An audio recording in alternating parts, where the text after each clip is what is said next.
The Son of Tarzan by Edgar Rice Burroughs to Hulbert Burroughs. Chapter 1. The longboat of the Marjorie E.W. was floating down the broad Ugambi with ebb tide and current. Her crew were lazily enjoying this respite from the arduous labour of rowing upstream.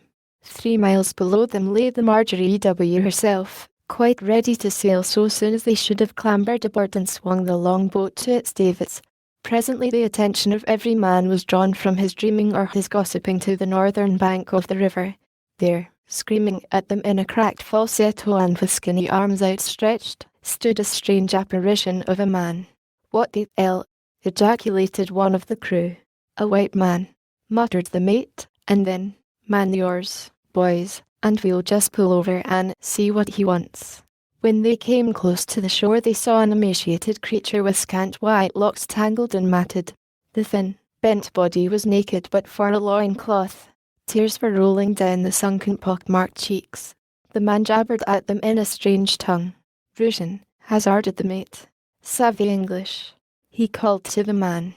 He did, and in that tongue, brokenly and haltingly, as though it had been many years since he had used it, he begged them to take him with them away from this awful country.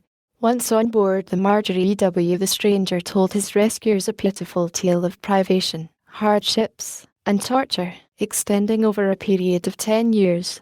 How he happened to have come to Africa he did not tell them, leaving them to assume he had forgotten the incidents of his life prior to the frightful ordeals that had wrecked him mentally and physically. He did not even tell them his true name, and so they knew him only as Michael Sabrov, nor was there any resemblance between this sorry wreck and the virile, though unprincipled, Alexis Paulvitch of old.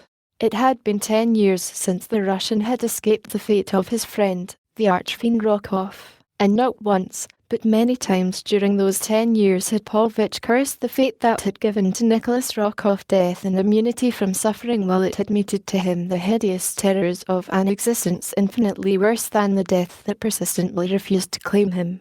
Paulvitch had taken to the jungle when he had seen the beasts of Tarzan and their savage lord swarm the deck of the Kincaid, and in his terror lest Tarzan pursue and capture him he had stumbled on deep into the jungle, only to fall at last into the hands of one of the savage cannibal tribes that had felt the weight of Rokov's evil temper and cruel brutality. Some strange whim of the chief of this tribe saved Paulvitch from death only to plunge him into a life of misery and torture. For 10 years he had been the butt of the village, beaten and stoned by the women and children, cut and slashed and disfigured by the warriors, a victim of often recurring fevers of the most malignant variety. Yet he did not die.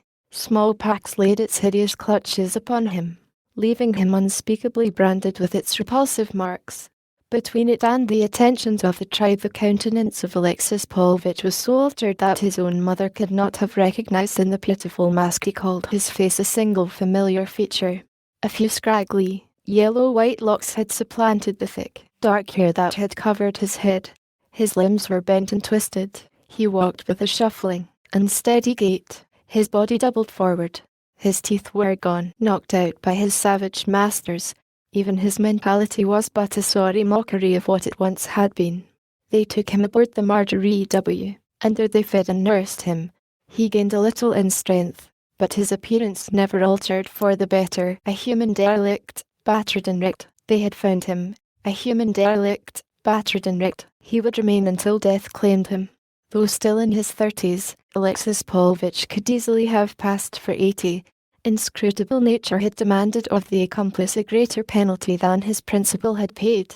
In the mind of Alexis Paulvitch there lingered no thoughts of revenge, only a dull hatred of the man whom he and Rokov had tried to break, and failed. There was hatred, too, of the memory of Rokov, for Rokov had led him into the horrors he had undergone. There was hatred of the police of a score of cities from which he had had to flee. There was hatred of law, hatred of order, hatred of everything.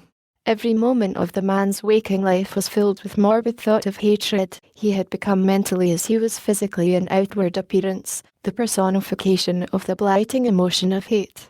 He had little or nothing to do with the men who had rescued him. He was too weak to work and too morose for company, and so they quickly left him alone to his own devices.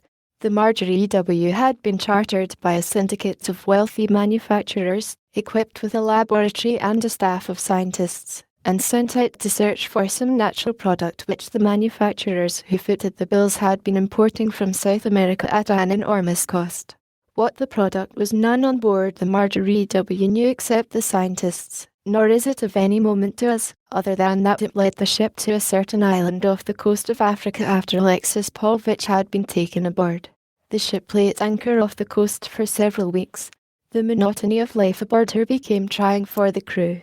They went often ashore, and finally Paulvitch asked to accompany them. He too was tiring of the blighting sameness of existence upon the ship. The island was heavily timbered. Dense jungle ran down almost to the beach. The scientists were far inland, prosecuting their search for the valuable commodity that native rumor upon the mainland had led them to believe might be found here in marketable quantity. The ship's company fished, hunted, and explored. Paulvitch shuffled up and down the beach, or lay in the shade of the great trees that skirted it. One day, as the men were gathered at a little distance inspecting the body of a panther that had fallen to the gun of one of them who had been hunting inland, Paulvitch lay sleeping beneath his tree. He was awakened by the touch of a hand upon his shoulder. With a start he sat up to see a huge, anthropoid ape squatting at his side, inspecting him intently. The Russian was thoroughly frightened. He glanced toward the sailors. They were a couple of 100 yards away. Again the ape plucked out his shoulder, jabbering plaintively. Paulvitch saw no menace in the inquiring gaze, or in the attitude of the beast. He got slowly to his feet. The ape rose at his side. Half doubled, the man shuffled cautiously away toward the sailors. The ape moved with him, taking one of his arms. They had come almost to the little knot of men before they were seen, and by this time Paulvitch had become assured that the beast meant no harm. The animal evidently was accustomed to the association of human beings. It occurred to the Russian that the ape represented a certain considerable money value, and before they reached the sailors he had decided he should be the one to profit by it. When the men looked up and saw the oddly paired couple shuffling toward them, they were filled with amazement, and started on a run toward the two.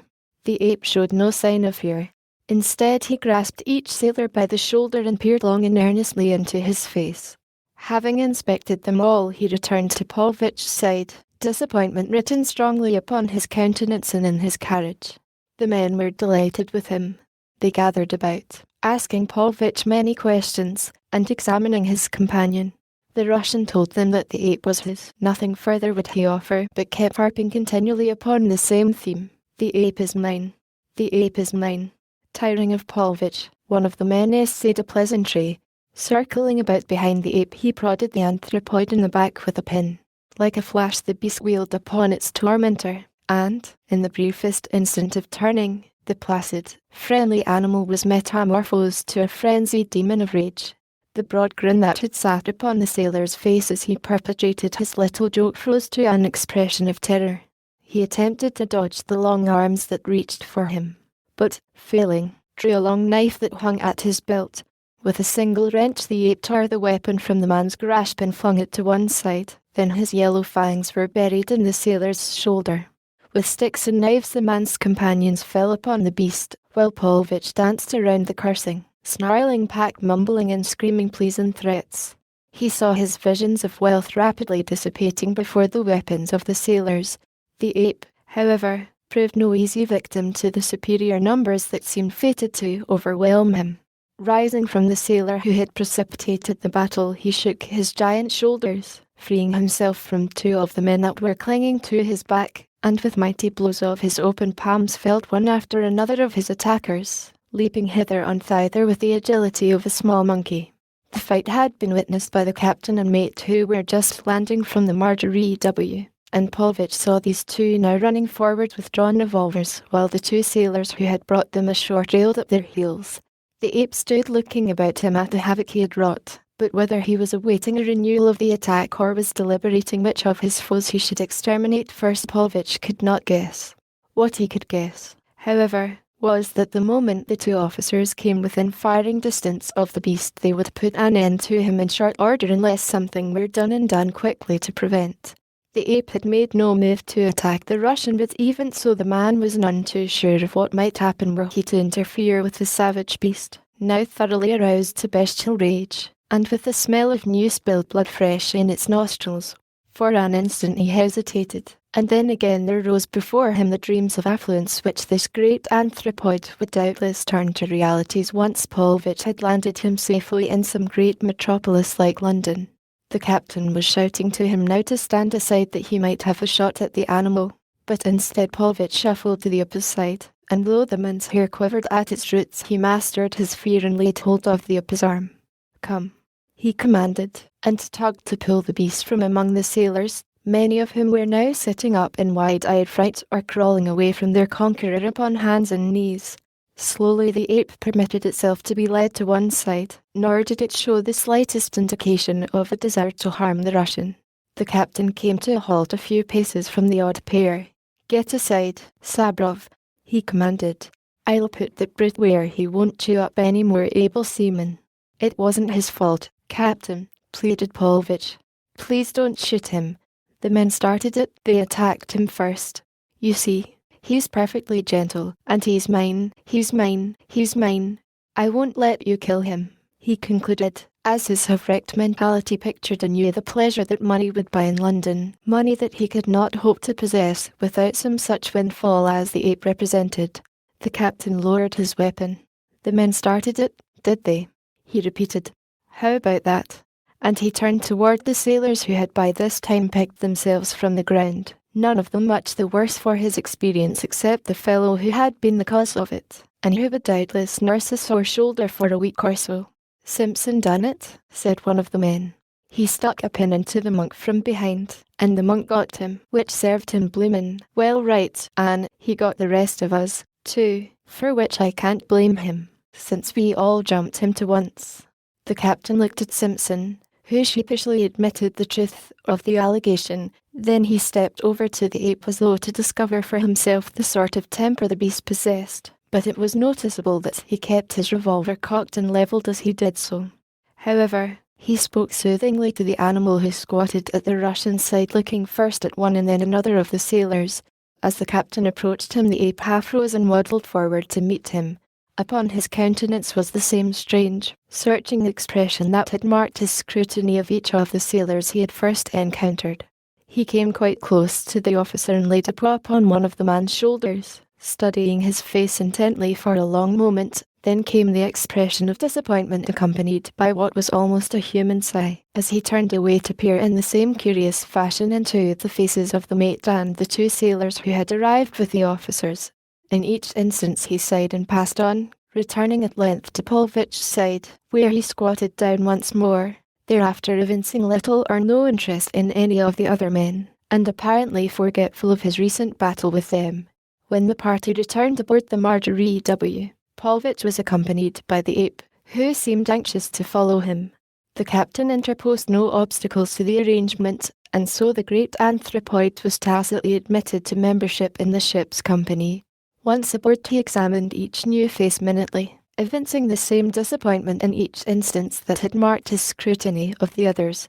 The officers and scientists aboard often discussed the beast, but they were unable to account satisfactorily for the strange ceremony with which he greeted each new face. Had he been discovered upon the mainland, or any other place than the almost unknown island that had been his home, they would have concluded that he had formerly been a pet of man. But that theory was not tenable in the face of the isolation of his uninhabited island. He seemed continually to be searching for someone, and during the first days of the return voyage from the island he was often discovered nosing about in various parts of the ship. But after he had seen and examined each face of the ship's company, and explored every corner of the vessel, he lapsed into utter indifference of all about him. Even the Russian elicited only casual interest when he brought him food. At other times the ape appeared merely to tolerate him.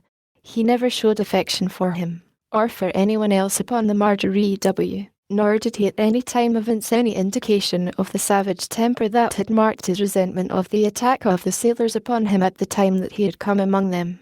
Most of his time was spent in the eye of the ship, scanning the horizon ahead, as though he were endowed with sufficient reason to know that the vessel was bound for some port where there would be other human beings to undergo his searching scrutiny. All in all, Ajax, as he had been dubbed, was considered the most remarkable and intelligent ape that anyone aboard the Marjorie W. ever had seen. Nor was his intelligence the only remarkable attribute he owned. His stature and physique were, for an ape, awe-inspiring. That he was old was quite evident, but if his age had impaired his physical or mental powers in the slightest it was not apparent. And so at length the Marjorie W. came to England, and there the officers and the scientists, filled with compassion for the pitiful wreck of a man they had rescued from the jungles, furnished Paulvitch with funds and bid him and his Ajax Godspeed. Upon the dock and all through the journey to London the Russian had his hands full with Ajax. Each new face of the thousands that came within the anthropoid's ken must be carefully scrutinized, much to the horror of many of his victims. But at last, failing, apparently, to discover whom he sought, the great ape relapsed into morbid indifference, only occasionally evincing interest in a passing face. In London, Paulvitch went directly with his prize to a certain famous animal trainer. This man was much impressed with Ajax, with the result that he agreed to train him for a lion's share of the profits of exhibiting him, and in the meantime to provide for the keep of both the ape and his owner. And so came Ajax to London, and there was forged another link in the chain of strange circumstances that were to affect the lives of many people. Chapter 2. Mr. Harold Moore was a bilious-countenanced, studious young man. He took himself very seriously, and life, and his work, which latter was the tutoring of the young son of a British nobleman. He felt that his charge was not making the progress that his parents had a right to expect, and he was now conscientiously explaining this fact to the boy's mother.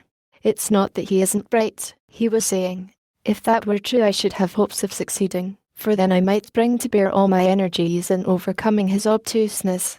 But the trouble is that he is exceptionally intelligent, and learns so quickly that I can find no fault in the matter of the preparation of his lessons. What concerns me, however, is the fact that he evidently takes no interest whatever in the subjects we are studying.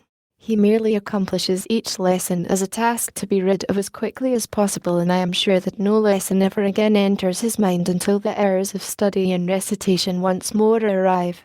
His sole interests seem to be feats of physical prowess and the reading of everything that he can get hold of relative to savage beasts and the lives and customs of uncivilized peoples, but particularly do stories of animals appeal to him. He will sit for hours together poring over the work of some African explorer, and upon 2 occasions I have found him setting up in bed at night reading Carl Hagen's book on men and beasts. The boy's mother tapped her foot nervously upon the hearth-rug. "You discourage this, of course," she ventured. Mr. Moore shuffled embarrassedly. "I essayed to take the book from him," he replied, a slight flush mounting his sallow cheek. "But, your son is quite muscular for one so young." "He wouldn't let you take it?" asked the mother. "He would not," confessed the tutor. "He was perfectly good-natured about it, but he insisted upon pretending that he was a gorilla and that I was a chimpanzee attempting to steal food from him. He leaped upon me with the most savage growls I ever heard, lifted me completely above his head, hurled me upon his bed, and after going through a pantomime indicative of choking me to death, he stood upon my prostrate form and gave voice to a most fearsome shriek, which he explained was the victory cry of a bull-ape. Then he carried me to the door, shoved me out into the hall and locked me from his room. For several minutes neither spoke again. It was the boy's mother who finally broke the silence. "It is very necessary, Mr. Moore," she said, "that you do everything in your power to discourage this tendency in Jack." But she got no further. A loud whoop from the direction of the window brought them both to their feet. The room was upon the 2nd floor of the house, and opposite the window to which their attention had been attracted was a large tree, a branch of which spread to within a few feet of the sill. Upon this branch now they both discovered the subject of their recent conversation, a tall, well-built boy, balancing with ease upon the bending limb and uttering loud shouts of glee as he noted the terrified expressions upon the faces of his audience. The mother and tutor both rushed toward the window, but before they had crossed half the room the boy had leaped nimbly to the sill and entered the apartment with them. "The wild man from Borneo has just come to town," he sang, dancing a species of war dance about his terrified mother and scandalized tutor, and ending up by throwing his arms about the former's neck and kissing her upon either cheek. "Oh, mother," he cried, "there's a wonderful, educated ape being shown at one of the music halls. Willie Grimsby saw it last night. He says it can do everything but talk. It rides a bicycle, eats with knife and fork, counts up to 10, and ever so many other wonderful things. And can I go and see it too? Oh, please, mother, please let me. Patting the boy's cheek affectionately, the mother shook her head negatively. No, Jack, she said. You know I do not approve of such exhibitions. I don't see why not, mother, replied the boy. All the other fellows go and they go to the zoo, too, and you'll never let me do even that. Anybody'd think I was a girl or a mollycoddle.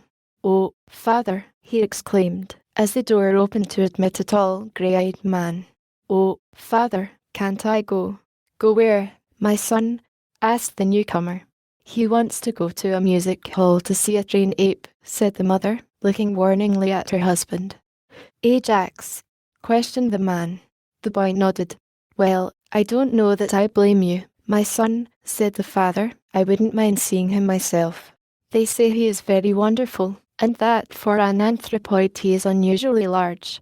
Let's all go. Jane, what do you say? And he turned toward his wife, but that lady only shook her head in a most positive manner, and turning to Mr. Moore asked him if it was not time that he and Jack were in the study for the morning recitations. When the two had left, she turned towards her husband. John, she said, something must be done to discourage Jack's tendency toward anything that may excite the cravings for the savage life which I fear he has inherited from you. You know from your own experience how strong is the call of the wild at times. You know that often it has necessitated a stern struggle on your part to resist the almost insane desire which occasionally overwhelms you to plunge once again into the jungle life that claimed you for so many years. And at the same time you know, better than any other, how frightful a fate it would be for Jack, were the trail to the savage jungle made either alluring or easy to him. I doubt if there is any danger of his inheriting a taste for jungle life from me, replied the man, for I cannot conceive that such a thing may be transmitted from father to son. And sometimes, Jane, I think that in your solicitude for his future you go a bit too far in your restrictive measures. His love for animals, his desire, for example, to see the strain ape is only natural in a healthy, normal boy of his age. Just because he wants to see Ajax is no indication that he would wish to marry an ape, and even should he? Far be it from you, Jane, to have the right to cry shame. And John Clayton, Lord Greystoke, put an arm about his wife, laughing good-naturedly down into her upturned face before he bent his head and kissed her. Then, more seriously, he continued, you have never told Jack anything concerning my early life, nor have you permitted me to, and in this I think that you have made a mistake.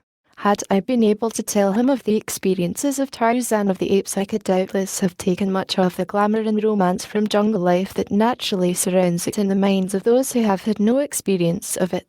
He might then have profited by my experience, but now, should the jungle lust ever claim him, he will have nothing to guide him but his own impulses, and I know how powerful these may be in the wrong direction at times.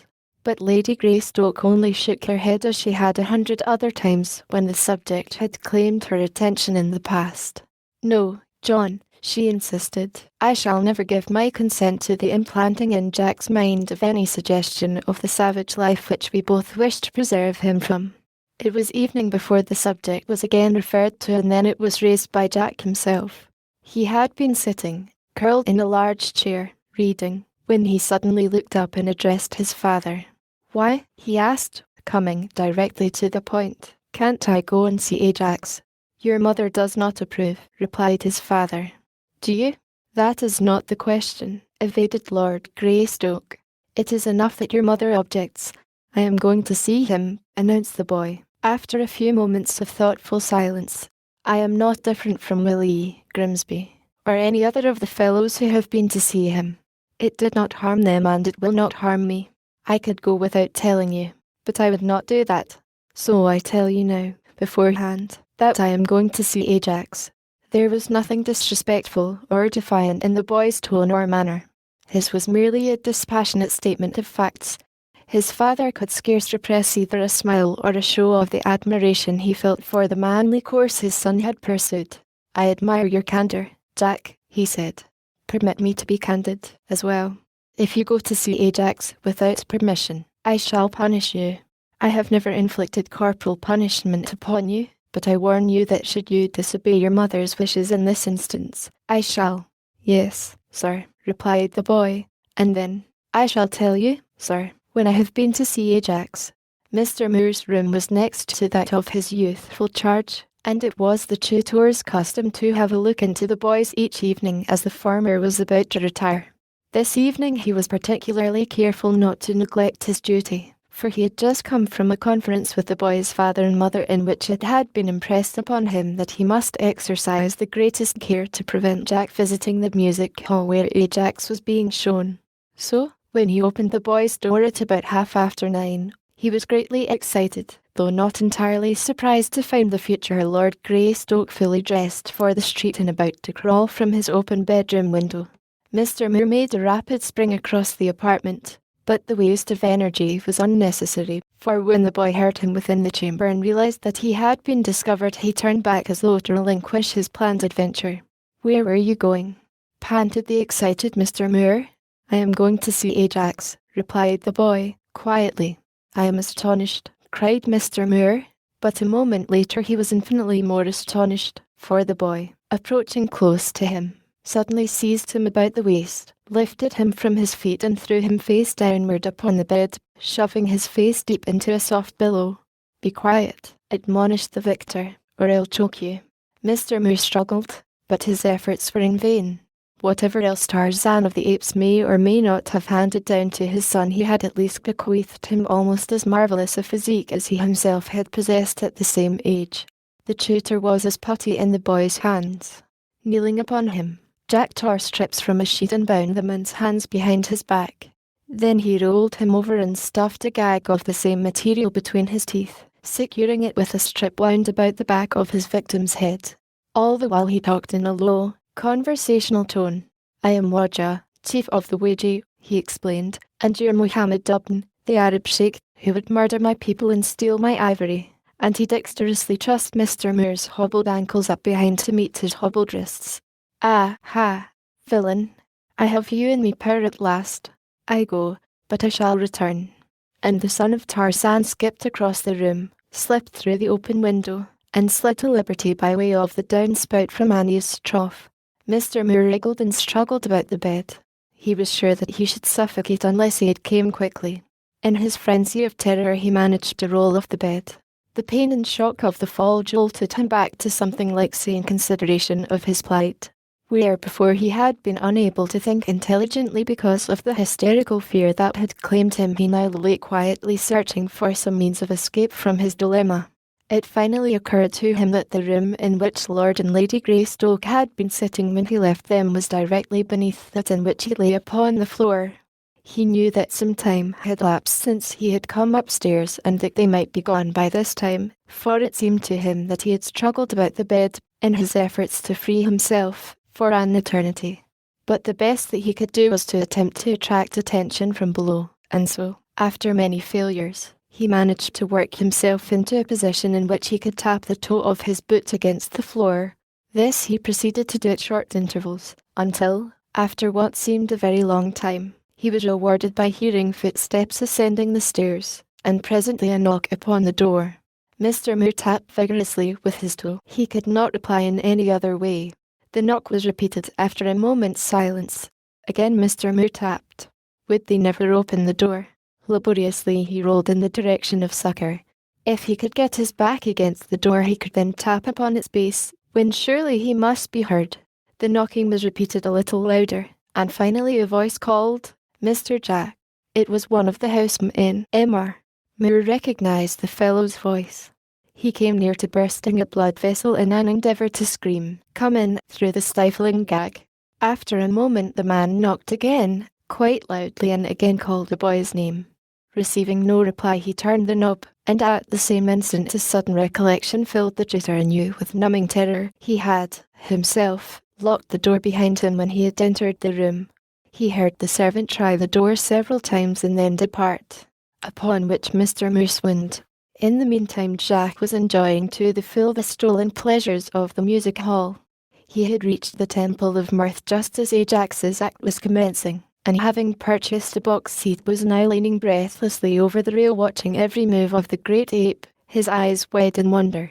The trainer was not slow to note the boy's handsome, eager face, and as one of Ajax's biggest hits consisted in an entry to one or more boxes during his performance, ostensibly in search of a long-lost relative. As the trainer explained, the man realized the effectiveness of sending him into the box with the handsome boy.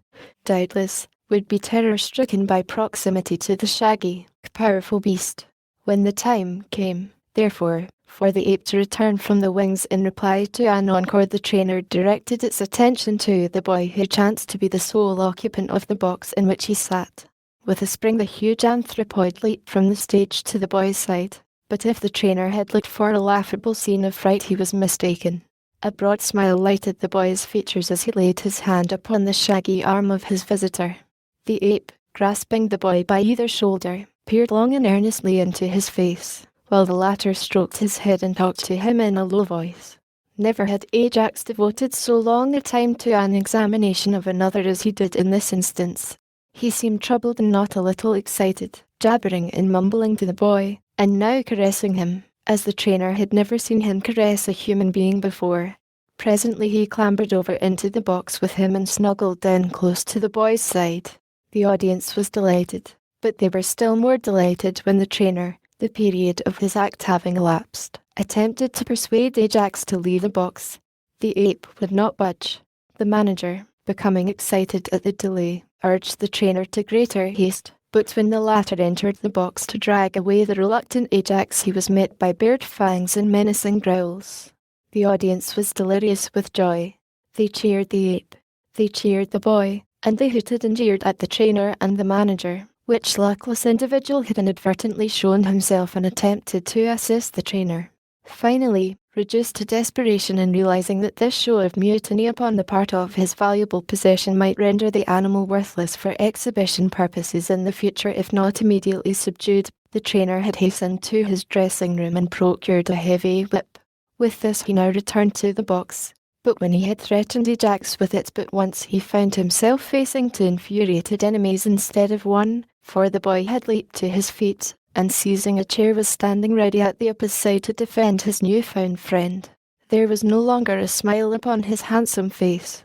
In his grey eyes was an expression which gave the trainer pause, and beside him stood the giant anthropoid growling and ready.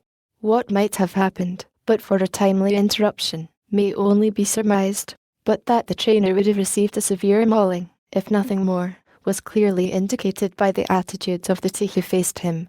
It was a pale-faced man who rushed into the Greystoke library to announce that he had found Jack's door locked and had been able to obtain no response to his repeated knocking and calling other than a strange tapping and the sound of what might have been a body moving about upon the floor. 4 steps at a time John Clayton took the stairs that led to the floor above. His wife and the servant hurried after him. Once he called his son's name in a loud voice, but receiving no reply he launched his great weight, backed by all the undiminished power of his giant muscles, against the heavy door. With a snapping of iron butts and a splintering of wood the obstacle burst inward. At its foot lay the body of the unconscious Mr. Moore, across whom it fell with a resounding thud. Through the opening leaped Tarzan, and a moment later the room was flooded with light from a dozen electric bulbs. It was several minutes before the tutor was discovered, so completely had the door covered him, but finally he was dragged forth, his gag and bonds cut away, and a liberal application of cold water had hastened returning consciousness. "Where is Jack?" was John Clayton's first question, and then, "Who did this?" as the memory of Rockoff and the fear of a second abduction seized him. Slowly Mr. Moore staggered to his feet. His gaze wandered about the room. Gradually he collected his scattered wits. The details of his recent harrowing experience returned to him. "I tender my resignation, sir, to take effect at once," were his first words.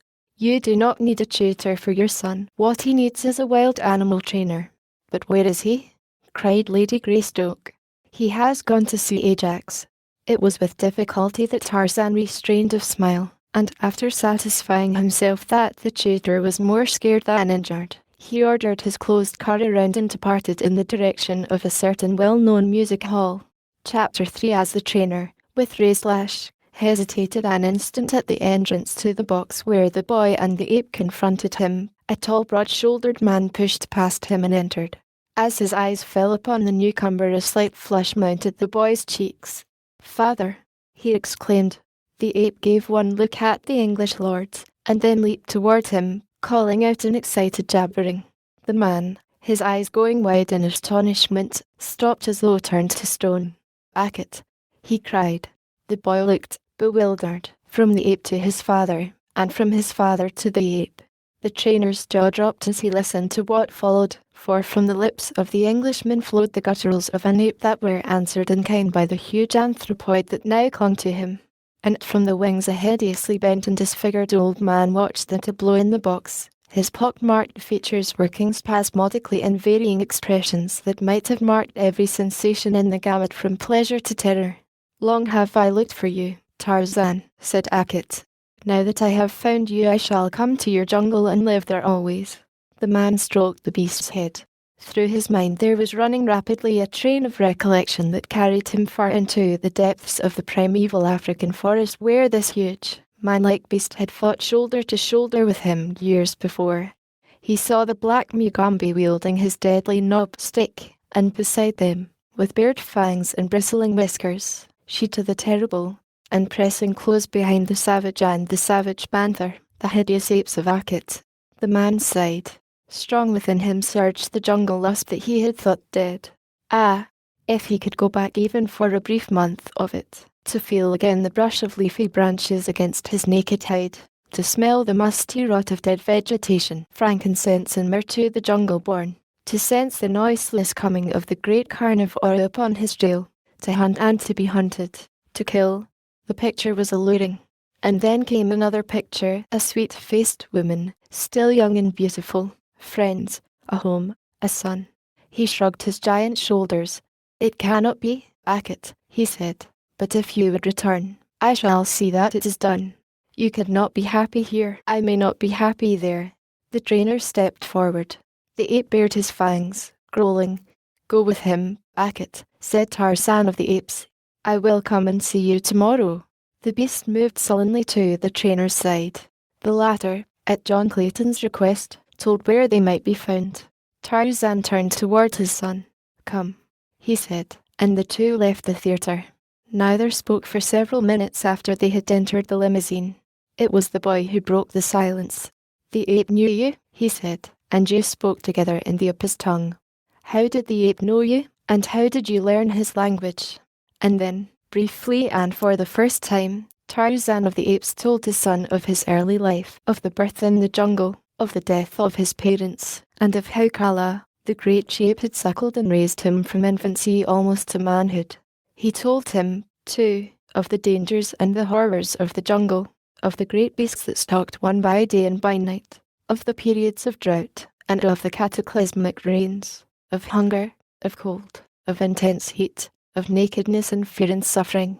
He told him of all those things that seem most horrible to the creature of civilization, in the hope that the knowledge of them might expunge from the lad's mind any inherent desire for the jungle.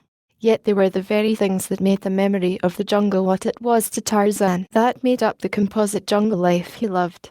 And in the telling he forgot one thing, the principal thing, that the boy at his side, listening with eager ears, was the son of Tarzan of the Apes. After the boy had been tucked away in bed and without the threatened punishment, John Clayton told his wife of the events of the evening, and that he had at last acquainted the boy with the facts of his jungle life. The mother, who had long foreseen that her son must sometime know of those frightful years during which his father had roamed the jungle, a naked, savage beast of prey, only shook her head, hoping against hope that the lure she knew was still strong in the father's breast had not been transmitted to his son. Tarzan visited Hackett the following day, but though Jack begged to be allowed to accompany him, he was refused. This time Tarzan saw the pock-marked old owner of the ape, whom he did not recognize as the wily Paulvitch of former days. Tarzan, influenced by Hacket's pleadings, broached the question of the Apis purchase, but Paulvitch would not name any price, saying that he would consider the matter. When Tarzan returned home, Jack was all excitement to hear the details of his visit, and finally suggested that his father buy the ape and bring it home. Lady Greystoke was horrified at the suggestion. The boy was insistent. Tarzan explained that he had wished to purchase Akut and return him to his jungle home, and to this the mother assented. Jack asked to be allowed to visit the ape, but again he was met with flat refusal. He had the address, however, which the trainer had given his father, and 2 days later he found the opportunity to elude his new tutor, who had replaced the terrified Mr. Moore, and after a considerable search through a section of London which he had never before visited, he found the smelly little quarters of the pock-marked old man. The old fellow himself replied to his knocking, and when he stated that he had come to see Ajax, opened the door and admitted him to the little room which he and the great ape occupied. In former years Paulvitch had been a fastidious scoundrel, but 10 years of hideous life among the cannibals of Africa had eradicated the last vestige of niceness from his habits. His apparel was wrinkled and soiled. His hands were unwashed, his few straggling locks uncombed. His room was a jumble of filthy disorder. As the boy entered he saw the great ape squatting upon the bed, the coverlets of which were a tangled wad of filthy blankets and ill-smelling quilts. At sight of the youth the ape leaped to the floor and shuffled forward. The man, not recognizing his visitor and fearing that the ape meant mischief, stepped between them, ordering the ape back to the bed. "He will not hurt me," cried the boy. "We are friends, and before, he was my father's friend. They knew one another in the jungle. My father is Lord Greystoke. He does not know that I have come here. My mother forbids my coming, but I wish to see Ajax, and I will pay you if you will let me come here often and see him." At the mention of the boy's identity Paulvitch's eyes narrowed. Since he had first seen Tarzan again from the wings of the theatre there had been forming in his deadened brain the beginnings of a desire for revenge. It is a characteristic of the weak and criminal to attribute to others the misfortunes that are the result of their own wickedness, and so now it was that Alexis Paulvitch was slowly recalling the events of his past life, and as he did so laying at the door of the man whom he and Rokoff had so assiduously attempted to ruin and murder all the misfortunes that had befallen him in the failure of their various schemes against their intended victim. He saw at first no way in which he could, with safety to himself, wreak vengeance upon Tarzan through the medium of Tarzan's son, but the great possibilities for revenge lay in the boy was apparent to him. And so he determined to cultivate the lad in the hope that fate would play into his hands in some way in the future. He told the boy all that he knew of his father's past life in the jungle, and when he found that the boy had been kept in ignorance of all these things for so many years, and that he had been forbidden visiting the zoological gardens, that he had had to bind and gag his tutor to find an opportunity to come to the music hall and see Ajax, he guessed immediately the nature of the great fear that lay in the hearts of the boy's parents, that he might crave the jungle as his father had craved it. And so Paulvitch encouraged the boy to come and see him often, and always he played upon the lad's craving for tales of the savage world with which Paulvitch was all too familiar. He left him alone with Akut much, and it was not long until he was surprised to learn that the boy could make the great beast understand him, that he had actually learned many of the words of the primitive language of the anthropoids. During this period Tarzan came several times to visit Paulvitch. He seemed anxious to purchase Ajax, and at last he told the man frankly that he was prompted not only by a desire upon his part to return the beast to the liberty of his native jungle, but also because his wife feared that in some way her son might learn the whereabouts of the ape and through his attachment for the beast become imbued with the roving instinct which, as Tarzan explained to Paulvitch, had so influenced his own life. The Russian could scarce repress a smile as he listened to Lord Greystoke's words, since scarce a half-hour had passed since the time the future Lord Greystoke had been sitting upon the disordered bed jabbering away to Ajax with all the fluency of a born ape. It was during this interview that a plan occurred to Paulvitch, and as a result of it he agreed to accept a certain fabulous sum for the ape, and upon receipt of the money to deliver the beast to a vessel that was sailing south from Dover for Africa 2 days later. He had a double purpose in accepting Clayton's offer. Primarily, the money consideration influenced him strongly, as the ape was no longer a source of revenue to him, having consistently refused to perform upon the stage after having discovered Tarzan.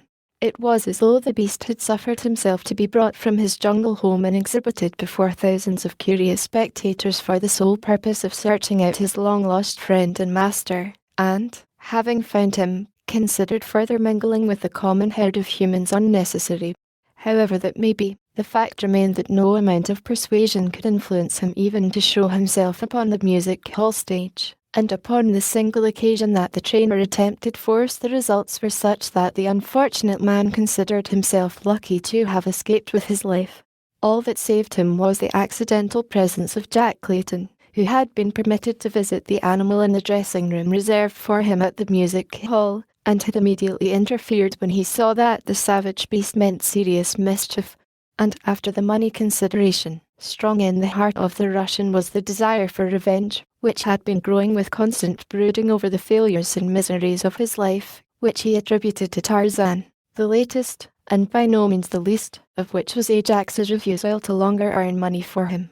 The refusal he traced directly to Tarzan, finally convincing himself that the ape-man had instructed the great anthropoid to refuse to go upon the stage.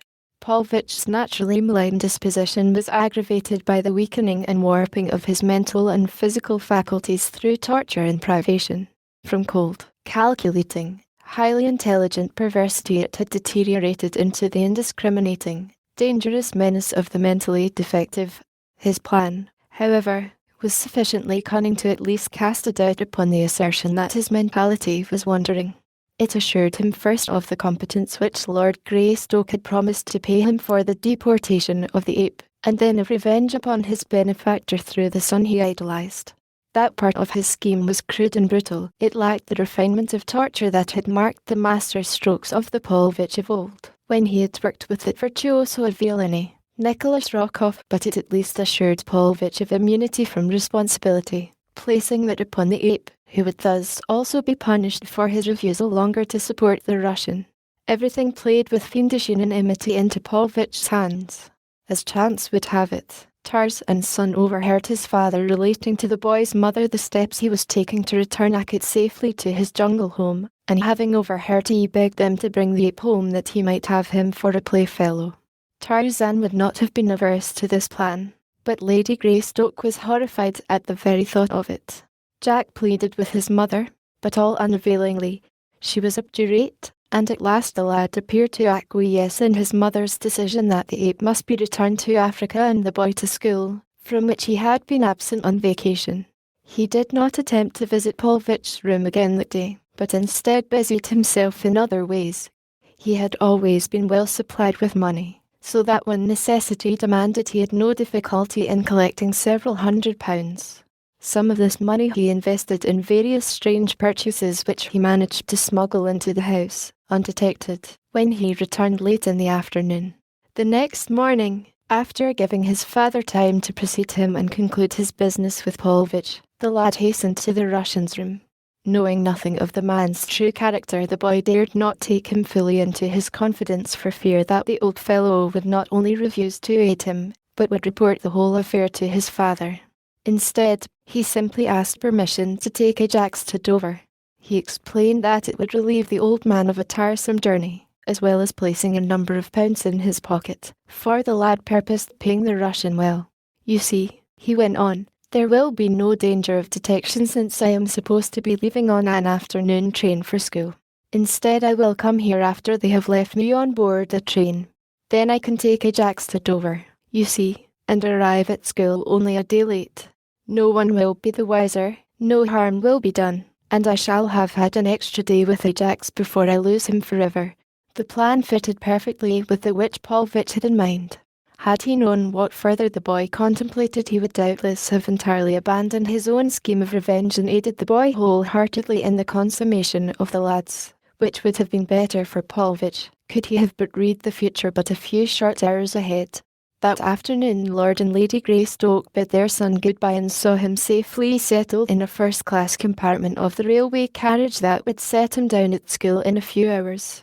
No sooner had they left him, however, than he gathered his bags together, descended from the compartment and sought a cab stand outside the station. Here he engaged a cabby to take him to the Russian's address. It was dusk when he arrived. He found Paulvitch awaiting him. The man was pacing the floor nervously. The ape was tied with a stout cord to the bed.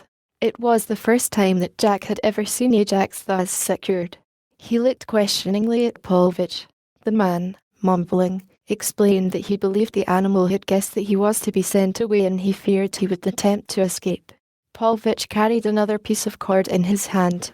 There was a noose in one end of it which he was continually playing with. He walked back and forth, up and down the room. His pock-marked features were working horribly as he talked silent to himself. The boy had never seen him thus, it made him uneasy. At last Paulvitch stopped on the opposite side of the room, far from the ape. "Come here," he said to the lad. "I will show you how to secure the ape should he show signs of rebellion during the trip." The lad laughed. "It will not be necessary," he replied. "Ajax will do whatever I tell him to do." The old man stamped his foot angrily. "Come here, as I tell you," he repeated.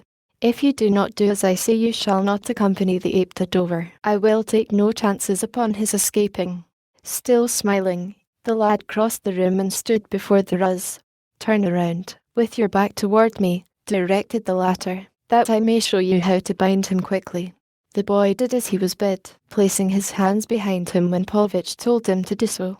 Instantly the old man slipped the running noose over one of the lad's wrists, took a couple of half-hitches about his other wrist, and knotted the cord. The moment that the boy was secured, the attitude of the man changed.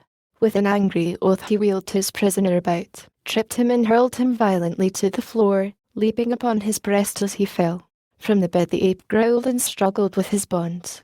The boy did not cry out, a trait inherited from his savage sire whom long years in the jungle following the death of his foster mother, Caleb the great ape, had taught that there was none to come to the succor of the fallen. Paulvitch's fingers sought the lad's throat. He grinned down horribly into the face of his victim. "Your father ruined me," he mumbled. "This will pay him. He will think that the ape did it. I will tell him that the ape did it. That I left him alone for a few minutes, and that you sneaked in and the ape killed you. I will throw your body upon the bed after I have choked the life from you, and when I bring your father he will see the ape squatting over it," and the twisted fiend cackled in gloating laughter. His fingers closed upon the boy's throat. Behind them the growling of the maddened beast reverberated against the walls of the little room. The boy paled, but no other sign of fear or panic showed upon his countenance. He was the son of Tarzan. The fingers tightened their grip upon his throat. It was with difficulty that he breathed, gaspingly. The ape lunged against the stout cord that held him. Turning, he wrapped the cord about his hands, as a man might have done, and surged heavily backward. The great muscles stood out beneath his shaggy hide. There was a rending as of splintered wood the cord held, but a portion of the footboard of the bed came away. At the sound Paulvitch looked up. His hideous face went white with terror. The ape was free. With a single bound the creature was upon him. The man shrieked. The brute wrenched him from the body of the boy. Great fingers sunk into the man's flesh. Yellow fangs gaped close to his throat. He struggled, futilely, and when they closed, the soul of Alexis Paulvitch passed into the keeping of the demons who had long been awaiting it. The boy struggled to his feet, assisted by Akit. For 2 hours under the instructions of the farmer the ape worked upon the knots that secured his friend's wrists. Finally they gave up their secret, and the boy was free. Then he opened one of his bags and drew forth some garments. His plans had been well made. He did not consult the beast, which did all that he directed. Together they slunk from the house, but no casual observer might have noted that one of them was an ape. Chapter 4: The Killing of the Friendless Old Russian. Michael Sabrov, by his great train ape, was a matter for newspaper comment for a few days. Lord Greystoke read of it, and while taking special precautions not to permit his name to become connected with the affair, kept himself well posted as to the police search for the anthropoid. As was true of the general public, his chief interest in the matter centred about the mysterious disappearance of the slayer. Or at least this was true until he learned, several days subsequent to the tragedy, that his son Jack had not reported at the public school en route for which they had seen him safely ensconced in a railway carriage. Even then the father did not connect the disappearance of his son with the mystery surrounding the whereabouts of the ape. Nor was it until a month later that careful investigation revealed the fact that the boy had left the train before it pulled out of the station at London, and the cab driver had been found who had driven him to the address of the Old Russian, that Tarzan of the Apes realized that Akit had in some way been connected with the disappearance of the boy. Beyond the moment that the cab driver had deposited his fare beside the curb in front of the house in which the Russian had been quartered, there was no clue. No one had seen either the boy or the ape from that instant, at least no one who still lived. The proprietor of the house identified the picture of the lad as that of one who had been a frequent visitor in the room of the old man. Aside from this he knew nothing. And there, at the door of a grimy, old building in the slums of London, the searchers came to a blank wall, baffled. The day following the death of Alexis Paulvitch, a youth accompanying his invalid grandmother, boarded a steamer at Dover. The old lady was heavily veiled, and so weakened by age and sickness that she had to be wheeled aboard the vessel in an invalid chair. The boy would permit none but himself to wheel her, and with his own hands assisted her from the chair to the interior of their stateroom, and that was the last that was seen of the old lady by the ship's company until the pair disembarked.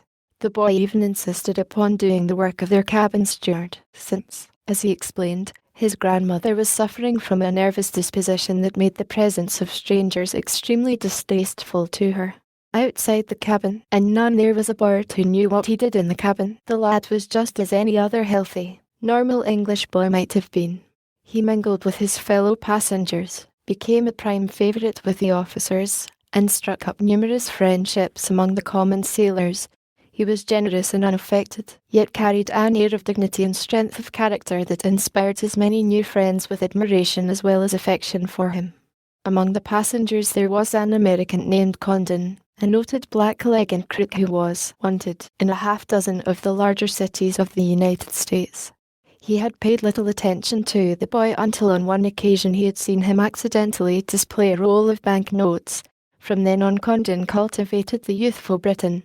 He learned, easily, that the boy was travelling alone with his invalid grandmother, and that their destination was a small port on the west coast of Africa, a little below the equator, that their name was Billings, and that they had no friends in the little settlement for which they were bound. Upon the point of their purpose in visiting the place, Condon found the boy reticent, and so he did not push the matter. He had learned all that he cared to know as it was.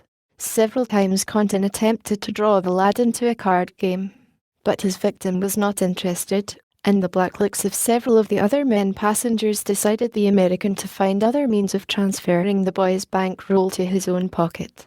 At last came the day that the steamer dropped anchor in the lee of a wooded promontory where a score or more of sheet iron shacks making an unsightly blot upon the fair face of nature proclaimed the fact that civilization had set its heel. Straggling upon the outskirts were the thatched huts of natives, picturesque in their primeval savagery, harmonizing with the background of tropical jungle and accentuating the squalid hideousness of the white man's pioneer architecture. The boy, leaning over the rail, was looking far beyond the man-made town deep into the God-made jungle. A little shiver of anticipation tingled his spine, and then, quite without volition, he found himself gazing into the loving eyes of his mother and the strong face of the father which mirrored, beneath its masculine strength, a love no less than the mother's eyes proclaimed.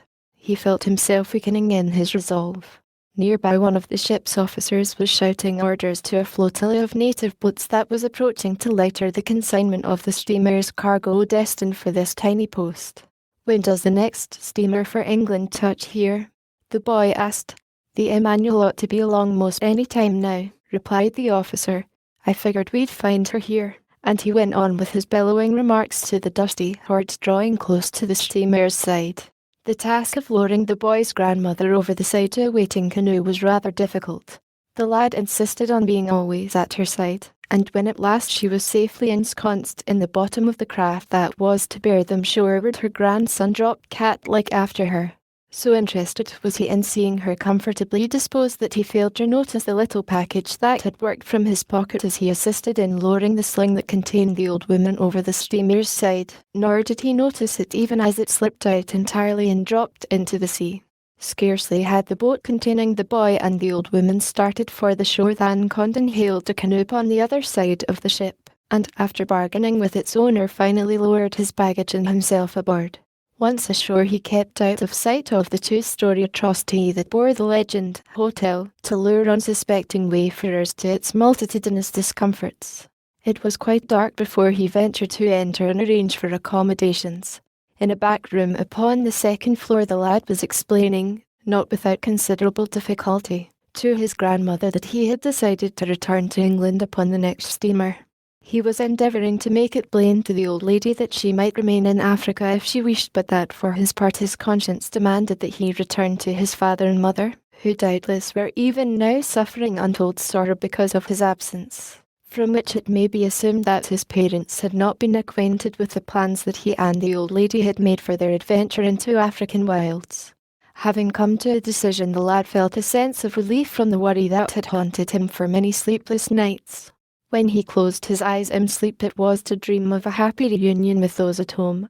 And as he dreamed, fate, cruel and inexorable, crept stealthily upon him through the dark corridor of the squalid building in which he slept. Fate in the form of the American crook, Condon. Cautiously the man approached the door of the lad's room. There he crouched, listening until assured by the regular breathing of those within that both slept.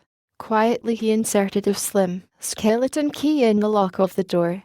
With deft fingers, long accustomed to the silent manipulation of the bars and bolts that guarded other men's property, Condon turned the key and the knob simultaneously. Gentle pressure upon the door swung it slowly inward upon its hinges. The man entered the room, closing the door behind him. The moon was temporarily overcast by heavy clouds. The interior of the apartment was shrouded in gloom. Condon groped his way toward the bed. In the far corner of the room something moved with a silent stealthiness which transcended even the trained silence of the burglar. Condon heard nothing. His attention was riveted upon the bed in which he thought to find a young boy and his helpless, invalid grandmother. The American sought only the bankroll. If he could possess himself of this without detection, well and good, but were he to meet resistance he was prepared for that too. The lad's clothes lay across a chair beside the bed. The American's fingers felt swiftly through them. The pockets contained no roll of crisp, new notes. Doubtless they were beneath the pillows of the bed. He stepped closer toward the sleeper. His hand was already halfway beneath the pillow when the thick cloud that had obscured the moon rolled aside and the room was flooded with light. At the same instant the boy opened his eyes and looked straight into those of Condon. The man was suddenly conscious that the boy was alone in the bed. Then he clutched for his victim's throat. As the lad rose to meet him, Condon heard a low growl at his back. Then he felt his wrists seized by the boy, and realized that beneath those tapering, white fingers played muscles of steel. He felt other hands at his throat, rough hairy hands that reached over his shoulders from behind. He cast a terrified glance backward, and the hairs of his head stiffened at the sight his eyes revealed, for grasping him from the rear was a huge, man-like ape. The bared fighting fangs of the anthropoid were close to his throat. The lad pinioned his wrists. Neither uttered a sound. Where was the grandmother? Condon's eye swept the room in a single all-inclusive glance. His eyes bulged in horror at the realization of the truth which that glance revealed. In the power of what creatures of hideous mystery had he placed himself? Frantically he fought to beat off the lad that he might turn upon the fearsome thing at his back. Freeing one hand he struck a savage blow at the lad's face. His act seemed to unloose 1,000 devils in the hairy creature clinging to his throat. Condon heard a low and savage snarl. It was the last thing that the American ever heard in this life. Then he was dragged backward upon the floor. A heavy body fell upon him. Powerful teeth fastened themselves in his jugular. His head whirled in the sudden blackness which rims eternity. A moment later the ape rose from his prostrate form. But Condon did not know he was quite dead. The lad, horrified, sprang from the bed to lean over the body of the man.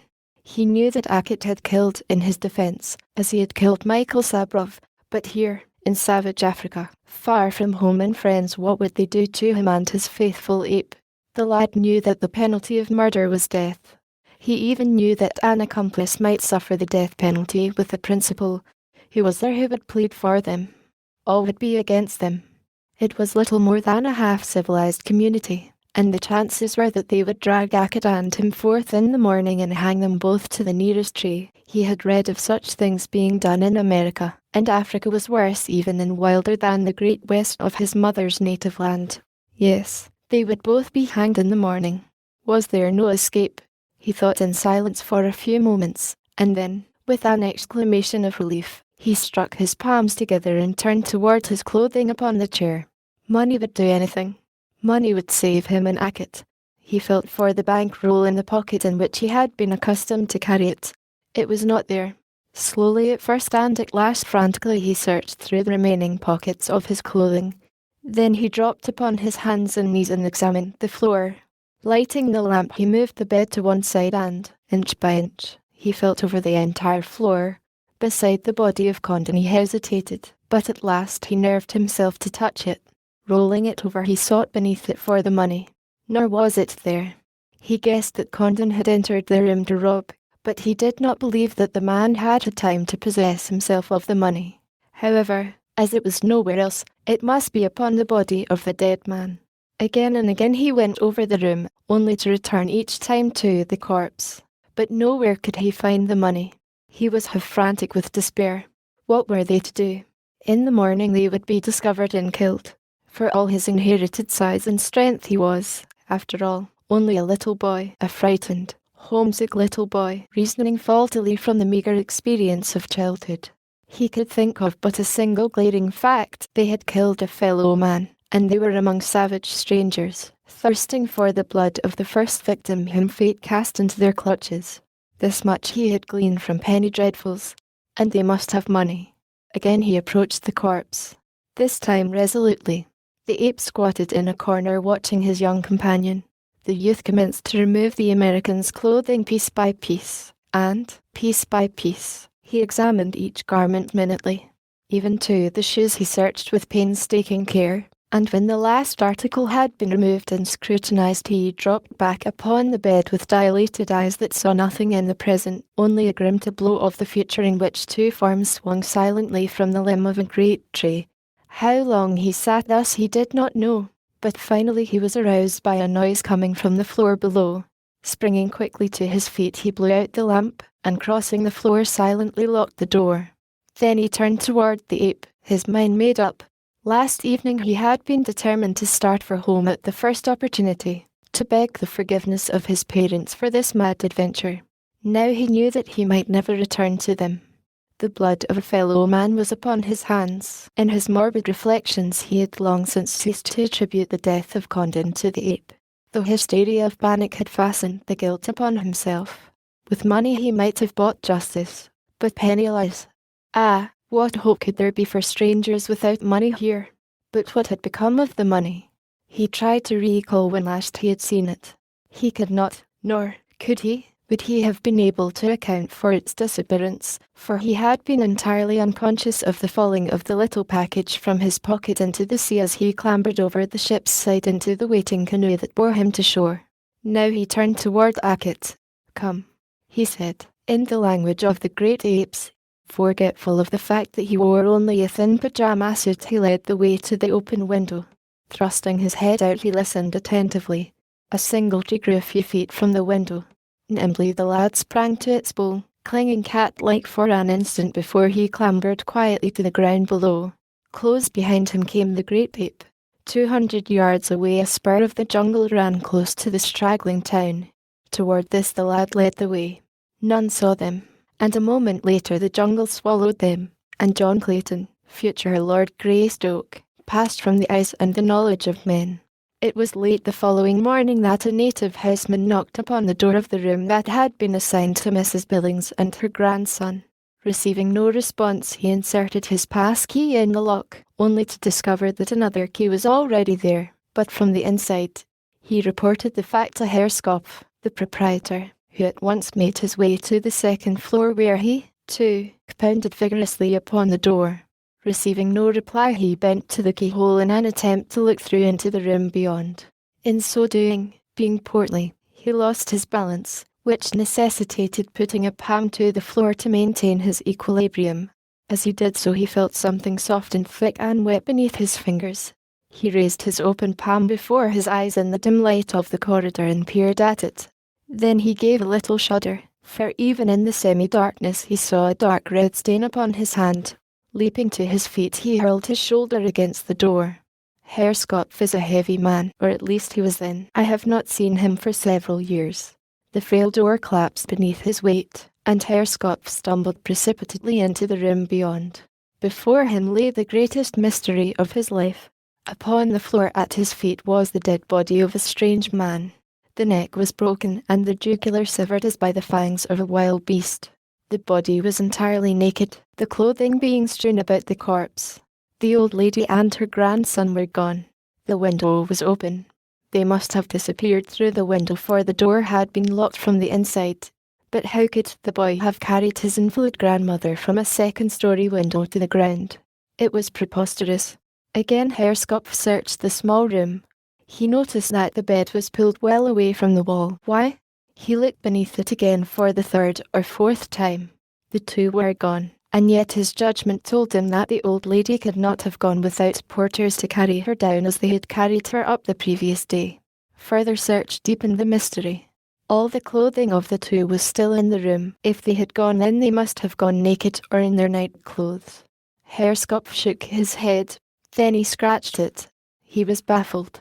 He had never heard of Sherlock Holmes, or he would have lost no time in invoking the aid of its celebrated sleuth, for here was a real mystery. An old woman, an invalid who had to be carried from the ship to her room in the hotel, and a handsome lad, her grandson, had entered a room on the second floor of his hostelry the day before. They had had their evening meal served in their room. That was the last that had been seen of them. At 9 the following morning the corpse of a strange man had been the sole occupant of that room. No boat had left the harbour in the meantime. There was not a railroad within hundreds of miles. There was no other white settlement that the two could reach under several days of arduous marching accompanied by a well-equipped safari. They had simply vanished into thin air, for the native he had sent to inspect the ground beneath the open window had just returned to report that there was no sign of a footstep there. And what sort of creatures were they who could have dropped that distance to the soft turf without leaving spoor? Herr Skopf shuddered.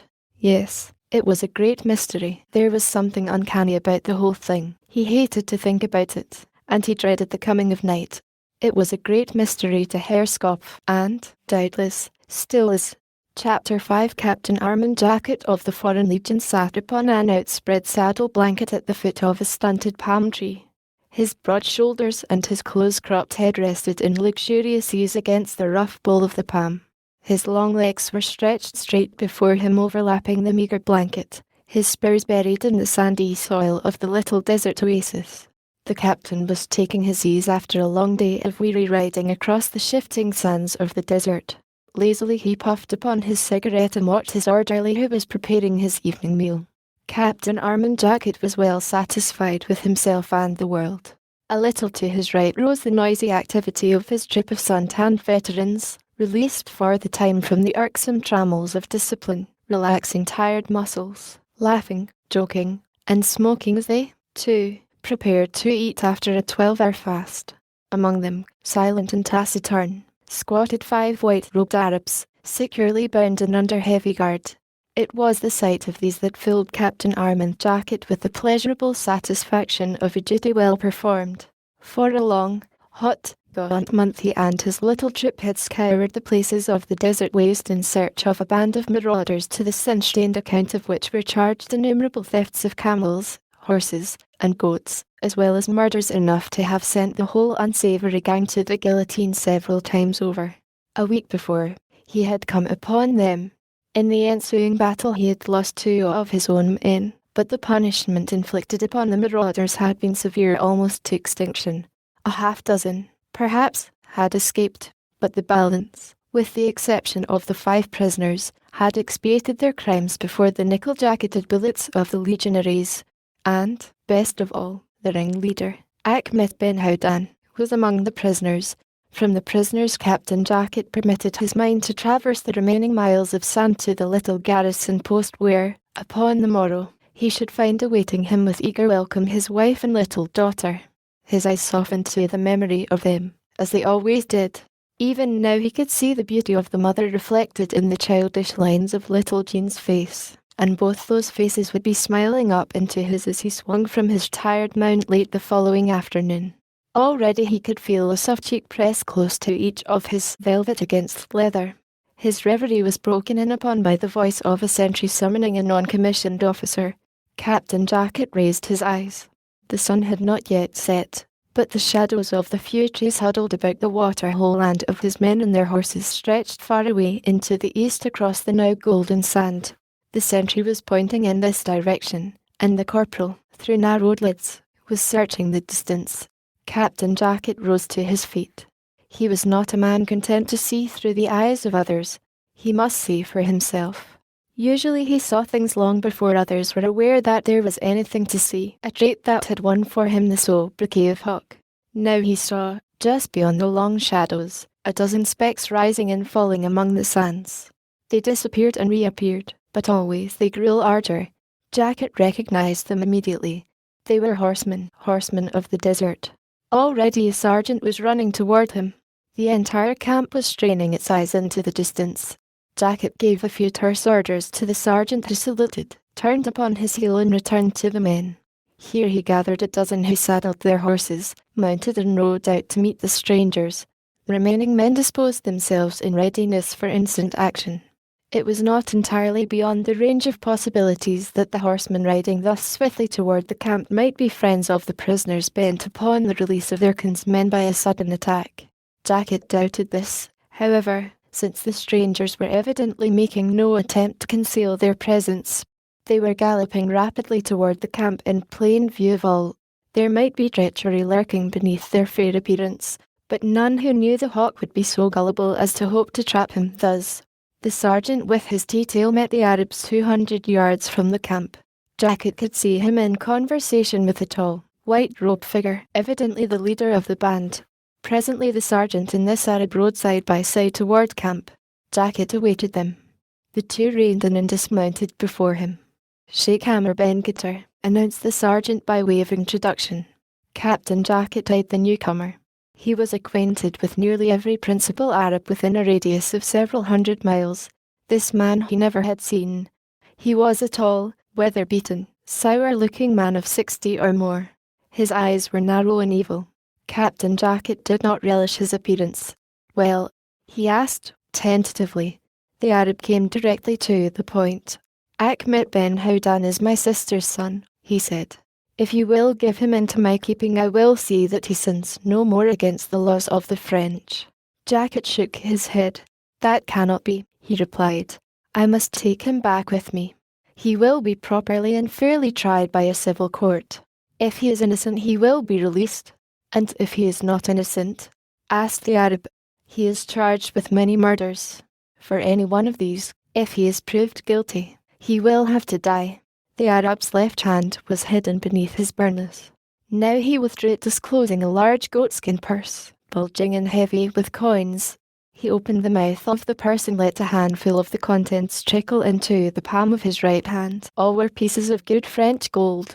From the size of the purse and its bulging proportions, Captain Jacket concluded that it must contain a small fortune. Sheikh Amr Ben Gitter dropped the spilled gold pieces one by one back into the purse. Jacket was eyeing him narrowly. They were alone. The sergeant, having introduced the visitor, had withdrawn to some little distance. His back was toward them. Now the sheikh, having returned all the gold pieces, held the bulging purse outward upon his open palm toward Captain Jacket. "Achmet Ben Houdan, my sister's son, might escape tonight," he said. "Eh?" Captain Armand Jacket flushed to the roots of his close-cropped hair. Then he went very white and took a half-step toward the Arab. His fists were clenched. Suddenly he thought better of whatever impulse was moving him. "Sergeant," he called. The non-commissioned officer hurried toward him, saluting as his heels clicked together before his superior. "Take this black dog back to his people," he ordered. "See that they leave at once. Shoot the first man who comes within range of camp tonight." Sheikh Amr Ben Gitter drew himself up to his full height. His evil eyes narrowed. He raised the bag of gold level with the eyes of the French officer. "You will pay more than this for the life of Achmet Ben Houdan, my sister's son," he said. "And as much again for the name that you have called me, and 100-fold in sorrow in the bargain. Get out of here," growled Captain Armand Jacket, "before I kick you out." All of this happened some 3 years before the opening of this tale. The trail of Achmet Ben Houdan and his accomplices is a matter of record. You may verify it if you care to. He met the death he deserved, and he met it with the stoicism of the Arab. A month later, little Jean Jacket, the 7-year-old daughter of Captain Armand Jacket, mysteriously disappeared.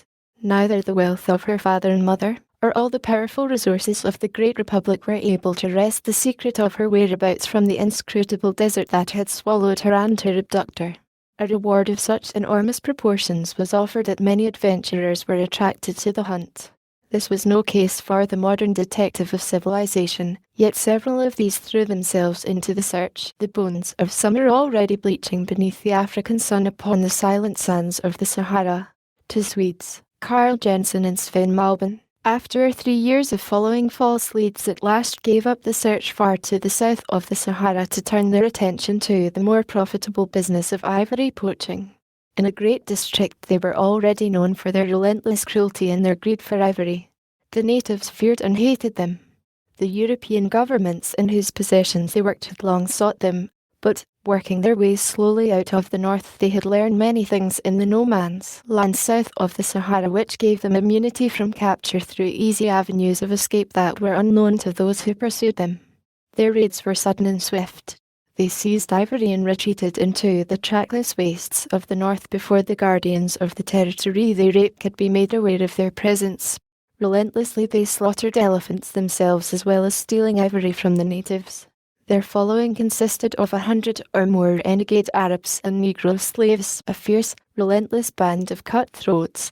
Remember them, Carl Jensen and Sven Malben, yellow-bearded, Swedish giants, for you will meet them later. In the heart of the jungle, hidden away upon the banks of a small unexplored tributary of a large river that empties into the Atlantic not so far from the equator, lay a small, heavily palisaded village. 20 palm-thatched, beehive huts sheltered its black population, while a half-dozen goatskin tents in the centre of the clearing housed the score of Arabs who found shelter here while, by trading and raiding, they collected the cargoes which their ships of the desert bore northward twice each year to the market of Timbuktu. Playing before one of the Arab tents was a little girl of 10, a black-haired, black-eyed little girl who, with her nut-brown skin and graceful carriage, looked every inch a daughter of the desert. Her little fingers were busily engaged in fashioning a skirt of grasses for a much dishevelled doll which a kindly disposed slave had made for her a year or two before. The head of the doll was rudely chipped from ivory, while the body was a rat skin stuffed with grass. The arms and legs were bits of wood, perforated at one end and sewn to the rat skin torso. The doll was quite hideous and altogether disreputable and soiled, but Miriam thought it the most beautiful and adorable thing in the whole world, which is not so strange in view of the fact that it was the only object within that world upon which she might bestow her confidence and her love. Everyone else with whom Miriam came in contact was, almost without exception, either indifferent to her or cruel. There was, for example, the old black hag who looked after her, Mabunu, toothless, filthy and ill-tempered. She lost no opportunity to cuff the little girl, or even inflict minor tortures upon her, such as pinching, or, as she had twice done, searing the tender flesh with hot coals. And there was the sheikh, her father. She feared him more than she did Mabunu. He often scolded her for nothing, quite habitually terminating his tirades by cruelly beating her, until her little body was black and blue. But when she was alone she was happy, playing with Gika, or decking her hair with wild flowers, or making ropes of grasses. She was always busy and always singing when they left her alone. No amount of cruelty appeared sufficient to crush the innate happiness and sweetness from her full little heart. Only when the sheikh was near was she quiet and subdued. Him she feared with a fear that was at times almost hysterical terror. She feared the gloomy jungle too, the cruel jungle that surrounded the little village with chattering monkeys and screaming birds by day and the roaring and coughing and moaning of the carnivora by night. Yes, she feared the jungle, but so much more did she fear the sheikh that many times it was in her childish head to run away, out into the terrible jungle forever rather than longer to face the ever-present terror of her father. As she sat there this day before the sheikh's goatskin tent, fashioning a skirt of grasses for Gika, the sheikh appeared suddenly approaching. Instantly the look of happiness faded from the child's face. She shrunk aside in an attempt to scramble from the path of the leathern-faced old Arab, but she was not quick enough. With a brutal kick the man sent her sprawling upon her face, where she lay quite still, tireless but trembling. Then, With an oath at her, the man passed into the tent. The old, black hag shook with appreciative laughter, disclosing an occasional and lonesome yellow fang. When she was sure the sheikh had gone, the little girl crawled to the shady side of the tent, where she lay quite still, hugging Geeka close to her breast, her little form racked at long intervals with choking sobs. She dared not cry aloud, since that would have brought the sheikh upon her again.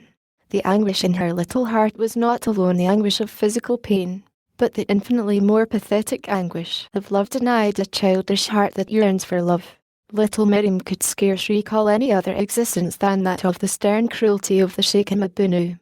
Dimly, in the back of her childish memory there lurked a blurred recollection of a gentle mother, but Miriam was not sure but that even this was but a dream picture induced by her own desire for the caresses she never received, but which she lavished upon the much-loved Geeka. Never was such a spoiled child as Geeka. Its little mother, far from fashioning her own conduct after the example set her by her father and nurse, went to the extreme of indulgence. Geeka was kissed 1,000 times a day. There was play in which Geeka was naughty, but the little mother never punished. Instead, she caressed and fondled, her attitude influenced solely by her own pathetic desire for love. Now, as she pressed Geeka close to her, her sobs lessened gradually, until she was able to control her voice and pour out her misery into the ivory ear of her only confidant. Geeka loves Miriam, she whispered. Why does the sheikh, my father, not love me, too? Am I so naughty? I try to be good, but I never know why he strikes me, so I cannot tell what I have done which displeases him. Just now he kicked me and hurt me so, Geeka, but I was only sitting before the tent making a skirt for you. That must be wicked, or he would not have kicked me for it. But why is it wicked, Geeka? Oh dear. I do not know. I do not know. I wish, Geeka, that I were dead. Yesterday the hunters brought in the body of El Adria. El Adria was quite dead. No more will he slink silently upon his unsuspecting prey.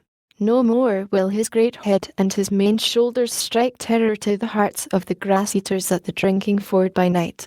No more will his thundering roar shake the ground. El Adria is dead. They beat his body terribly when it was brought into the village, but El Adria did not mind. He did not feel the blows, for he was dead. When I am dead, Geeka, neither shall I feel the blows of Mabunu, or the kicks of the sheikh, my father. Then shall I be happy. Oh, Geeka, how I wish that I were dead.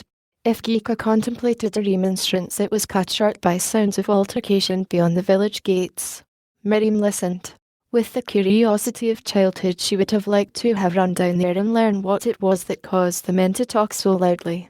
Others of the village were already trooping in the direction of the noise, but Miriam did not dare. The sheikh would be there, doubtless, and if he saw her it would be but another opportunity to abuse her, so Miriam lay still and listened. Presently she heard the crowd moving up the street toward the sheikh's tent. Cautiously she stuck her little head around the edge of the tent. She could not resist the temptation, for the sameness of the village life was monotonous, and she craved diversion. What she saw was two strangers, white men. They were alone, but as they approached she learned from the talk of the natives that surrounded them that they possessed a considerable following that was camped outside the village. They were coming to palaver with the sheikh.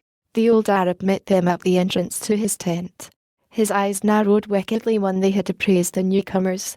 They stopped before him, exchanging greetings. They had come to trade for ivory, they said. The sheikh grunted. He had no ivory. Miriam gasped. She knew that in a nearby hut the great tusks were piled almost to the roof. She poked her little head further forward to get a better view of the strangers.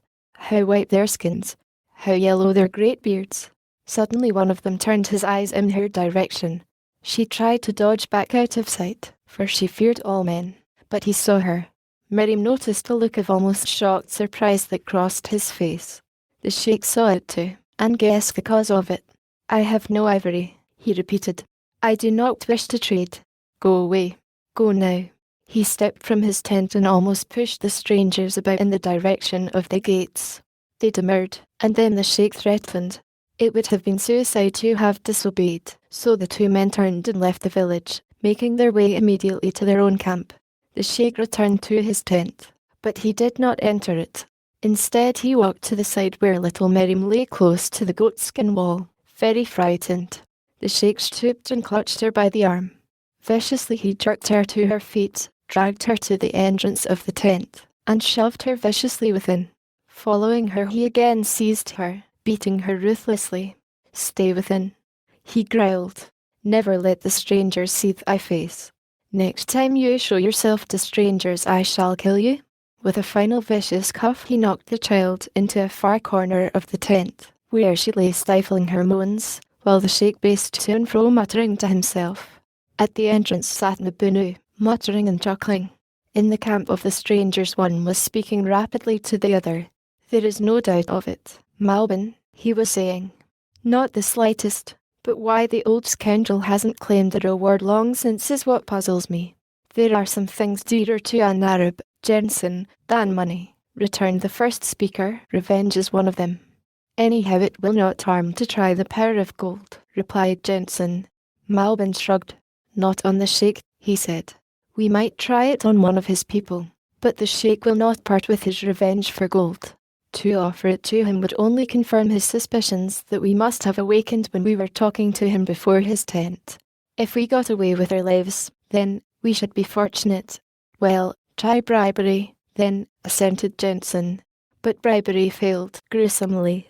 The tool they selected after a stay of several days in their camp outside the village was a tall, old headman of the sheikh's native contingent. He fell to the lure of the shining metal, for he had lived upon the coast and knew the power of gold.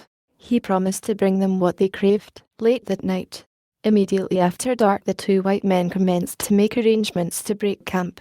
By midnight all was prepared. The porters lay beside their loads, ready to swing them aloft at a moment's notice. The armed askaris loitered between the balance of the safari and the Arab village, ready to form a rear guard for the retreat that was to begin the moment that the headman brought that which the white masters awaited. Presently there came the sound of footsteps along the path from the village. Instantly the askaris and the whites were on the alert. More than a single man was approaching. Jensen stepped forward and challenged the newcomers in a low whisper. "Who comes?" he queried. "Mbita," came the reply. Mbita was the name of the traitorous headman. Jensen was satisfied, though he wondered why Mbita had brought others with him. Presently he understood. The thing they fetched lay upon a litter borne by two men. Jensen cursed beneath his breath. Could the fool be bringing them a corpse? They had paid for a living price. The bearers came to a halt before the white men. "This has your gold purchased," said one of the two. They set the litter down, turned and vanished into the darkness toward the village. Malbin looked at Jensen, a crooked smile twisting his lips. The thing upon the litter was covered with a piece of cloth. "Well," queried the latter, "raise the covering and see what you have bought. Much money shall we realize on a corpse, especially after the 6 months beneath the burning sun that will be consumed in carrying it to its destination." "The fool should have known that we deserved her alive," grumbled Malbin, grasping a corner of the cloth and jerking the cover from the thing that lay upon the litter. At sight of what lay beneath, both men stepped back, involuntary oaths upon their lips, for there before them lay the dead body of Mbita, the faithless headman. 5 minutes later the safari of Jensen and Malbin was forcing its way rapidly toward the west, nervous askaris guarding the rear from the attack they momentarily expected. Chapter 6. His first night in the jungle was one which the son of Tarzan held longest in his memory. No savage carnivore menaced him. There was never a sign of hideous barbarian. Or, if there were, the boy's troubled mind took no cognizance of them. His conscience was harassed by the thought of his mother's suffering. Self-blame plunged him into the depths of misery. The killing of the American caused him little or no remorse. The fellow had earned his fate. Jack's regret on this score was due mainly to the effect which the death of Condon had had upon his own plans. Now he could not return directly to his parents as he had planned. Fear of the primitive, borderland law, of which he had read highly coloured, imaginary tales, had thrust him into the jungle a fugitive. He dared not return to the coast at this point, not that he was so greatly influenced through personal fear as from a desire to shield his father and mother from further sorrow and from the shame of having their honoured name dragged through the sordid degradation of a murder trial. With returning day the boy's spirits rose. With the rising sun rose new hope within his breast. He would return to civilization by another way. None would guess that he had been connected with the killing of the stranger in the little out-of-the-way trading post upon a remote shore. Crouched close to the great ape in the crotch of a tree, the boy had shivered through an almost sleepless night. His light pajamas had been but little protection from the chill dampness of the jungle, and only that side of him which was pressed against the warm body of his shaggy companion approximated to comfort. And so he welcomed the rising sun with its promise of warmth as well as light, the blessed sun, dispeller of physical and mental ills. He shook Hackett into wakefulness. "Come," he said. "I am cold and hungry. We will search for food out there in the sunlight," and he pointed to an open plain, dotted with stunted trees and strewn with jagged rock. The boy slid to the ground as he spoke, but the ape first looked carefully about, sniffing the morning air. Then, satisfied that no danger lurked near, he descended slowly to the ground beside the boy. Numa and Sabor, his mate, feast upon those who descend first and look afterward, while those who look first and descend afterward live to feast themselves. Thus the old ape imparted to the son of Tarzan the boy's first lesson in jungle lore. Side by side they set off across the rough plain, for the boy wished first to be warm. The ape showed him the best places to dig for rodents and worms, but the lad only gagged at the thought of devouring the repulsive things.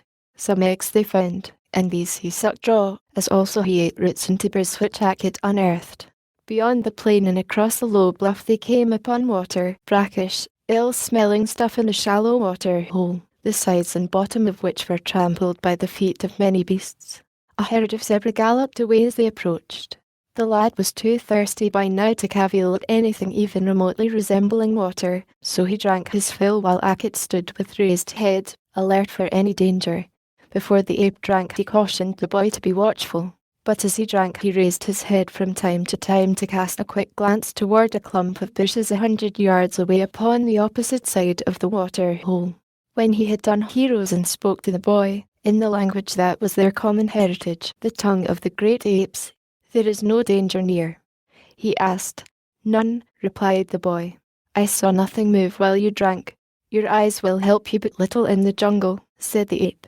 "Here, if you would live, you must depend upon your ears and your nose, but most upon your nose.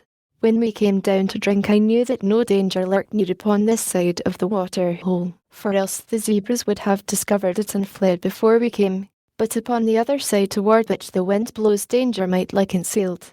We could not smell it, for its scent is being blown in the other direction, and so I bent my ears and eyes downwind where my nose cannot travel." "And you found nothing?" asked the lad, with a laugh.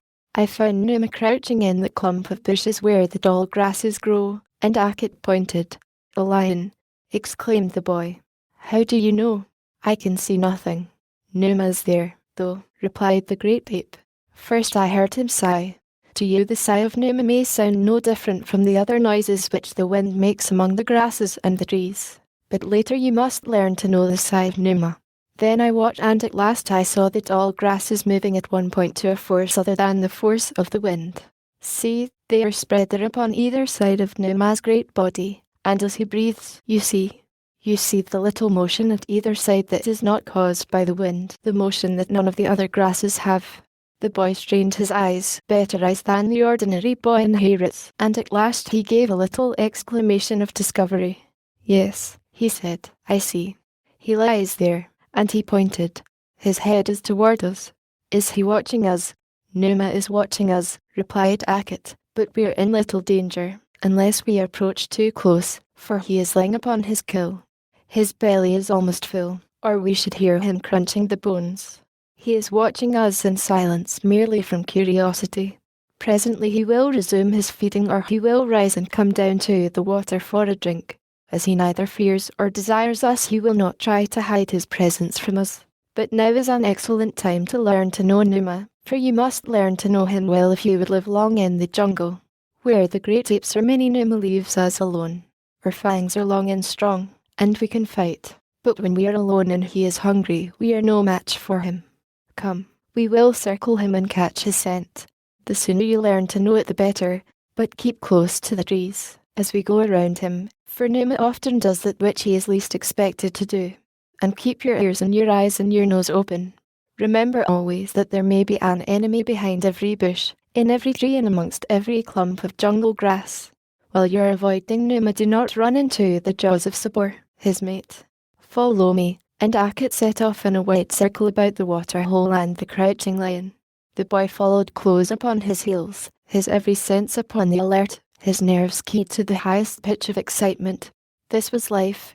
For the instant he forgot his resolutions of a few minutes past to hasten to the coast at some other point than that at which he had landed and make his way immediately back to London.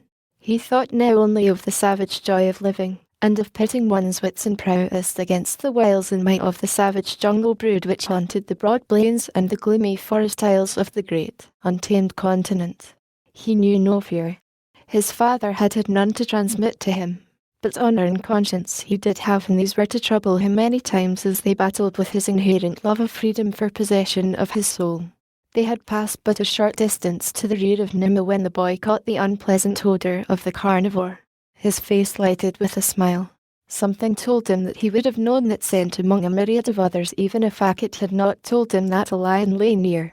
There was a strange familiarity, a weird familiarity in it that made the short hairs rise at the nape of his neck, and brought his upper lip into an involuntary snarl that bared his fighting fangs. There was a sense of stretching of the skin about his ears, for all the world as though those members were flattening back against his skull in preparation for deadly combat. His skin tingled. He was aglow with a pleasurable sensation that he never before had known. He was, upon the instant, another creature, wary, alert, ready. Thus did the scent of Numa, the lion, transform the boy into a beast. He had never seen a lion, his mother had gone to great pains to prevent it, but he had devoured countless pictures of them, and now he was ravenous to feast his eyes upon the king of beasts in the flesh.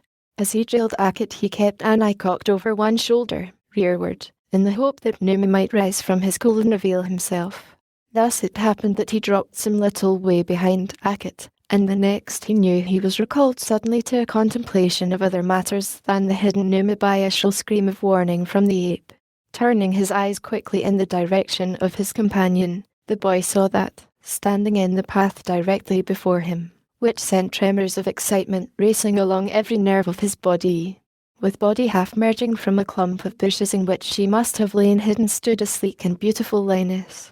Her yellow, green eyes were round and staring, boring straight into the eyes of the boy. Not 10 paces separated them. 20 paces behind the lioness stood the great ape, bellowing instructions to the boy and hurling taunts at the lioness in an evident effort to attract her attention from the lad while he gained the shelter of a nearby tree. But Sabor was not to be diverted. She had her eyes upon the lad. He stood between her and her mate, between her and the kill. It was suspicious. Probably he had ulterior designs upon her lord and master or upon the fruits of their hunting. The lioness is short-tempered. Akit's bellowing annoyed her. She uttered a little rumbling growl, taking a step toward the boy. "The tree!" screamed Akit. The boy turned and fled, and at the same instant the lioness charged. The tree was but a few paces away. A limb hung 10 feet from the ground, and as the boy leaped for it the lioness leaped for him. Like a monkey he pulled himself up and to one side. A great forepaw caught him a glancing blow at the hips, just grazing him. One curved talon hooked itself into the waistband of his pyjama trousers, ripping them from him as the lioness sped by. Half naked the lad drew himself to safety as the beast turned and leaped for him once more. Akit, from a nearby tree, jabbered and scolded, calling the lioness all manner of foul names. The boy, patterning his conduct after that of his preceptor, unstippered the vials of his invective upon the head of the enemy, until in realization of the futility of words as weapons he bethought himself of something heavier to hurl. There was nothing but dead twigs and branches at hand, but these he flung at the upturned, snarling face of Sabor just as his father had before him 20 years ago, when as a boy he too had taunted and tantalized the great cats of the jungle. The lioness fretted about the bole of the tree for a short time, but finally, either realizing the uselessness of her vigil, or prompted by the pangs of hunger, she stalked majestically away and disappeared in the brush that hid her lord, who had not once shown himself during the altercation. Freed from their retreats, Akit and the boy came to the ground, to take up their interrupted journey once more. The old ape scolded the lad for his carelessness. Had you not been so intent upon the lion behind you, you might have discovered the lioness much sooner than you did. But you passed right by her without seeing her, retorted the boy. Akit was chagrined. It is thus, he said, that jungle folk die. We go cautiously for a lifetime, and then, just for an instant, we forget, and, he ground his teeth in mimicry of the crunching of great jaws in flesh. It is a lesson, he resumed. You have learned that you may not for too long keep your eyes and your ears and your nose all bent in the same direction. That night the son of Tarzan was colder than he ever had been in all his life. The pajama trousers had not been heavy, but they had been much heavier than nothing. And the next day he roasted in the hot sun, for again their way led much across wide and treeless plains. It was still in the boy's mind to travel to the south, and circle back to the coast in search of another outpost of civilization. He had said nothing of this plan to Akit, for he knew that the old ape would look with displeasure upon any suggestion that savoured of separation. For a month the two wandered on, the boy learning rapidly the laws of the jungle, his muscles adapting themselves to the new mode of life that had been thrust upon them. The thews of the sire had been transmitted to the son. It needed only the hardening of use to develop them. The lad found that it came quite naturally to him to swing through the trees. Even at great heights he never felt the slightest dizziness, and when he had caught the knack of the swing and the release, he could hurl himself through space from branch to branch with even greater agility than the heavier Akit. And with exposure came a toughening and hardening of his smooth, white skin, browning now beneath the sun and wind. He had removed his pajama jacket one day to bathe in a little stream that was too small to harbour crocodiles, and while he and Akit had been disporting themselves in the cool waters, the monkey had dropped down from the overhanging trees, snatched up the boy's single remaining article of civilized garmenture, and scampered away with it. For a time Jack was angry, but when he had been without the jacket for a short while he began to realize that being half-clothed is infinitely more uncomfortable than being entirely naked. Soon he did not miss his clothing in the least, and from that he came to revel in the freedom of his unhampered state. Occasionally a smile would cross his face as he tried to imagine the surprise of his schoolmates could they but see him now. They would envy him. Yes, how they would envy him. He felt sorry for them at such times, and again as he thought of them amid luxuries and comforts of their English homes, happy with their fathers and mothers, a most uncomfortable lump would arise into the boy's throat, and he would see a vision of his mother's face through a blur of mist that came unbidden to his eyes. Then it was that he urged Akit onward, for now they were headed westward toward the coast. The old ape thought that they were searching for a tribe of his own kind, nor did the boy disabuse his mind of this belief. It would do to tell Akit of his real plans when they had come within sight of civilization. One day as they were moving slowly along beside a river they came unexpectedly upon a native village. Some children were playing beside the water. The boy's heart leaped within his breast at sight of them. For over a month he had seen no human being. What if these were naked savages? What if their skins were black? Were they not creatures fashioned in the mold of their maker, as was he? They were his brothers and sisters. He started toward them. With a low warning Akit laid a hand upon his arm to hold him back. The boy shook himself free, and with a shout of greeting ran forward toward the airborne players. The sound of his voice brought every head erect. Wide eyes viewed him for an instant, and then, with screams of terror, the children turned and fled toward the village. At their heels ran their mothers, and from the village gate, in response to the alarm, came a score of warriors, hastily snatched spears and shields ready in their hands. At sight of the consternation he had wrought the boy halted. The glad smile faded from his face as with wild shouts and menacing gestures the warriors ran toward him. Akit was calling to him from behind to turn and flee, telling him that the blacks would kill him. For a moment he stood watching them coming, then he raised his hand with the palm toward them in signal for them to halt, calling out at the same time that he came as a friend, that he had only wanted to play with their children. Of course they did not understand a word that he addressed to them, and their answer was what any naked creature who had run suddenly out of the jungle upon their women and children might have expected, a shower of spears. The missiles struck all about the boy, but none touched him. Again his spine tingled and the short hairs lifted at the nape of his neck and along the top of his scalp. His eyes narrowed. Sudden hatred flared in them to wither the expression of glad friendliness that had lighted them but an instant before. With a low snarl, quite similar to that of a baffled beast, he turned and ran into the jungle. There was Akut awaiting him in a tree. The ape urged him to hasten in flight, for the wise old anthropoid knew that they too, naked and unarmed, were no match for the sinewy black warriors who would doubtless make some sort of search for them through the jungle. But a new power moved the son of Tarzan. He had come with a boy's glad and open heart to offer his friendship to these people who were human beings like himself. He had been met with suspicion and spears. They had not even listened to him. Rage and hatred consumed him. When Akut urged speed, he held back. He wanted to fight, yet his reason made it all too plain that it would be but a foolish sacrifice of his life to meet these armed men with his naked hands and his teeth. Already the boy thought of his teeth, of his fighting fangs, when possibility of combat loomed close.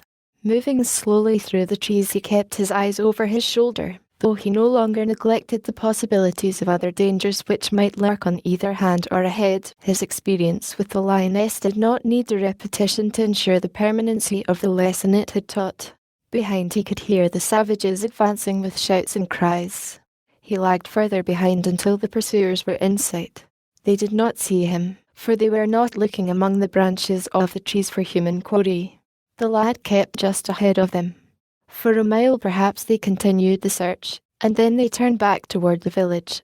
Here was the boy's opportunity, that for which he had been waiting, while the hot blood of revenge coursed through his veins until he saw his pursuers through a scarlet haze. When they turned back, he turned and followed them. Akut was no longer in sight. Thinking that the boy followed, he had gone on further ahead. He had no wish to tempt fate within range of those deadly spears.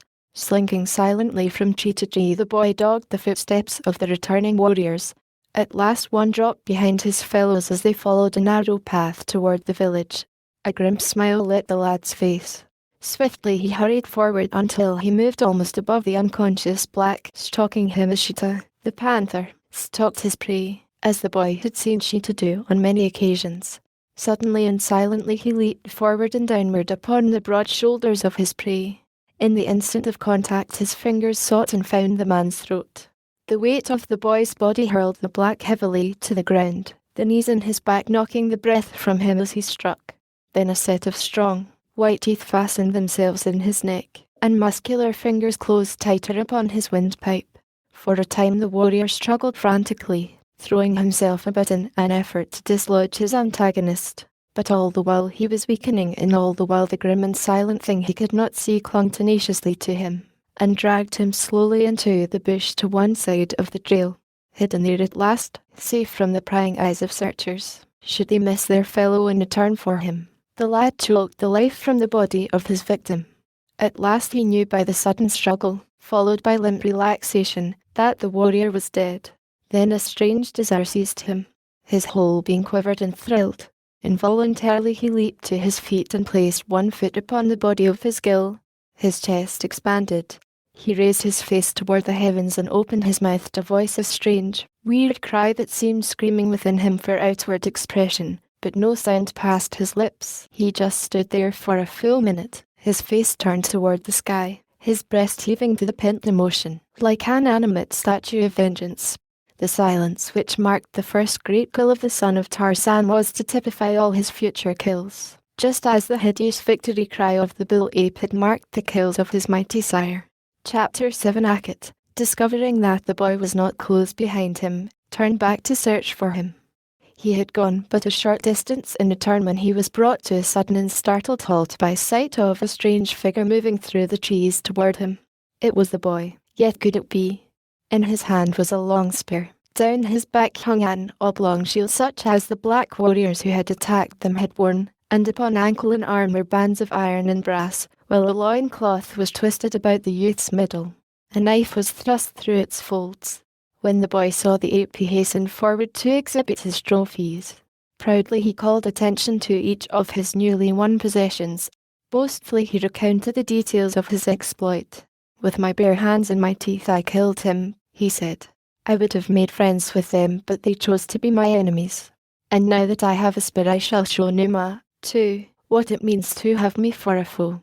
Only the white men and the great apes, Akit, are our friends. Them we shall seek, all others must we avoid or kill. This have I learned of the jungle. They made a detour about the hostile village, and resumed their journey toward the coast. The boy took much pride in his new weapons and ornaments.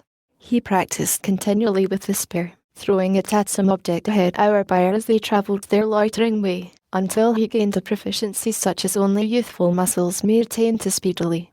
All the while his training went on under the guidance of Akit. No longer was there a single jungle spear, but was an open book to the keen eyes of the lad, and those other indefinite spear that elude the senses of civilized man and are only partially appreciable to his savage cousin came to be familiar friends of the eager boy. He could differentiate the innumerable species of the herbivora by scent, and he could tell, too, whether an animal was approaching or departing merely by the waxing or waning strength of its effluvium. Nor did he need the evidence of his eyes to tell him whether there were 2 lions or 4 upwind, 100 yards away or half a mile. Much of this had Akit taught him, but far more was instinctive knowledge, a species of strange intuition inherited from his father.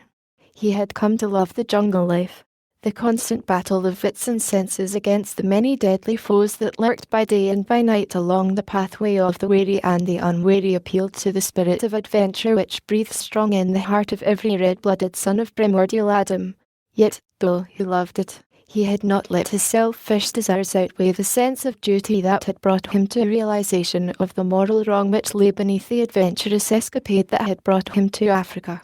His love of father and mother was strong within him, too strong to permit unalloyed happiness which was undoubtedly causing them days of sorrow. And so he held tight to his determination to find a port upon the coast where he might communicate with them and receive funds for his return to London.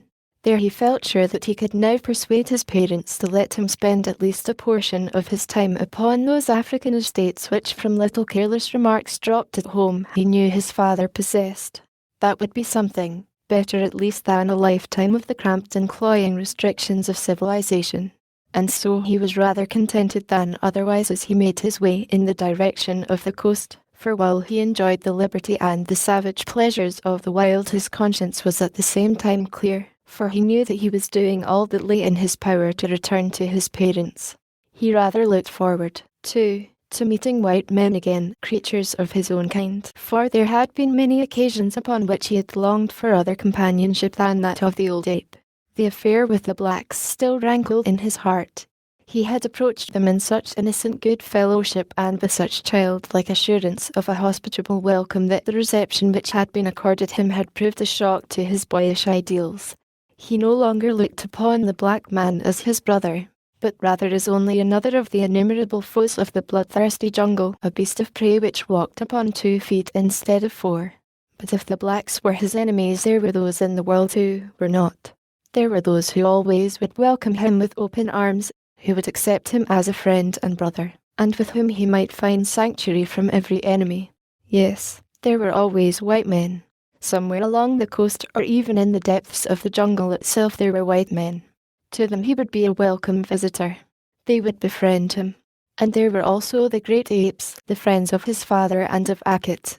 How glad they would be to receive the son of Tarzan of the apes. He hoped that he could come upon them before he found a trading post upon the coast. He wanted to be able to tell his father that he had known his old friends of the jungle, that he had hunted with them, that he had joined with them in their savage life, and their fierce, primeval ceremonies, the strange ceremonies of which Akit had tried to tell him. It cheered him immensely to dwell upon these happy meetings. Often he rehearsed the long speech which he would make to the apes, in which he would tell them of the life of their former king since he had left them. At other times he would play at meeting with white men. Then he would enjoy their consternation at sight of a naked white boy trapped in the warthogs of a black warrior on roaming the jungle with only a great ape as his companion. And so the days passed, and with the travelling and the hunting and the climbing the boy's muscles developed and his agility increased until even phlegmatic Akit marvelled at the prowess of his pupil. And the boy, realizing his great strength and revelling in it, became careless. He strode through the jungle, his proud head erect, defying danger. Where Racket took to the trees at the first scent of Numa, the lad laughed in the face of the king of beasts and walked boldly past him. Good fortune was with him for a long time. The lions he met were well fed, perhaps, or the very boldness of the strange creature which invaded their domain so filled them with surprise that thoughts of attack were banished from their minds as they stood, round-eyed, watching his approach and his departure. Whatever the cause, however, the fact remains that on many occasions the boy passed within a few paces of some great lion without arousing more than a warning growl. But no two lions are necessarily alike in character or temper. They differ as greatly as do individuals of the human family. Because 10 lions act similarly under similar conditions, one cannot say that the 11th lion will do likewise. The chances are that he will not. The lion is a creature of high nervous development. He thinks. Therefore, he reasons. Having a nervous system and brains, he is the possessor of temperament, which is affected variously by extraneous causes. One day the boy met the 11th lion. The former was walking across a small plain upon which grew little clumps of bushes. Racket was a few yards to the left of the lad who was the first to discover the presence of Numa. "Run, Racket," called the boy, laughing. "Numa lies hid in the bushes to my right. Take to the trees." Racket, "I, the son of Tarzan, will protect you," and the boy, laughing, kept straight along his way which led close beside the brush in which Numa lay concealed. The ape shouted to him to come away, but the lad only flourished his spear and executed an improvised war dance to show his contempt for the king of beasts. Closer and closer to the dread destroyer he came, until, with a sudden, angry growl, the lion rose from his bed not 10 paces from the youth. A huge fellow he was, this lord of the jungle and the desert. A shaggy mane clothed his shoulders. Cruel fangs armed his great jaws. His yellow-green eyes blazed with hatred and challenge.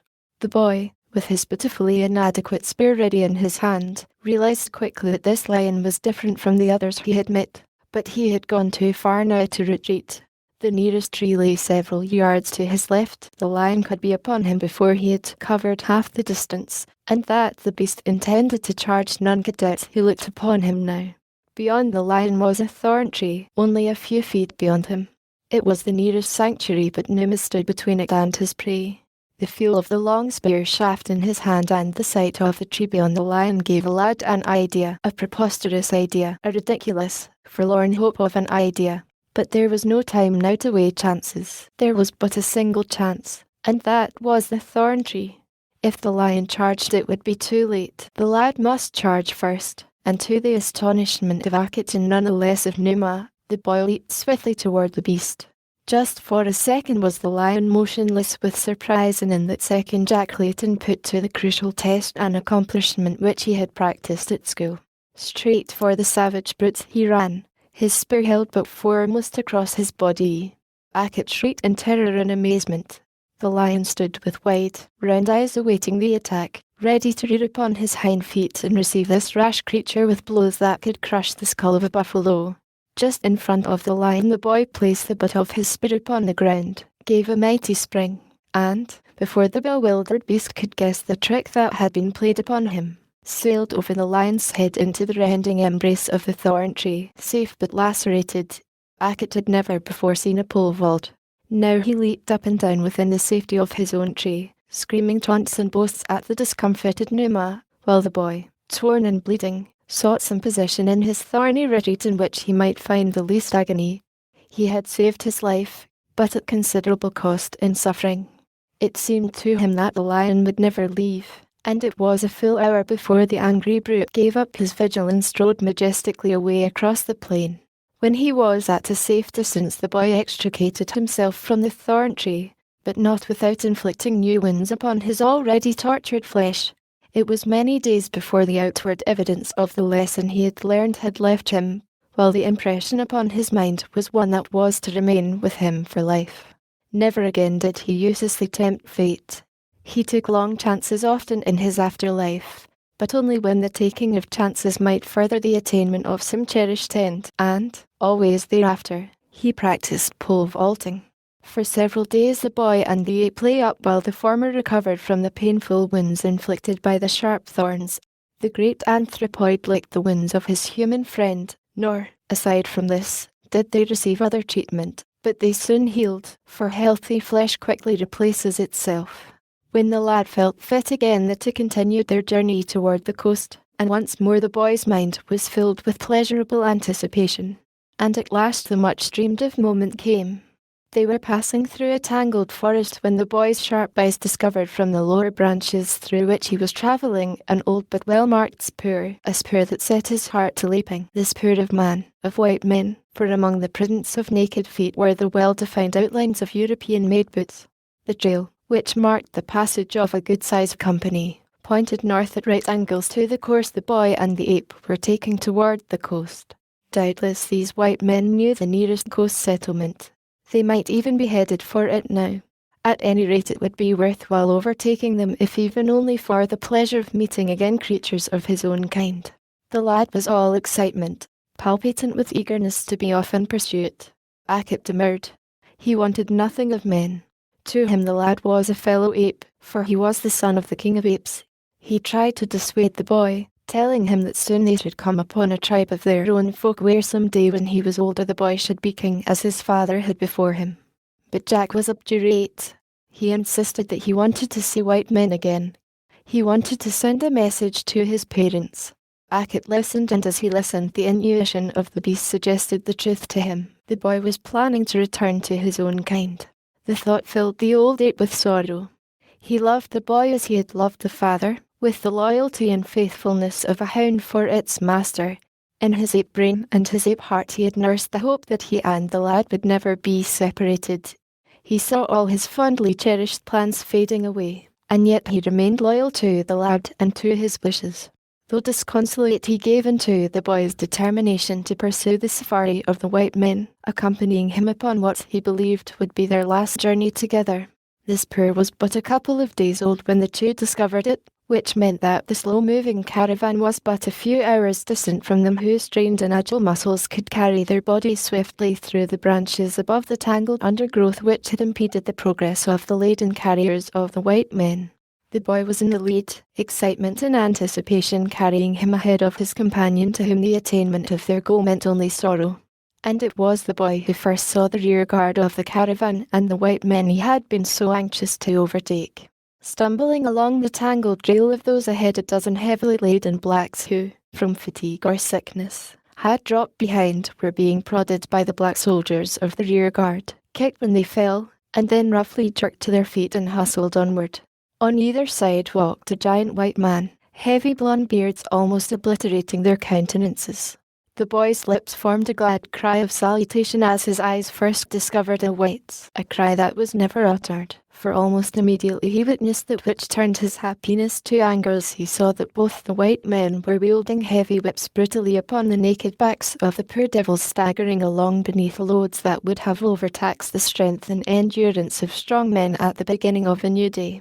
Every now and then the rear guard and the white men cast apprehensive glances rearward, as though momentarily expecting the materialization of some long-expected danger from the quarter. The boy had paused after his first sight of the caravan, and now was following slowly in the wake of the sordid, brutal spectacle. Presently Akit came up with him. To the beast there was less of horror in the sight than to the lad, yet even the great ape growled beneath his breath at useless torture being inflicted upon the helpless slaves. He looked at the boy. Now that he had caught up with the creatures of his own kind, why was it that he did not rush forward and greet them? He put the question to his companion. "They are fiends," muttered the boy. "I would not travel with such as they, for if I did I should set upon them and kill them the first time they beat their people as they are beating them now. But," he added, after a moment's thought, "I can ask them the whereabouts of the nearest port, and then, Akit, we can leave them." The ape made no reply, and the boy swung to the ground and started at a brisk walk toward the safari. He was 100 yards away, perhaps, when one of the whites caught sight of him.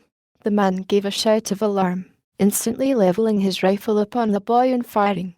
The bullet struck just in front of its mark, scattering turf and fallen leaves against the lad's legs. A second later the other white and the black soldiers of the rear guard were firing hysterically at the boy. Jack leaped behind a tree, unhit. Days of panic-ridden flight through the jungle had filled Carl Jensen and Sven Malbin with jangling nerves and their native boys with unreasoning terror. Every new note from behind sounded to their frightened ears the coming of the sheikh and his bloodthirsty entourage. They were in a blue funk, and the sight of the naked white warrior stepping silently out of the jungle through which they had just passed had been sufficient shock to let loose in action all the pent nerve energy of Malbin, who had been the first to see the strange apparition. And Malbin's shout and shot had set the others going. When their nervous energy had spent itself and they came to take stock of what they had been fighting, it developed that Malbin alone had seen anything clearly.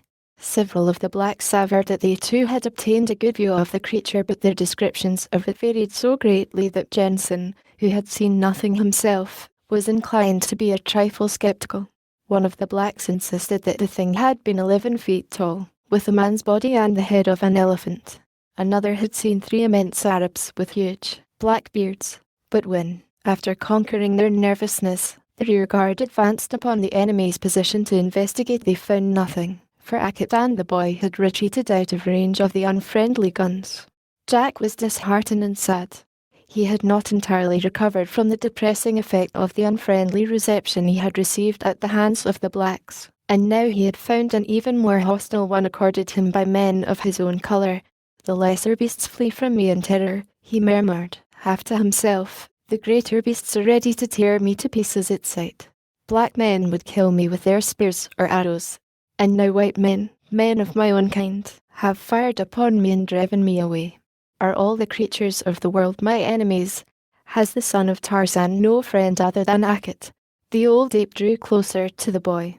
"There are the great apes," he said. "They only will be the friends of Akit's friend. Only the great apes will welcome the son of Tarzan. You have seen that men want nothing of you. Let us go now and continue our search for the great apes, our people." The language of the great apes is a combination of monosyllabic gutturals, amplified by gestures and signs. It may not be literally translated into human speech, but as near as may be, this is what Akit said to the boy. The two proceeded in silence for some time after Akit had spoken. The boy was immersed in deep thought, bitter thoughts in which hatred and revenge predominated. Finally he spoke. "Very well, Akit," he said. "We will find our friends, the great apes." The anthropoid was overjoyed, but he gave no outward demonstration of his pleasure. A low grunt was his only response, and a moment later he had leaped nimbly upon a small and unwary rodent that had been surprised at a fatal distance from its burrow. Tearing the unhappy creature in two, Akit handed the lion's share to the lad. Chapter 8. A year had passed since the two Swedes had been driven in terror from the savage country where the sheikh held sway. Little Miriam still played with Geeka, lavishing all her childish love upon the now almost hopeless ruin of what had never, even in its palmiest days, possessed even a slight degree of loveliness. But to Miriam, Geeka was all that was sweet and adorable. She carried to the deaf ears of the battered ivory head all her sorrows, all her hopes, and all her ambitions, for even in the face of hopelessness, in the clutches of the dread authority from which there was no escape, little Miriam yet cherished hopes and ambitions. It is true that her ambitions were rather nebulous in form, consisting chiefly of a desire to escape with Geeka to some remote and unknown spot where there were no sheikhs, no Mabunas, where El Adria could find no entrance, and where she might play all day surrounded only by flowers and birds and the harmless little monkeys playing in the treetops. The sheikh had been away for a long time, conducting a caravan of ivory, skins, and rubber far into the north. The interim had been one of great peace for Miriam. It is true that Mabunu had still been with her, to pinch or beat her as the mood seized the villainous old hag, but Mabunu was only one. When the sheikh was there also there were two of them, and the sheikh was stronger and more brutal even than Mabunu. Little Miriam often wondered why the grim old man hated her so. It is true that he was cruel and unjust to all with whom he came in contact, but to Miriam he reserved his greatest cruelties, his most studied injustices. Today Miriam was squatting at the foot of a large tree which grew inside the palisade close to the edge of the village. She was fashioning a tent of leaves for Geeka. Before the tent were some pieces of wood and small leaves and a few stones. These were the household utensils. Geeka was cooking dinner. As the little girl played she prattled continuously to her companion, propped in a sitting position with a couple of twigs. She was totally absorbed in the domestic duties of Geeka, so much so that she did not note the gentle swaying of the branches of the tree above her as they bent to the body of the creature that had entered them stealthily from the jungle. In happy ignorance the little girl played on, while from above two steady eyes looked down upon her, unblinking, unwavering. There was none other than the little girl in this part of the village, which had been almost deserted since the Sheikh had left long months before upon his journey toward the north. And out in the jungle, an hour's march from the village, the Sheikh was leading his returning caravan homeward. A year had passed since the white men had fired upon the lad and driven him back into the jungle to take up his search for the only remaining creatures to whom he might look for companionship, the great apes. For months the two had wandered eastward, deeper and deeper into the jungle. The year had done much for the boy, turning his already mighty muscles to thews of steel, developing his woodcraft to a point where it verged upon the uncanny, perfecting his arboreal instincts, and training him in the use of both natural and artificial weapons. He had become at last a creature of marvellous physical powers and mental cunning. He was still but a boy, yet so great was his strength that the powerful anthropoid with which he often engaged in mimic battle was no match for him. Akut had taught him to fight as the bull ape fights, nor ever was there a teacher better fitted to instruct in the savage warfare of primordial man, or a pupil better equipped to profit by the lessons of a master. As the two searched for a band of the almost extinct species of ape to which Akut belonged, they lived upon the best the jungle afforded. Antelope and zebra fell to the boy's spear, or were dragged down by the two powerful beasts of prey who leaped upon them from some overhanging limb or from the ambush of the undergrowth beside the trail to the waterhole or the ford. The pelt of a leopard covered the nakedness of the youth, but the wearing of it had not been dictated by any prompting of modesty. With the rifle shots of the white men showering about him, he had reverted to the savage area of the beast that is inherent in each of us, but that flamed more strongly in this boy whose father had been raised a beast of prey. He wore his leopard skin at first in response to a desire to parade a trophy of his prowess, for he had slain the leopard with his knife in a hand-to-hand combat. He saw that the skin was beautiful, which appealed to his barbaric sense of ornamentation, and when it stiffened and later commenced to decompose because of his having no knowledge of how to cure or tan, it was with sorrow and regret that he discarded it. Later, when he chanced upon a lone, black warrior wearing the counterpart of it, soft and clinging and beautiful from proper curing, it required but an instant to leap from above upon the shoulders of the unsuspecting black, sink a keen blade into his heart and possess the rightly preserved hide. There were no after-qualms of conscience.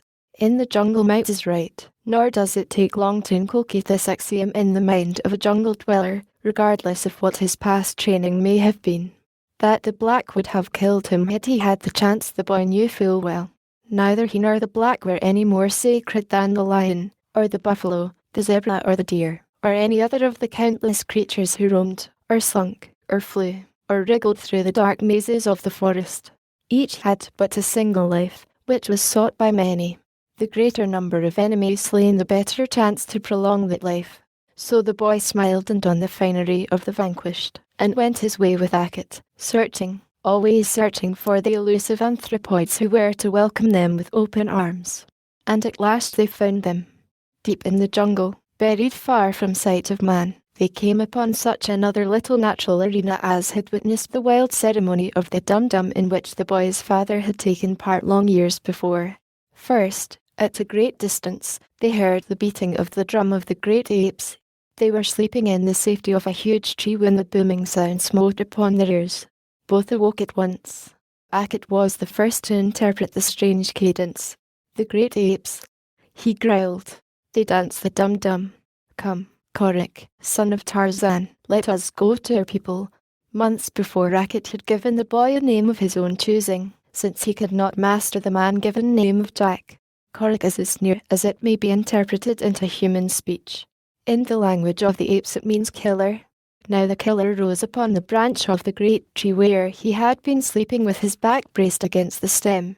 He stretched his lithe young muscles, the moonlight filtering through the foliage from above dappling his brown skin with little patches of light.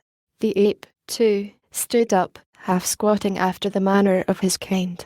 Low growls rumbled from the bottom of his deep chest, growls of excited anticipation. The boy growled in harmony with the ape. Then the anthropoid slid softly to the ground. Close by, in the direction of the booming drum, lay a clearing which they must cross. The moon flooded it with silvery light. Half erect, the great ape shuffled into the full glare of the moon. At his side, swinging gracefully along in marked contrast to the awkwardness of his companion, strode the boy, the dark, shaggy coat of the one brushing against the smooth, clear hide of the other. The lad was humming now, a music hall air that had found its way to the forms of the great English public school that was to see him no more. He was happy and expectant. The moment he had looked forward to for so long was about to be realized. He was coming into his own. He was coming home. As the months had dragged or flown along, retarded or spurred on as privation or adventure predominated, thoughts of his own home, while oft recurring, had become less vivid. The old life had grown to seem more like a dream than a reality, and the balking of his determination to reach the coast and return to London had finally thrown the hope of realization so remotely into the future that it too now seemed little more than a pleasant but hopeless dream. Now all thoughts of London and civilization were crowded so far into the background of his brain that they might as well have been non-existent. Except for form and mental development, he was as much an ape as the great, fierce creature at his side. In the exuberance of his joy he slapped his companion roughly on the side of the head. Half in anger, half in play, the anthropoid turned upon him, his fangs bared and glistening. Long, hairy arms reached out to seize him, and, as they had done 1,000 times before, the two clinched in mimic battle, rolling upon the sword, striking, growling and biting, though never closing their teeth in more than a rough pinch. It was wondrous practice for them both. The boy brought into play wrestling tricks that he had learned at school, and many of these Hackett learned to use and to foil.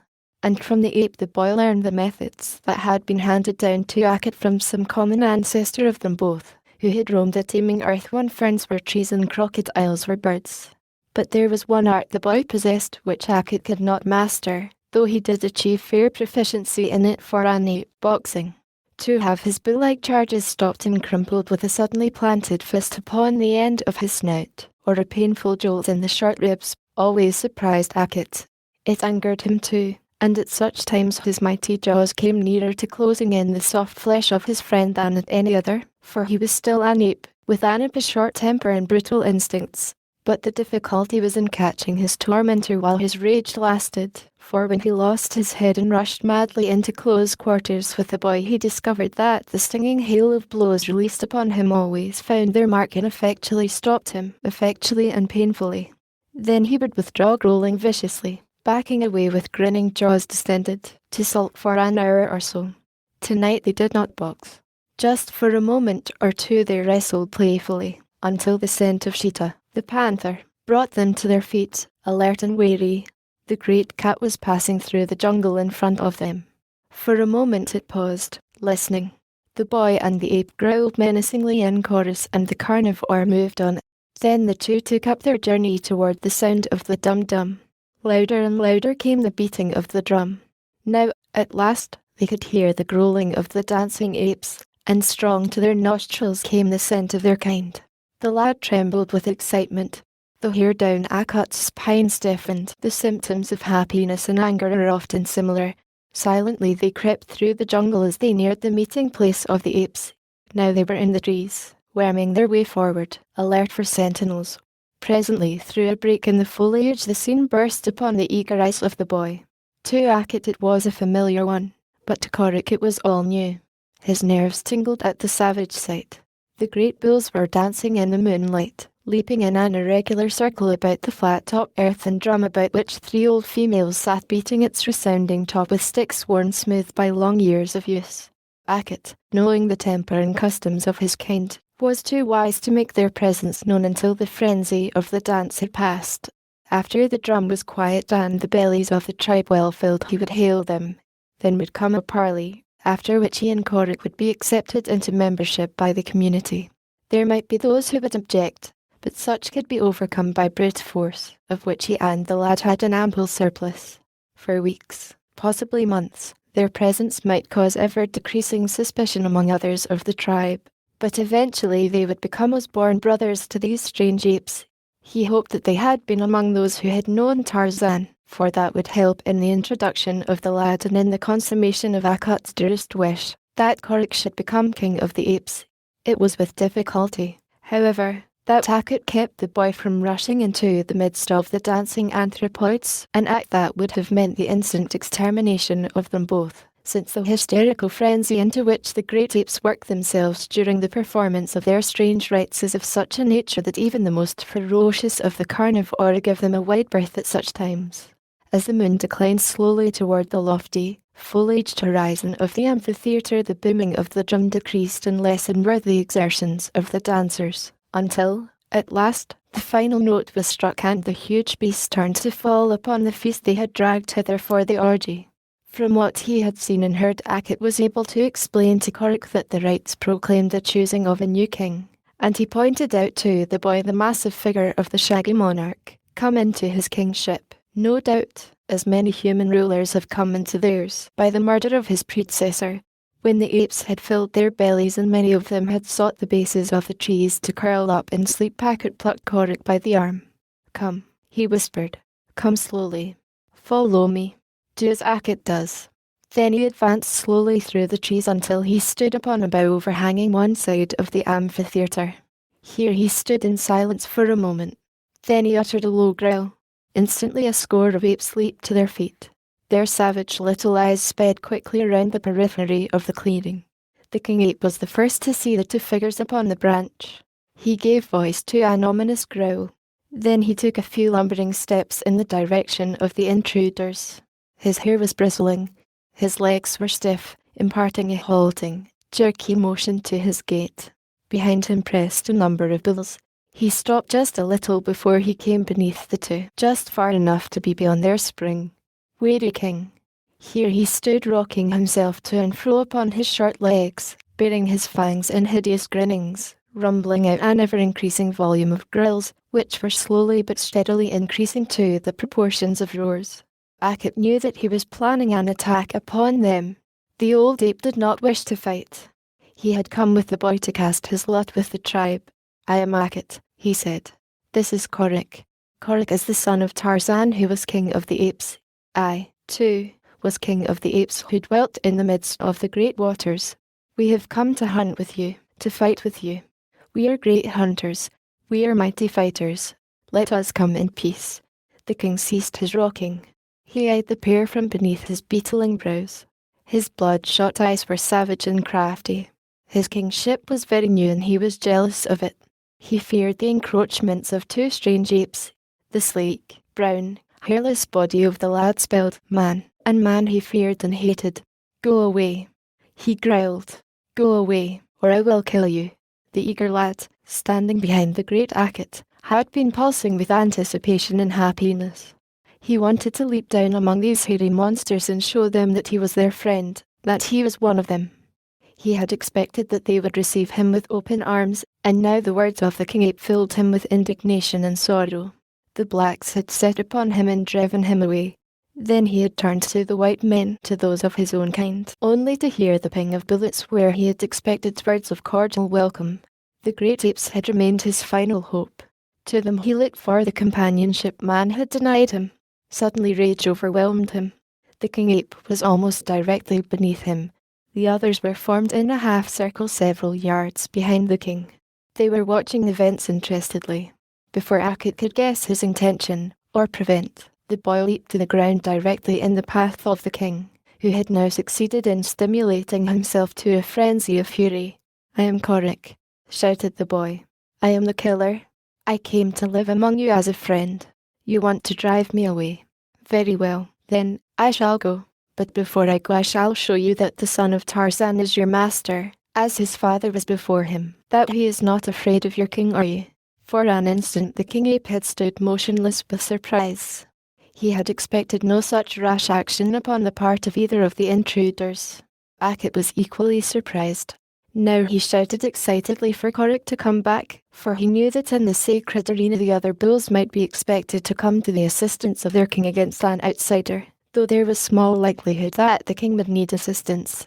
Once those mighty jaws closed upon the boy's soft neck, the end would come quickly. To leap to his rescue would mean death for Akut, too. But the brave old ape never hesitated. Bristling and growling, he dropped to the sword just as the king ape charged. The beast's hands clutched for their hold as the animal sprang upon the lad. The fierce jaws were wide distended to bury the yellow fangs deeply in the brown hide.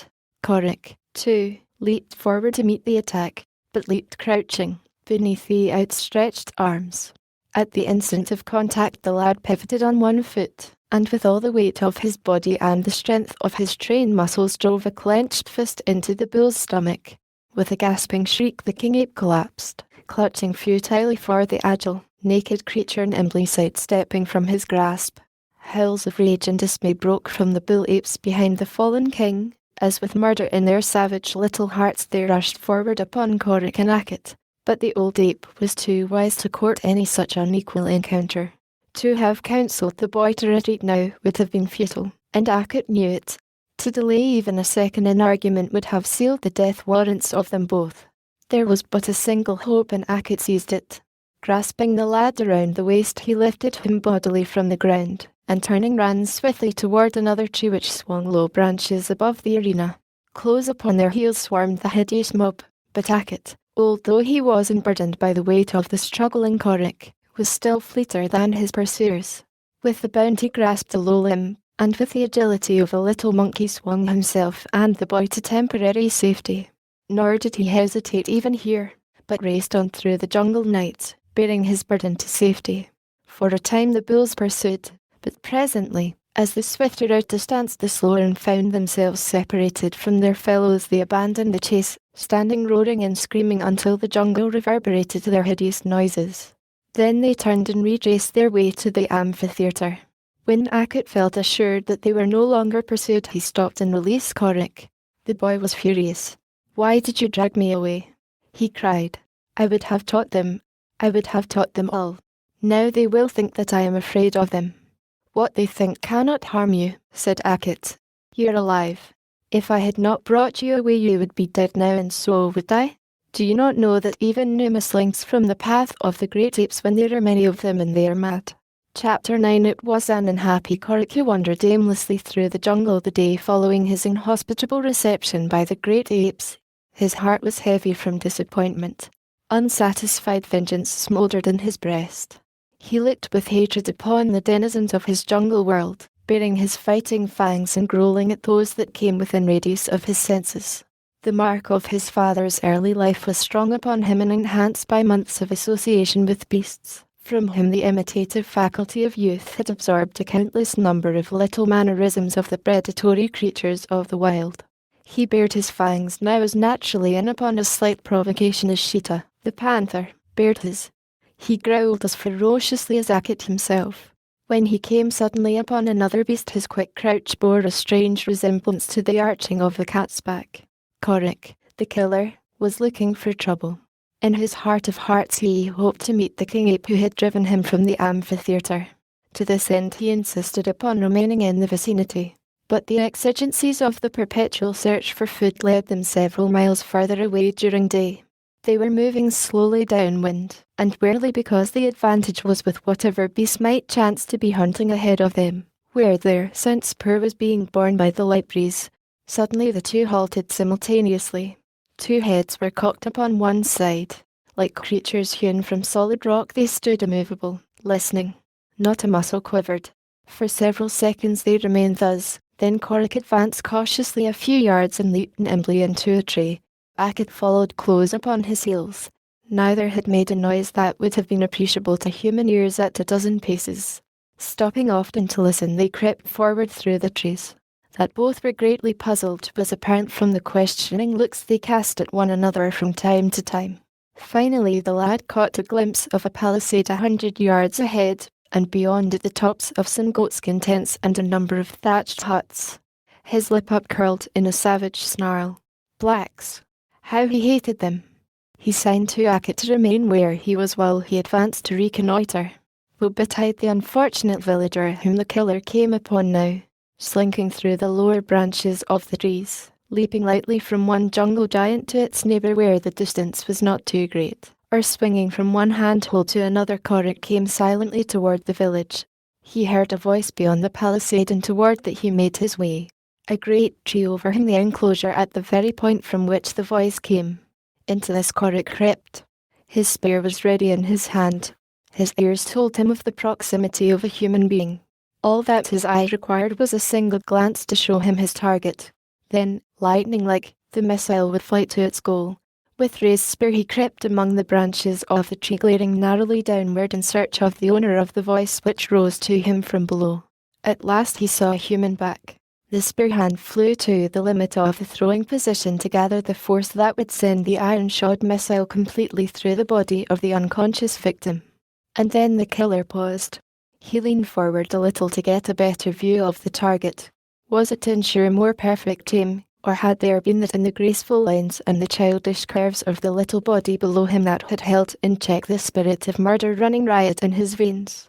He lowered his spear cautiously that it might make no noise by scraping against foliage or branches. Quietly he crouched in a comfortable position along the grateful man. There he lay with wide eyes looking down in wonder upon the creature he had crept upon to kill, looking down upon a little girl, a little nut-brown maiden. The snarl had gone from his lip. His only expression was one of interested attention. He was trying to discover what the girl was doing. Suddenly a broad grin overspread his face, for a turn of the girl's body had revealed Geeka of the ivory head and the rat-skin torso, Geeka of the splinter limbs and the disreputable appearance. The little girl raised the marred face to hers and rocking herself backward and forward crooned a plaintive Arab lullaby to the doll. A softer light entered the eyes of the killer. For a long hour that passed very quickly to him, Korik lay with gaze riveted upon the playing child. Not once had he had a view of the girl's full face. For the most part he saw only a mass of wavy, black hair, one brown little shoulder exposed upon the side from where her single rib was caught beneath her arm, and a shapely knee protruding from beneath her garment as she sat cross-legged upon the ground. A tilt of the head as she emphasized some maternal admonition to the passive Geeka revealed occasionally a rounded cheek or a piquant little chin. Now she was shaking a slim finger at Geeka, reprovingly, and again she crushed to her heart this only object upon which she might lavish the untold wealth of her childish affections. Korik, momentarily forgetful of his bloody mission, permitted the fingers of his spear hand to relax a little their grasp upon the shaft of his formidable weapon. It slipped, almost falling, but the occurrence recalled the killer to himself. It reminded him of his purpose in slinking stealthily upon the owner of the voice that had attracted his vengeful attention. He glanced at the spear, with its well-worn grip and cruel, barbed head. Then he let his eyes wander again to the dainty form below him. In imagination he saw the heavy weapon shooting downward. He saw it pierce the tender flesh, driving its way deep into the yielding body. He saw the ridiculous doll drop from its owner's arms to lie sprawled and pathetic beside the quivering body of the little girl. The killer shuddered, scowling at the inanimate iron and wood of the spear as though they constituted a sentient being endowed with a malignant mind. Korik wondered what the girl would do were he to drop suddenly from the tree to her side. Most likely she would scream and run away. Then would come the men of the village with spears and guns and set upon him. They would either kill him or drive him away. A lump rose in the boy's throat. He craved the companionship of his own kind, though he scarce realized how greatly. He would have liked to slip down beside the little girl and talk with her, though he knew from the words he had overheard that she spoke the language with which he was unfamiliar. They could have talked by signs a little. That would have been better than nothing. Too, he would have been glad to see her face. What he had glimpsed assured him that she was pretty. But her strongest appeal to him lay in the affectionate nature revealed by her gentle mothering of the grotesque doll. At last he hit upon a plan. He would attract her attention, and reassure her by a smiling greeting from a greater distance. Silently he wormed his way back into the tree. It was his intention to hail her from beyond the palisade, giving her the feeling of security which he imagined the stout barricade would afford. He had scarcely left his position in the tree when his attention was attracted by a considerable noise upon the opposite side of the village. By moving a little he could see the gate at the far end of the main street. A number of men, women and children were running toward it. It swung open, revealing the head of the caravan upon the opposite side. In trooped the motley organization, black slaves and dark-hued Arabs of the northern deserts, cursing camel drivers urging on their vicious charges. overburdened donkeys, waving sadly pendulous ears while they endured with stoic patience the brutalities of their masters. Goats, sheep and horses. Into the village they all trooped behind a tall, sour, old man, who rode without greetings to those who shrunk from his path directly to a large goatskin tent in the centre of the village. Here he spoke to a wrinkled hag.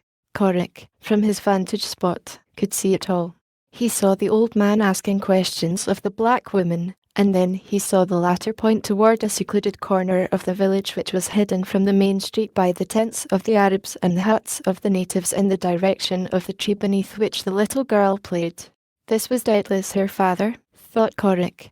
He had been away, and his first thought upon returning was of his little daughter. How glad she would be to see him!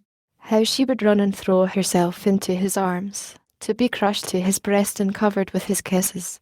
Corrick sighed. He thought of his own father and mother far away in London. He returned to his place in the tree above the girl.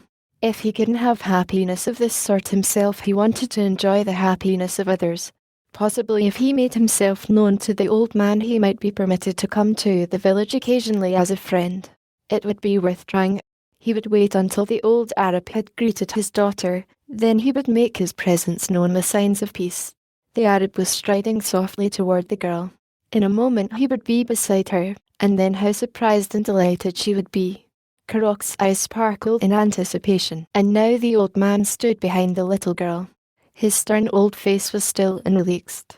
The child was yet unconscious of his presence. She prattled on to the unresponsive Geeka.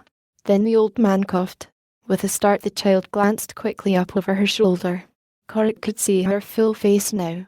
It was very beautiful in its sweet and innocent childishness, all soft and lovely curves. He could see her great, dark eyes. He looked for the happy love light that would follow recognition, but it did not come.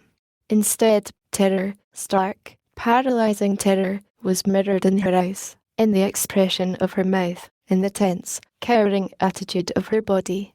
A grim smile curved the thin, cruel lip of the Arab. The child essayed to crawl away, but before she could get out of his reach the old man kicked her brutally, sending her sprawling upon the grass. Then he followed her up to seize and strike her as was his custom. Above them, in the tree, a beast crouched where a moment before had been a boy, a beast with dilating nostrils and bared fangs, a beast that trembled with rage. The sheikh was stooping to reach for the girl when the killer dropped to the ground at his side. His spear was still in his left hand, but he had forgotten it. Instead, his right fist was clenched, and as the sheikh took a backward step, astonished by the sudden materialization of this strange apparition apparently out of clear air, the heavy fist landed full upon his mouth, backed by the weight of the young giant and the terrific power of his more than human muscles. Bleeding and senseless, the sheikh sank to earth. Corrick turned toward the child. She had regained her feet and stood wide-eyed and frightened, looking first into his face and then, horror-struck, at the recumbent figure of the sheikh. In an involuntary gesture of protection, the killer threw an arm about the girl's shoulders and stood waiting for the Arab to regain consciousness. For a moment they remained thus, when the girl spoke. "When he regains his senses he will kill me," she said, in Arabic. Corrick could not understand her. He shook his head, speaking to her first in English and then in the language of the great apes, but neither of these was intelligible to her. She leaned forward and touched the hilt of the long knife that the Arab wore. Then she raised her clasped hand above her head and drove an imaginary blade into her breast above her heart. Corrick understood. The old man would kill her. The girl came to his side again and stood there trembling. She did not fear him. Why should she? He had saved her from a terrible beating at the hands of the sheikh. Never, in her memory, had another so befriended her. She looked up into his face. It was a boyish, handsome face, nut brown like her own. She admired the spotted leopard skin that circled his lithe body from one shoulder to his knees. The metal anklets and armlets adorning him aroused her envy. Always had she coveted something of the kind, but never had the sheikh permitted her more than the single cotton garment that barely sufficed to cover her nakedness. No furs or silks or jewellery had there ever been for little Miriam, and Corrick looked at the girl. He had always held girls in a species of contempt. Boys who associated with them were, in his estimation, mollycoddles. He wondered what he should do. Could he leave her here to be abused, possibly murdered, by the villainous old Arab? No. But, on the other hand, could he take her into the jungle with him? What could he accomplish burdened by a weak and frightened girl? She would scream at her own shadow when the moon came out upon the jungle night and the great beasts roamed, moaning and roaring, through the darkness. He stood for several minutes buried in thought. The girl watched his face, wondering what was passing in his mind. She, too, was thinking of the future. She feared to remain and suffer the vengeance of the sheikh. There was no one in all the world to whom she might turn, other than this half-naked stranger who had dropped miraculously from the clouds to save her from one of the sheikh's accustomed beatings. Would her new friend leave her now? Wistfully she gazed at his intent face. She moved a little closer to him, laying a slim, brown hand upon his arm. The contact awakened the lad from his absorption. He looked down at her, and then his arm went about her shoulder once more, for he saw tears upon her lashes. "Come," he said. "The jungle is kinder than man. You shall live in the jungle and Korik and Akit will protect you." She did not understand his words, but the pressure of his arm drawing her away from the prostrate Arab and the tents was quite intelligible. One little arm crept about his waist and together they walked toward the palisade. Beneath the great tree that had harboured Korik while he watched the girl at play, he lifted her in his arms and throwing her lightly across his shoulder leaped nimbly into the lower branches. Her arms were about his neck and from one little hand Geeka dangled down his straight young back. And so Miriam entered the jungle with Korik, trusting, in her childish innocence, the stranger who had befriended her, and perhaps influenced in her belief in him by that strange intuitive power possessed by women. She had no conception of what the future might hold. She did not know, nor could she have guessed the manner of life led by her protector. Possibly she pictured a distant village similar to that of the sheikh in which lived other white men like the stranger. That she was to be taken into the savage, primeval life of a jungle beast could not have occurred to her. Had it, her little heart would have palpitated with fear. Often had she wished to run away from the cruelties of the sheikh and Mabunu, but the dangers of the jungle always had deterred her. The two had gone but a short distance from the village when the girl spied the huge proportions of the great Akit. With a half-stifled scream she clung more closely to Korik, and pointed fearfully toward the ape. Akit, thinking that the killer was returning with a prisoner, came growling toward them. A little girl aroused no more sympathy in the beast's heart than would a full-grown bull ape. She was a stranger in the air for to be killed. He bared his yellow fangs as he approached, and to his surprise the killer bared his likewise, but he bared them at Akit, and snarled menacingly. "Ah," thought Akit, "the killer has taken a mate," and so, obedient to the tribal laws of his kind, he left them alone, becoming suddenly absorbed in a fuzzy caterpillar of peculiarly succulent appearance. The larva disposed of, he glanced from the corner of an eye at Korik. The youth had deposited his burden upon a large limb, where she clung desperately to keep from falling. "She will accompany us," said Korik to Akit, jerking a thumb in the direction of the girl. "Do not harm her. We will protect her." Akit shrugged. To be burdened by the young of man was in no way to his liking. He could see from her evident fright at her position on the branch, and from the terrified glances she cast in his direction that she was hopelessly unfit. By all the ethics of Akat's training and inheritance the unfit should be eliminated. But if the killer wished this there was nothing to be done about it but to tolerate her. Akit certainly didn't want her, of that he was quite positive. Her skin was too smooth and hairless, quite snake-like, in fact, and her face was most unattractive. Not at all like that of a certain lovely she he had particularly noticed among the apes in the amphitheatre the previous night. Ah, there was true feminine beauty for one. A great, generous mouth, lovely, yellow fangs, and the cutest, softest side whiskers. Akit sighed. Then he rose, expanded his great chest and strutted back and forth along a substantial branch, for even a puny thing like this she of Karoks might admire his fine coat and his graceful carriage.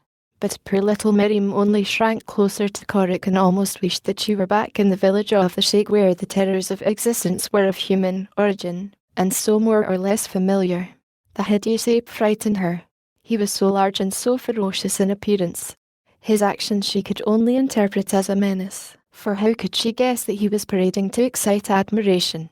nor could she know of the bond of fellowship which existed between this great brute and the godlike youth who had rescued her from the sheik. Miriam spent an evening and a night of unmitigated terror. Korik and Akit led her along dizzy ways as they searched for food. Once they hid her in the branches of a tree while they stalked a nearby buck. Even her natural terror of being left alone in the awful jungle was submerged in a greater horror as she saw the man and the beast spring simultaneously upon their prey and drag it down, as she saw the handsome face of her preserver contorted in a bestial snarl, as she saw his strong, white teeth buried in the soft flesh of the kill. When he came back to her, blood smeared his face and hands and breast, and she shrank from him as he offered her a huge hunk of hot, raw meat. He was evidently much disturbed by her refusal to eat, and when, a moment later, he scampered away into the forest to return with fruit for her, she was once more forced to alter her estimation of him. This time she did not shrink, but acknowledged his gift with a smile that, had she known it, was more than ample payment to the affection-starved boy. The sleeping problem vexed Korik. He knew that the girl could not balance herself in safety in a tree crotch while she slept, nor would it be safe to permit her to sleep upon the ground open to the attacks of prowling beasts of prey. There was but a single solution that presented itself. He must hold her in his arms all night, and that he did, with Akit braced upon one side of her and he upon the other, so that she was warmed by the bodies of them both. She did not sleep much until the night was half spent, but at last nature overcame her terrors of the black abyss beneath and the hairy body of the wild beast at her side, and she fell into a deep slumber which outlasted the darkness. When she opened her eyes, the sun was well up. At first she could not believe in the reality of her position. Her head had rolled from Korik's shoulder so that her eyes were directed upon the hairy back of the ape. At sight of it she shrank away. Then she realized that someone was holding her, and turning her head she saw the smiling eyes of the youth regarding her. When he smiled she could not fear him, and now she shrank closer against him in natural revulsion toward the rough coat of the brute upon her other side. Korik spoke to her in the language of the apes, but she shook her head, and spoke to him in the language of the Arab, which was as unintelligible to him as was ape speech to her. Akit sat up and looked at them. He could understand what Korik said, but the girl made only foolish noises that were entirely unintelligible and ridiculous. Akit could not understand what Korik saw in her to attract him. He looked at her long and steadily, appraising her carefully. Then he scratched his head, rose and shook himself. His movement gave the girl a little start. She had forgotten Akit for the moment. Again she shrank from him. The beast saw that she feared him, and being a brute enjoyed the evidence of the terror his brutishness inspired. Crouching, he extended his huge hand stealthily toward her, as though to seize her. She shrank still further away. Akit's eyes were busy drinking in the humour of the situation. He did not see the narrowing eyes of the boy upon him, nor the shortening neck as the broad shoulders rose in a characteristic attitude of preparation for attack. As the ape's fingers were about to close upon the girl's arm, the youth rose suddenly with a short, vicious growl. A clenched fist flew before Miriam's eyes to land full upon the snout of the astonished Akit. With an explosive bellow the anthropoid reeled backward and tumbled from the tree. Korik stood glaring down upon him when a sudden swish in the bushes close by attracted his attention. The girl too was looking down, but she saw nothing but the angry ape scrambling to his feet. Then, like a bolt from a crossbow, a massive spotted, yellow fur shot into view straight for Akit's back. It was Sheeta, the leopard. Chapter 10. As the leopard leaped before the great ape, Miriam gasped in surprise and horror, not for the impending fate of the anthropoid, but at the act of the youth who, but an instant before, had angrily struck his strange companion. For scarce had the carnivore burst into view than with drawn knife the youth had leaped far out above him, so that as Sheeta was almost in the act of sinking fangs and talons in Akit's broad back, the killer landed full upon the leopard's shoulders. The cat halted in mid-air, missed the ape by but a hair's breadth, and with horrid snarlings rolled over upon its back, clutching and clawing in an effort to reach and dislodge the antagonist, biting at its neck and knifing it in the side. Akit, startled by the sudden rush from his rear, and following hoary instinct, was in the tree beside the girl with an agility little short of marvellous in so heavy a beast. But the moment that he turned to see what was going on below him brought him as quickly to the ground again. Personal differences were quickly forgotten in the danger which menaced his human companion, nor was he a whit less eager to jeopardize his own safety in the service of his friend than Korik had been to succor him.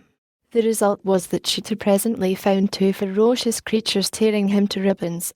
Shrieking, snarling and growling, the three rolled hither and thither among the underbrush, while with staring eyes the sole spectator of the battle royal crouched trembling in the tree above them, hugging Giku frantically to her breast. It was the boy's knife which eventually decided the battle, and as the fierce feline shuddered convulsively and rolled over upon its side, the youth and the ape rose and faced one another across the prostrate carcass. Korik jerked his head in the direction of the little girl in the tree. "Leave her alone," he said. "She is mine." Akip grunted, blinked his bloodshot eyes, and turned toward the body of Sheeta.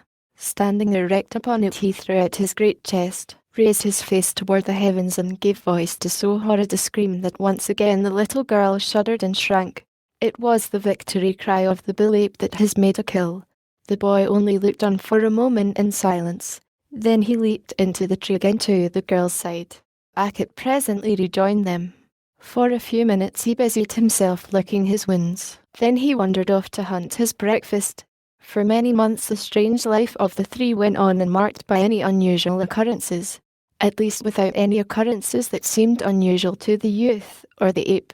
But to the little girl it was a constant nightmare of horrors for days and weeks, until Sheeta became accustomed to gazing into the eyeless sockets of death and to the feel of the icy wind of his shroud-like mantle.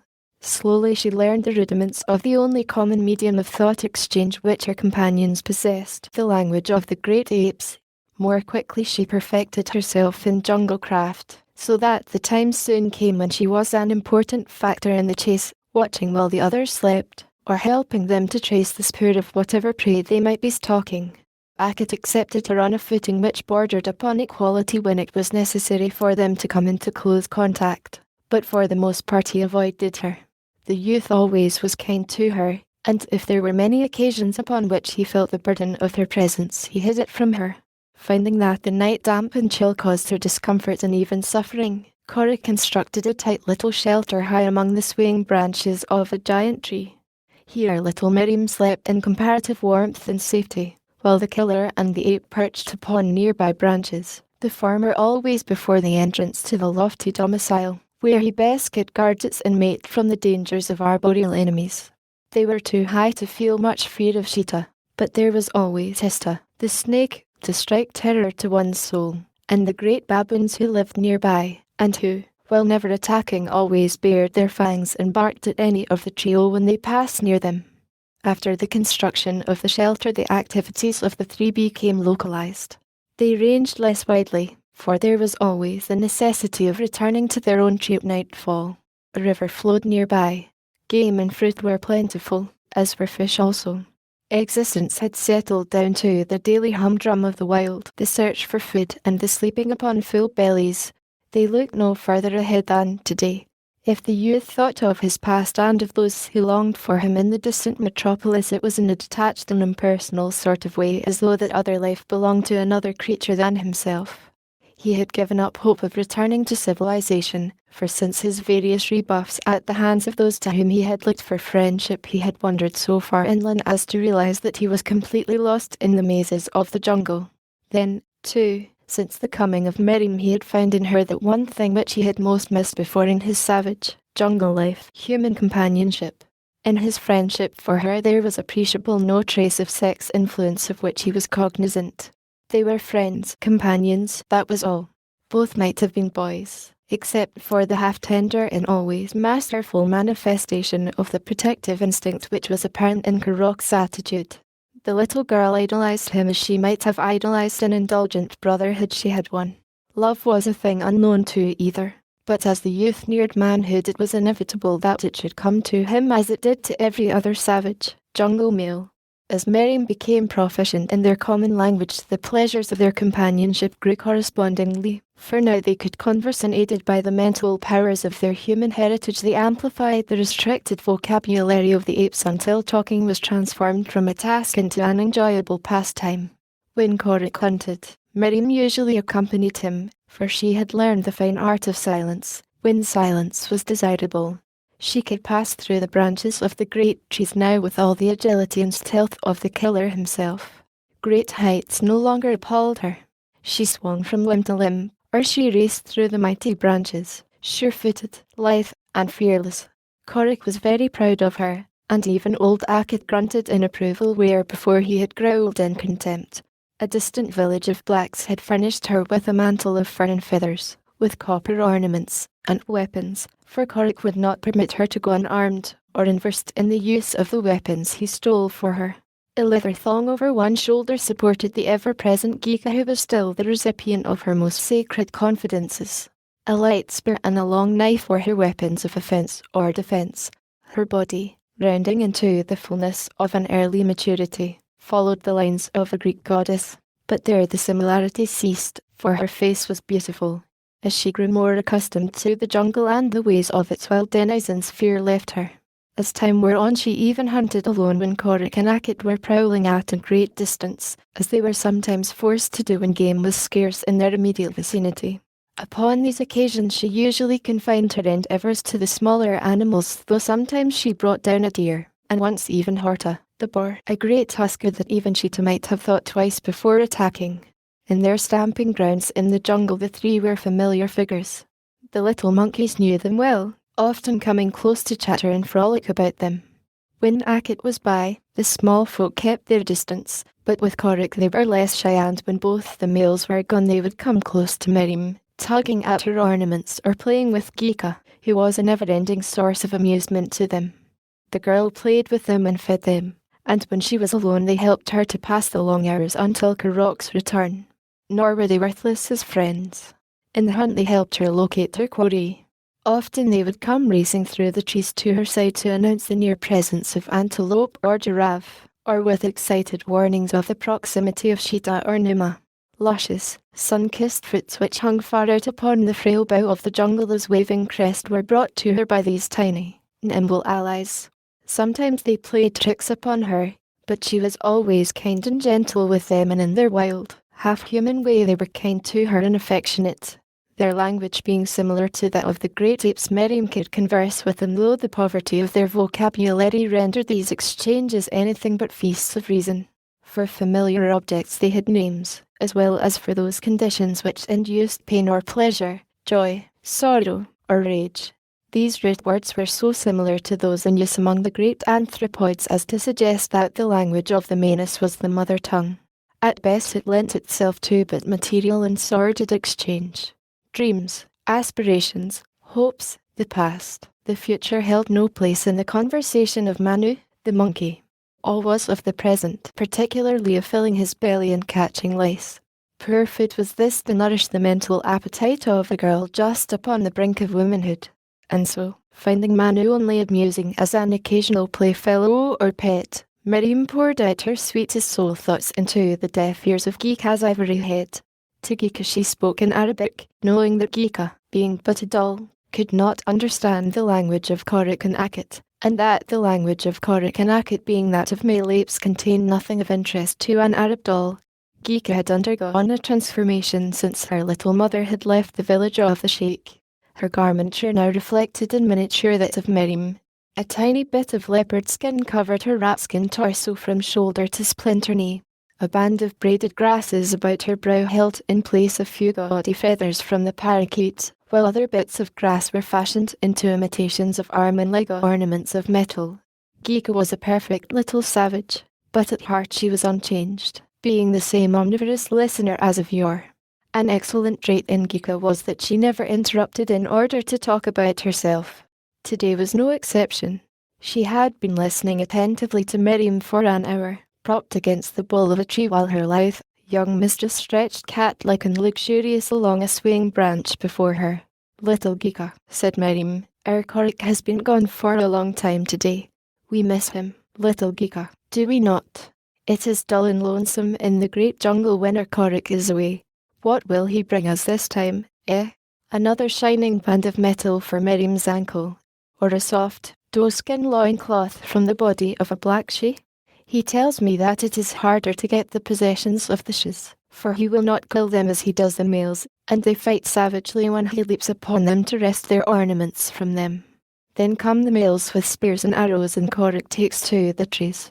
Sometimes he takes the she with him and high among the branches divests her of the things he wishes to bring home to Miriam. He says that the blacks fear him now, and at first sight of him the women and children run shrieking to their huts, but he follows them within, and it is not often that he returns without arrows for himself and a present for Miriam. Korik is mighty among the jungle people. Korik, Gika, no, my Korik.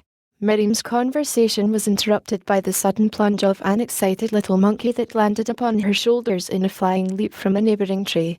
Climb, he cried. Climb, the Mangani are coming. Miriam glanced lazily over her shoulder at the excited disturber of her peace. Climb, yourself, little Manu, she said. The only Mangani in our jungle are Korik and Akit. It is they you have seen returning from the hunt. Some day you will see your own shadow, little Manu, and then you will be frightened to death. But the monkey only screamed his warning more lustily before he raced upward toward the safety of the high terrace where Mangani, the great ape, could not follow. Presently Miriam heard the sound of approaching bodies swinging through the trees. She listened attentively. There were two, and they were great apes, Korik and Akit. To her Korik was an ape, a Mangani, for as such the three always described themselves. Man was an enemy, so they did not think of themselves as belonging any longer to the same genus. Tarmangani, or great white ape, which described the white man in their language, did not fit them all. Gomangani, great black ape, or Negro, described none of them, so they called themselves plain Mangani. Miriam decided that she would feign slumber and play a joke on Korik. So she lay very still with eyes tightly closed. She heard the two approaching closer and closer. They were in the adjoining tree now and must have discovered her, for they had halted. Why were they so quiet? Why did not Korik call out his customary greeting? The quietness was ominous. It was followed presently by a very stealthy sound. One of them was creeping upon her. Was Korik planning a joke upon his own account? Well, she would fool him. Cautiously she opened her eyes the tiniest bit, and as she did so her heart stood still. Creeping silently towards her was a huge bull ape that she never before had seen. Behind him was another like him. With the agility of a squirrel Miriam was upon her feet, and, at the same instant, the great bull lunged for her. Leaping from limb to limb the girl fled through the jungle while close behind her came the two great apes. Above them raced a bevy of screaming, chattering monkeys, hurling taunts and insults at the Mangani, and encouragement and advice to the girl. From tree to tree swung Miriam, working ever upward toward the smaller branches which would not bear the weight of her pursuers. Faster and faster came the bull apes after her. The clutching fingers of the foremost were almost upon her again and again, but she eluded them by sudden bursts of speed or reckless chances as she threw herself across dizzy spaces. Slowly she was gaining her way to the greater heights where safety lay, when, after a particularly daring leap, the swaying branch she grasped bent low beneath her weight, nor whipped upward again as it should have done. Even before their ending sound which followed, Miriam knew that she had misjudged the strength of the limb. It gave slowly at first. Then there was a ripping as it parted from the trunk. Releasing her hold, Miriam dropped among the foliage beneath, clutching for a new support. She found it a dozen feet below the broken limb. She had fallen thus many times before, so that she had no particular terror of a fall. It was the delay which appalled her most, and rightly, for scarce had she scrambled to a place of safety than the body of the huge ape dropped at her side, and a great, hairy arm went about her waist. Almost at once the other ape reached his companion's side. He made a lunge at Miriam, but her captor swung her to one side, bared his fighting fangs and growled ominously. Miriam struggled to escape. She struck at the hairy breast and bearded cheek. She fastened her strong, white teeth in one shaggy forearm. The ape cuffed her viciously across the face. Then he had to turn his attention to his fellow, who quite evidently desired the prize for his own. The captor could not fight to advantage upon the swaying bough, burdened as he was by a squirming, struggling captive, so he dropped quickly to the ground beneath. The other followed him, and here they fought, occasionally abandoning their duel to pursue and recapture the girl, who took every advantage of her captor's preoccupation in battle to break away in attempted escape, but always they overtook her, and first one and then the other possessed her as they struggled to tear one another to pieces for the prize. Often the girl came in for many blows that were intended for a hairy foe, and once she was felled, lying unconscious while the apes, relieved of the distraction of detaining her by force, turned into one another in fierce and terrible combat. Above them screamed the little monkeys, racing hither and thither in a frenzy of hysterical excitement. Back and forth over the battlefield flew countless birds of gorgeous plumage, squawking their hoarse cries of rage and defiance. In the distance a lion roared. The larger bull was slowly tearing his antagonist to pieces. They rolled upon the ground, biting and striking. Again, erect upon their hind legs, they pulled and tugged like human wrestlers. But always the giant fangs found their bloody part play until both combatants and the ground about them were red with gore. Miriam, through it all, lay still and unconscious upon the ground. At last one found a permanent hold upon the jugular of the other, and thus they went down for the last time. For several minutes they lay with scarce a struggle. It was the larger bull who rose alone from the last embrace. He shook himself. A deep growl rumbled from his hairy throat. He waddled back and forth between the body of the girl and that of his vanquished foe. Then he stood upon the latter and gave tongue to his hideous challenge. The little monkeys broke, screaming, in all directions as the terrifying noise broke upon their ears. The gorgeous birds took wing and fled. Once again the lion roared, this time at a greater distance. The great ape waddled once more to the girl's side. He turned her over upon her back, and stooping commenced to sniff and listen about her face and breast. She lived. The monkeys were returning. They came in swarms, and from above hurled down insults upon the victor. The ape showed his displeasure by baring his teeth and growling up at them. Then he stooped and lifting the girl to his shoulder waddled off through the jungle. In his wake followed the angry mob. Chapter 11. Korik, returning from the hunt, heard the jabbering of the excited monkeys. He knew that something was seriously amiss. Hista, the snake, had doubtless coiled his slimy folds about some careless Manu. The youth hastened ahead. The monkeys were Miriam's friends. He would help them if he could. He travelled rapidly along the middle terrace. In the tree by Miriam's shelter he deposited his trophies of the hunt and called aloud to her. There was no answer. He dropped quickly to a lower level. She might be hiding from him. Upon a great branch where Miriam often swung at indolently he saw Geeka propped against the tree's great bole. What could it mean? Miriam had never left Geeka thus alone before. Korik picked up the doll and tucked it in his belt. He called again, more loudly, but no Miriam answered his summons. In the distance the jabbering of the excited Manus was growing less distinct. Could their excitement be in any way connected with Miriam's disappearance? The bare thought was enough. Without waiting for Akut, who was coming slowly along some distance in his rear, Korik swung rapidly in the direction of the chattering mob. But a few minutes sufficed to overtake the rearmost. At sight of him they fell to screaming and pointing downward ahead of them, and a moment later Korik came within sight of the cause of their rage.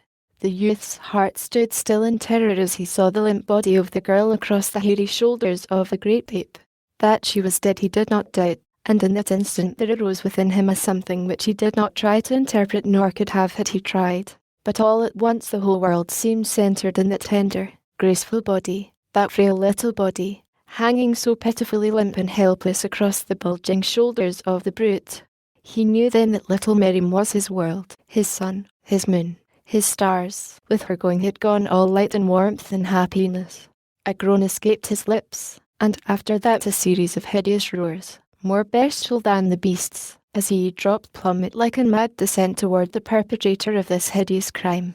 The bull ape turned at the first note of this new and menacing voice, and as he turned a new flame was added to the rage and hatred of the killer, for he saw that the creature before him was none other than the king ape which had driven him away from the great anthropoids to whom he had looked for friendship and asylum.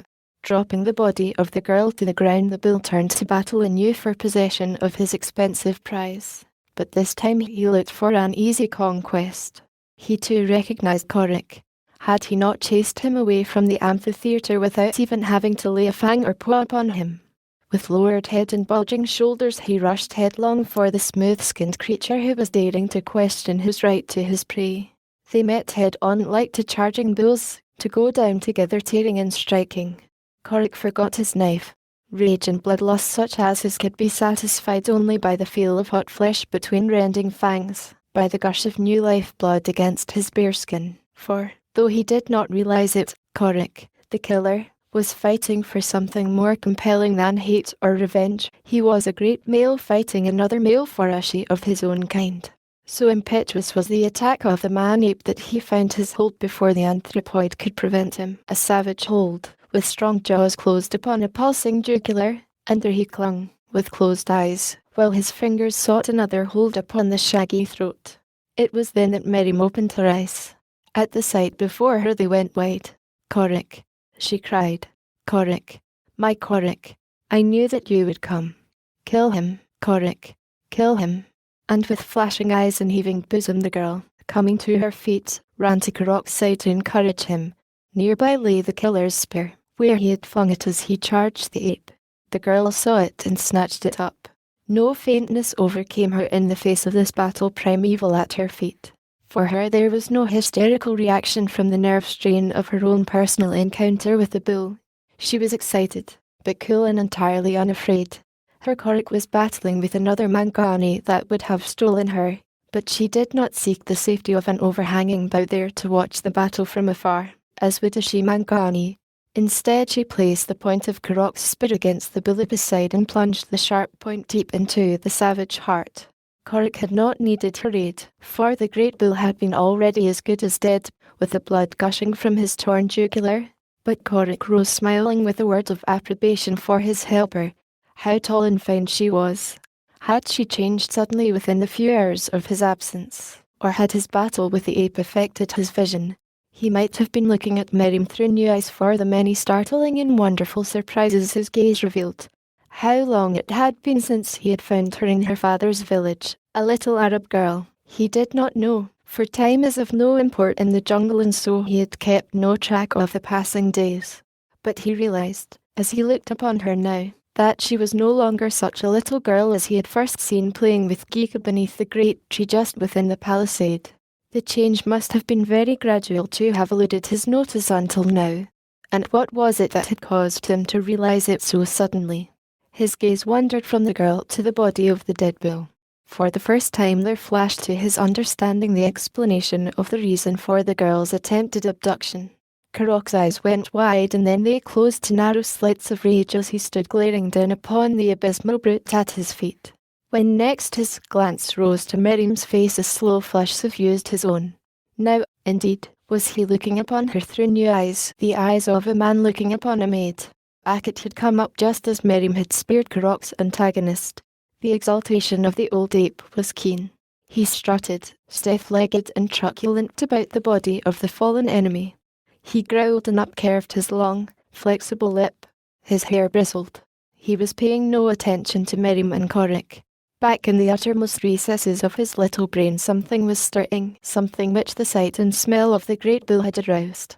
The outward manifestation of the germinating idea was one of bestial rage, but the inner sensations were pleasurable in the extreme. The scent of the great bull and the sight of his huge and hairy figure had wakened in the heart of Akut a longing for the companionship of his own kind. So Korik was not alone undergoing a change. And Miriam, she was a woman. It is woman's divine right to love. Always she had loved Korik. He was her big brother. Miriam alone underwent no change. She was still happy in the companionship of her Korik. She still loved him, as a sister loves an indulgent brother, and she was very, very proud of him. In all the jungle there was no other creature so strong, so handsome, or so brave. Korik came close to her. There was a new light in his eyes as she looked up into them, but she did not understand it. She did not realize how close they were to maturity, nor what of all the difference in their lives the look in Korok's eyes might mean. "Miriam," he whispered, and his voice was husky as he laid a brown hand upon her bare shoulder. "Miriam." Suddenly he crushed her to him. She looked up into his face, laughing, and then he bent and kissed her full upon the mouth. Even then she did not understand. She did not recall ever having been kissed before. It was very nice. Miriam liked it. She thought it was Korok's way of showing how glad he was that the great ape had not succeeded in running away with her. She was glad too, so she put her arms about the killer's neck and kissed him again and again. Then, discovering the doll in his belt, she transferred it to her own possession, kissing it as she had kissed Korik. Korik wanted her to say something. He wanted to tell her how he loved her, but the emotion of his love choked him and the vocabulary of the Mangani was limited.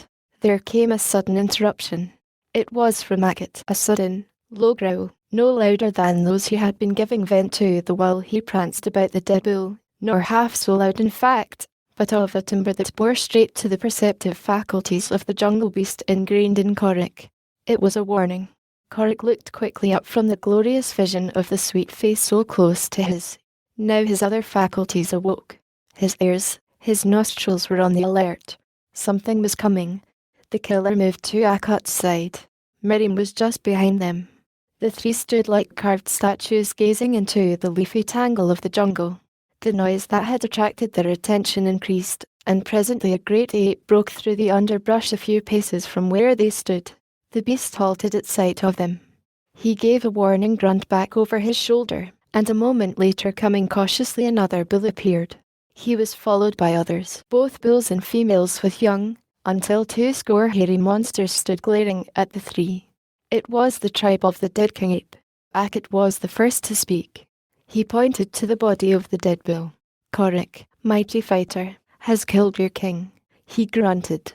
There is none greater in all the jungle than Korik, son of Tarzan. Now Korik is king. What bull is greater than Korik? It was a challenge to any bull who might care to question Korok's right to the kingship. The apes jabbered and chattered and growled among themselves for a time. At last a young bull came slowly forward, rocking upon his short legs, bristling, growling, terrible. The beast was enormous, and in the full prime of his strength. He belonged to that almost extinct species for which white men have long sought upon the information of the natives of the more inaccessible jungles. Even the natives seldom see these great, hairy, primordial men. Korik advanced to meet the monster. He, too, was growling. In his mind a plan was revolving. To close with this powerful, untired brute after having just passed through a terrific battle with another of his kind would have been to tempt defeat. He must find an easier way to victory. Crouching, he prepared to meet the charge which he knew would soon come, nor did he have long to wait. His antagonist paused only for sufficient time to permit him to recount for the edification of the audience and the confounding of Korik a brief resume of his former victories, of his prowess, and of what he was about to do to this puny Tarmangani. Then he charged. With clutching fingers and wide-opened jaws he came down upon the waiting Korik with the speed of an express train. Korik did not move until the great arms swung to embrace him. Then he dropped low beneath them, swung a terrific right to the side of the beast's jaw as he sidestepped his rushing body, and swinging quickly about stood ready over the fallen ape where he sprawled upon the ground. It was a surprised anthropoid that attempted to scramble to its feet. Froth flecked its hideous lips. Red were the little eyes. Blood-curdling roars tumbled from the deep chest, but it did not reach its feet. The killer stood waiting above it, and the moment that the hairy chin came upon the proper level, another blow that would have felled an ox sent the ape over backward. Again and again the beast struggled to arise, but each time the mighty Tarmangani stood waiting with ready fist and pile-driver blow to bowl him over. Weaker and weaker became the efforts of the bull. Blood smeared his face and breast. A red stream trickled from nose and mouth. The crowd that had cheered him on at first with savage yells, now jeered him. Their approbation was for the Tarmangani. Kagoda? Inquired Korik, as he sent the bull down once more. Again the stubborn bull essayed to scramble to his feet. Again the killer struck him a terrific blow. Again he put the question, Kagoda, have you had enough? For a moment the bull lay motionless. Then from between battered lips came the single word, Kagoda. Then rise and go back among your people, said Korik. I do not wish to be king among people who once drove me from them. Keep your own ways, and we will keep ours. When we meet we may be friends, but we shall not live together. An old bull came slowly toward the killer. You have killed our king, he said. You have defeated him who would have been king. You could have killed him had you wished. What shall we do for a king? Korik turned toward Akit. There is your king, he said. But Akit did not want to be separated from Korik, although he was anxious enough to remain with his own kind. He wanted Korik to remain, too. He said as much. The youth was thinking of Miriam, of what would be best and safest for her. If Akut went away with the apes, there would be but one to watch over and protect her. On the other hand, were they to join the tribe, he would never feel safe to leave Miriam behind when he went out to hunt, for the passions of the ape folk are not ever well controlled. Even a female might develop an insane hatred for the slender white girl and kill her during Karok's absence. "We will live near you," he said, at last. "When you change your hunting ground, we will change ours, Miriam and I, and so remain near you. But we shall not dwell among you." Akut raised objections to this plan. He did not wish to be separated from Korok. At first he refused to leave his human friend for the companionship of his own kind.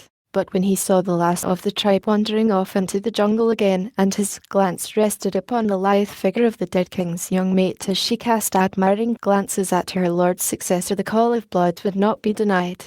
With a farewell glance toward his beloved Korok, he turned and followed the shape into the labyrinthine mazes of the wood. After Korok had left the village of the blacks following his last thieving expedition, the screams of his victim and those of the other women and children had brought the warriors in from the forest and the river.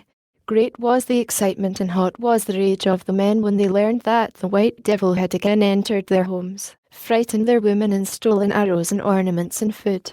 Even their superstitious fear of this weird creature who hunted with a huge bull ape was overcome in their desire to wreak vengeance upon him and rid themselves for good and all of the menace of his presence in the jungle.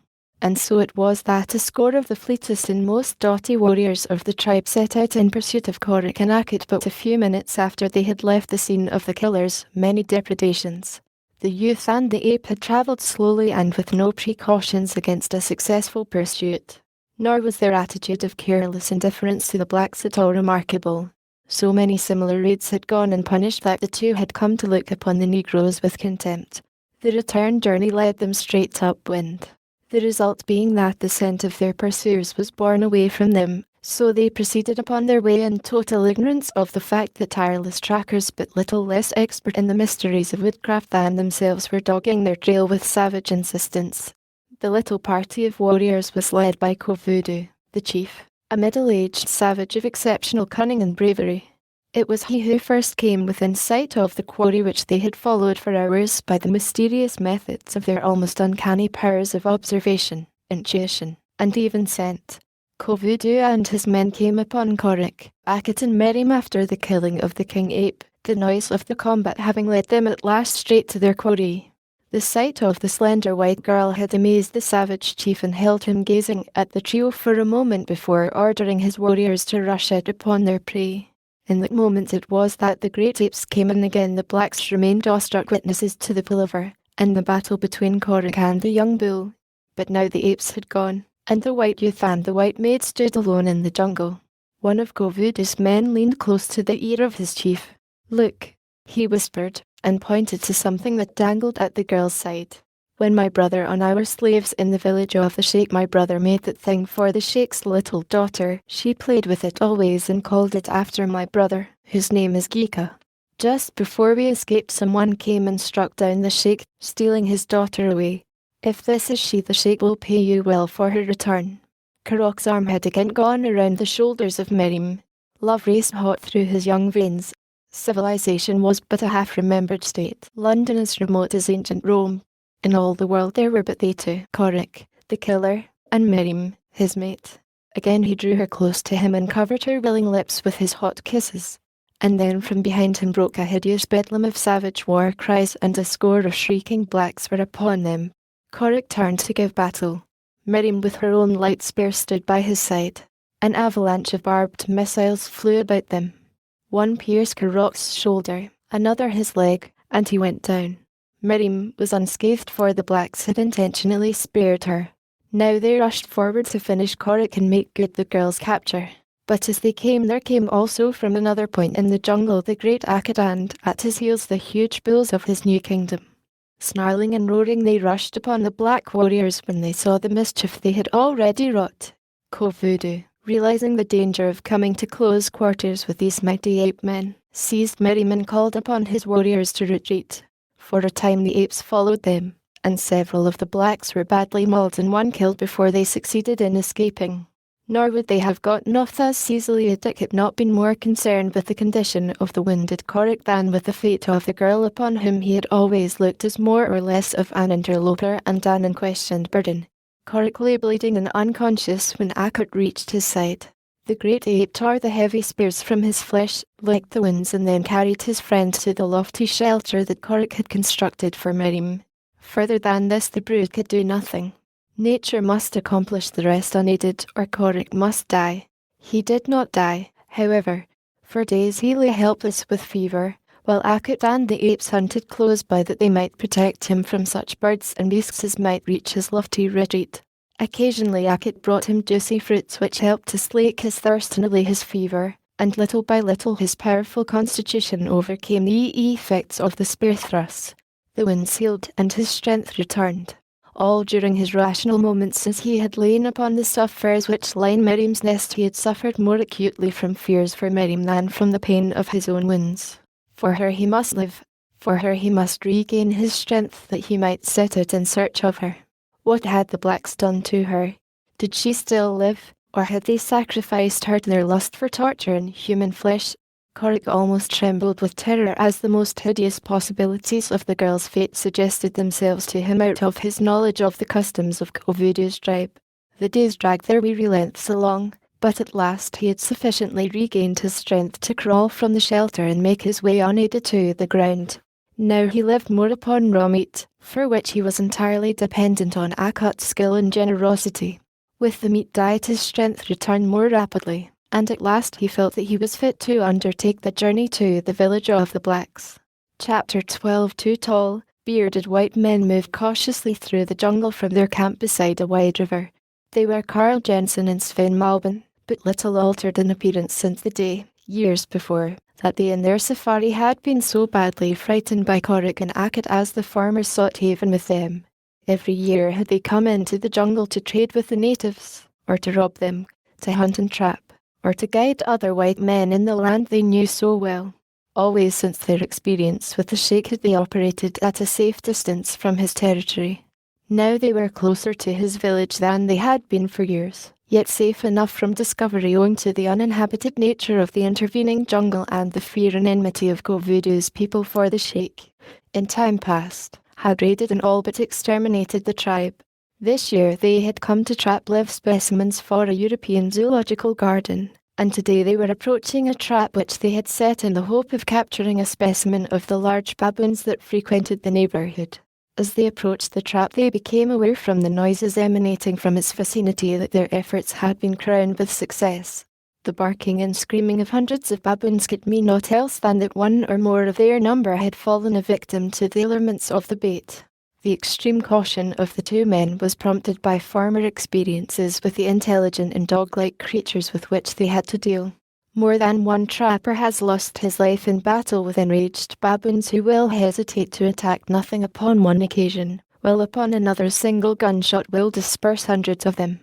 Heretofore the Swedes had always watched near by their trap, for as a rule only the stronger bulls are thus caught, since in their greediness they prevent the weaker from approaching the covered bait. And when once within the ordinary rude trap woven on the spot of interlaced branches they are able, with the aid of their friends upon the outside, to demolish their prison and escape.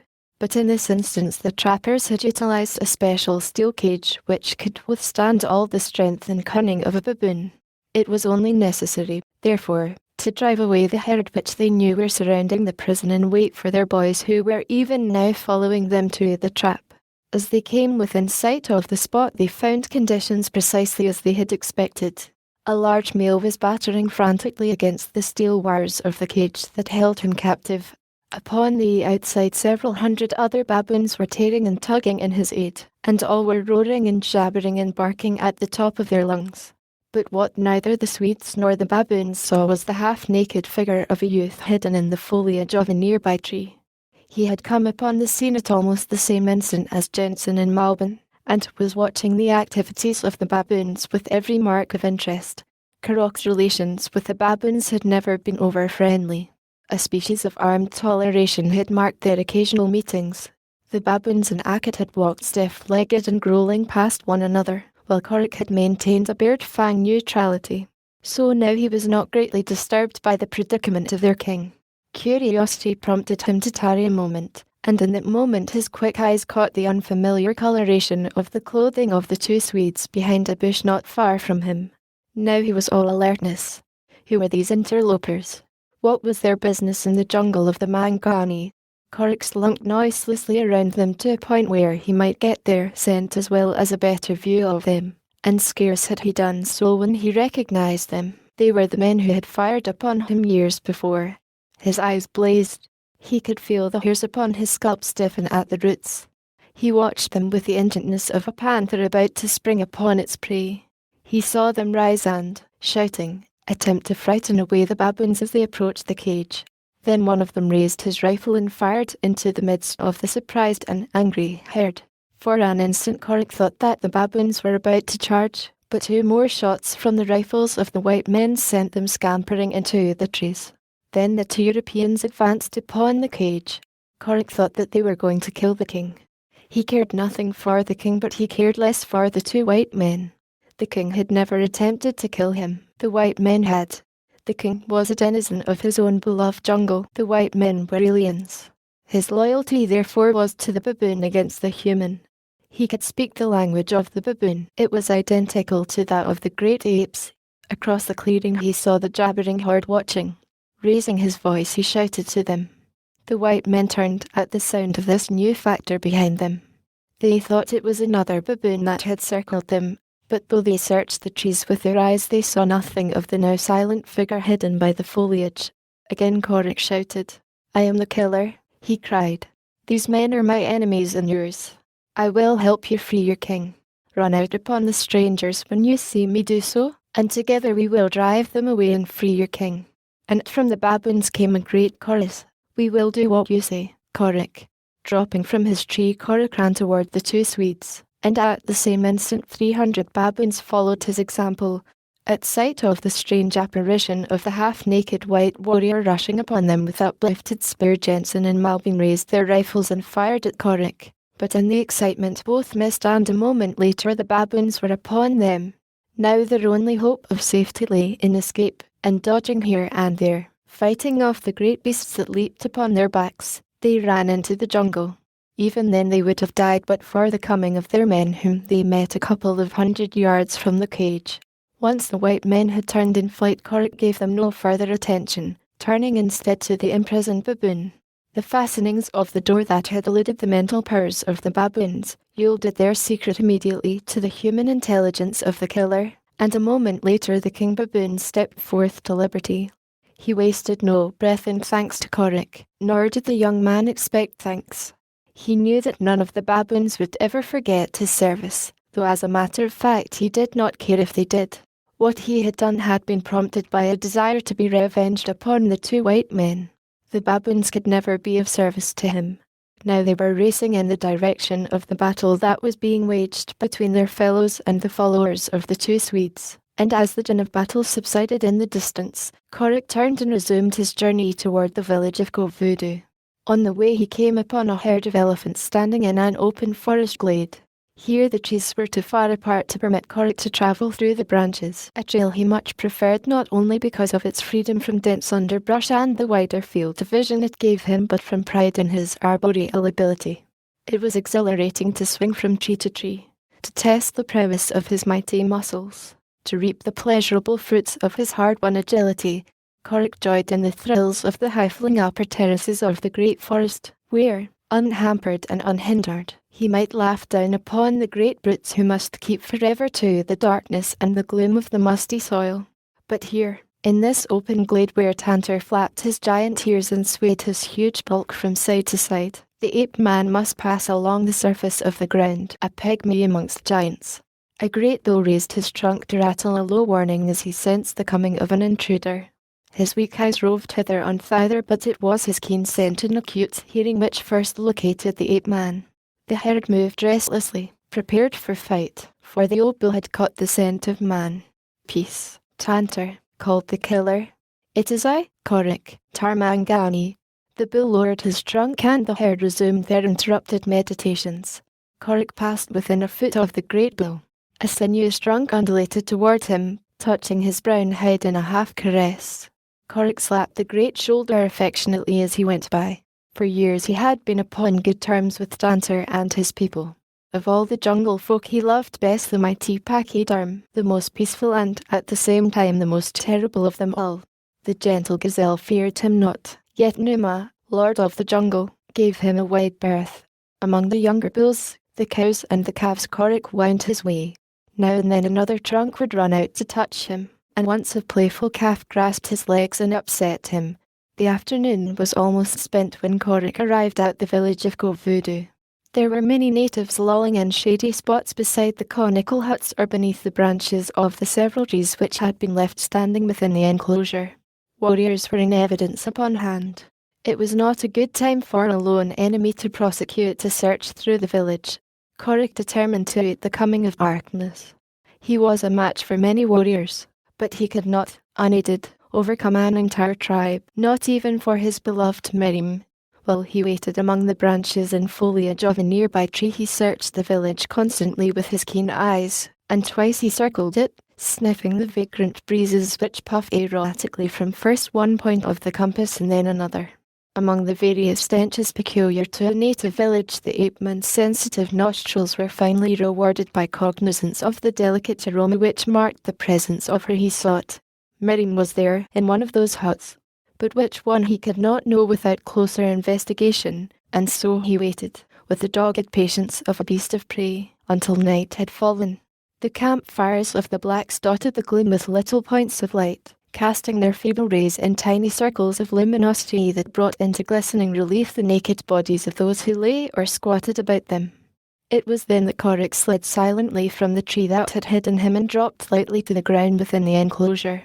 Keeping well in the shadows of the huts, he commenced a systematic search of the village, ears, eyes and nose constantly upon the alert for the first intimation of the near presence of Merim. His progress must of necessity be slow, since not even the keen-eared curs of the savages must guess the presence of a stranger within the gates. How close he came to detection on several occasions the killer well knew from the restless whining of several of them. It was not until he reached the back of a hut at the head of the wide village street that Korik caught again, plainly, the scent of Merim. With nose close to the thatched wall, Korik sniffed eagerly about the structure, tense and palpitant as a hunting hound. Toward the front and the door he made his way when once his nose had assured him that Merim lay within.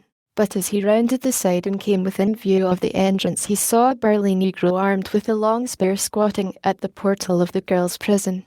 The fellow's back was toward him, his figure outlined against the glow of cooking fires further down the street. He was alone. The nearest of his fellows were beside a fire 60 or 70 feet beyond. To enter the hut, Korik must either silence the sentry or pass him unnoticed. The danger in the accomplishment of the former alternative lay in the practical certainty of alarming the warriors nearby and bringing them and the balance of the village down upon him. To achieve the latter appeared practically impossible. To you or me it would have been impossible. But Korik, the killer, was not as you right. There was a good 12 inches of space between the broad back of the black and the frame of the doorway. Could Korik pass through behind the savage warrior without detection? The light that fell upon the glistening ebony of the sentry's black skin fell also upon the light brown of Kurok's. Should one of the many further down the street chance to look long in this direction, they must surely note the tall, light-coloured, moving figure. But Korik depended upon their interest in their own gossip to hold their attention fast where it already lay, and upon the firelight near them to prevent them seeing too plainly at a distance into the darkness at the village end where his work lay, flattened against the side of the hut, yet not arousing a single warning rustle from its dry thatching. The killer came closer and closer to the watcher. Now he was at his shoulder. Now he had turned his sinuous way behind him. He could feel the heat of the naked body against his knees. He could hear the man breathe. He marvelled that the dull-witted creature had not long since been alarmed, but the fellow sat there as ignorant of the presence of another as though that other had not existed. Korik moved scarcely more than an inch at a time. Then he would stand motionless for a moment. Thus was he worming his way behind the guard when the latter straightened up, opened his cavernous mouth in a wide yawn, and stretched his arms above his head. Korik stood rigid as stone. Another step and he would be within the hut. The black lowered his arms and relaxed. Behind him was the framework of the doorway. Often before had it supported his sleepy head, and now he leaned back to enjoy the forbidden pleasure of a catnap. But instead of the door frame, his head and shoulders came in contact with the warm flesh of a pair of living legs. The exclamation of surprise that almost burst from his lips was throttled in his throat by steel-thawed fingers that closed about his windpipe with the suddenness of thought. The black struggled to arise, to turn upon the creature that had seized him, to wriggle from its hold, but all to no purpose. As he had been held in a mighty vice of iron, he could not move. He could not scream. Those awful fingers at his throat but closed more and more tightly. His eyes bulged from their sockets. His face turned an ashy blue. Presently he relaxed once more, this time in the final dissolution from which there is no quickening. Corrick propped the dead body against the door frame. There it sat, lifelike in the gloom. Then the ape-man turned and glided into the Stygian darkness of the hut's interior. "Miriam," he whispered. "Corrick, my Corrick," came an answering cry, subdued by fear of alarming her captors, and half stifled by a sob of joyful welcome. The youth knelt and cut the bonds that held the girl's wrists and ankles. A moment later he had lifted her to her feet, and grasping her by the hand led her towards the entrance. Outside, the grim sentinel of death kept his grisly vigil. Sniffing at his dead feet whined a mangy native cur. At sight of the two emerging from the hut, the beast gave an ugly snarl, and an instant later, as it caught the scent of the strange white man, it raised a series of excited yelps. Instantly, the warriors at the nearby fire were attracted. They turned their heads in the direction of the commotion.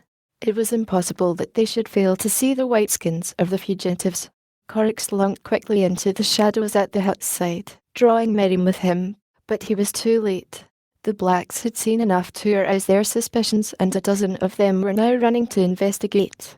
The yapping cur was still at Corrick's heels, leading the searchers unerringly in pursuit. The youth struck viciously at the brute with his long spear, but, long accustomed to dodging blows, the wily creature made a most uncertain target.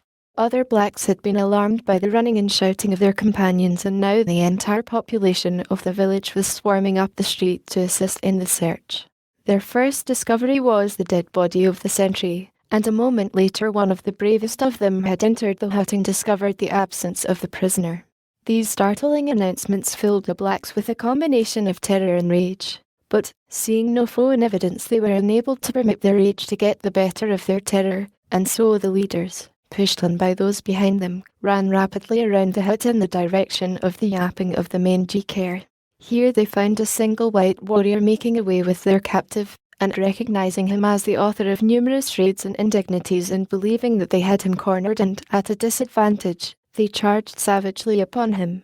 Corrick, seeing that they were discovered, lifted Miriam to his shoulders and ran for the tree which would give them egress from the village.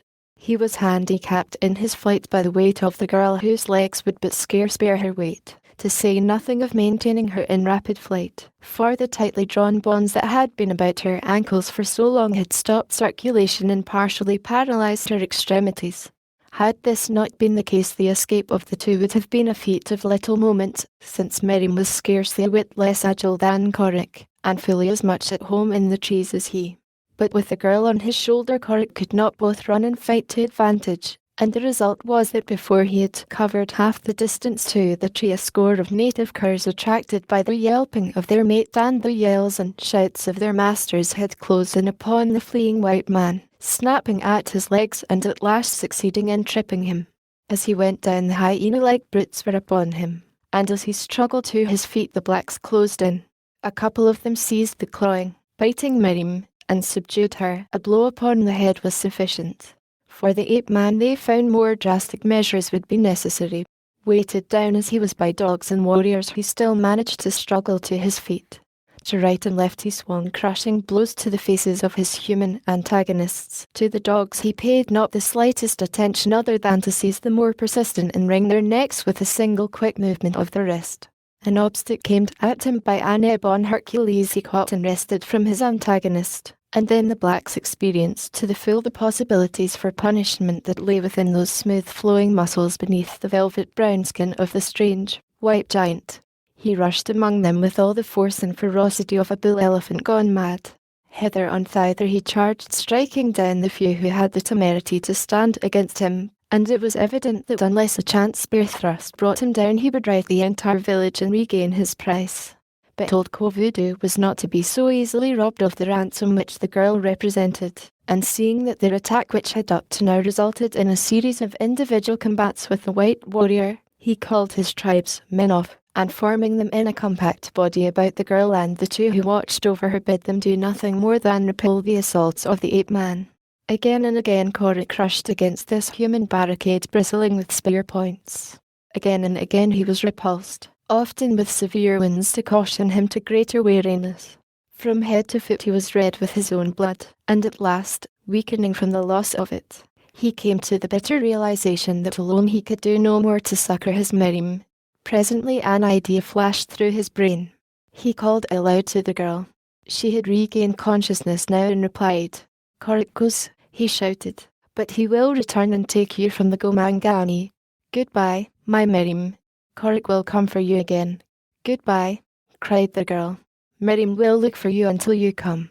Like a flash, and before they could know his intention or prevent him, Korik wheeled, raced across the village and with a single leap disappeared into the foliage of the great tree that was his high road to the village of Kovudu. A shower of spears followed him, but their only harvest was a taunting laugh flung back from out the darkness of the jungle. Chapter 13. Miriam, again bound and under heavy guard in Kovudu's own hut, saw the night pass and the new day come without bringing the momentarily looked for return of Korik. She had no doubt but that he would come back, and less still that he would easily free her from her captivity. To her Korik was little short of omnipotent. He embodied for her all that was finest and strongest and best in her savage world. She gloried in his prowess and worshipped him for the tender thoughtfulness that always had marked his treatment of her. No other within the kin of her memory had ever accorded her the love and gentleness that was his daily offering to her. Most of the gentler attributes of his early childhood had long since been forgotten in the fierce battle for existence which the customs of the mysterious jungle had forced upon him. He was more often savage and bloodthirsty than tender and kindly. His other friends of the wild looked for no gentle tokens of his affection. That he would hunt with them and fight for them was sufficient. If he growled and showed his fighting fangs when they trespassed upon his inalienable rights to the fruits of his kills, they felt no anger toward him, only greater respect for the efficient and the fit, for him who could not only kill but protect the flesh of his kill. But toward Miriam he always had shown more of his human side. He killed primarily for her. It was to the feet of Miriam that he brought the fruits of his labours. It was for Miriam more than for himself that he squatted beside his flesh and growled ominously at whosoever dared sniff too closely to it.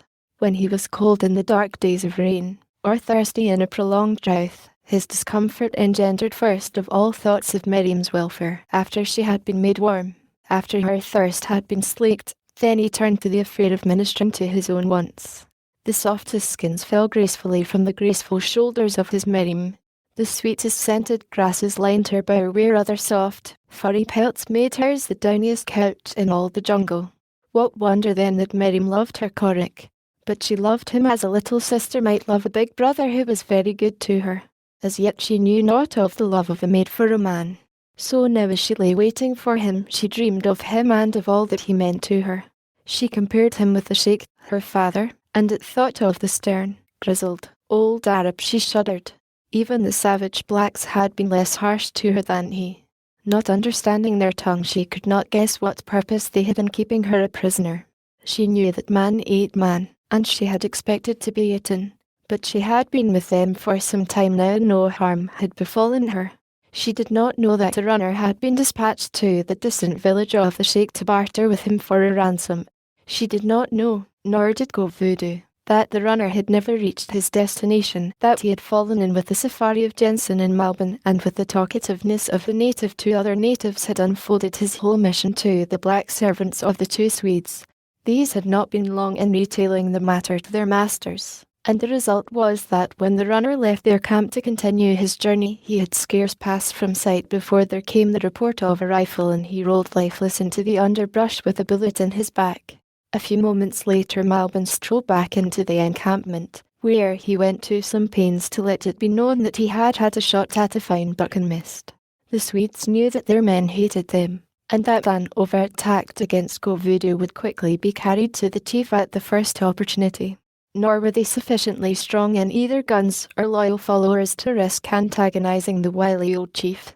Following this episode came the encounter with the baboons and the strange, white savage who had allied himself with the beasts against the humans. Only by dint of masterful maneuvering and the expenditure of much power had the Swedes been able to repulse the infuriated apes, and even for hours afterward their camp was constantly besieged by hundreds of snarling, screaming devils.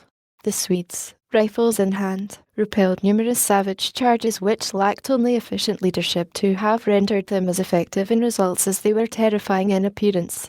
Time and time again the two men thought they saw the smooth-skinned body of the wild ape man moving among the baboons in the forest, and the belief that he might head a charge upon them proved most disquieting. They would have given much for a clean shot at him, for to him they attributed the loss of their specimen and the ugly attitude of the baboons toward them. "The fellow must be the same we fired on several years ago," said Malbin.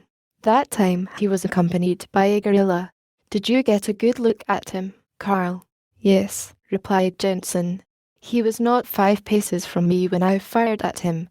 He appears to be an intelligent-looking European, and not much more than a lad. There is nothing of the imbecile or degenerate in his features or expression, as is usually true in similar cases, where some lunatic escapes into the woods and by living in filth and nakedness wins the title of wild man among the peasants of the neighbourhood. No, this fellow is of different stuff, and so infinitely more to be feared. As much as I should like a shot at him, I hope he stays away. Should he ever deliberately lead a charge against us, I wouldn't give much for our chances if we happened to fail to bag him at the first rush." But the white giant did not appear again to lead the baboons against them, and finally the angry brutes themselves wandered off into the jungle, leaving the frightened safari in peace. The next day the Swedes set out for Kovudu's village, bent on securing possession of the person of the white girl whom Kovudu's runner had told them lay captive in the chief's village. How they were to accomplish their end they did not know. Force was out of the question, though they would not have hesitated to use it had they possessed it. In former years they had marched roughshod over enormous areas, taking toll by brute force. Even one kindliness or diplomacy would have accomplished more. But now they were in bad straits, so bad that they had shown their true colours scarce twice in a year, and then only when they came upon an isolated village, weak in numbers and poor in courage. Kovudu was not as these, and though his village was in a way remote from the more populous district to the north, his power was such that he maintained an acknowledged suzerainty over the thin thread of villages which connected him with the savage lords to the north. To have antagonized him would have spelled ruin for the Swedes. It would have meant that they might never reach civilization by the northern route. To the west, the village of the Sheikh lay directly in their path, barring them effectually.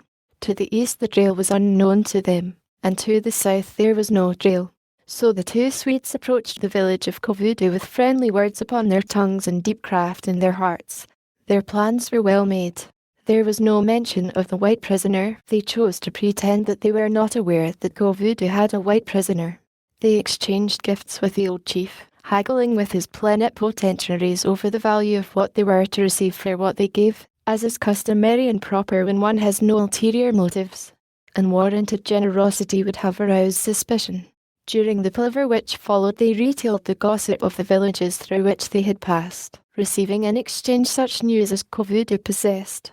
The palaver was long and tiresome, as these native ceremonies always are to Europeans. Kovudu made no mention of his prisoner, and from his generous offers of guides and presents seemed anxious to assure himself of the speedy departure of his guests. It was Malbin who, quite casually, near the close of their talk, mentioned the fact that the Sheikh was dead. Kovudu evinced interest and surprise. "You did not know it?" asked Malbin. "That is strange. It was during the last moon. He fell from his horse when the beast stepped in a hole.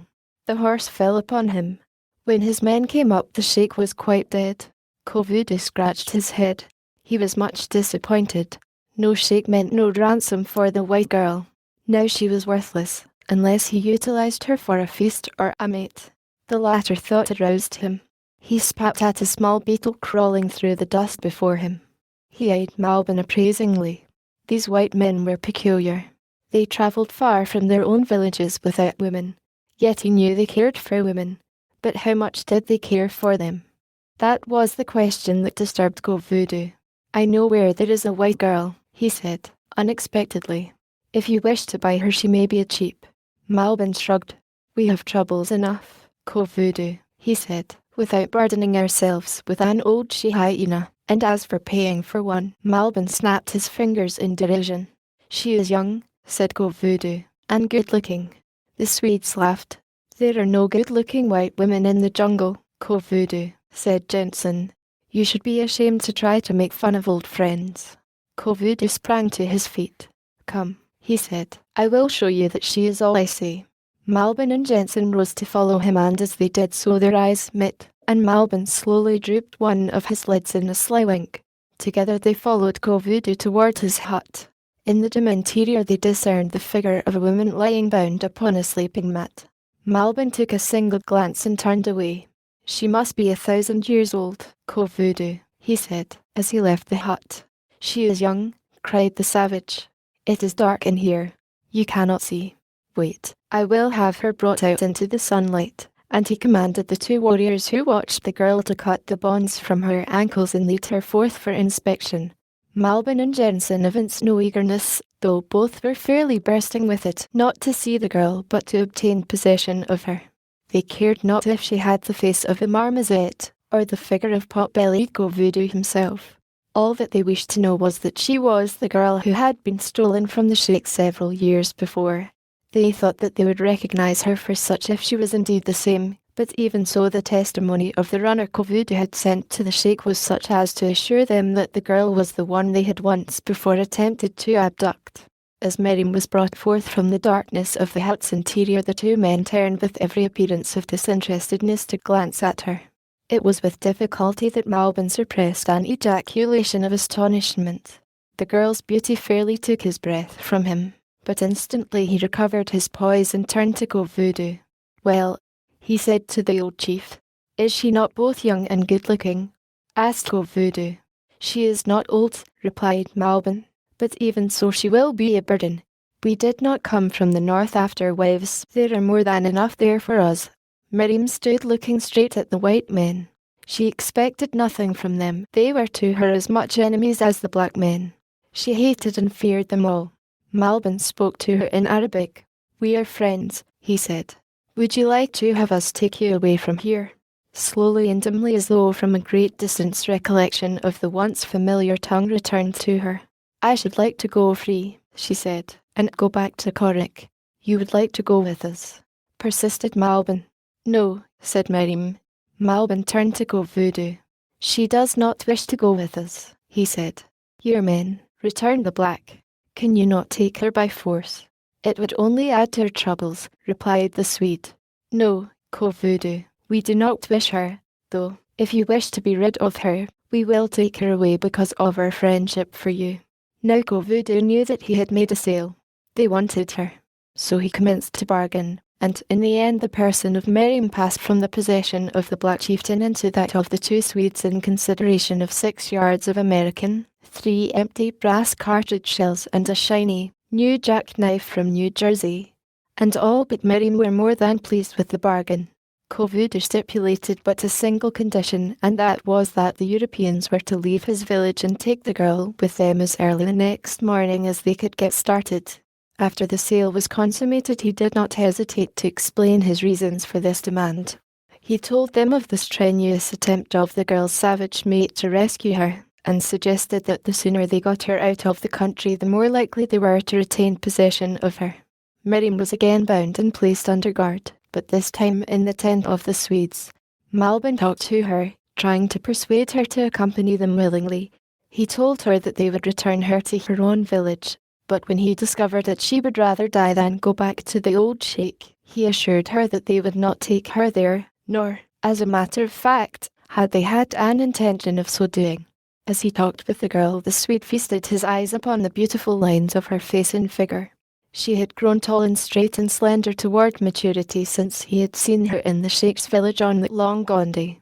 For years she had represented to him a certain fabulous reward. In his thoughts she had been but the personification of the pleasures and luxuries that many francs would purchase. Now as she stood before him pulsing with life and loveliness, she suggested other seductive and alluring possibilities. He came closer to her and laid his hand upon her. The girl shrank from him.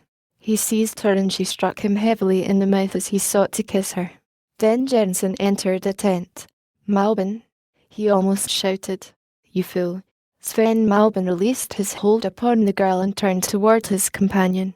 His face was red with mortification. "What the devil are you trying to do?" growled Jensen. "Would you throw away every chance for the reward?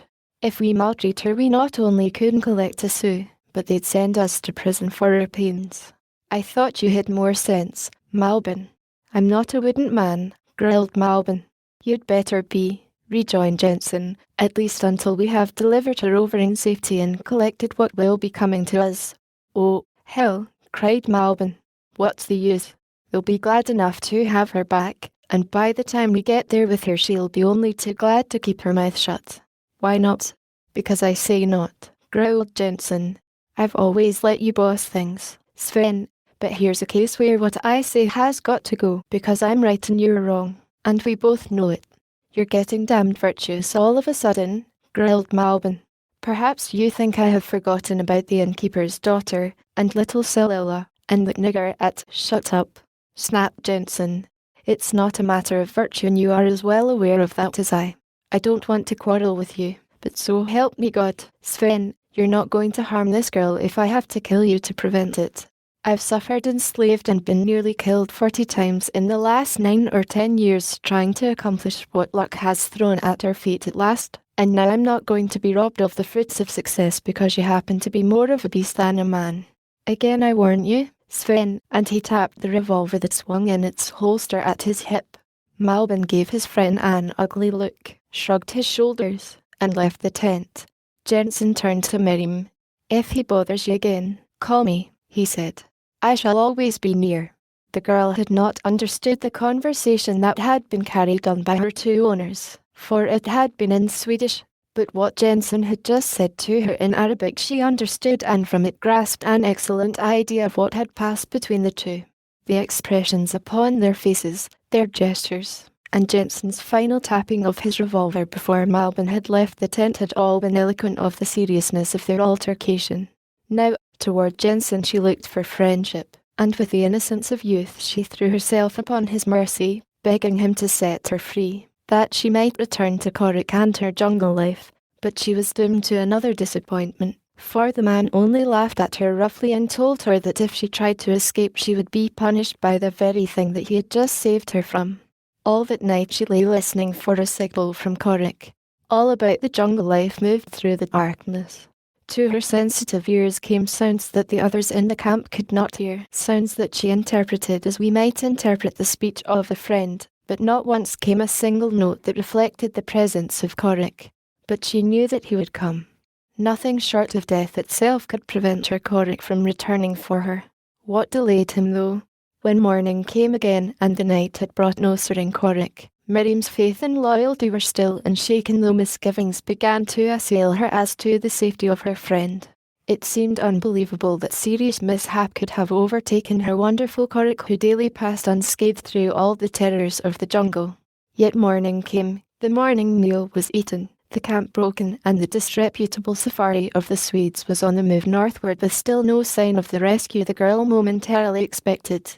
All that day they marched, and the next, nor did Korik even so much as show himself to the patient little waiter moving, silently and stately, beside her hard captors.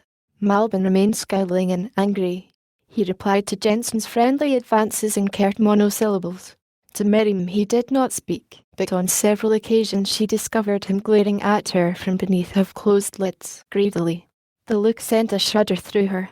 She hugged Geeka closer to her breast and doubly regretted the knife that they had taken from her when she was captured by Kovudu. It was on the 4th day that Miriam began definitely to give up hope. Something had happened to Korik. She knew it. He would never come now, and these men would take her far away. Presently they would kill her. She would never see her Korik again. On this day the Swedes rested, for they had marched rapidly and their men were tired. Malbin and Jensen had gone from camp to hunt, taking different directions. They had been gone about an hour when the door of Miriam's tent was lifted and Malbin entered. The look of the beast was on his face. Chapter 14. With wide eyes fixed upon him, like a trapped creature horrified beneath the mesmeric gaze of a great serpent, the girl watched the approach of the man. Her hands were free, the Swedes having secured her with a length of ancient slave chain fastened at one end to an iron collar padlocked about her neck and at the other to a long stake driven deep into the ground. Slowly Miriam shrank inch by inch toward the opposite end of the tent. Malbin followed her. His hands were extended and his fingers half opened, claw-like, to seize her. His lips were parted, and his breath came quickly, pantingly. The girl recalled Jensen's instructions to call him should Malbin molest her, but Jensen had gone into the jungle to hunt. Malbin had chosen his time well. Yet she screamed, loud and shrill, once, twice, a third time, before Malbin could leap across the tent and throttle her alarming cries with his brute fingers. Then she fought him, as any jungle she might fight, with tooth and nail. The man found her no easy prey. In that slender, young body, beneath the rounded curves and the fine, soft skin, lay the muscles of a young lioness. But Malbin was no weakling. His character and appearance were brutal, nor did they belie his brawn. He was of giant stature and of giant strength. Slowly he forced the girl back upon the ground, striking her in the face when she hurt him badly either with teeth or nails. Miriam struck back, but she was growing weaker from the choking fingers at her throat. Out in the jungle Jensen had brought down 2 bucks. His hunting had not carried him far afield, nor was he prone to permit it to do so. He was suspicious of Malbin. The very fact that his companion had refused to accompany him and elected instead to hunt alone in another direction would not, under ordinary circumstances, have seemed fraught with sinister suggestion. But Jensen knew Malbin well, and so, having secured meat, he turned immediately back toward camp, while his boys brought in his kill. He had covered about half the return journey when a scream came faintly to his ears from the direction of camp. He halted to listen. It was repeated twice, then silence. With a muttered curse Jensen broke into a rapid run. He wondered if he would be too late. What a fool Malbin was indeed thus chance jeopardizing a fortune. Further away from camp than Jensen and upon the opposite side another heard Miriam's screams. A stranger who was not even aware of the proximity of white men other than himself, a hunter with a handful of sleek, black warriors. He, too, listened intently for a moment. That the voice was that of a woman in distress he could not doubt, and so he also hastened out to run in the direction of the affrighted voice. But he was much further away than Jensen, so that the latter reached the tent first. What the Swede found there roused no pity within his calloused heart, only anger against his fellow scoundrel. Miriam was still fighting off her attacker.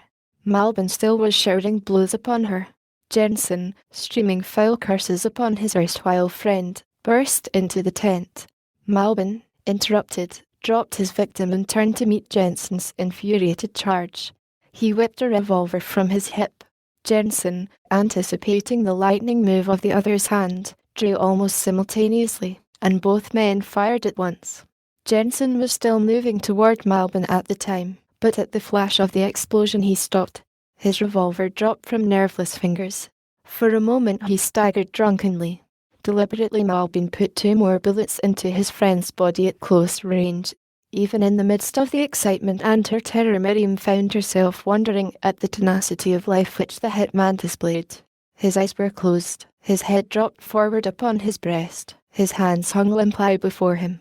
Yet still he stood there upon his feet, though he reeled horribly.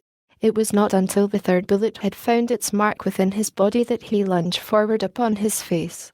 Then Malbin approached him, and with an oath kicked him viciously. Then he returned once more to Miriam.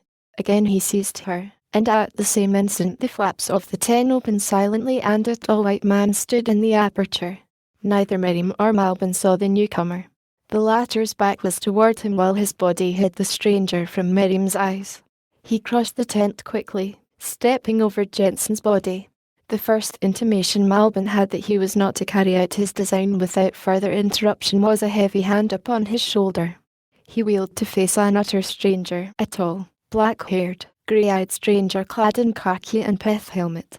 Malbin reached for his gun again, but another hand had been quicker than his and he saw the weapon tossed to the ground at the side of the tent, out of reach.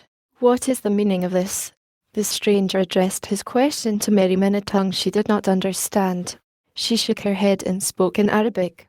Instantly the man changed his question to the language. "These men are taking me away from Korik," explained the girl. "This one would have harmed me. The other, whom he had just killed, tried to stop him. They were both very bad men, but this one is the worse. If my Korik were here he would kill him. I suppose you're like them, so you will not kill him." The stranger smiled. "He deserves killing," he said. "There is no doubt of that. Once I should have killed him, but not now. I will see, though, that he does not bother you any more." He was holding Malbin in a grasp the giant Swede could not break, though he struggled to do so, and he was holding him as easily as Malbin might have held a little child. Yet Malbin was a huge man, mightily thawed. The Swede began to rage and curse. He struck at his captor, only to be twisted about and held at arm's length. Then he shouted to his boys to come and kill the stranger. In response, a dozen strange blacks entered the tent. They, too, were powerful, clean-limbed men, not at all like the mangy crew that followed the Swedes. "We have had enough foolishness," said the stranger to Malbin. "You deserve death, but I am not the law. I know now who you are. I have heard of you before. You and your friend here bear a most unsavory reputation. We do not want you in our country. I shall let you go this time, but should you ever return I shall take the law into my own hands. You understand?" Malbin blustered and threatened, finishing by applying a most uncomplimentary name to his captor. For this he received a shaking that rattled his teeth. Those who know say that the most painful punishment that can be inflicted upon an adult male, short of injuring him, is a good, old-fashioned shaking. Malbin received such a shaking. "Now get it," said the stranger, "and next time you see me remember who I am," and he spoke a name in the Swede's ear, a name that more effectually subdued the scoundrel than many beatings. Then he gave him a push that carried him bodily through the tent doorway to sprawl upon the turf beyond. "Now," he said, turning toward Miriam, "who has the key to this thing about your neck?" The girl pointed to Jensen's body. "He carried it always," she said. The stranger searched the clothing on the corpse until he came upon the key.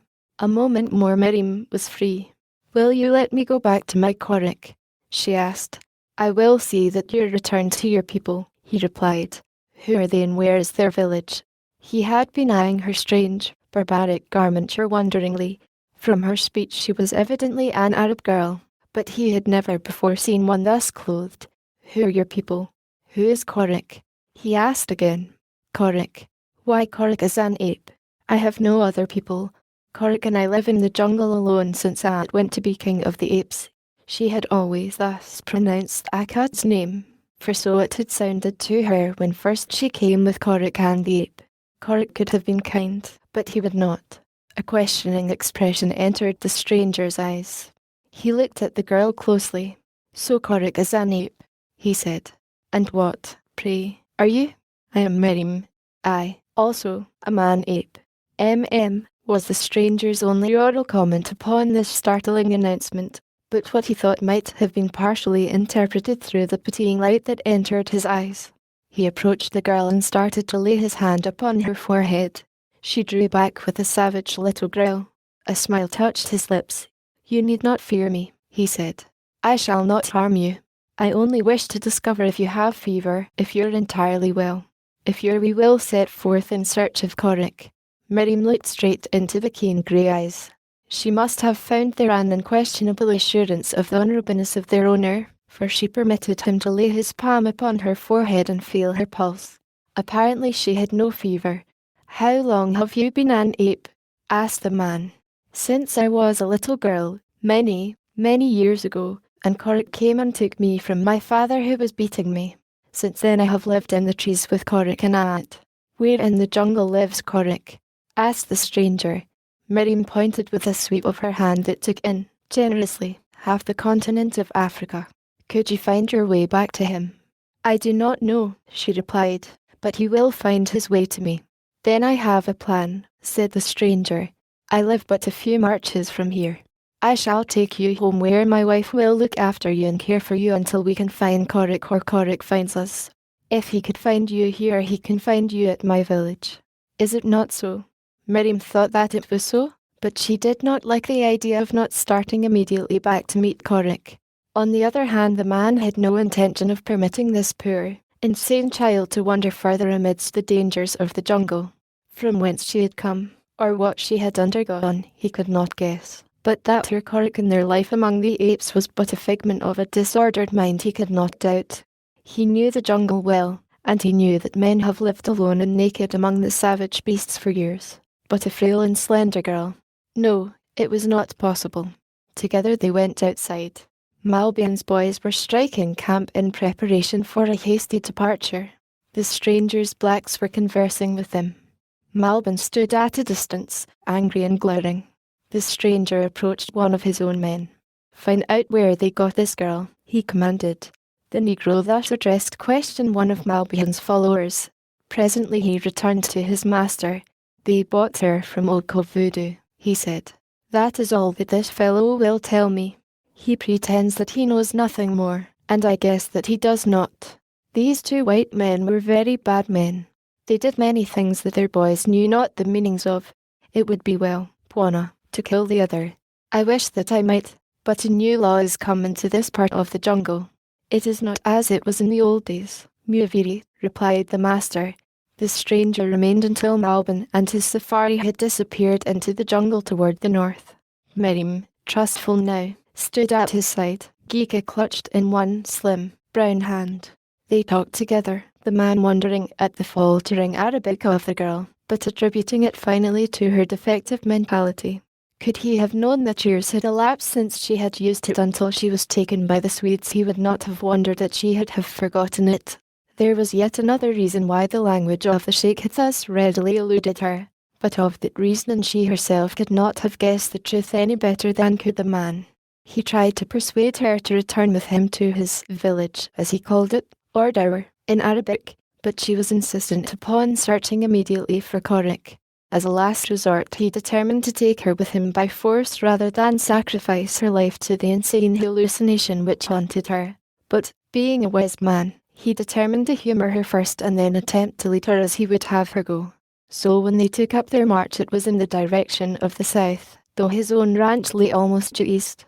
By degrees he turned the direction of their way more and more eastward, and greatly was he pleased to note that the girl failed to discover that any change was being made.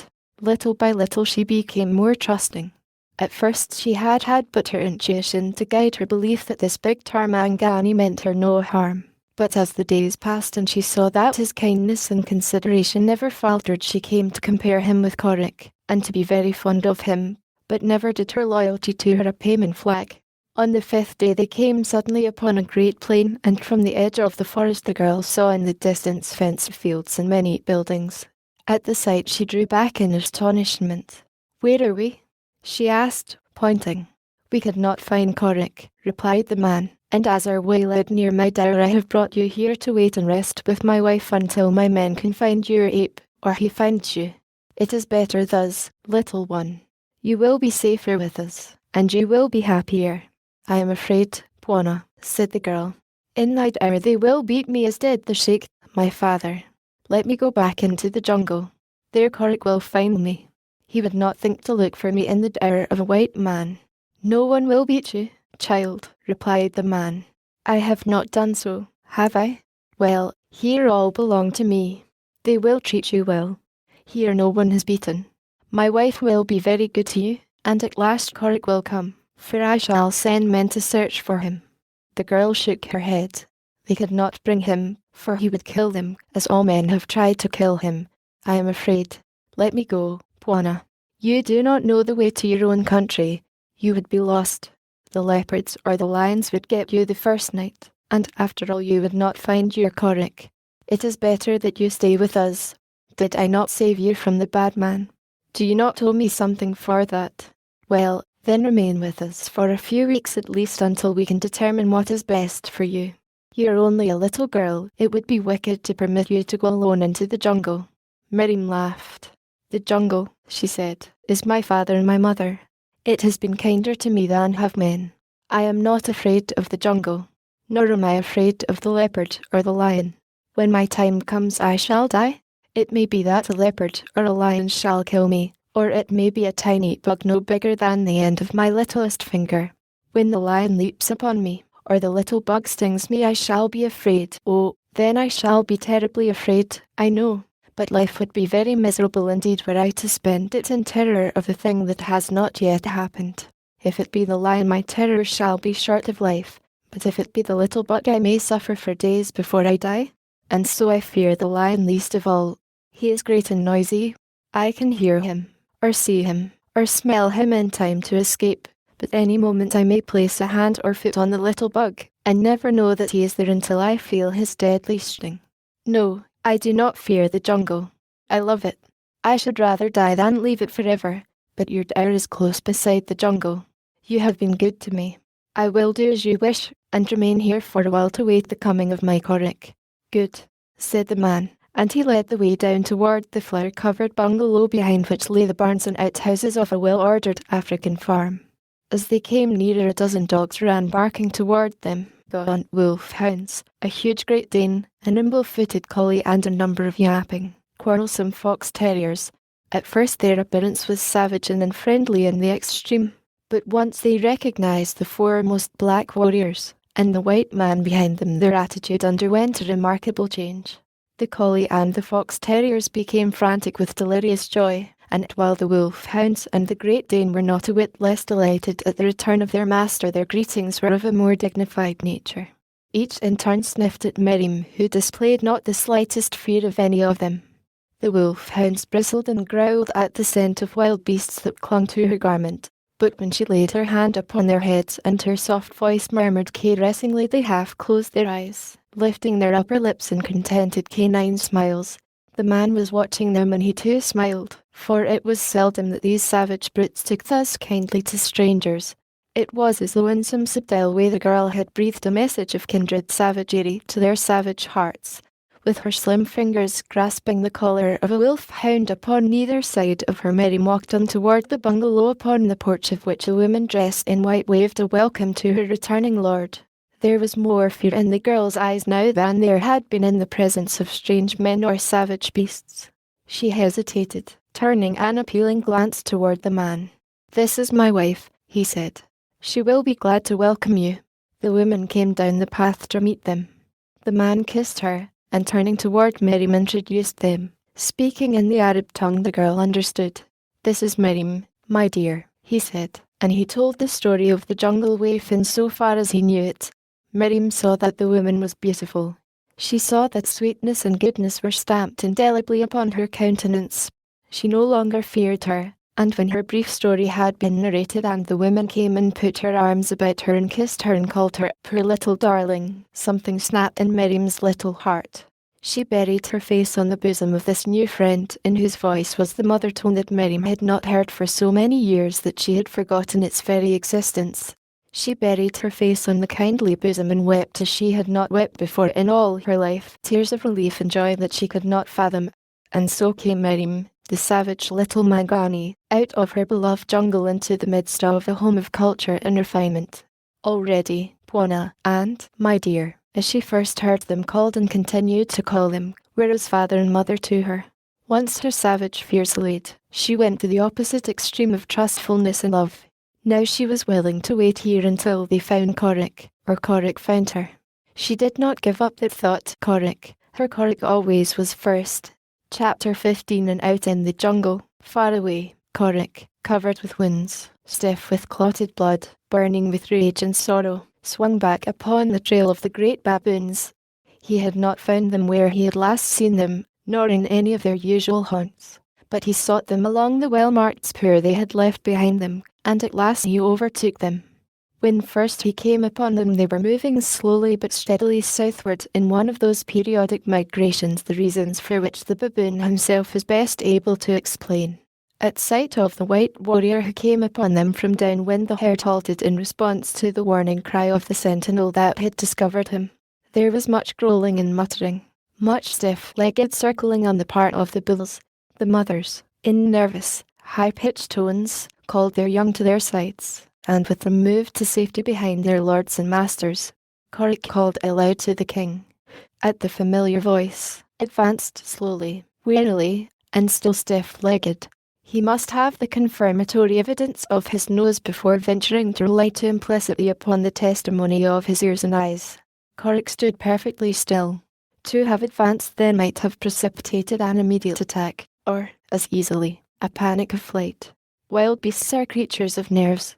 It is a relatively simple thing to throw them into a species of hysteria which may induce either a mania for murder, or symptoms of apparent abject cowardice. It is a question, however, if the wild animal ever is actually a coward. The king baboon approached Korik. He walked around him in an ever-decreasing circle, growling, grunting, sniffing. Korik spoke to him. "I am Korik," he said. "I opened the cage that held you. I saved you from the Tarmangani. I am Korik, the killer. I am your friend." "Huh?" grunted the king. "Yes, you are Korik. My ears told me that you were Korik. My eyes told me that you were Korik. Now my nose tells me that you're Korik. My nose is never wrong. I am your friend. Come, we shall hunt together." "Korik cannot hunt now," replied the ape-man. "The Gomangani have stolen Miriam. They have tied her in their village. They will not let her go." Korik, alone, was unable to set her free. "Korik set you free. Now will you bring your people and set Korok's Miriam free?" "The Gomangani have many sharp sticks which they throw. They pierce the bodies of my people. They kill us. The Gomangani are bad people. They will kill us all if we enter their village." "The Tarmangani have sticks that make a loud noise and kill at a great distance," replied Korik. "They had these when Korik set you free from their trap. If Korik had run away from them you would now be a prisoner among the Tarmangani." The baboon scratched his head. In a rough circle about him and the ape-man squatted the bulls of his herd. They blinked their eyes, shouldered one another about for more advantageous positions, scratched in the rotting vegetation upon the chance of unearthing a toothsome worm, or sat listlessly eyeing their king and the strange Mangani, who called himself thus but who more closely resembled a hated Tarmangani. The king looked at some of the older of his subjects, as though inviting suggestion. "We are too few," grunted one. "There are the baboons of the hill country," suggested another. "They are as many as the leaves of the forest. They, too, hate the Gomangani. They love to fight. They are very savage. Let us ask them to accompany us. Then can we kill all the Gomangani in the jungle?" He rose and growled horribly, bristling his stiff hair. "That is the way to talk," cried the killer. "But we do not need the baboons of the hill country. We are enough. It will take a long time to fetch them. Miriam may be dead and eaten before we could free her. Let us set out at once for the village of the Gomangani. If we travel very fast it will not take long to reach it. Then, all at the same time, we can charge into the village, growling and barking. The Gomangani will be very frightened and will run away. While they are gone we can seize Miriam and carry her off. We do not have to kill or be killed. All that Korik wishes is his Miriam." "We are too few," croaked the old ape again. "Yes, we are too few," echoed others. Korik could not persuade them. They would help him, gladly, but they must do it in their own way, and that meant enlisting the services of their kinsmen and allies of the hill country. So Korik was forced to give in. All he could do for the present was to urge them to haste, and at his suggestion the king baboon with a dozen of his mightiest those agreed to go to the hill country with Korik, leaving the balance of the herd behind. Once enlisted in the adventure the baboons became quite enthusiastic about it. The delegation set off immediately. They travelled swiftly, but the ape-man found no difficulty in keeping up with them. They made a tremendous racket as they passed through the trees in an endeavour to suggest to enemies in their front that a great herd was approaching. For when the baboons travel in large numbers there is no jungle creature who cares to molest them. When the nature of the country required much travel upon the level, and the distance between trees was great, they moved silently, knowing that the lion and the leopard would not be fooled by noise when they could see plainly for themselves that only a handful of baboons were on the trail. For 2 days the party raced through the savage country, passing out of the dense jungle into an open plain, and across this to timbered mountain slopes. Here Korik never before had been. It was a new country to him, and the change from the monotony of the circumscribed view in the jungle was pleasing. But he had little desire to enjoy the beauties of nature at this time. His Miriam was in danger. Until she was freed and returned to him, he had little thought for aught else. Once in the forest that clothed the mountain slopes, the baboons advanced more slowly. Constantly they gave tongue to a plaintive note of calling. Then would follow silence while they listened.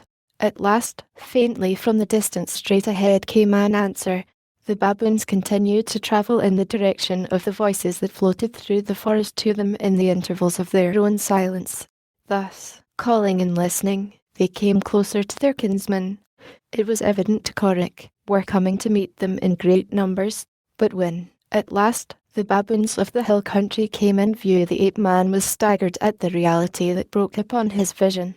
What appeared a solid wall of huge baboons rose from the ground through the branches of the trees to the loftiest terrace to which they dared entrust their weight. Slowly they were approaching, voicing their weird, plaintive call, and behind them, as far as Karok's eyes could pierce the verdure, rose solid walls of their fellows treading close upon their heels. There were thousands of them. The ape-man could not but think of the fate of his little party should some untoward incident arouse even momentarily the rage of fear of a single one of all these thousands. But nothing such befell. The two kings approached one another, as was their custom, with much sniffing and bristling. They satisfied themselves of each other's identity, then each scratched the other's back. After a moment they spoke together. Karok's friend explained the nature of their visit, and for the first time Korik showed himself. He had been hiding behind a bush. The excitement among the hill baboons was intense at sight of him. For a moment Korik feared that he should be turned to pieces, but his fear was for Miriam. Should he die, there would be none to succour her. The two kings, however, managed to quiet the multitude, and Korik was permitted to approach. Slowly the hill baboons came closer to him. They sniffed at him from every angle. When he spoke to them in their own tongue, they were filled with wonder and delight. They talked to him and listened while he spoke. He told them of Miriam, and of their life in the jungle, where they were the friends of all the ape folk from little Manu to Mangani, the great ape. The Gomangani, who are keeping Miriam from me, are no friends of yours, he said. They kill you. The baboons of the low country are too few to go against them. They tell me that you're very many and very brave, that your numbers are as the numbers of the grasses upon the plains or the leaves within the forest, and that even Tantor, the elephant, fears you, so brave you are. They told me that you would be happy to accompany us to the village of the Gomangani and punish these bad people while I, Korik, the killer, carry away my Miriam.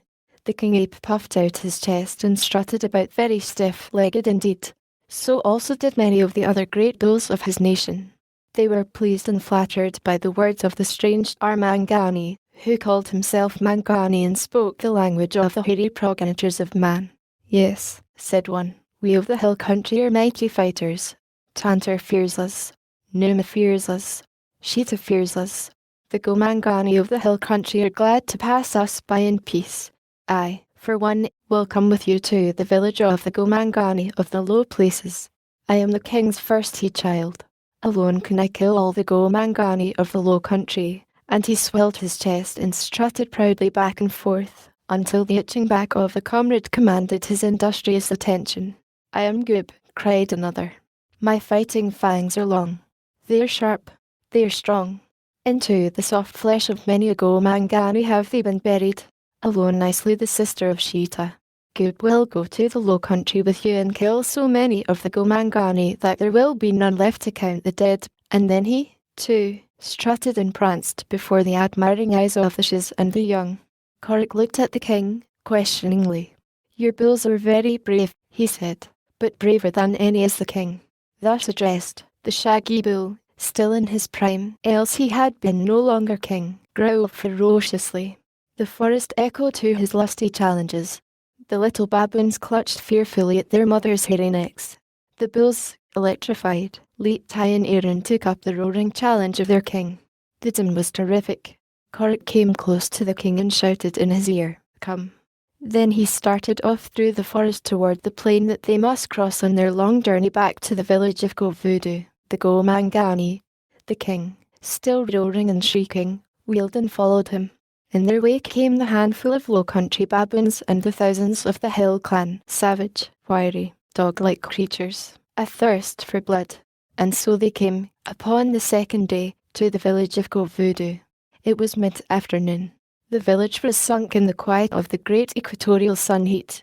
The mighty herd travelled quietly now.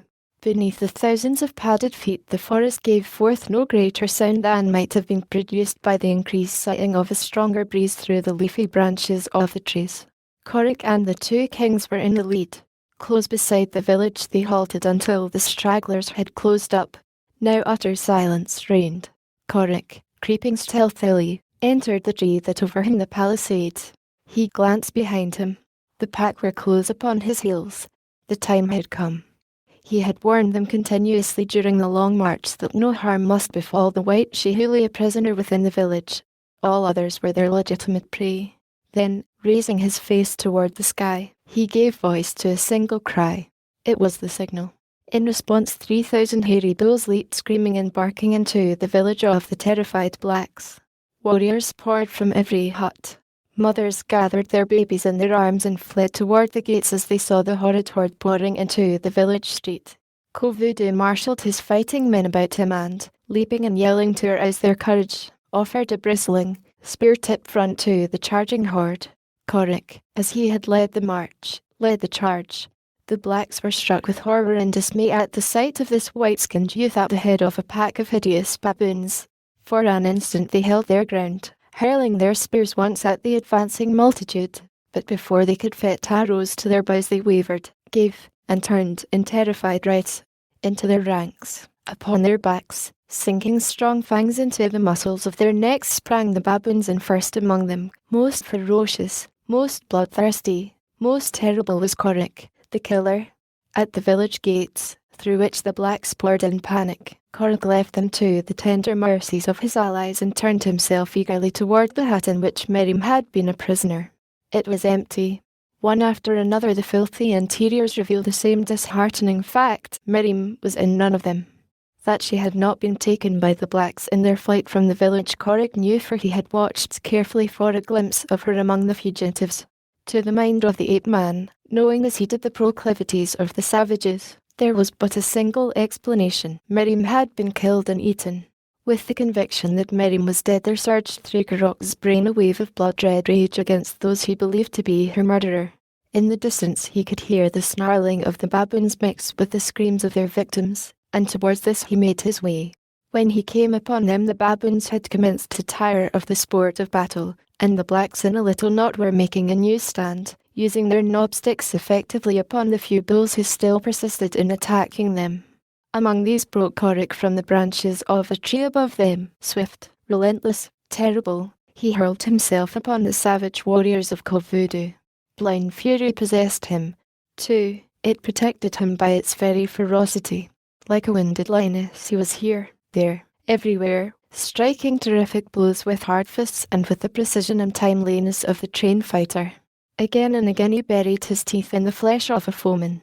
He was upon one and gone again to another before an effective blow could be dealt him. Yet, though great was the weight of his execution in determining the result of the combat, it was outweighed by the terror which he inspired in the simple, superstitious minds of his foemen. To them this white warrior, who consorted with the great apes and the fierce baboons, who growled and snarled and snapped like a beast, was not human.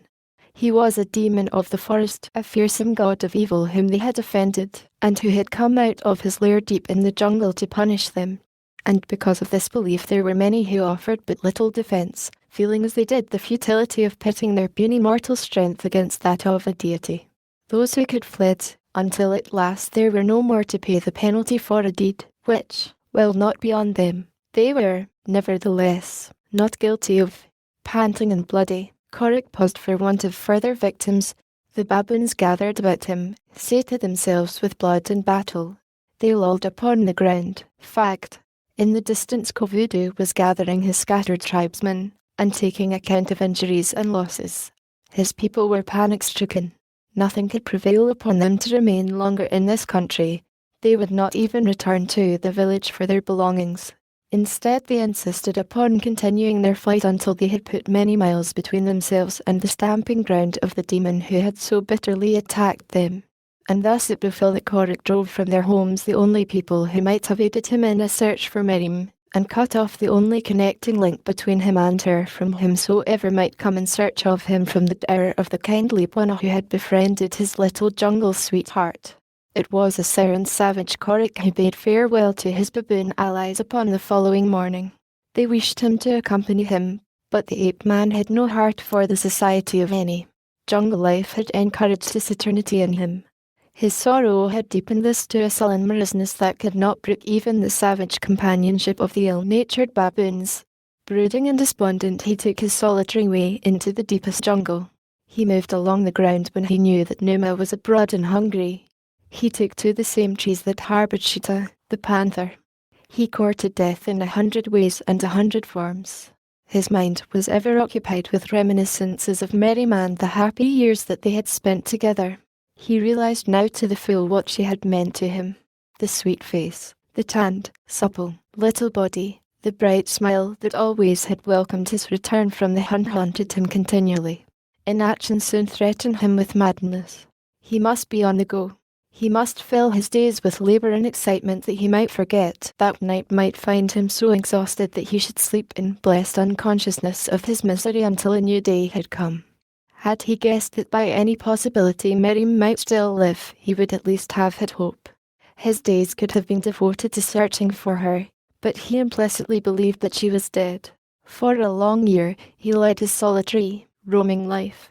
Occasionally he fell in with Akada and his tribe, hunting with them for a day or two, or he might travel to the hill country where the baboons had come to accept him as a matter of course, but most of all was he with Tantor, the elephant, the great grey battleship of the jungle, the super dreadnought of his savage world, the peaceful quiet of the monster bulls, the watchful solicitude of the mother cows, the awkward playfulness of the calves rested, interested, and amused Corric. The life of the huge beasts took his mind, temporarily from his own grief.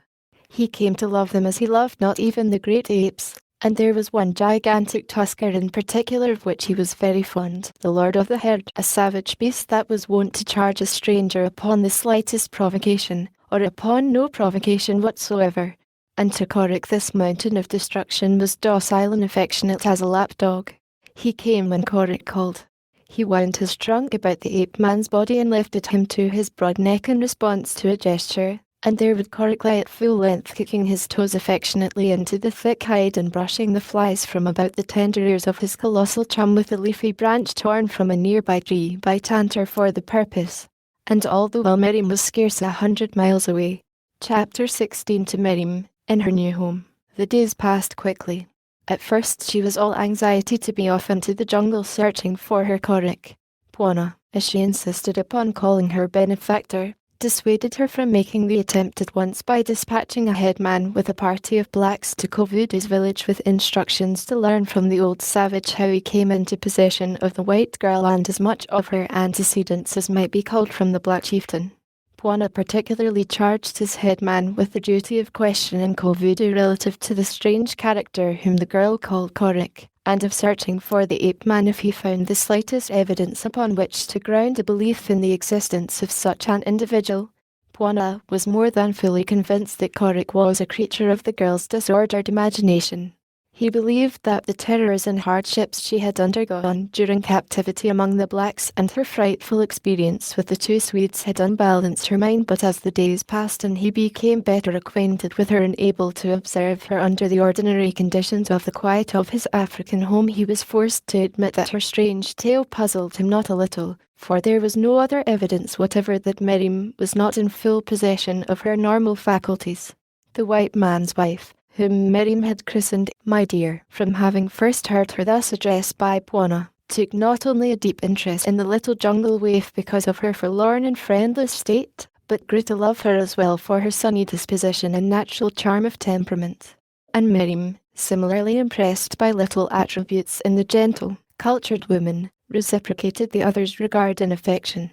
And so the days flew by while Miriam waited the return of the headman and his party from the country of Kovudu. They were short days, for into them were crowded many hours of insidious instruction of the unlettered child by the lonely woman. She commenced at once to teach the girl English without forcing it upon her as a task.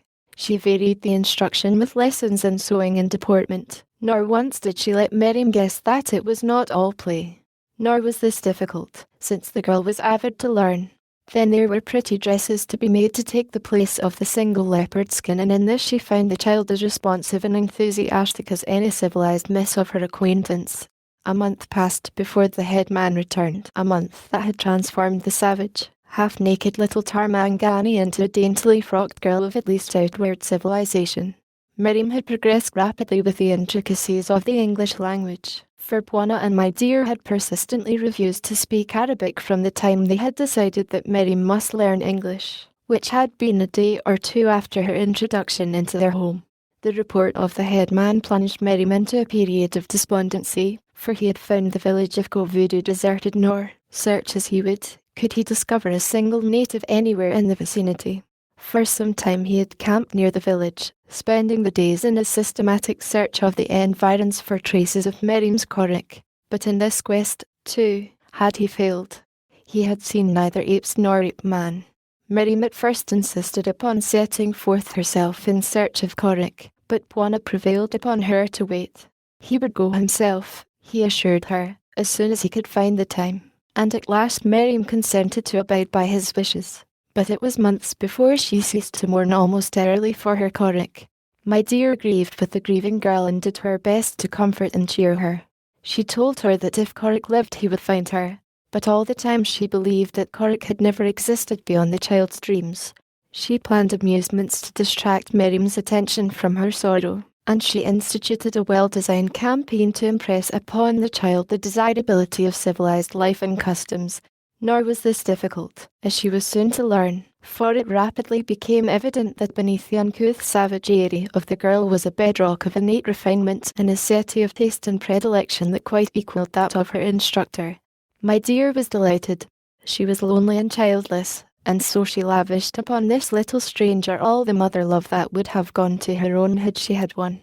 The result was that by the end of the first year none might have guessed that Miriam ever had existed beyond the lap of culture and luxury.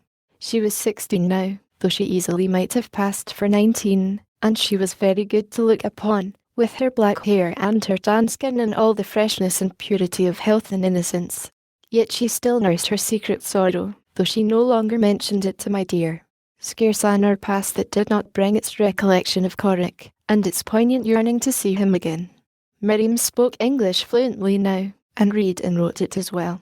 One day my dear spoke jokingly to her in French, and to her surprise Miriam replied in the same tongue, slowly, it is true, and haltingly, but none the less in excellent French, such, though, as a little child might use. Thereafter they spoke a little French each day, and my dear often marvelled that the girl learned this language with a facility that was at times almost uncanny. At first Miriam had puckered her narrow, arched, little eyebrows as though trying to force recollection of something all but forgotten which the new words suggested, and then, to her own astonishment as well as to that of her teacher, she had used other French words than those in the lessons, used them properly and with a pronunciation that the Englishwoman knew was more perfect than her own. But Miriam could neither read nor write what she spoke so well, and as my dear considered a knowledge of correct English of the first importance, other than conversational French was postponed for a later day. You doubtless heard French spoken at times in your father's dower, suggested my dear, as the most reasonable explanation. Miriam shook her head. It may be, she said, but I do not recall ever having seen a Frenchman in my father's company. He hated them and would have nothing whatever to do with them, and I am quite sure that I never heard any of these words before, yet at the same time I find them all familiar. I cannot understand it. Neither can I, agreed my dear. It was about this time that a runner brought a letter that, when she learned the contents, filled Miriam with excitement. Visitors were coming. A number of English ladies and gentlemen had accepted my dear's invitation to spend a month of hunting and exploring with them. Miriam was all expectancy. What would these strangers be like? Would they be as nice to her as had Bwana and my dear? Or would they be like the other white folks she had known, cruel and relentless? My dear assured her that they all were gentlefolk and that she would find them kind, considerate and honourable. To my dear surprise, there was none of the shyness of the wild creature in Miriam's anticipation of the visit of strangers. She looked forward to their coming with curiosity and with a certain pleasurable anticipation when once she was assured that they would not bite her. In fact, she appeared no different than would any pretty young miss who had learned of the expected coming of company. Carrock's image was still often in her thoughts, but it aroused now a less well-defined sense of bereavement. A quiet sadness pervaded Miriam when she thought of him, but the poignant grief of her loss when it was young no longer goaded her to desperation. Yet she was still loyal to him. She still hoped that someday he would find her, nor did she doubt for a moment but that he was searching for her if he still lived. It was this last suggestion that caused her the greatest perturbation. Corrick might be dead. It scarce seemed possible that one so well equipped to meet the emergencies of jungle life should have succumbed so young. Yet when she had last seen him he had been beset by a horde of armed warriors, and should he have returned to the village again, as she well knew he must have, he may have been killed. Even her Corrick could not, single-handed, slay an entire tribe. At last the visitors arrived. There were 3 men and 2 women, the wives of the 2 older men. The youngest member of the party was Honourable Morrison Baines, a young man of considerable wealth who, having exhausted all the possibilities for pleasure offered by the capitals of Europe, had gladly seized upon this opportunity to turn to another continent for excitement and adventure. He looked upon all things un-European as rather more than less impossible. Still he was not at all averse to enjoying the novelty of unaccustomed places, and making the most of strangers indigenous thereto, however unspeakable they might have seemed to him at home.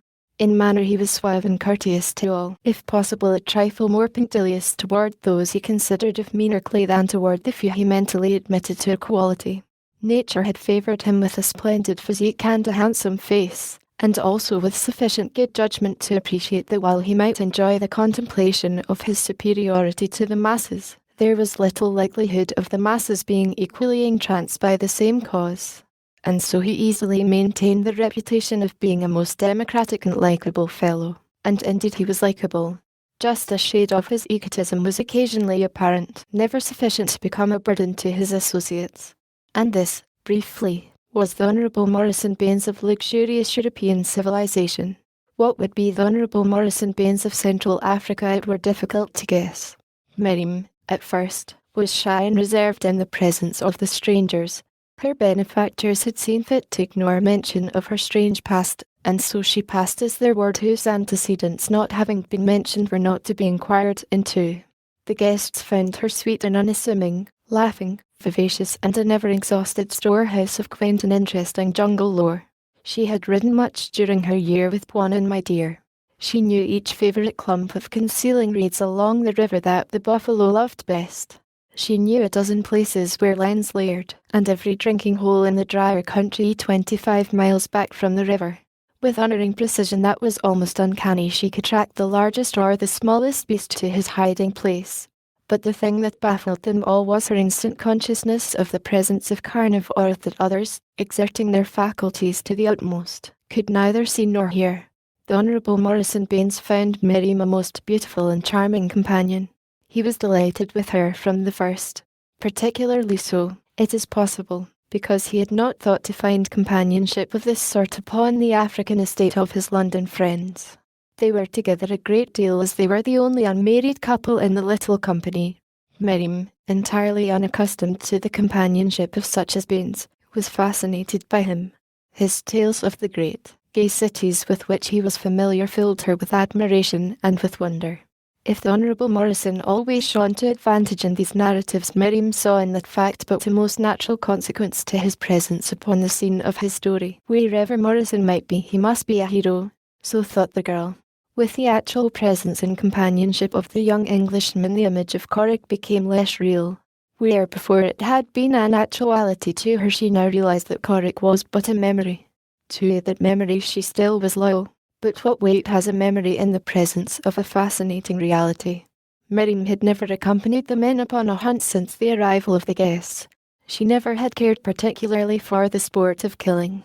The tracking she enjoyed, but the mere killing for the sake of killing she could not find pleasure in. Little savage that she had been, and still, to some measure, was.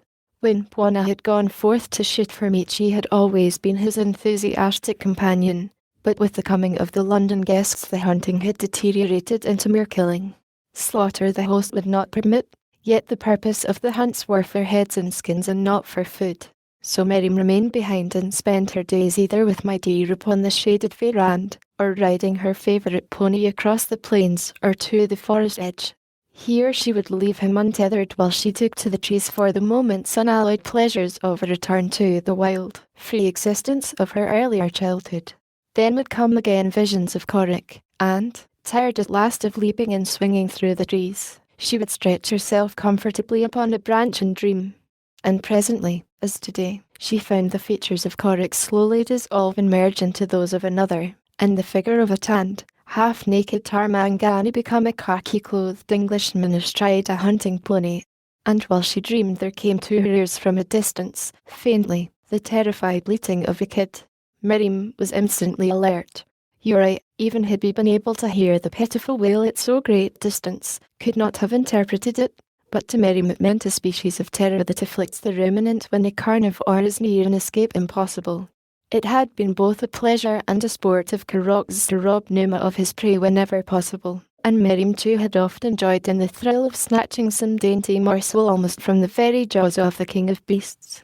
Now, at the sound of the kid's bleat, all the well-remembered thrills recurred. Instantly she was all excitement to play again the game of hide-and-seek with death. Quickly she loosened her riding skirt and tossed it aside. It was a heavy handicap to successful travel in the trees. Her boots and stockings followed the skirt, for the bare sole of the human foot does not slip upon dry or even wet bark as does the hard leather of a boot.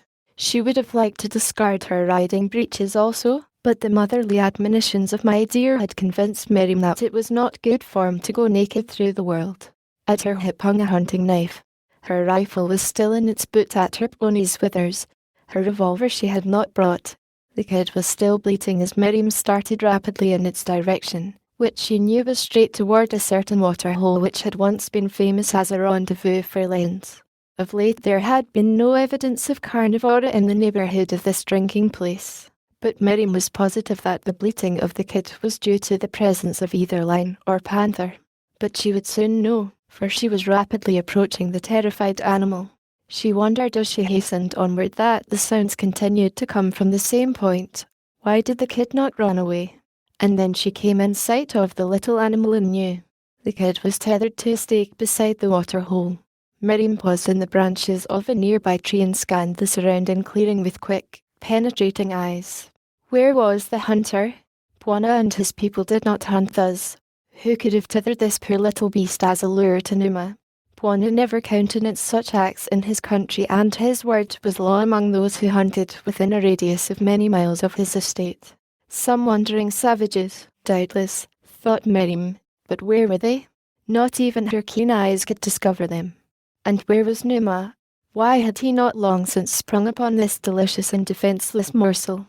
That he was close by was attested by the pitiful crying of the kid. Ah, now she saw him. He was lying close in a clump of brush a few yards to her right. The kid was downwind from him and getting the full benefit of his terrorizing scent, which did not reach Miriam.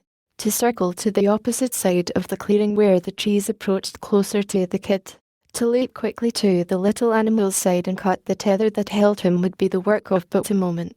In that moment Numa might charge, and then there would be scarce time to regain the safety of the trees. Yet it might be done.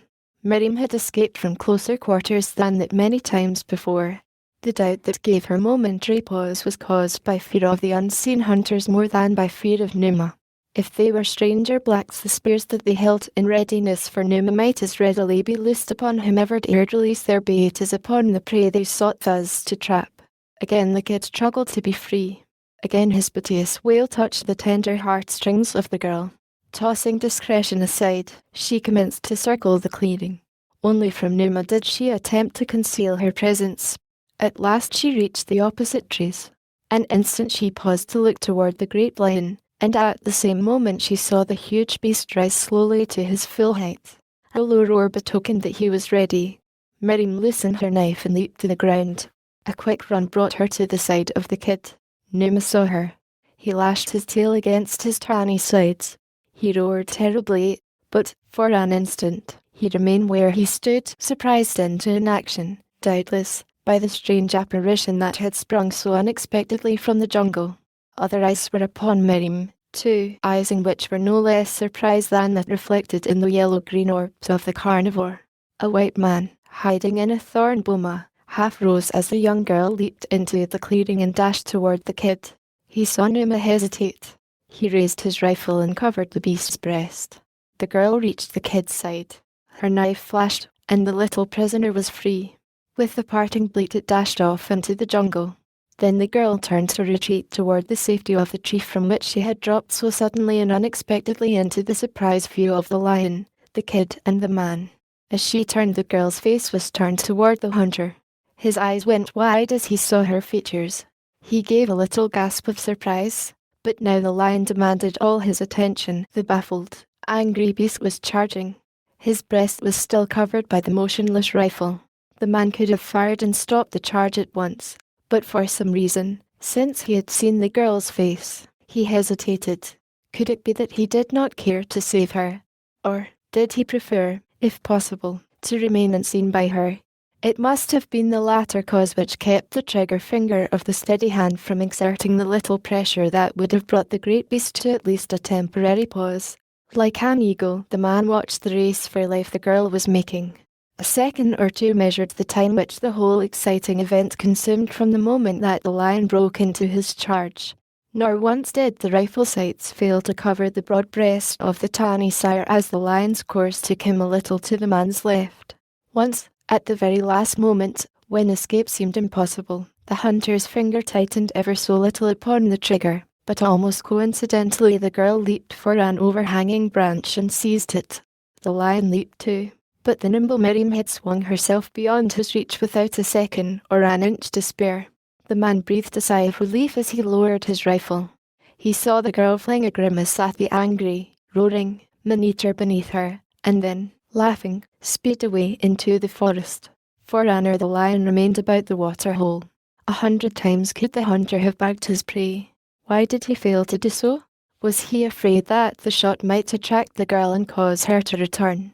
At last Numa, still roaring angrily, strode majestically into the jungle. The hunter crawled from his boma, and half an hour later was entering a little camp snugly hidden in the forest. A handful of black followers greeted his return with sullen indifference. He was a great bearded man, a huge, yellow-bearded giant, when he entered his tent. Half an hour later he emerged smooth-shaven. His blacks looked at him in astonishment. "Would you know me?" he asked. "The hyena that bore you would not know you, Bwana," replied one. The man named a heavy fuss at the black's face, but long experience in dodging similar blows saved the presumptuous one. Chapter 17. Miriam returned slowly toward the tree in which she had left her skirt, her shoes and her stockings. She was singing blithely, but her song came to a sudden stop when she came within sight of the tree, for there, disporting themselves with glee and pulling and hauling upon her belongings, were a number of baboons. When they saw her they showed no signs of terror. Instead they bared their fangs and growled at her. What was there to fear in a single Shitarmangani? Nothing. Absolutely nothing. In the open plain beyond the forest the hunters were returning from the day's sport. They were widely separated, hoping to raise a wandering lion on the homeward journey across the plain. The Honourable Morrison Baines rode closest to the forest. As his eyes wandered back and forth across the undulating, shrub-sprinkled ground they fell upon the form of a creature close beside the thick jungle where it terminated abruptly at the plain's edge. He reined his mount in the direction of his discovery. It was yet too far away for his untrained eyes to recognize it, but as he came closer he saw that it was a horse, and was about to resume the original direction of his way when he thought that he discerned a saddle upon the beast's back. He rode a little closer. Yes, the animal was saddled. The Honourable Morrison approached yet nearer, and as he did so his eyes expressed a pleasurable emotion of anticipation, for they had now recognized the pony as the special favourite of Miriam. He galloped to the animal's side. Miriam must be within the wood. The man shuddered a little at the thought of an unprotected girl alone in the jungle that was still, to him, a fearful place of terrors and stealthily stalking death. He dismounted and left his horse beside Miriam's. On foot he entered the jungle. He knew that she was probably safe enough, and he wished to surprise her by coming suddenly upon her. He had gone but a short distance into the wood when he heard a great jabbering in a nearby tree. Coming closer, he saw a band of baboons snarling over something. Looking intently, he saw that one of them held a woman's riding skirt and that others had boots and stockings. His heart almost ceased to beat as he quite naturally placed the most direful explanation upon the scene. The baboons had killed Miriam and stripped this clothing from her body. Morrison shuddered. He was about to call aloud in the hope that after all the girl still lived when he saw her in a tree close beside that was occupied by the baboons, and now he saw that they were snarling and jabbering at her. To his amazement, he saw the girl swing, ape-like, into the tree below the huge beasts. He saw her pause upon a branch a few feet from the nearest baboon. He was about to raise his rifle and put a bullet through the hideous creature that seemed about to leap upon her when he heard the girl speak. He almost dropped his rifle from surprise as the strange jabbering, identical with it of the apes, broke from Miriam's lips. The baboons stopped their snarling and listened. It was quite evident that they were as much surprised as the Honourable Morrison Baines. Slowly and one by one they approached the girl.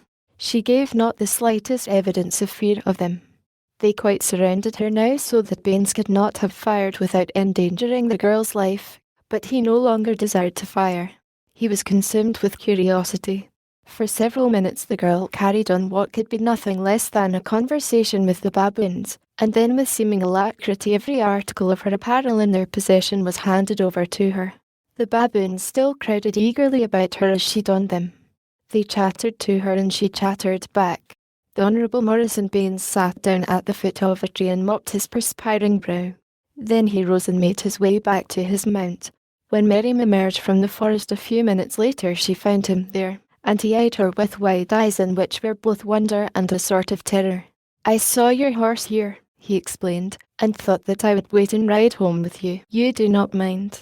"Of course not," she replied. "It will be lovely." As they made their way stirrup to stirrup across the plain, the Honourable Morrison caught himself many times watching the girl's regular profile and wondering if his eyes had deceived him or if, in truth, he really had seen this lovely creature consorting with grotesque baboons and conversing with them as fluently as she conversed with him. The thing was uncanny, impossible, yet he had seen it with his own eyes. And as he watched her, another thought persisted in obtruding itself into his mind.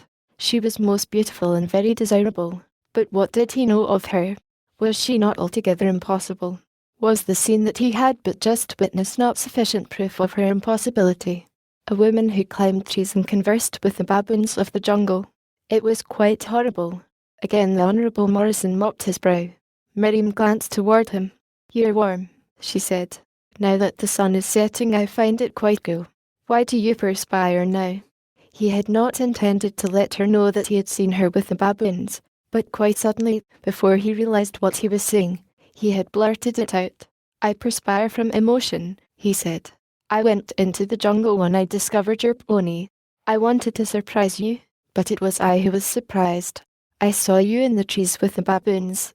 "Yes," she said quite unemotionally, as though it was a matter of little moment that a young girl should be upon intimate terms with savage jungle beasts. "It was horrible," ejaculated the Honourable Morrison. "Horrible," repeated Miriam, puckering her brows in bewilderment. "What was horrible about it?" "They are my friends." "Is it horrible to talk with one's friends?" "You were really talking with them, then," cried the Honourable Morrison. "You understood them and they understood you?" "Certainly.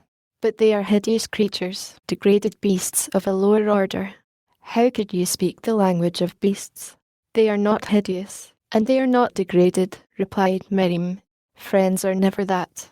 I lived among them for years before one found me and brought me here. I scarce knew any other tongue than that of the Mangani. Should I refuse to know them now simply because I happen, for the present, to live among humans?" "For the present," ejaculated the Honourable Morrison. "You cannot mean that you expect to return to live among them. Come, come, what foolishness are we talking?" "The very idea. You're spoofing me, Miss Miriam. You have been kind to these baboons here and they know you and do not molest you, but that you once lived among them. No, that is preposterous." "But I did, though, insisted the girl, seeing the real horror that the man felt in the presence of such an idea reflected in his tone and manner, and rather enjoying baiting him still further. Yes, I lived, almost naked, among the great apes and the lesser apes. I dwelt among the branches of the trees. I pounced upon the smaller prey and devoured it raw.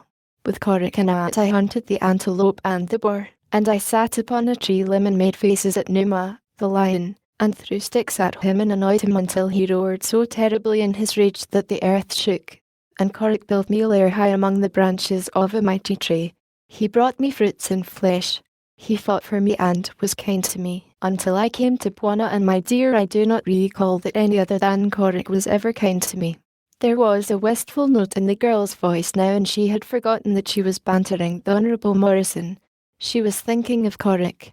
She had not thought of him a great deal of late. For a time both were silently absorbed in their own reflections as they rode on toward the bungalow of their host. The girl was thinking of a godlike figure, the leopard skin half concealing his smooth, brown hide as he leaped nimbly through the trees to lay an offering of food before her on his return from a successful hunt. Behind him, shaggy and powerful, swung a huge anthropoid ape, while she, Miriam, laughing and shouting her welcome, swung upon a swaying limb before the entrance to her sylvan bower. It was a pretty picture as she recalled it. The other side seldom obtruded itself upon her memory, the long, black nights, the chill, terrible jungle nights, the cold and damp and discomfort of the rainy season, the hideous mouthings of the savage carnivore as they prowled through the Stygian darkness beneath, the constant menace of Sheeta, the panther, and Hista, the snake, the stinging insects, the loathsome vermin. For, in truth, all these had been outweighed by the happiness of the sunny days, the freedom of it all, and, most, the companionship of Korik. The man's thoughts were rather jumbled. He had suddenly realized that he had come mighty near falling in love with this girl of whom he had known nothing up to the previous moment when she had voluntarily revealed a portion of her past to him. The more he thought upon the matter, the more evident it became to him that he had given her his love, that he had been upon the verge of offering her his honourable name. He trembled a little at the narrowness of his escape. Yet, he still loved her. There was no objection to that according to the ethics of the Honourable Morrison Baines and his kind. She was a meaner clay than he. He could no more have taken her in marriage than he could have taken one of her baboon friends, nor would she, of course, expect such an offer from him. To have his love would be sufficient honour for her. His name he would, naturally, bestow upon one in his own elevated social sphere.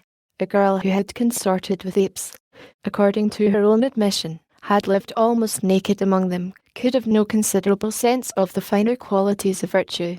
The love that he would offer her, then, would, far from offending her, probably cover all that she might desire or expect. The more the Honourable Morrison Baines thought upon this subject, the more fully convinced he became that he was contemplating a most chivalrous and unselfish act. Europeans will better understand his point of view than Americans, poor, benighted provincials, who are denied a true appreciation of caste and of the fact that the king can do no wrong. He did not even have to argue the point that she would be much happier amidst the luxuries of a London apartment, fortified as she would be by both his love and his bank account, than lawfully wed to such a one as her social position warranted. There was one question, however, which he wished to have definitely answered before he committed himself even to the programme he was considering. Who were Korik and At? He asked. At was a Mangani, replied Miriam, and Korik a Tarmangani. And what, pray, might a Mangani be, and a Tarmangani? The girl laughed. You are a Tarmangani, she replied. The Mangani are covered with hair, you would call them apes. Then Korik was a white man. He asked. Yes. And he was. You're. He paused, for he found it rather difficult to go on with the line of questioning while the girl's clear, beautiful eyes were looking straight into his. My what? Insisted Miriam, far too unsophisticated in her unspoiled innocence to guess what the Honourable Morrison was driving at. Why, your brother. He stumbled. No, Korik was not my brother, she replied. Was he your husband, then? He finally blurted. Far from taking offence, Miriam broke into a merry laugh. My husband, she cried. Why, how old do you think I am? I am too young to have a husband. I had never thought of such a thing.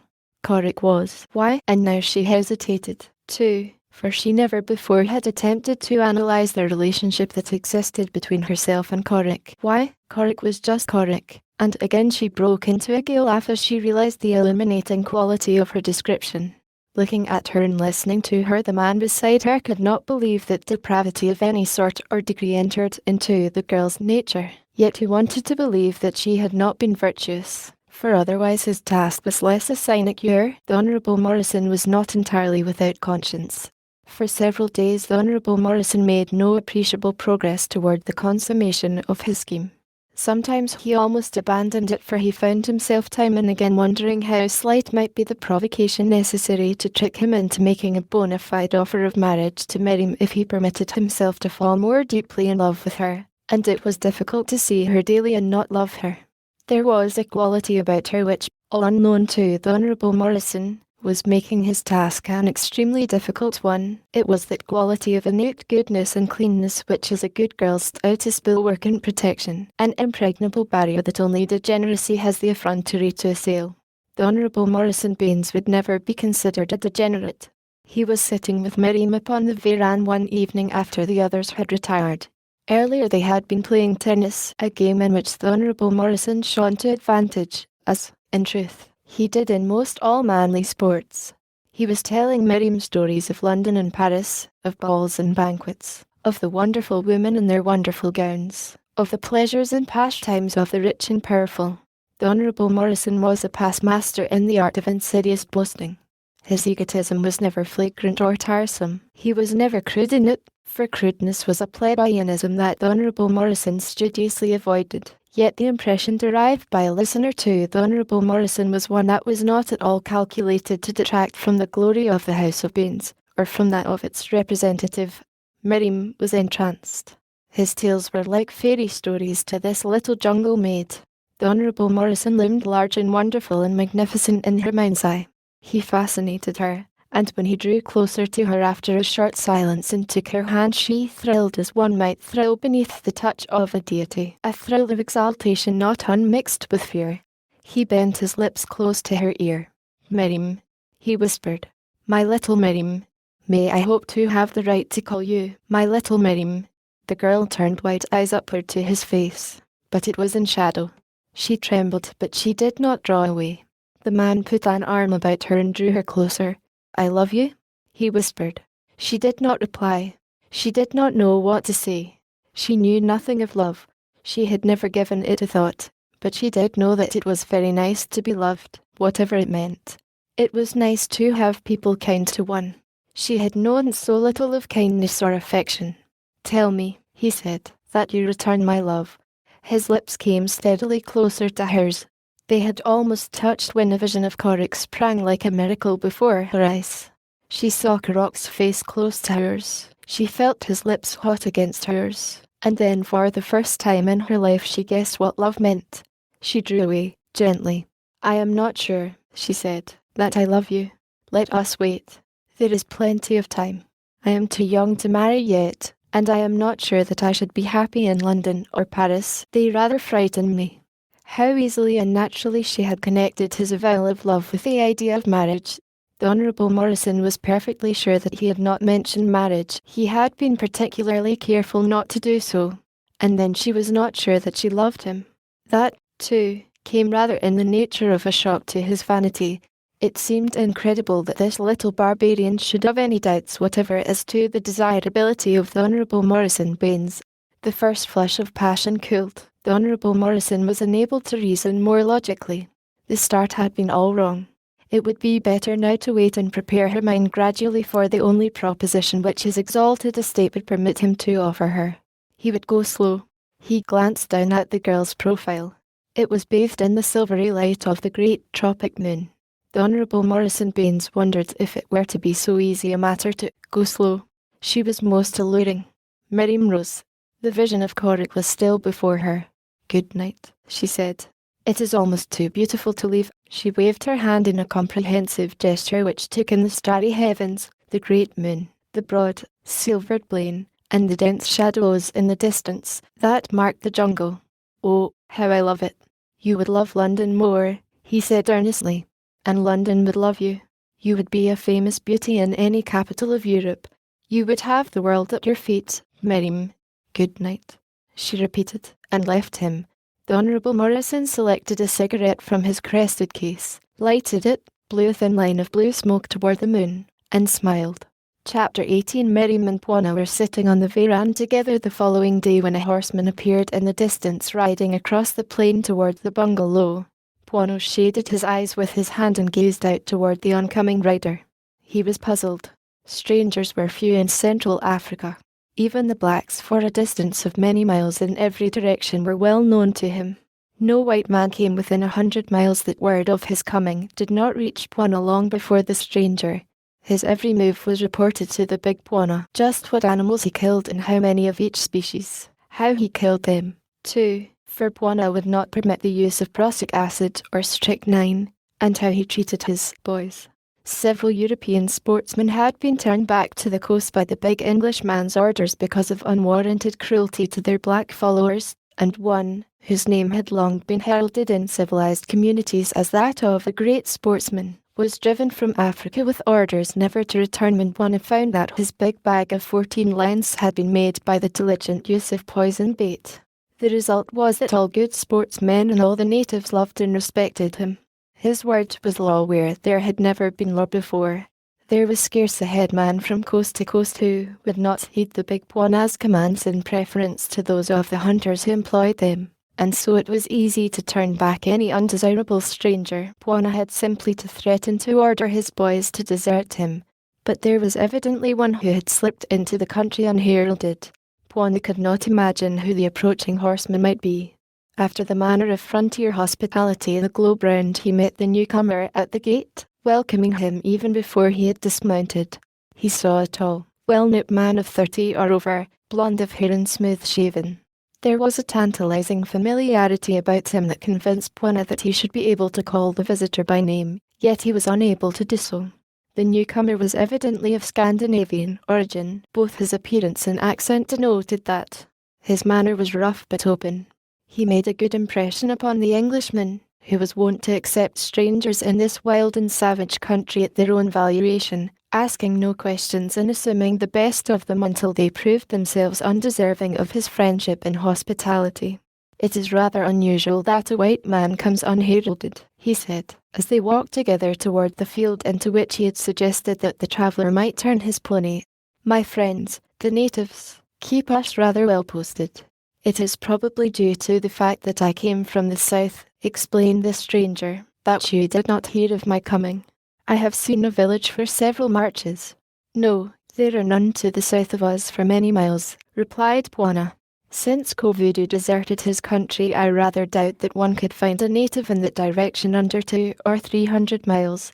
Bwana was wondering how a lone white man could have made his way through the savage, unhospitable miles that lay toward the south. As though guessing what must be passing through the other's mind, the stranger vouchsafed an explanation. "I came down from the north to do little trading and hunting," he said, "and got way off the beaten track.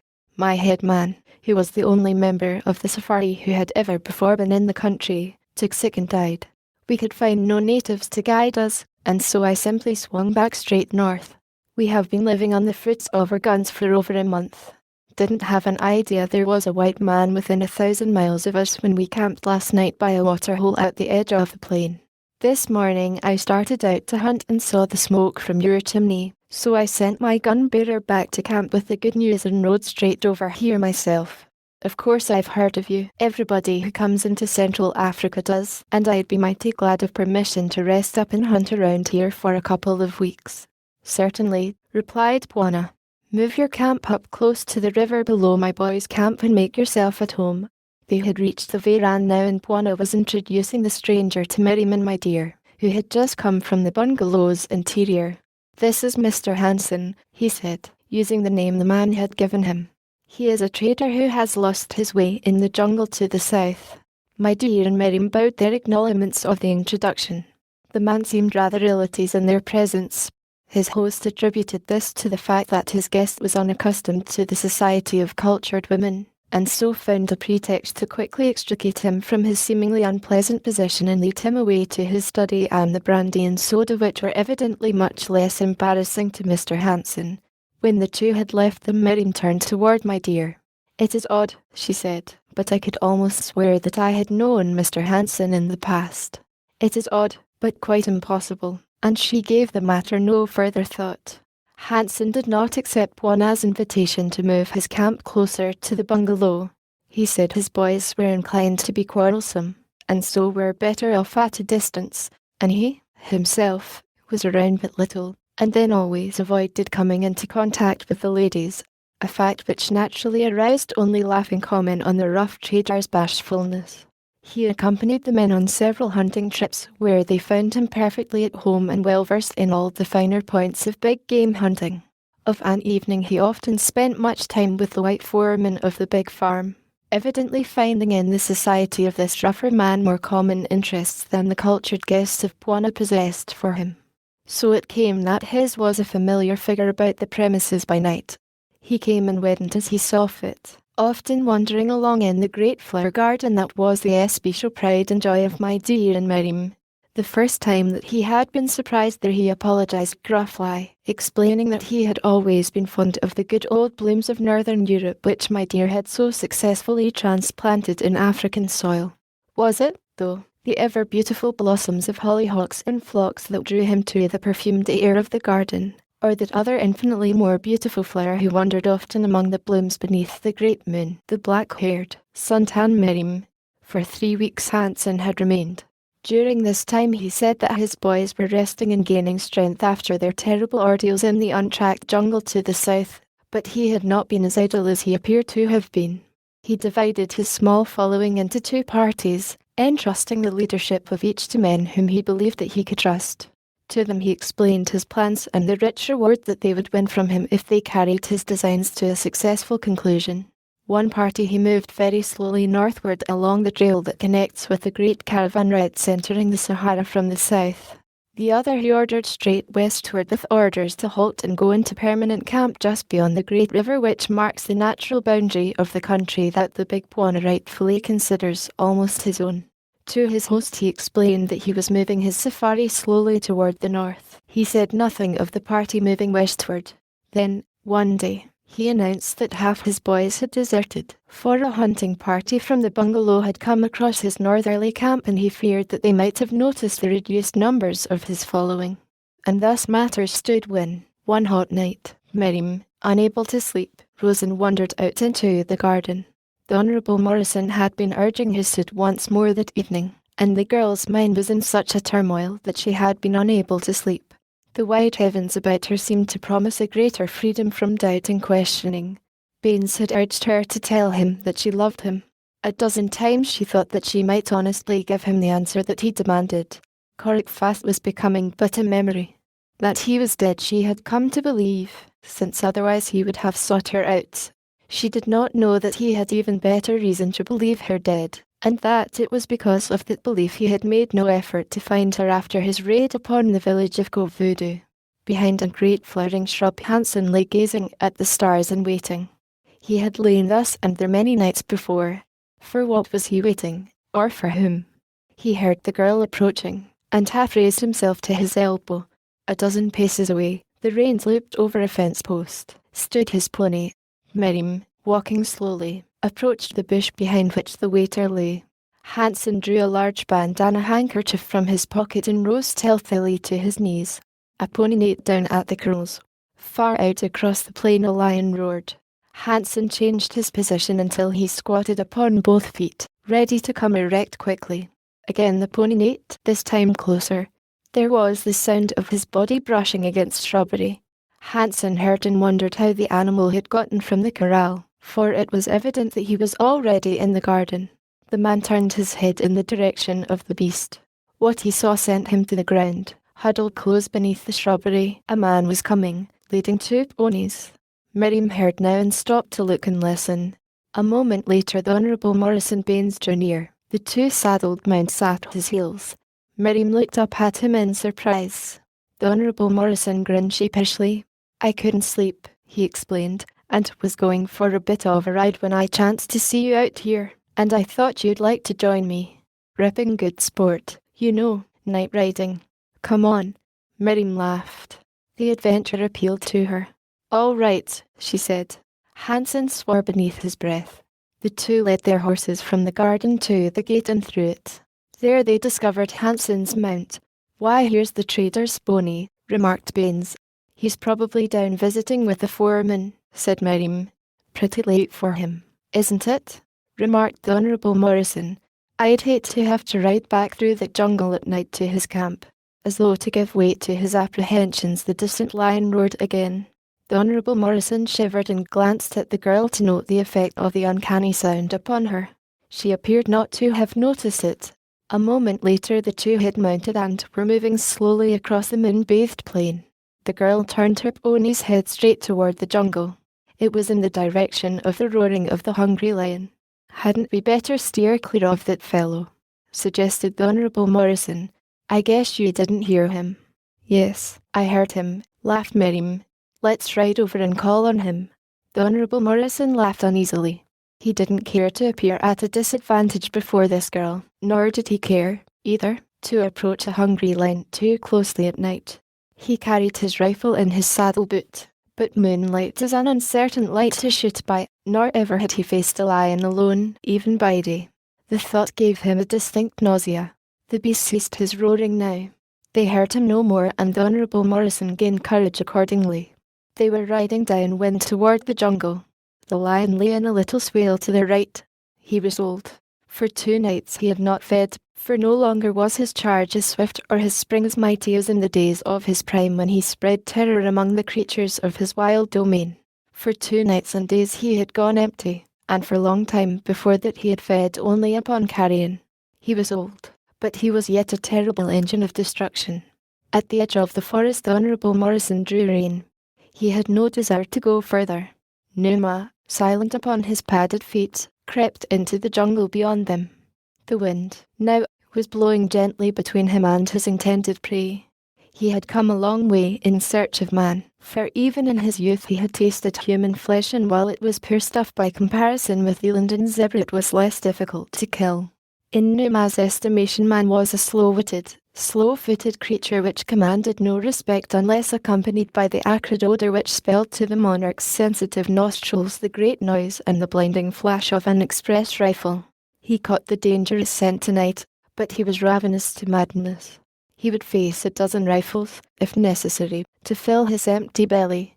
He circled about into the forest that he might again be downwind from his victims, for should they get his scent he could not hope to overtake them. Numa was famished, but he was old and crafty. Deep in the jungle another caught faintly the scent of man and of Numa both. He raised his head and sniffed. He cocked it upon one side and listened. "Come on," said Miriam, "let's ride in away. The forest is wonderful at night. It is open enough to permit us to ride." The Honourable Morrison hesitated. He shrank from revealing his fear in the presence of the girl. A braver man, sure of his own position, would have had the courage to have refused uselessly to expose the girl to danger. He would not have thought of himself at all, but the egotism of the Honourable Morrison required that he think always of self first. He had planned the ride to get Miriam away from the bungalow. He wanted to talk to her alone and far enough away so should she take offence at his purposed suggestion he would have time in which to attempt to right himself in her eyes before they reached home. He had little doubt, of course, but that he should succeed. But it is to his credit that he did have some slight doubts. "You needn't be afraid of the lion," said Miriam, noting his slight hesitancy. "There hasn't been a man-eater around here for 2 years, Bwana says, and the game is so plentiful that there is no necessity to drive Numa to human flesh. Then, he has been so often hunted that he rather keeps out of man's way." "Oh, I'm not afraid of lions," replied the Honourable Morrison. "I was just thinking what a beastly uncomfortable place a forest is to ride in. What with the underbrush and the low branches and all that, you know, it's not exactly cut out for pleasure riding." "Let's go afoot then," suggested Miriam, and started to dismount. "Oh, no," cried the Honourable Morrison, aghast at this suggestion. "Let's ride," and he reined his pony into the dark shadows of the wood. Behind him came Miriam and in front, Prowling ahead waiting a favourable opportunity, skulked Numa, the lion. Out upon the plain the lone horseman muttered a low curse as he saw the two disappear from sight. It was Hansen. He had followed them from the bungalow. Their way led in the direction of his camp, so he had a ready and plausible excuse should they discover him. But they had not seen him, for they had not turned their eyes behind. Now he turned directly toward the spot at which they had entered the jungle. He no longer cared whether he was observed or not. There were two reasons for his indifference. The first was that he saw in Baines' act a counterpart of his own planned abduction of the girl. In some way he might turn the thing to his own purposes. At least he would keep in touch with them and make sure that Baines did not get her. His other reason was based on his knowledge of an event that had transpired at his camp the previous night, an event which he had not mentioned at the bungalow for fear of drawing undesired attention to his movements and bringing the blacks of the Big Bwana into dangerous intercourse with his own boys. He had told at the bungalow that half his men had deserted. That story might be quickly disproved should his boys and Bwanas grow confidential. The event that he had failed to mention and which now urged him hurriedly after the girl and her escort had occurred during his absence early the preceding evening. His men had been sitting around their campfire, entirely encircled by a high, thorn boma, when, without the slightest warning, a huge lion had leaped amongst them and seized one of their number. It had been solely due to the loyalty and courage of his comrades that his life had been saved, and then only after a battle royal with the hunger-enraged beast had they been able to drive him off with burning brands, spears, and rifles.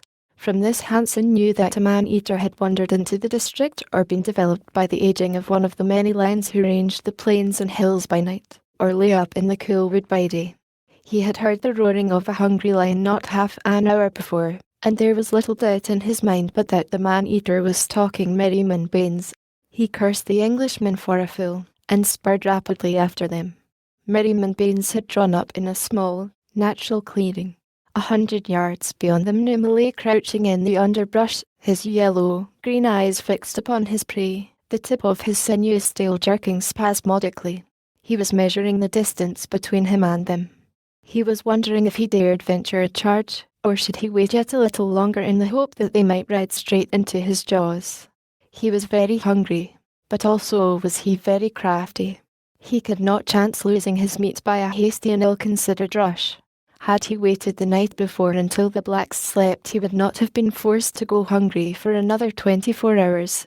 Behind him the other that had caught his scent and that of man together came to a sitting posture upon the branch of a tree in which he had reposed himself for slumber. Beneath him a lumbering grey hulk swayed to and fro in the darkness. The beast in the tree uttered a low guttural and dropped to the back of the grey mass. He whispered a word in one of the great ears, and Tanter, the elephant, raised his trunk aloft, swinging it high and low to catch the scent that the word had warned him of. There was another whispered word, was it a command? And the lumbering beast wheeled into an awkward, yet silent shuffle, in the direction of Numa, the lion, and the stranger Tarmangani his rider had scented. Onward they went, the scent of the lion and his prey becoming stronger and stronger. Numa was becoming impatient. How much longer must he wait for his mate to come his way? He lashed his tail viciously now. He almost growled. All unconscious of their danger, the man and the girl sat talking in the little clearing. Their horses were pressed side by side. Baines had found Miriam's hand and was pressing it as he poured words of love into her ear, and Miriam was listening. "Come to London with me," urged the Honourable Morrison. "I can gather a safari and we can be a whole day upon the way to the coast before they guess that we have gone." "Why must we go that way?" asked the girl. "Bwana and my dear would not object to your marriage." "I cannot marry you just yet," explained the Honourable Morrison. "There are some formalities to be attended to first. You do not understand. It will be all right. We will go to London. I cannot wait. If you love me you will come." "What of the apes you lived with? Did they bother about marriage?" "They love as we love. Had you stayed among them you would have mated as they mate. It is the law of nature. No man-made law can abrogate the laws of God. What difference does it make if we love one another? What do we care for anyone in the world besides ourselves? I would give my life for you. Will you give nothing for me?" "You love me," she said. "You will marry me when we have reached London." "I swear it," he cried. "I will go with you," she whispered. though I do not understand why it is necessary." She leaned toward him and he took her in his arms and bent to press his lips to hers. At the same instant the head of a huge tusker poked through the trees that fringed the clearing. The Honourable Morrison and Miriam, with eyes and ears for one another alone, did not see or hear, but Numa did. The man upon Tantor's broad head saw the girl in the man's arms. It was Korik, but in the trim figure of the neatly garbed girl he did not recognize his Miriam. He only saw Tarmangani with his she. And then Numa charged, with a frightful roar, fearful lest Tantor had come to frighten away his prey. The great beast leaped from his hiding place. The earth trembled to his mighty voice. The pony stood for an instant transfixed with terror. The Honourable Morrison Baines went white and cold. The lion was charging toward them full in the brilliant light of the magnificent moon. The muscles of the Honourable Morrison no longer obeyed his will. They flexed to the urge of a greater power, the power of nature's first law. They drove his spurred heels deep into his pony's flanks. They bore the rein against the brute's neck that wheeled him with an impetuous drive toward the plain in safety. The girl's pony, squealing in terror, reared and plunged upon the heels of his mate. The lion was close upon him. Only the girl was cool. The girl and the half-naked savage who bestrode the neck of his mighty mountain grinned at the exciting spectacle chance had staked for his enjoyment. To Korik here were but two strange Armangani pursued by Numa, who was empty. It was Numa's right to prey, but one was a she. Korik felt an intuitive urge to rush to her protection. Why, he could not guess. All Tarmangani were enemies now. He had lived too long a beast to feel strongly the humanitarian impulses that were inherent in him. Yet feel them he did, for the girl at least. He urged Tantor forward. He raised his heavy spear and hurled it at the flying target of the lion's body. The girl's pony had reached the trees upon the opposite side of the clearing. Here he would become easy prey to the swiftly moving lion, but Numa, infuriated, preferred the woman upon his back. It was for her he leaped. Korik gave an exclamation of astonishment and approval as Numa landed upon the pony's rump, and at the same instant the girl swung free of her mount to the branches of a tree above her. Korok's spear struck Numa in the shoulder, knocking him from his precarious hold upon the frantically plunging horse. Freed of the weight of both girl and lion, the pony raced ahead toward safety. Numa Torrens struck at the missile in his shoulder but could not dislodge it. Then he resumed the chase. Korik guided Tantor into the seclusion of the jungle. He did not wish to be seen, nor had he. Hansen had almost reached the wood when he heard the lion's terrific roars, and knew that the charge had come. An instant later the Honourable Morrison broke upon his vision, racing like mad for safety. The man lay flat upon his pony's back, hugging the animal's neck tightly with both arms and digging the spurs into his sides. An instant later the second pony appeared, riderless. Hansen groaned as he guessed what had happened out of sight in the jungle. With an oath he spurred on in the hope of driving the lion from his prey. His rifle was ready in his hand. And then the lion came into view behind the girl's pony. Hansen could not understand. He knew that if Numa had succeeded in seizing the girl he would not have continued in pursuit of the others. He drew in his own mount, took quick aim and fired. The lion stopped in his tracks, turned and bit at his side, then rolled over dead. Hansen rode on into the forest, calling aloud to the girl. "Here I am," came a quick response from the foliage of the trees just ahead. "Did you hit him?" "Yes," replied Hansen. "Where are you?" "You had a mighty narrow escape. It will teach you to keep out of the jungle at night." Together they returned to the plain where they found the Honourable Morrison riding slowly back toward them. He explained that his pony had bolted and that he had had hard work stopping him at all. Hansen grinned, for he recalled the pounding heels that he had seen driving sharp spurs into the flanks of Baines' mount, but he said nothing of what he had seen. He took Miriam up behind him and the three rode in silence toward the bungalow. Chapter 19. Behind them Korik emerged from the jungle and recovered his spear from Numa's side. He still was smiling.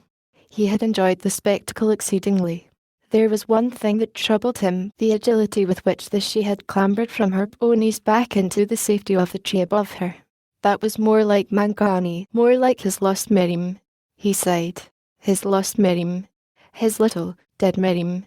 He wondered if this she stranger resembled his Miriam in other ways. A great longing to see her overwhelmed him. He looked after the three figures moving steadily across the plain. He wondered where might lie their destination.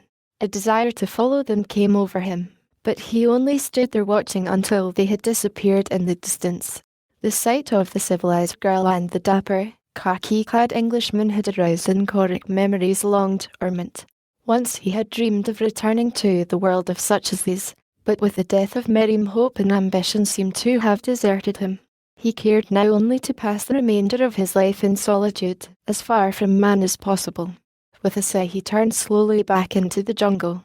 Tantor, nervous by nature, had been far from reassured by close proximity to the three strange whites, and with the report of Hansen's rifle had turned and ambled away at his long, swinging shuffle.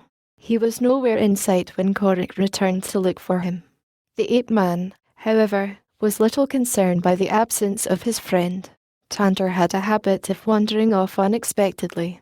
For a month they might not see one another, for Corrick seldom took the trouble to follow the great pachyderm, nor did he upon this occasion.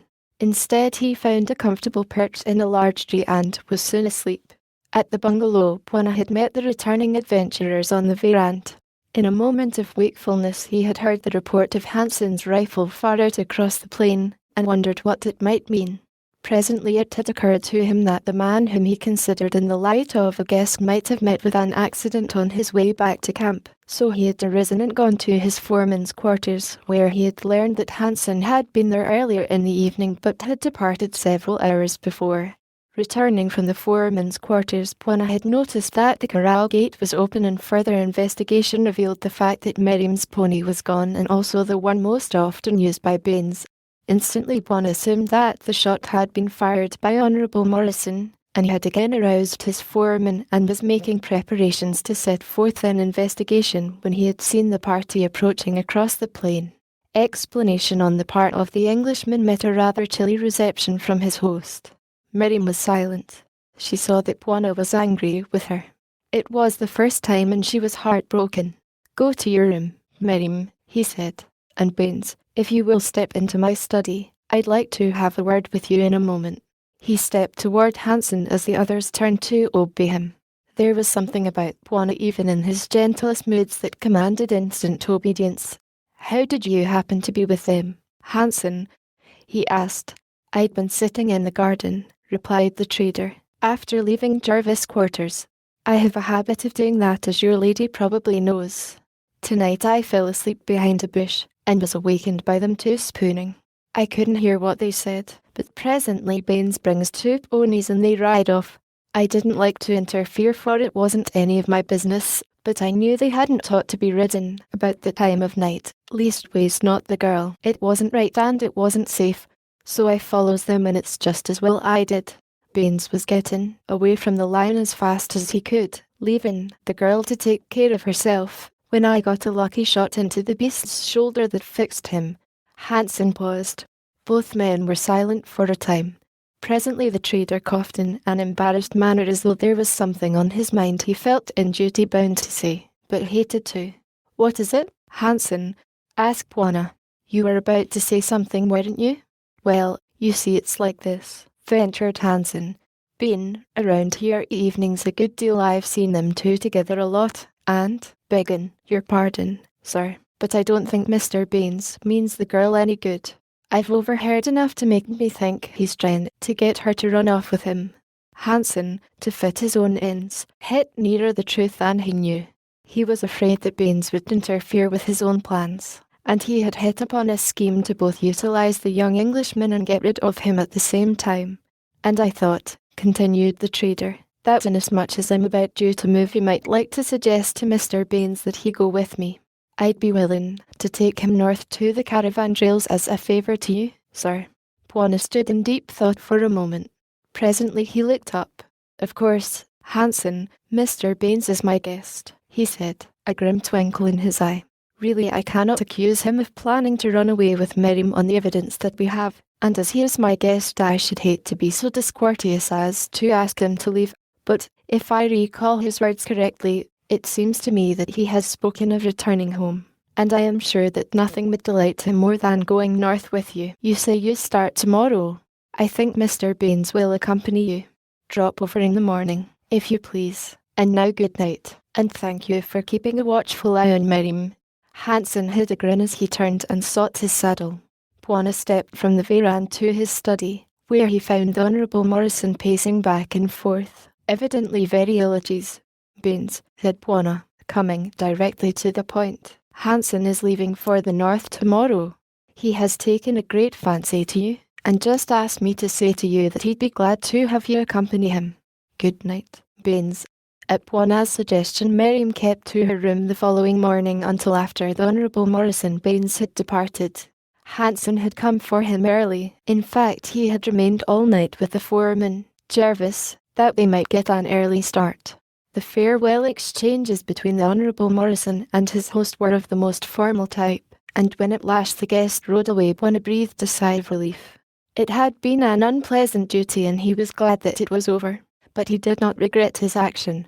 He had not been blind to Baines' infatuation for Miriam, and knowing the young man's pride in caste, he had never for a moment believed that his guest would offer his name to this nameless Arab girl, for, extremely light in colour though she was for a full-blood Arab, Bwana believed her to be such.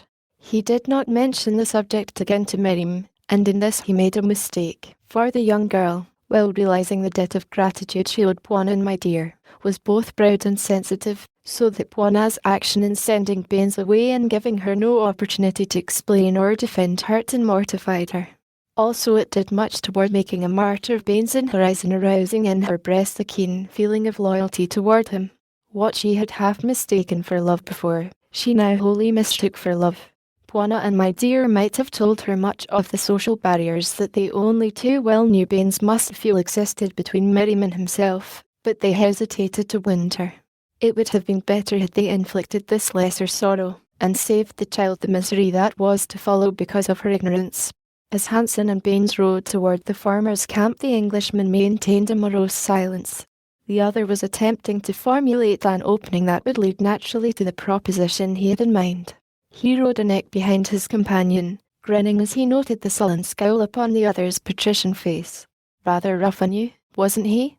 He ventured at last, jerking his head back in the direction of the bungalow as Baines turned his eyes upon him at the remark. He thinks a lot of the girl, continued Hansen, and don't want nobody to marry her and take her away. But it looks to me as though he was doing her more harm than good in sending you away.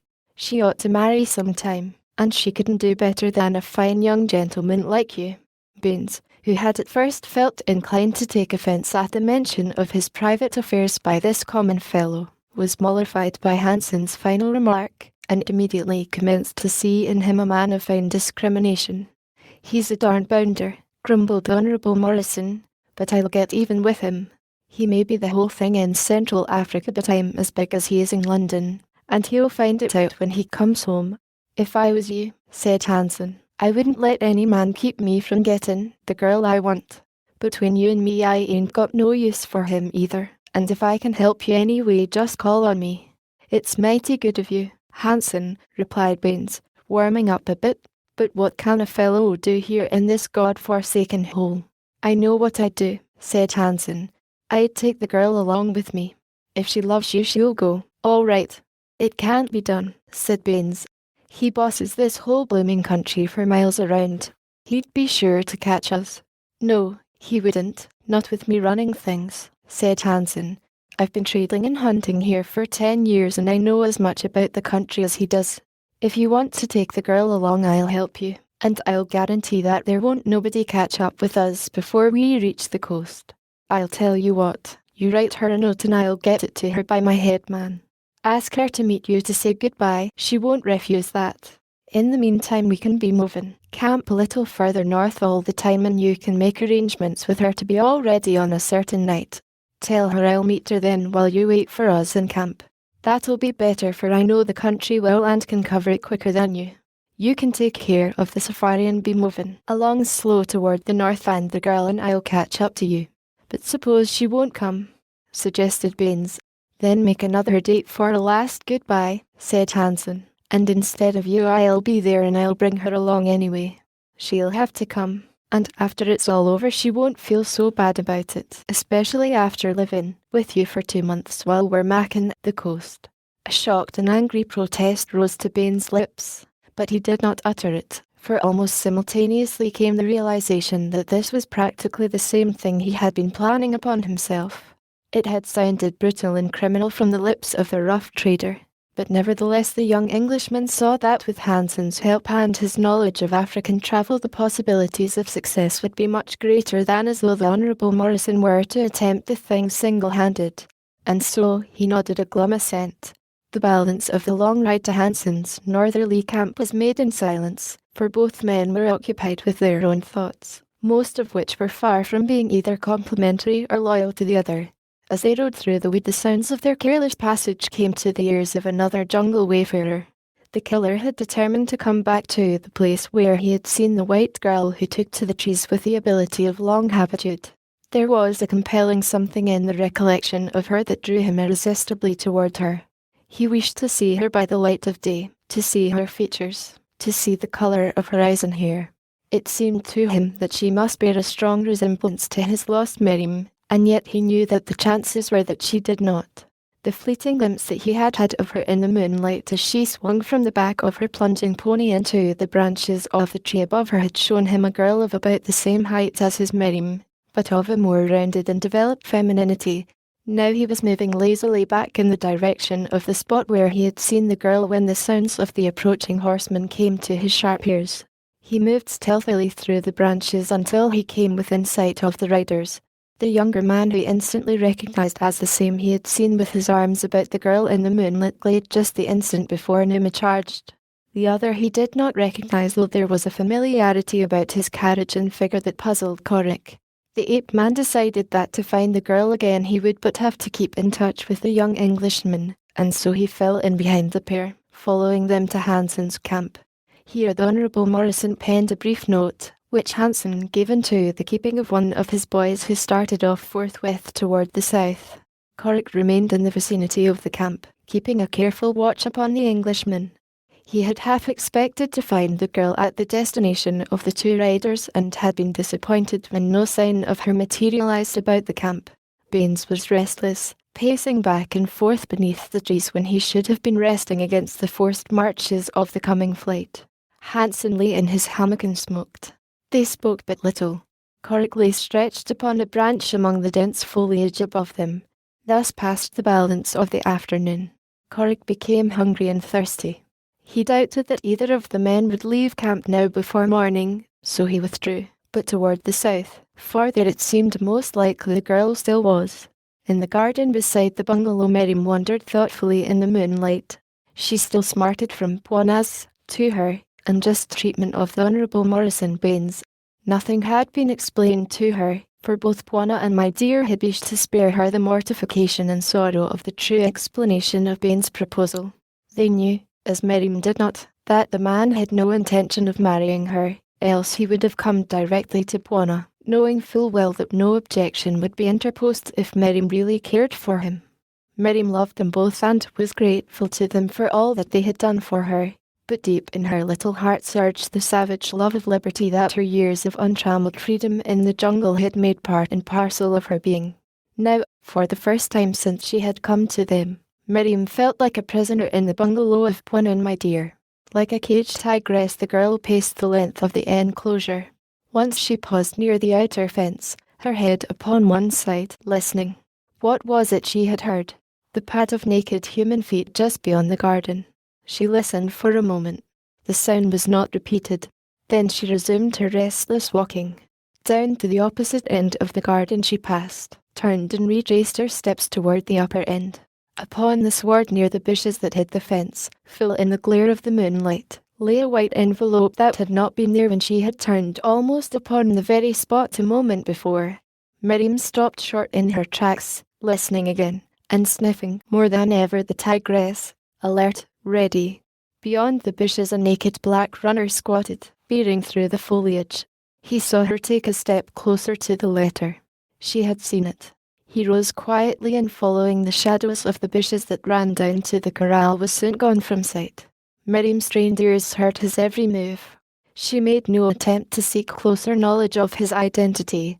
Already she had guessed that he was a messenger from the Honourable Morrison.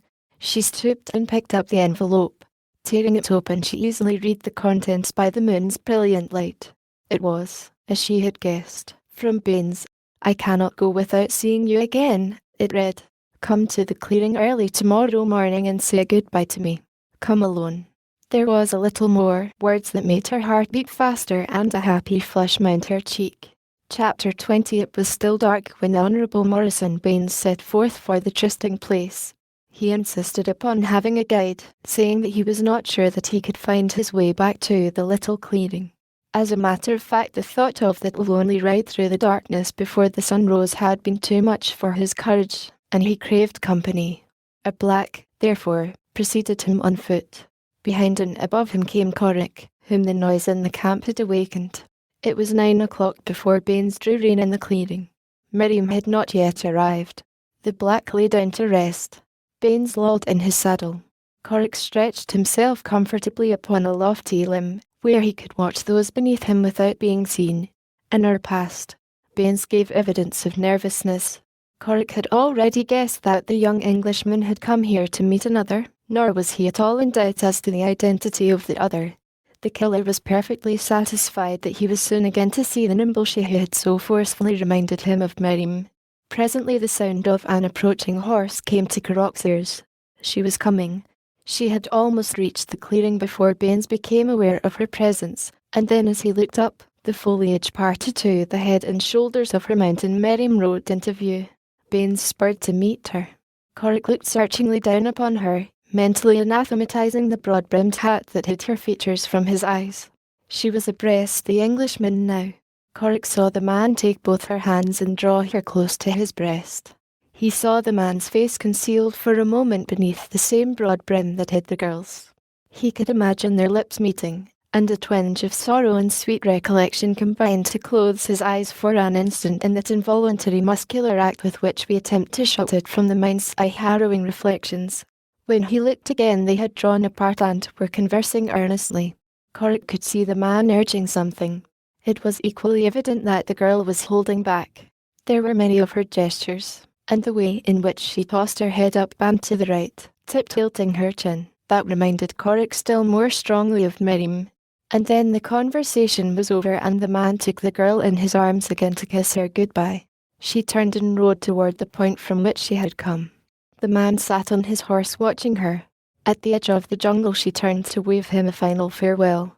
"Tonight," she cried, throwing back her head as she called the words to him across the little distance which separated them, throwing back her head and revealing her face for the first time to the eyes of the killer in the tree above. Corrick started as though pierced through the heart with an arrow. He trembled and shook like a leaf. He closed his eyes, pressing his palms across them, and then he opened them again and looked, but the girl was gone. Only the waving foliage of the jungle marked where she had disappeared. It was impossible. It could not be true. And yet, with his own eyes he had seen his Miriam, older a little, with figure more rounded by nearer maturity, and subtly changed in other ways, more beautiful than ever, yet still his little Miriam. Yes, he had seen the dead alive again. He had seen his Miriam in the flesh. She lived. She had not died. He had seen her. He had seen his Miriam, in the arms of another man. And that man sat below him now, within easy reach. Corrick, the killer, fondled his heavy spear. He played with the grass rope dangling from his G-string. He stroked the hunting knife at his hip, and the man beneath him called to his drowsy guide, bent the rein to his pony's neck and moved off toward the north. Still sat Corrick, the killer, alone among the trees. Now his hands hung idly at his sides. His weapons and what he had intended were forgotten for the moment. Corrick was thinking. He had noted that subtle change in Miriam. When last he had seen her she had been his little, half-naked Mangani, wild, savage, and uncouth. She had not seemed uncouth to him then, but now, in the change that had come over her, he knew that such she had been, yet no more uncouth than he, and he was still uncouth. In her had taken place the change. In her he had just seen a sweet and lovely flower of refinement and civilization, and he shuddered as he recalled the fate that he himself had planned for her, to be the mate of an ape man, his mate, in the savage jungle. Then he had seen no wrong in it, for he had loved her, and the way he had planned had been the way of the jungle which they two had chosen as their home. But now, after having seen the Miriam of civilized attire, he realized the hideousness of his once cherished plan, and he thanked God that chance and the blacks of Voodoo had thwarted him. Yet he still loved her, and jealousy seared his soul as he recalled the sight of her in the arms of the dapper young Englishman. What were his intentions towards her? Did he really love her? How could one not love her? And she loved him. Of that Corrick had ample proof. Had she not loved him, she would not have accepted his kisses. His Miriam loved another. For a long time he let the awful truth sink deep, and from it he tried to reason out his future plan of action. In his heart was a great desire to follow the man and slay him, but ever there rose in his consciousness the thought, she loves him. Could he slay the creature Miriam loved? Sadly, he shook his head. No, he could not. Then came a partial decision to follow Miriam and speak with her. He half started, and then glanced down at his nakedness and was ashamed. He, the son of a British peer, had thus thrown away his life, had thus degraded himself to the level of a beast that he was ashamed to go to the woman he loved and lay his love at her feet. He was ashamed to go to the little Arab maid who had been his jungle playmate, for what had he to offer her? For years circumstances had prevented a return to his father and mother, and at last pride had stepped in and expunged from his mind the last vestige of any intention to return. In a spirit of boyish adventure he had cast his lot with the jungle ape.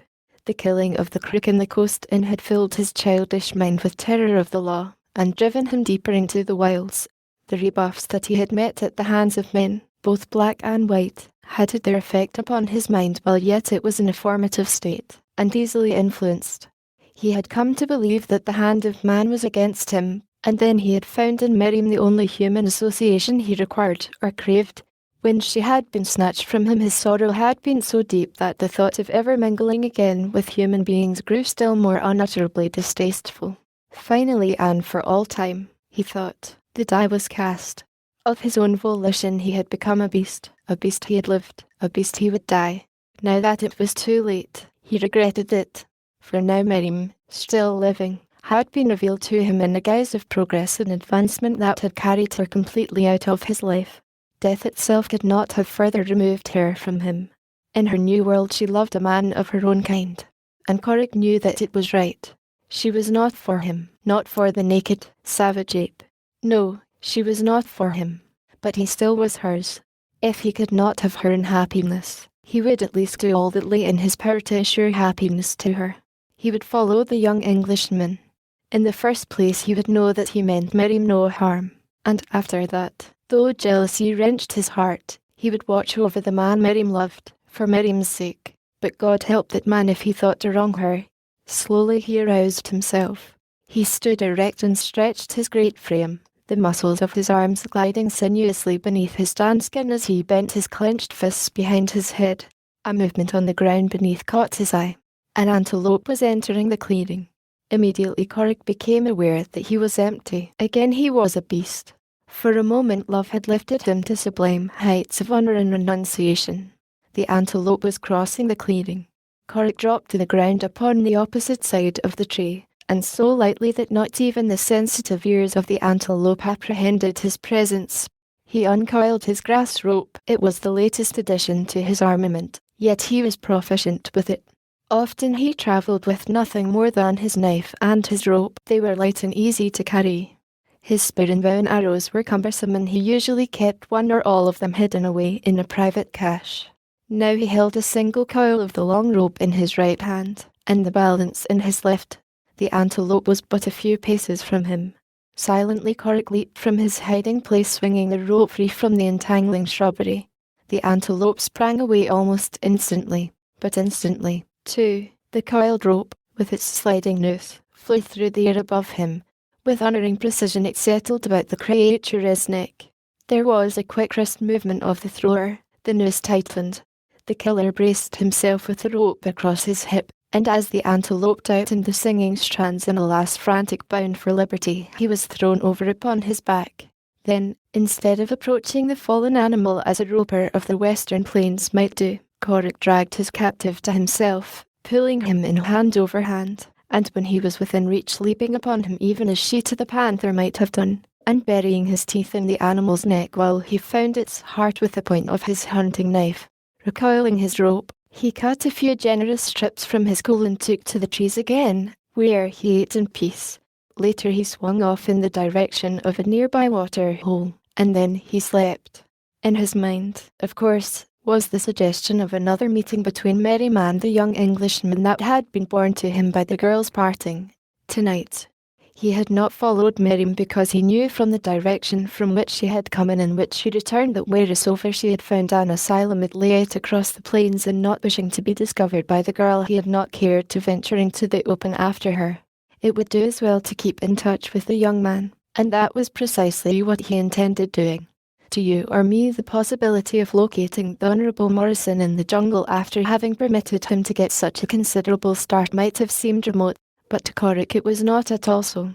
He guessed that the white man would return to his camp, but should he have done otherwise it would be a simple matter to the killer to trail a mounted man accompanied by another on foot. Days might pass and still such a spur would be sufficiently plain to lead Korik unfalteringly to its end, while a matter of a few hours only left it as clear to him as though the makers themselves were still in plain sight. And so it came that a few minutes after the Honourable Morrison Baines entered the camp to be greeted by Hansen, Korik slipped noiselessly into a nearby tree. There he lay until late afternoon, and still the young Englishman made no move to leave camp. Korik wondered if Merrim were coming there. A little later Hansen and one of his black boys rode out of camp.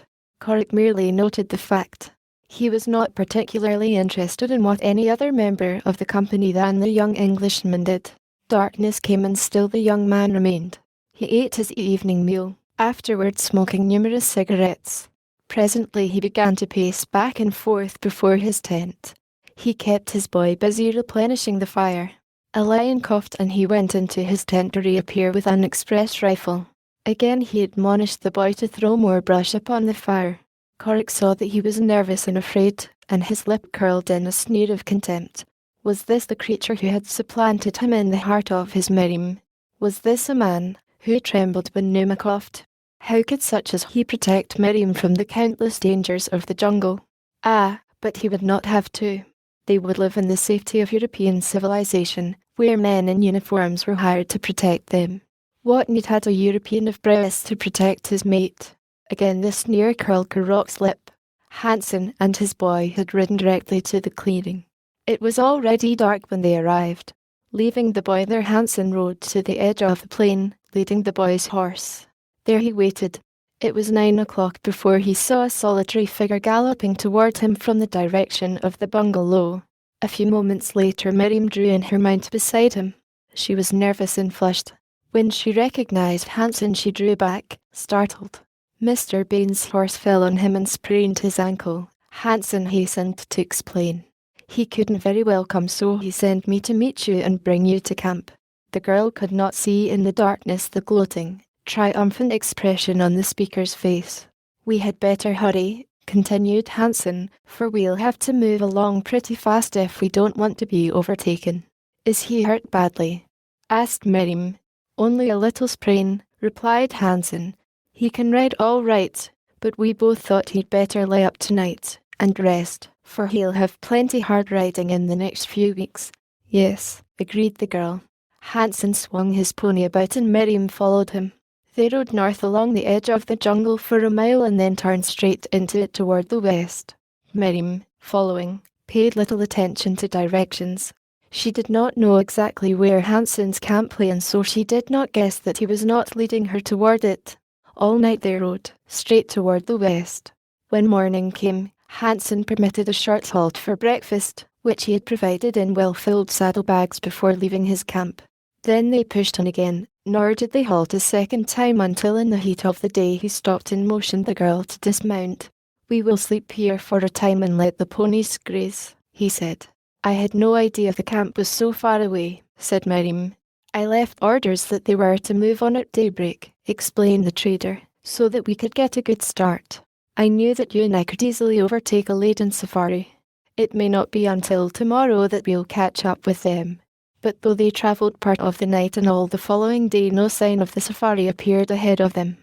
Merrim, an adept in jungle craft, knew that none had passed ahead of them for many days, Occasionally she saw indications of an old spoor, a very old spoor, of many men.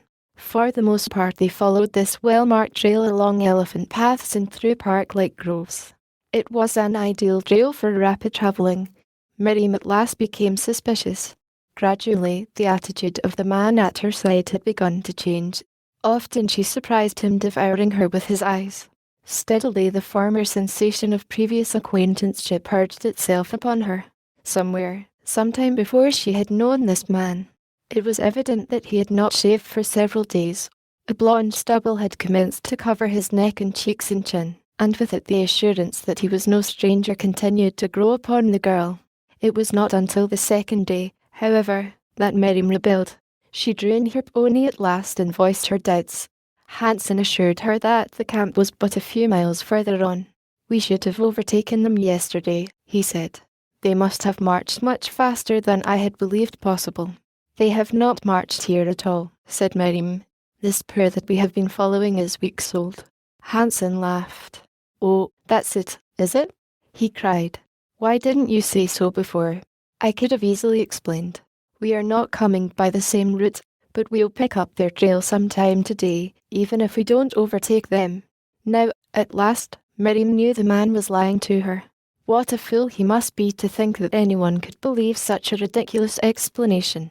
He was so stupid as to believe that they could have expected to overtake another party, and he had certainly assured her that momentarily he expected to do so, when the party's route was not to meet theirs for several miles yet. She kept her own counsel, however, planning to escape at the first opportunity when she might have a sufficient start of her captor, as she now considered him, to give her some assurance of outdistancing him. She watched his face continually when she could without being observed. Tantalizingly the placing of his familiar features persisted in eluding her. Where had she known him? Under what conditions had they met before she had seen him about the farm of Bwana? She ran over in her mind all the few white men she ever had known. There were some who had come to her father's out in the jungle. Few, it is true, but there had been some. Ah, now she had it. She had seen him there. She almost seized upon his identity, and then in an instant, it had slipped from her again. It was mid-afternoon when they suddenly broke out of the jungle upon the banks of a broad and placid river. Beyond, upon the opposite shore, Miriam described the camp surrounded by a high thorn boma. "Here we are at last," said Hansen. He drew his revolver and fired in the air. Instantly the camp across the river was astir. Black men ran down the river's bank. Hansen hailed them, but there was no sign of the Honourable Morrison Baines. In accordance with their master's instructions, the blacks manned a canoe and rowed across.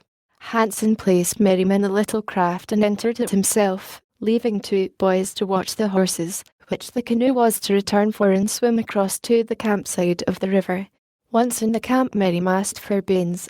For the moment her fears had been allayed by the sight of the camp, which she had come to look upon as more or less a myth. Hansen pointed toward the single tent that stood in the centre of the enclosure. "There," he said, and preceded her toward it. At the entrance he held the flap aside and motioned her within. Miriam entered and looked about. The tent was empty. She turned toward Hansen. There was a broad grin on his face. "Where is Mr. Baines?" she demanded. "He ain't here," replied Hansen. "Leastwise I don't see him, do you? But I'm here, and I'm a damn sight better man than the thing ever was. You don't need him no more, you got me," and he laughed uproariously and reached for her. Miriam struggled to free herself. Hansen encircled her arms and body in his powerful grip and bore her slowly backward toward the pile of blankets at the far end of the tent. His face was bent close to hers. His eyes were narrowed to two slits of heat and passion and desire. Miriam was looking full into his face as she fought for freedom when there came over her a sudden recollection of a similar scene in which she had been a participant, and with it full recognition of her assailant. He was the Swede Malbin who had attacked her once before, who had shot his companion who would have saved her, and from whom she had been rescued by Bwana. His smooth face had deceived her, but now with the growing beard and the similarity of conditions recognition came swift and sure. But today there would be no Bwana to save her. Chapter 21. The black boy whom Malbin had left awaiting him in the clearing with instructions to remain until he returned sat crouched at the foot of a tree for an hour when he was suddenly startled by the coughing grunt of a lion behind him. With celerity born of the fear of death, the boy clambered into the branches of the tree, and a moment later the king of beasts entered the clearing and approached the carcass of an antelope which, until now, the boy had not seen. Until daylight the beast fed, while the black clung, sleepless, to his perch, wondering what had become of his master and the two ponies. He had been with Malbin for a year, and so was fairly conversant with the character of the white. His knowledge presently led him to believe that he had been purposely abandoned. Like the balance of Malbin's followers, this boy hated his master cordially, fear being the only bond that held him to the white man. His present uncomfortable predicament but added fuel to the fires of his hatred. As the sun rose, the lion withdrew into the jungle and the black descended from his tree and started upon his long journey back to camp. In his primitive brain revolved various fiendish plans for a revenge that he would not have the courage to put into effect when the test came and he stood face to face with one of the dominant race.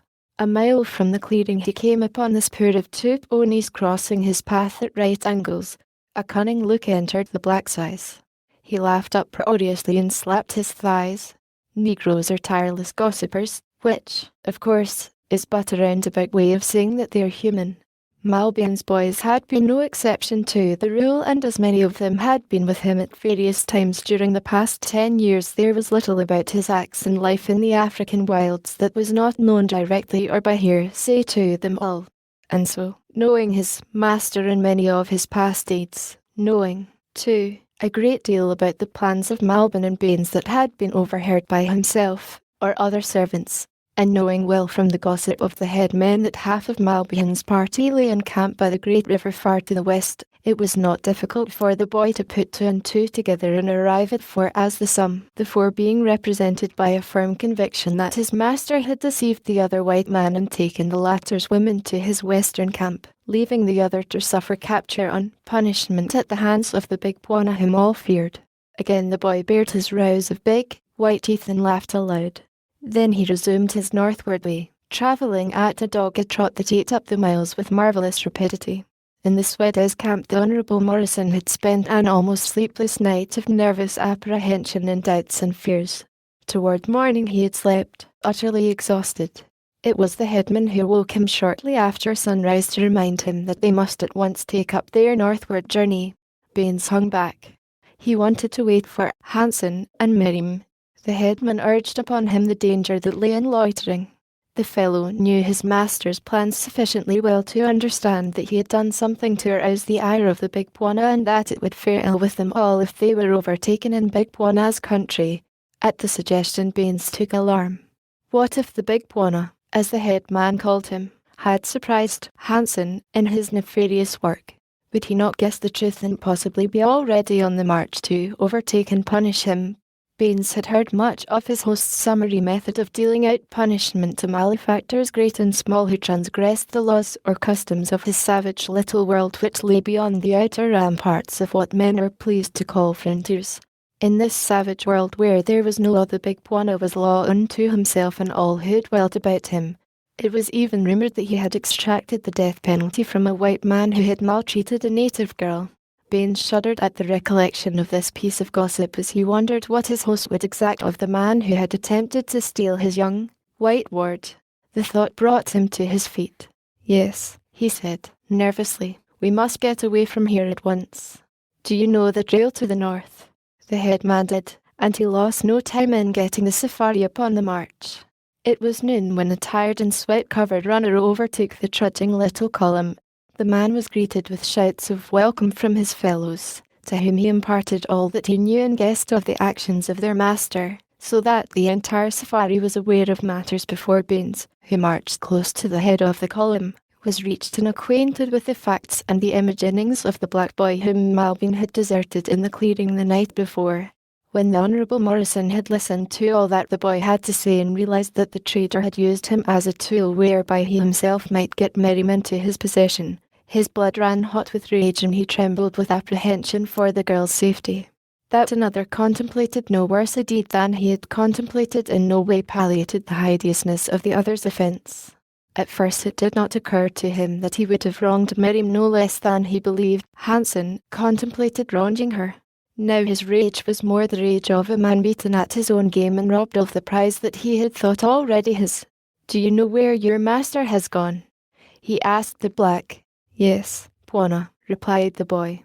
"He has gone to the other camp beside the big Afi that flows far toward the setting sun." "Can you take me to him?" demanded Baines. The boy nodded affirmatively. Here he saw a method of revenging himself upon his hated Bwana and at the same time of escaping the wrath of the big Bwana whom all were positive would first follow after the northerly safari. "Can you and I, alone, reach his camp?" asked the Honourable Morrison. "Yes, Bwana," assured the black. Baines turned toward the headman. He was conversant with Hansen's plans now. He understood why he had wished to move the northern camp as far as possible toward the northern boundary of the Big Bwana's country. It would give him far more time to make his escape toward the west coast while the Big Bwana was chasing the northern contingent. Well, he would utilize the man's plans to his own end. He, too, must keep out of the clutches of his host. "You may take the men north as fast as possible," he said to the headman. "I shall return and attempt to lead the Big Bwana to the west." The Negro assented with a grunt. He had no desire to follow this strange white man who was afraid at night. He had less to remain at the tender mercies of the Big Bwana's lusty warriors, between whom and his people there was long-standing blood feud, and he was more than delighted, into the bargain, for a legitimate excuse for deserting his much-hated Swede master.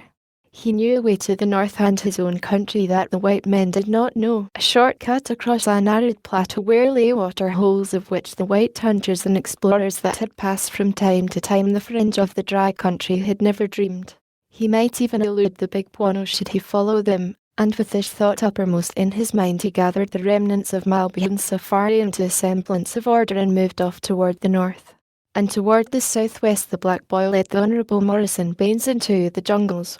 Corrick had waited about the camp, watching the Honourable Morrison until the safari had started north.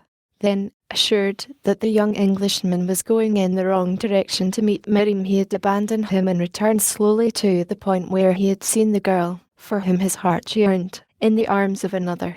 So great had been his happiness at seeing Miriam alive that, for the instant, no thought of jealousy had entered his mind. Later these thoughts had come, dark, bloody thoughts that would have made the flesh of the Honourable Morrison creep could he have guessed that they were revolving in the brain of a savage creature creeping stealthily among the branches of the forest giant beneath which he waited the coming of Hansen and the girl. And with passing of the hours had come subdued reflection in which he had weighed himself against the trimly clad English gentleman and found that he was wanting. What had he to offer her by comparison with that which the other man might offer? What was his mess of pottage to the birthright that the other had preserved? How could he dare go, naked and unkempt, to that fair thing who had once been his jungle fellow and propose the thing that had been in his mind when first the realization of his love had swept over him? He shuddered as he thought of the irreparable wrong that his love would have done the innocent child but for the chance that had snatched her from him before it was too late. Doubtless she knew now the horror that had been in his mind. Doubtless she hated and loathed him as he hated and loathed himself when he let his mind dwell upon it. He had lost her. No more surely had she been lost when he thought her dead than she was in reality now that he had seen her living in the guise of a refinement that had transfigured and sanctified her. He had loved her before, now he worshipped her. He knew that he might never possess her now, but at least he might see her. From a distance he might look upon her. Perhaps he might serve her. But never must she guess that he had found her or that he lived. He wondered if she ever thought of him, if the happy days that they had spent together never recurred to her mind. It seemed unbelievable that such could be the case. And yet, too, it seemed almost equally unbelievable that this beautiful girl was the same dishevelled, half-naked, little sprite who skipped nimbly among the branches of the trees as they ran and played in the lazy, happy days of the past. It could not be that her memory held more of the past than did her new appearance. It was a sad Corrick who ranged the jungle near the plain's edge waiting for the coming of his Miriam, the Miriam who never came. But there came another at all. broad-shouldered man in khaki at the head of a swarthy crew of Ibon warriors. The man's face was set in hard, stern lines, and the marks of sorrow were writ deep about his mouth and eyes, so deep that the set expression of rage upon his features could not obliterate them. Corrick saw the man pass beneath him where he hid in the great tree that had harboured him before upon the edge of that fateful little clearing. He saw him come and he sat rigid and frozen in suffering above him. He saw him search the ground with his keen eyes, and he only sat there watching with eyes that glazed from the intensity of his gaze. He saw him sign to his men that he had come upon that which he sought, and he saw him pass out of sight toward the north. And still Corrick sat like a graven image, with the heart that bled in dumb misery. An hour later Corrick moved slowly away, back into the jungle toward the west. He went listlessly, with bent head and stooped shoulders, like an old man who bore upon his back the weight of a great sorrow. Baines, following his black guide, battled his way through the dense underbrush, riding stooped low over his horse's neck, or often he dismounted where the low branches swept too close to earth to permit him to remain in the saddle. The black was taking him the shortest way, which was no way at all for a horseman, and after the first day's march the young Englishman was forced to abandon his mount, and follow his nimble guide entirely on foot. During the long hours of marching the Honourable Morrison had much time to devote to thought, and as he pictured the probable fate of Miriam at the hands of the Swede his rage against the man became the greater. But presently there came to him a realization of the fact that his own base plans had led the girl into this terrible predicament, and that even had she escaped Hansen, she would have found but little better deserts awaiting her with him. There came, too, the realization that Miriam was infinitely more precious to him than he had imagined. For the first time he commenced to compare her with other women of his acquaintance, women of birth and position, and almost to his surprise, he discovered that the young Arab girl suffered less than they by the comparison. And then from hating Hansen, he came to look upon himself with hate and loathing, to see himself and his perfidy sacked in all their contemptible hideousness.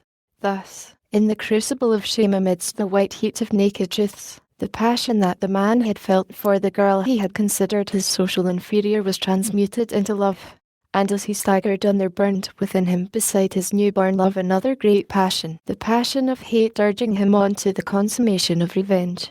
A creature of ease and luxury, he had never been subjected to the hardships and tortures which now were his constant companionship, yet, his clothing torn, his flesh scratched and bleeding, he urged the black to greater speed, though with every dozen steps he himself fell from exhaustion. It was revenge which kept him going, that and a feeling that in his suffering he was partially expiating the great wrong he had done the girl he loved, for hope of saving her from the fate into which he had trapped her had never existed. Too late, was the dismal accompaniment of thought to which he marched. Too late to save, but not too late to avenge. That kept him up. Only when it became too dark to see would he permit of a halt. A dozen times in the afternoon he had threatened the black with instant death when the tired guide insisted upon resting. The fellow was terrified. He could not understand the remarkable change that had so suddenly come over the white man who had been afraid in the dark the night before. He would have deserted this terrifying master had he had the opportunity, but Baines guessed that some such thought might be in the other's mind, and so gave the fellow none. He kept close to him by day and slept touching him at night in the rude thorn boma they constructed as a slight protection against prowling carnivora. That the Honourable Morrison could sleep at all in the midst of the savage jungle was sufficient indication that he had changed considerably in the past 24 hours, and that he could lie close beside a none too fragrant black man spoke of possibilities for democracy within him yet all undreamed of. Morning found him stiff and lame and sore, but none the less determined to push on in pursuit of Hansen as rapidly as possible. With his rifle he brought down a buck hat to ford in a small stream shortly after they broke camp, breakfastless. Begrudgingly he permitted a halt while they cooked and ate, and then on again through the wilderness of trees and vines and underbrush. And in the meantime Corrick wandered slowly westward, coming upon the trail of Tantor, the elephant, whom he overtook browsing in the deep shade of the jungle. The ape-man, lonely and sorrowing, was glad of the companionship of his huge friend. Affectionately the sinuous trunk encircled him, and he was swung to the mighty back where so often before he had lulled and dreamed the long afternoon away. Far to the north, the Big Bwana and his black warriors clung tenaciously to the trail of the fleeing safari that was luring them further and further from the girl they sought to save, while back at the bungalow the woman who had loved Miriam as though she had been her own waited impatiently and in sorrow for the return of the rescuing party and the girl she was positive her invincible lord and master would bring back with him. Chapter 22. As Miriam struggled with Malbin, her hands pinioned to her sides by his brawny grip, hope died within her. She did not utter a sound, for she knew that there was none to come to her assistance, and, too, the jungle training of her earlier life had taught her the futility of appeals for succouring the savage world of her upbringing. But as she fought to free herself, one hand came in contact with the butt of Malbian's revolver where it rested in the holster at his hip. Slowly he was dragging her toward the blankets, and slowly her fingers encircled the coveted prize and drew it from its resting place. Then, as Malbin stood at the edge of the disordered pile of blankets, Miriam suddenly ceased to draw away from him, and as quickly hurled her weight against him, with the result that he was thrown backward, his feet stumbled against the bedding and he was hurled to his back. Instinctively his hands flew out to save himself, and, at the same instant, Miriam levelled the revolver at his breast and pulled a trigger. But the hammer fell futilely upon an empty shell, and Malbin was again upon his feet clutching at her. For a moment she eluded him, and ran toward the entrance to the tent, but at the very doorway his heavy hand fell upon her shoulder and dragged her back. Wheeling upon him with the fury of a wounded lioness, Miriam grasped the long revolver by the barrel, swung it high above her head and crashed it down full in Malbian's face. With an oath of pain and rage the man staggered backward, releasing his hold upon her, and then sank unconscious to the ground. Without a backward look Miriam turned and fled into the open. Several of the blacks saw her and tried to intercept her flight, but the menace of the empty weapon kept them at a distance. And so she won beyond the encircling boma and disappeared into the jungle to the south. Straight into the branches of a tree she went, true to the arboreal instincts of the little Mangani she had been, and here she stripped off her riding skirt, her shoes and her stockings, for she knew that she had before her a journey and a flight which would not brook the burden of these garments. Her riding breeches and jacket would have to serve as protection from cold and thorns, nor would they hamper her overmuch, but a skirt and shoes were impossible among the trees. She had not gone far before she commenced to realize how slight were her chances for survival without means of defense or a weapon to bring down meat.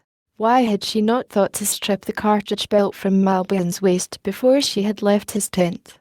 With cartridges for the revolver she might hope to bag small game, and to protect herself from all but the most ferocious of the enemies that would beset her way back to the beloved hearthstone of Bwana my dear. With the thought came determination to return and obtain the coveted ammunition. She realized that she was taking great chances of recapture, but without means of defense and of obtaining meat she felt that she could never hope to reach safety. And so she turned her face back toward the camp from which she had but just escaped.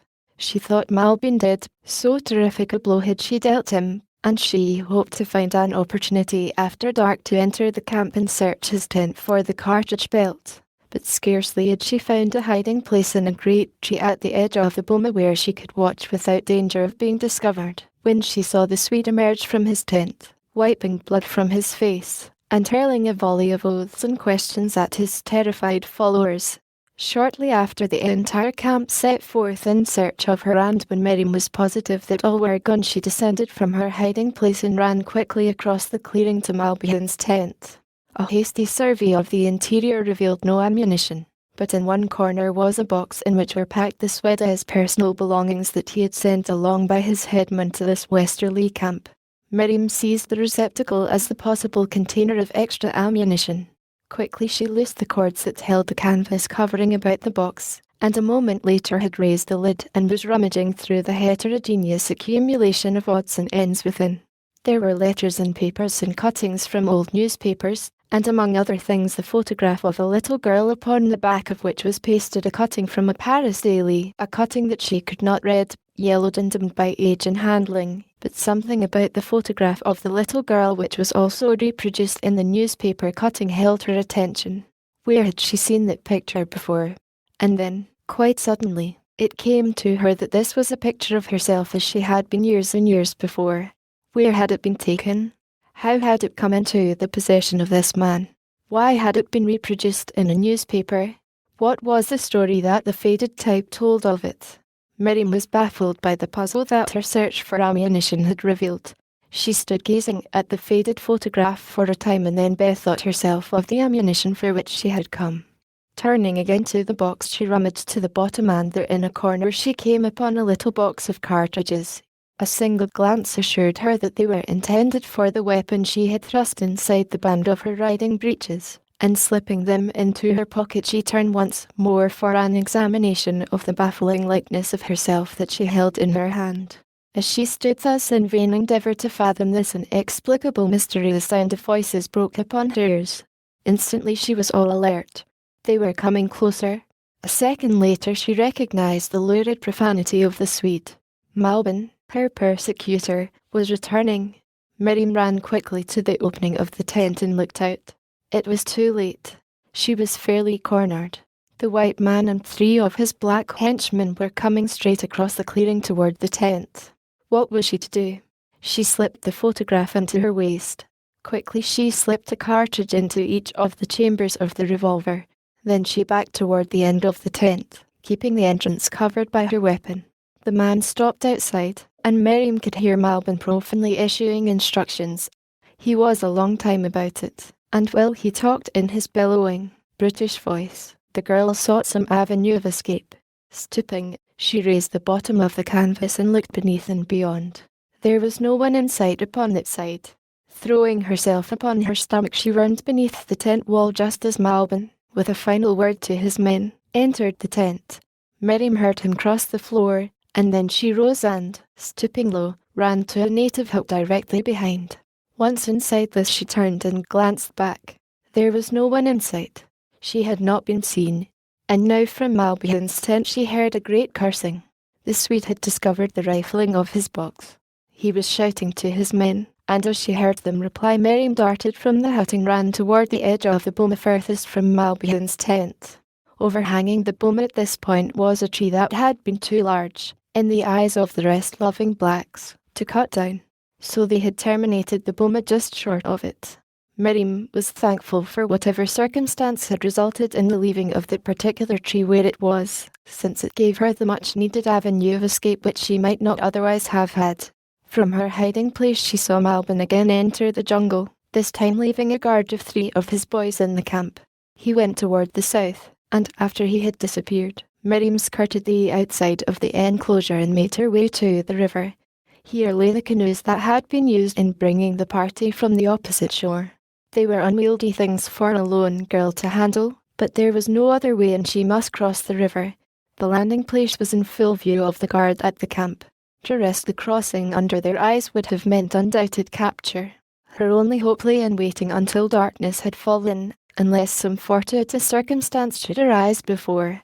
For an hour she lay watching the guard, one of whom seemed always in a position where he would immediately discover her should she attempt to launch one of the canoes. Presently Malbin appeared, coming out of the jungle, hot and puffing. He ran immediately to the river where the canoes lay and counted them. It was evident that it had suddenly occurred to him that the girl must cross here if she wished to return to her protectors. The expression of relief on his face when he found that none of the canoes was gone was ample evidence of what was passing in his mind. He turned and spoke hurriedly to the head man who had followed him out of the jungle and with whom were several other blacks. Following Malbin's instructions, they launched all the canoes but one. Malbin called to the guards in the camp, and a moment later the entire party had entered the boats and were paddling upstream. Miriam watched them until the bend in the river directly above the camp hid them from her sight. They were gone. She was alone, and they had left a canoe in which lay a paddle. She could scarce believe the good fortune that had come to her. To delay now would be suicidal to her hopes. Quickly she ran from her hiding place and dropped to the ground. A dozen yards lay between her and the canoe. Upstream, beyond the bend, Malbin ordered his canoes into shore. He landed with his head man and crossed the little point slowly in search of a spot where he might watch the canoe he had left at the landing place. He was smiling in anticipation of the almost certain success of his stratagem. Sooner or later the girl would come back and attempt to cross the river in one of their canoes. It might be that the idea would not occur to her for some time. They might have to wait a day or 2 days. but that she would come if she lived or was not captured by the men he had scouting the jungle for her. Malbin was sure that she would come so soon. However, he had not guessed, and so when he topped the point and came again within sight of the river, he saw that which drew an angry oath from his lips. His quarry already was halfway across the river. Turning, he ran rapidly back to his boats, the headman at his heels. Throwing themselves in, Malbin urged his paddlers to their most powerful efforts. The canoes shot out into the stream and down with the current toward the fleeing quarry. She had almost completed the crossing when they came in sight of her. At the same instant she saw them, and redoubled her efforts to reach the opposite shore before they should overtake her. 2 minutes' start of them was all Miriam cared for. Once in the tree she knew that she could outdistance and elude them. Her hopes were high. They could not overtake her now. She had had too good a start of them. Malbin, urging his men onward with a stream of hideous oaths and blows from his fists, realized that the girl was again slipping from his clutches. The leading canoe, in the bow of which he stood, was yet 100 yards behind the fleeing Miriam when she ran the point of her craft beneath the overhanging trees on the shore of safety. Malbin screamed to her to halt. He seemed to have gone mad with rage at the realization that he could not overtake her, and then he threw his rifle to his shoulder, aimed carefully at the slim figure scrambling into the trees, and fired. Malbin was an excellent shot. His misses at so short a distance were practically non-existent, nor would he have missed this time but for an accident occurring at the very instant that his finger tightened upon the trigger, an accident to which Miriam owed her life, the providential presence of a waterlogged tree trunk, one end of which was embedded in the mud of the river bottom and the other end of which floated just beneath the surface where the prow of Malbin's canoe ran upon it as he fired. The slight deviation of the boat's direction was sufficient to throw the muzzle of the rifle out of aim. The bullet whizzed harmlessly by Miriam's head, and an instant later she had disappeared into the foliage of the tree. There was a smile on her lips as she dropped to the ground to cross a little clearing where once had stood a native village surrounded by its fields. The ruined huts still stood in crumbling decay. The rank vegetation of the jungle overgrew the cultivated ground. Small trees already had sprung up in what had been the village street, but desolation and loneliness hung like a pall above the scene. To Miriam, however, it presented but a place denuded of large trees which she must cross quickly to regain the jungle upon the opposite side before Malbin should have landed. The deserted huts were, to her, all the better because they were deserted. She did not see the keen eyes watching her from a dozen points, from tumbling doorways, from behind tottering granaries. In utter unconsciousness of impending danger she started up the village street because it offered the clearest pathway to the jungle. A mile away toward the east, fighting his way through the jungle along the trail taken by Malbin when he had brought Miriam to his camp, a man in torn khaki, filthy, haggard, unkempt, came to a sudden stop as the report of Malbin's rifle resounded faintly through the tangled forest. The black man just ahead of him stopped, too. "We are almost there, Bwana," he said. There was awe and respect in his tone and manner. The white man nodded and motioned his ebon guide forward once more. It was the Honourable Morrison Baines, the fastidious, the exquisite. His face and hands were scratched and smeared with dried blood from the winds he had come by in thorn and thicket. His clothes were tatters, but through the blood and the dirt and the rags a new Baines shone forth, a handsomer Baines than the dandy and the fop of yore. In the heart and soul of every son of woman lies the germ of manhood and honour. Remorse for a scurvy act, and an honourable desire to right the wrong he had done the woman he now knew he really loved had excited these germs to rapid growth in Morrison Baines, and the metamorphosis had taken place. Onward the two stumbled toward the point from which the single rifle shot had come. The black was unarmed. Baines, fearing his loyalty, had not dared trust him even to carry the rifle which the white man would have been glad to be relieved of many times upon the long march. But now that they were approaching their goal, and knowing as he did that hatred of Malbin burned hot in the black man's brain, Baines handed him the rifle, for he guessed that there would be fighting. He intended that there should, for he had come to avenge himself. An excellent revolver shot would depend upon the smaller weapon at his side. As the two forged ahead toward their goal, they were startled by a volley of shots ahead of them. Then came a few scattering reports, some savage yells, and silence. Baines was frantic in his endeavours to advance more rapidly. But there the jungle seemed 1,000 times more tangled than before. A dozen times he tripped and fell. Twice the black followed a blind trail and they were forced to retrace their steps. But at last they came out into a little clearing near the Big Gaffey, a clearing that once held a thriving village, but lay sombre and desolate in decay and ruin.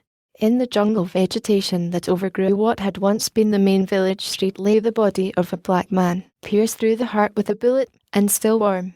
Baines and his companion looked about in all directions, but no sign of living being could they discover. They stood in silence listening intently. What was that? Voices and the dip of paddles out upon the river. Baines ran across the dead village toward the fringe of jungle upon the river's brim. The black was at his side. Together they forced their way through the screening foliage until they could obtain a view of the river, and there, almost to the other shore, they saw Malbion's canoes making rapidly for camp. The black recognized his companions immediately. "How can we cross?" asked Baines. The black shook his head. There was no canoe and the crocodiles made it equivalent to suicide to enter the water in an attempt to swim across. Just then the fellow chanced to glance downward. Beneath him, wedged among the branches of a tree, lay the canoe in which Miriam had escaped. The negro grasped Baines' arm and pointed toward his find. The Honourable Morrison could scarce repress a shout of exultation. Quickly the two slid down the drooping branches into the boat. The black seized the paddle and Baines shoved them out from beneath the tree. A second later the canoe shot out upon the bosom of the river and headed toward the opposite shore and the camp of the Swede. Baines squatted in the bow, straining his eyes after the men pulling the other canoes upon the bank across from him. He saw Malbin step from the bow of the foremost of the little craft. He saw him turn and glance back across the river. He could see his start of surprise as his eyes fell upon the pursuing canoe, and called the attention of his followers to it. Then he stood waiting, for there was but one canoe and two men, little danger to him and his followers in that. Malbin was puzzled. Who was this white man? He did not recognize him, though Baines' canoe was now in midstream and the features of both its occupants plainly discernible to those on shore. One of Malbion's blacks it was who first recognized his fellow black in the person of Baines' companion. Then Malbion guessed who the white man must be, though he could scarce believe his own reasoning. It seemed beyond the pale of wildest conjecture to suppose that the Honourable Morrison Baines had followed him through the jungle with but a single companion, and yet it was true. Beneath the dirt and dishevelment he recognised him at last, and in the necessity of admitting that it was he, Malbin was forced to recognise the incentive that had driven Baines, the weakling and coward, through the savage jungle upon his trail. The man had come to demand an accounting and to avenge. It seemed incredible, and yet there could be no other explanation. Malbin shrugged. Well, others had sought Malbin for similar reasons in the course of a long and checkered career. He fingered his rifle, and waited. Now the canoe was within easy speaking distance of the shore. "What do you want?" yelled Malbin, raising his weapon threateningly. The Honourable Morrison Baines leaped to his feet. "You, damn you!" he shouted, whipping out his revolver and firing almost simultaneously with the Swede. As the two reports rang out, Malbin dropped his rifle, clutched frantically at his breast, staggered, fell first to his knees and then lunged upon his face. Baines stiffened. His head flew back spasmodically. For an instant he stood thus, and then crumpled very gently into the bottom of the boat. The black paddler was at a loss as to what to do. If Malbin really were dead he could continue on to join his fellows without fear, but should the Swede only be wounded he would be safer upon the far shore. Therefore he hesitated, holding the canoe in midstream. He had come to have considerable respect for his new master and was not unmoved by his death. As he sat gazing at the crumpled body in the bow of the boat he saw it move. Very feebly the man essayed to turn over. He still lived. The black moved forward and lifted him to a sitting position. He was standing in front of him, his paddle in one hand, asking Baines where he was hit when there was another shot from shore and the negro pitched headlong overboard, his paddle still clutched in his dead fingers, shot through the forehead. Baines turned weakly in the direction of the shore to see Malbin drawn up upon his elbows levelling his rifle at him. The Englishman slid to the bottom of the canoe as a bullet whizzed above him.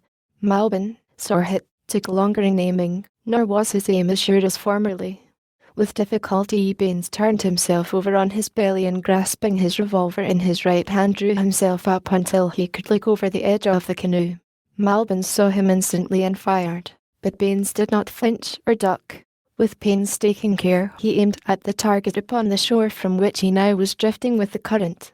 His finger closed upon the trigger. There was a flash and a report, and Malbin's giant frame jerked to the impact of another bullet. But he was not yet dead. Again he aimed and fired, the bullet splintering the gunwale of the canoe close by Baines' face. Baines fired again as his canoe drifted further downstream and Malbin answered from the shore where he lay in a pool of his own blood. And thus, doggedly, the two wounded men continued to carry on their weird duel until the winding African river had carried the Honourable Morrison Baines out of sight around a wooded point. Chapter 23. Miriam had traversed half the length of the village street when a score of white-robed Negroes in half-castes leaped out upon her from the dark interiors of surrounding huts. She turned to flee, but heavy hands seized her, and when she turned at last to plead with them her eyes fell upon the face of a tall, grim, old man glaring down upon her from beneath the folds of his burnous. At sight of him she staggered back in shocked and terrified surprise. It was the Sheikh. Instantly all the old fears and terrors of her childhood returned upon her. She stood trembling before this horrible old man, as a murderer before the judge about to pass sentence of death upon him. She knew that the Sheikh recognized her. The years and the changed raiment had not altered her so much, but what one who had known her features so well in childhood would know her now. "So you have come back to your people, eh?" snarled the Sheikh. "Come back begging for food and protection, eh?" "Let me go," cried the girl. "I ask nothing of you, but that you let me go back to the Big Bwana." "The Big Bwana," almost screamed the Sheikh, and then followed a stream of profane Arabic invective against the white man whom all the transgressors of the jungle feared and hated. "You would go back to the Big Bwana, would you? So that is where you have been since you ran away from me, is it?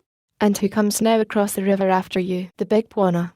The Swede whom you once chased away from your country when he and his companion conspired with Nbita to steal me from you," replied Miriam. The Sheikh's eyes blazed, and he called his men to approach the shore and hide among the bushes that they might ambush and annihilate Malbin and his party. But Malbin already had landed and crawling through the fringe of jungle was at that very moment looking with wide and incredulous eyes upon the scene being enacted in the street of the deserted village. He recognized the Sheikh the moment his eyes fell upon him. There were two men in the world that Malbin feared as he feared the devil. One was the Big Bwana and the other the Sheikh. A single glance he took at the gaunt, familiar figure and then he turned tail and scurried back to his canoe calling his followers after him. And so it happened that the party was well out in the stream before the Sheikh reached the shore, and after a volley and a few parting shots that were returned from the canoes the Arab called his men off and securing his prisoner set off toward the south. One of the bullets from Malbin's force had struck a black standing in the village street where he had been left with another to guard Miriam, and his companions had left him where he had fallen, after appropriating his apparel and belongings. His was the body that Baines had discovered when he had entered the village. The Sheikh and his party had been marching southward along the river when one of them, dropping out of line to fetch water, had seen Miriam paddling desperately from the opposite shore. The fellow had called the Sheikh's attention to the strange sight, a white woman alone in Central Africa, and the old Arab had hidden his men in the deserted village to capture her when she landed, for thoughts of ransom were always in the mind of the Sheikh. More than once before had glittering gold filtered through his fingers from a similar source. It was easy money, and the Sheikh had none too much easy money since the Big Bwana had so circumscribed the limits of his ancient domain that he dared not even steal ivory from natives within 200 miles of the Big Bwana's dower. And when at last the woman had walked into the trap he had set for her and he had recognized her as the same little girl he had brutalized and maltreated years before, his gratification had been huge. Now he lost no time in establishing the old relations of father and daughter that had existed between them in the past. At the first opportunity he struck her a heavy blow across the face. He forced her to walk when he might have dismounted one of his men instead, or had her carried on a horse's rump. He seemed to revel in the discovery of new methods for torturing or humiliating her, and among all his followers she found no single one to offer her sympathy, or who dared defend her, even had they had the desire to do so. A 2 days' march brought them at last to the familiar scenes of her childhood, and the first face upon which she set her eyes as she was driven through the gates into the strong stockade was that of the toothless, hideous Mabunu, her one-time nurse. It was as though all the years that had intervened were but a dream. Had it not been for her clothing and the fact that she had grown in stature, she might well have believed it so. All was there as she had left it, the new faces which supplanted some of the old were of the same bestial, degraded type. There were a few young Arabs who had joined the Sheikh since she had been away. Otherwise all was the same, all but one. Geeka was not there, and she found herself missing Geek as though the ivory-headed one had been a flesh-and-blood intimate and friend. She missed her ragged little confidant, into whose deaf ears she had been wont to pour her many miseries and her occasional joys. Geeka, of the splinter limbs and the rat-skin torso. Geeka the disreputable. Geeka the beloved. For a time the inhabitants of the Sheikh's village who had not been upon the march with him amused themselves by inspecting the strangely clad white girl, whom some of them had known as a little child. Mabunu pretended great joy at her return, baring her toothless gums in a hideous grimace that was intended to be indicative of rejoicing. But Miriam could but shudder as she recalled the cruelties of this terrible old hag in the years gone by. Among the Arabs who had come in her absence was a tall young fellow of 20, a handsome, sinister-looking youth who stared at her in open admiration until the Sheikh came and ordered him away, and Abdul Kamik went, scowling. At last, their curiosity satisfied, Miriam was alone. As of old, she was permitted the freedom of the village, for the stockade was high and strong and the only gates were well guarded by day and by night. But as of old she cared not for the companionship of the cruel Arabs and the degraded blacks who formed the following of the Sheikh, and so, as had been her wont in the sad days of her childhood, she slunk down to an unfrequented corner of the enclosure where she had often played at housekeeping with her beloved Geeka beneath the spreading branches of the great tree that had overhung the palisade. But now the tree was gone, and Miriam guessed the reason. It was from this tree that Korik had descended and struck down the Sheikh the day that he had rescued her from the life of misery and torture that had been her lot for so long that she could remember no other. There were low bushes growing within the stockade, however, and in the shade of these Miriam sat down to think. A little glow of happiness warmed her heart as she recalled her first meeting with Korik and then the long years that he had cared for and protected her with the solicitude and purity of an elder brother. For months Korik had not so occupied her thoughts as he did today. He seemed closer and dearer now than ever he had before, and she wondered that her heart had drifted so far from loyalty to his memory. And then came the image of the Honourable Morrison, the exquisite, and Miriam was troubled. Did she really love the flawless young Englishman? She thought of the glories of London, of which he had told her in such glowing language. She tried to picture herself admired and honoured in the midst of the gayest society of the great capital. The pictures she drew were the pictures that the Honourable Morrison had drawn for her. They were alluring pictures, but through them all the brawny, half-naked figure of the giant Adonis of the jungle persisted in obtruding itself. Miriam pressed her hand above her heart as she stifled a sigh, and as she did so she felt the hard outlines of the photograph she had hidden there as she slunk from Malbian's tent. Now she drew it forth and commenced to re-examine it more carefully than she had had time to do before. She was sure that the baby face was hers. She studied every detail of the picture. Half hidden in the lace of the dainty dress rested a chain and locket. Miriam puckered her brows.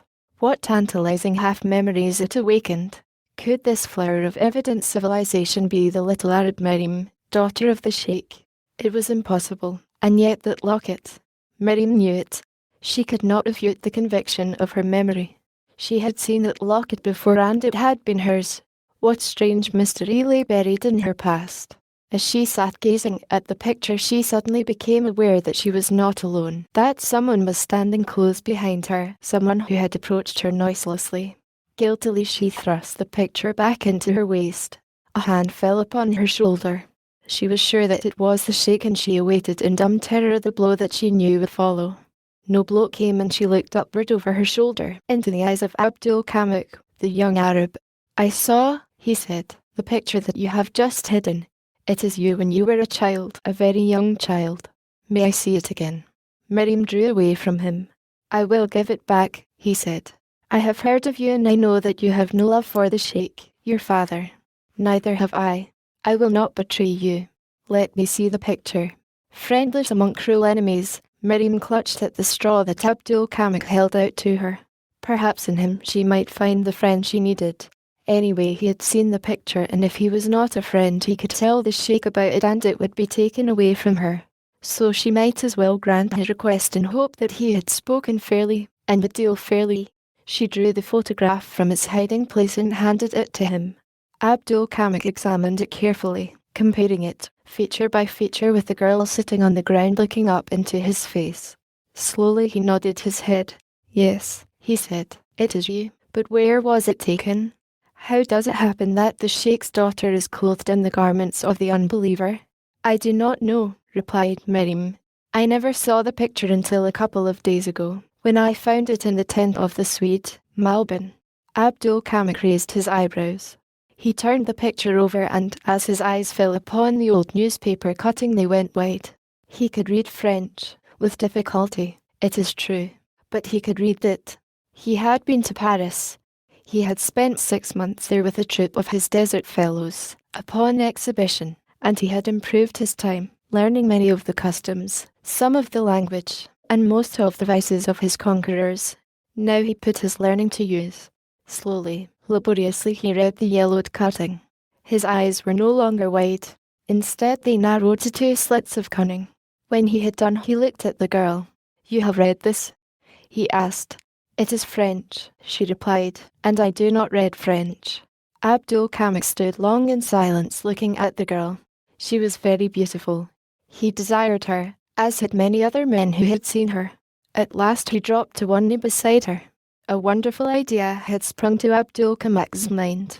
It was an idea that might be furthered if the girl were kept in ignorance of the contents of the newspaper cutting. It would certainly be doomed should she learn its contents. "Miriam," he whispered, "never until today have my eyes beheld you, yet at once they told my heart that it must ever be your servant. You do not know me, but I ask that you trust me. I can help you. You hate the sheikh, so do I. Let me take you away from him.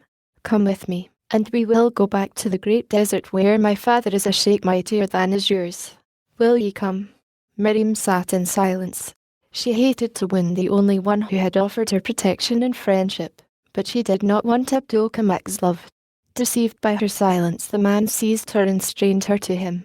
But Miriam struggled to free herself. "I do not love you," she cried. "Oh, please do not make me hate you. You are the only one who has shown kindness toward me, and I want to like you, but I cannot love you." Abdul Kamik drew himself to his full height. "You will learn to love me," he said, "for I shall take you whether you will or no. You hate the sheikh, and so you will not tell him, for if you do I will tell him of the picture." "I hate the sheikh, and you hate the sheikh," came a grim voice from behind them. Both turned to see the sheikh standing a few paces from them. Abdul still held the picture in his hand. Now he thrust it within his burnous.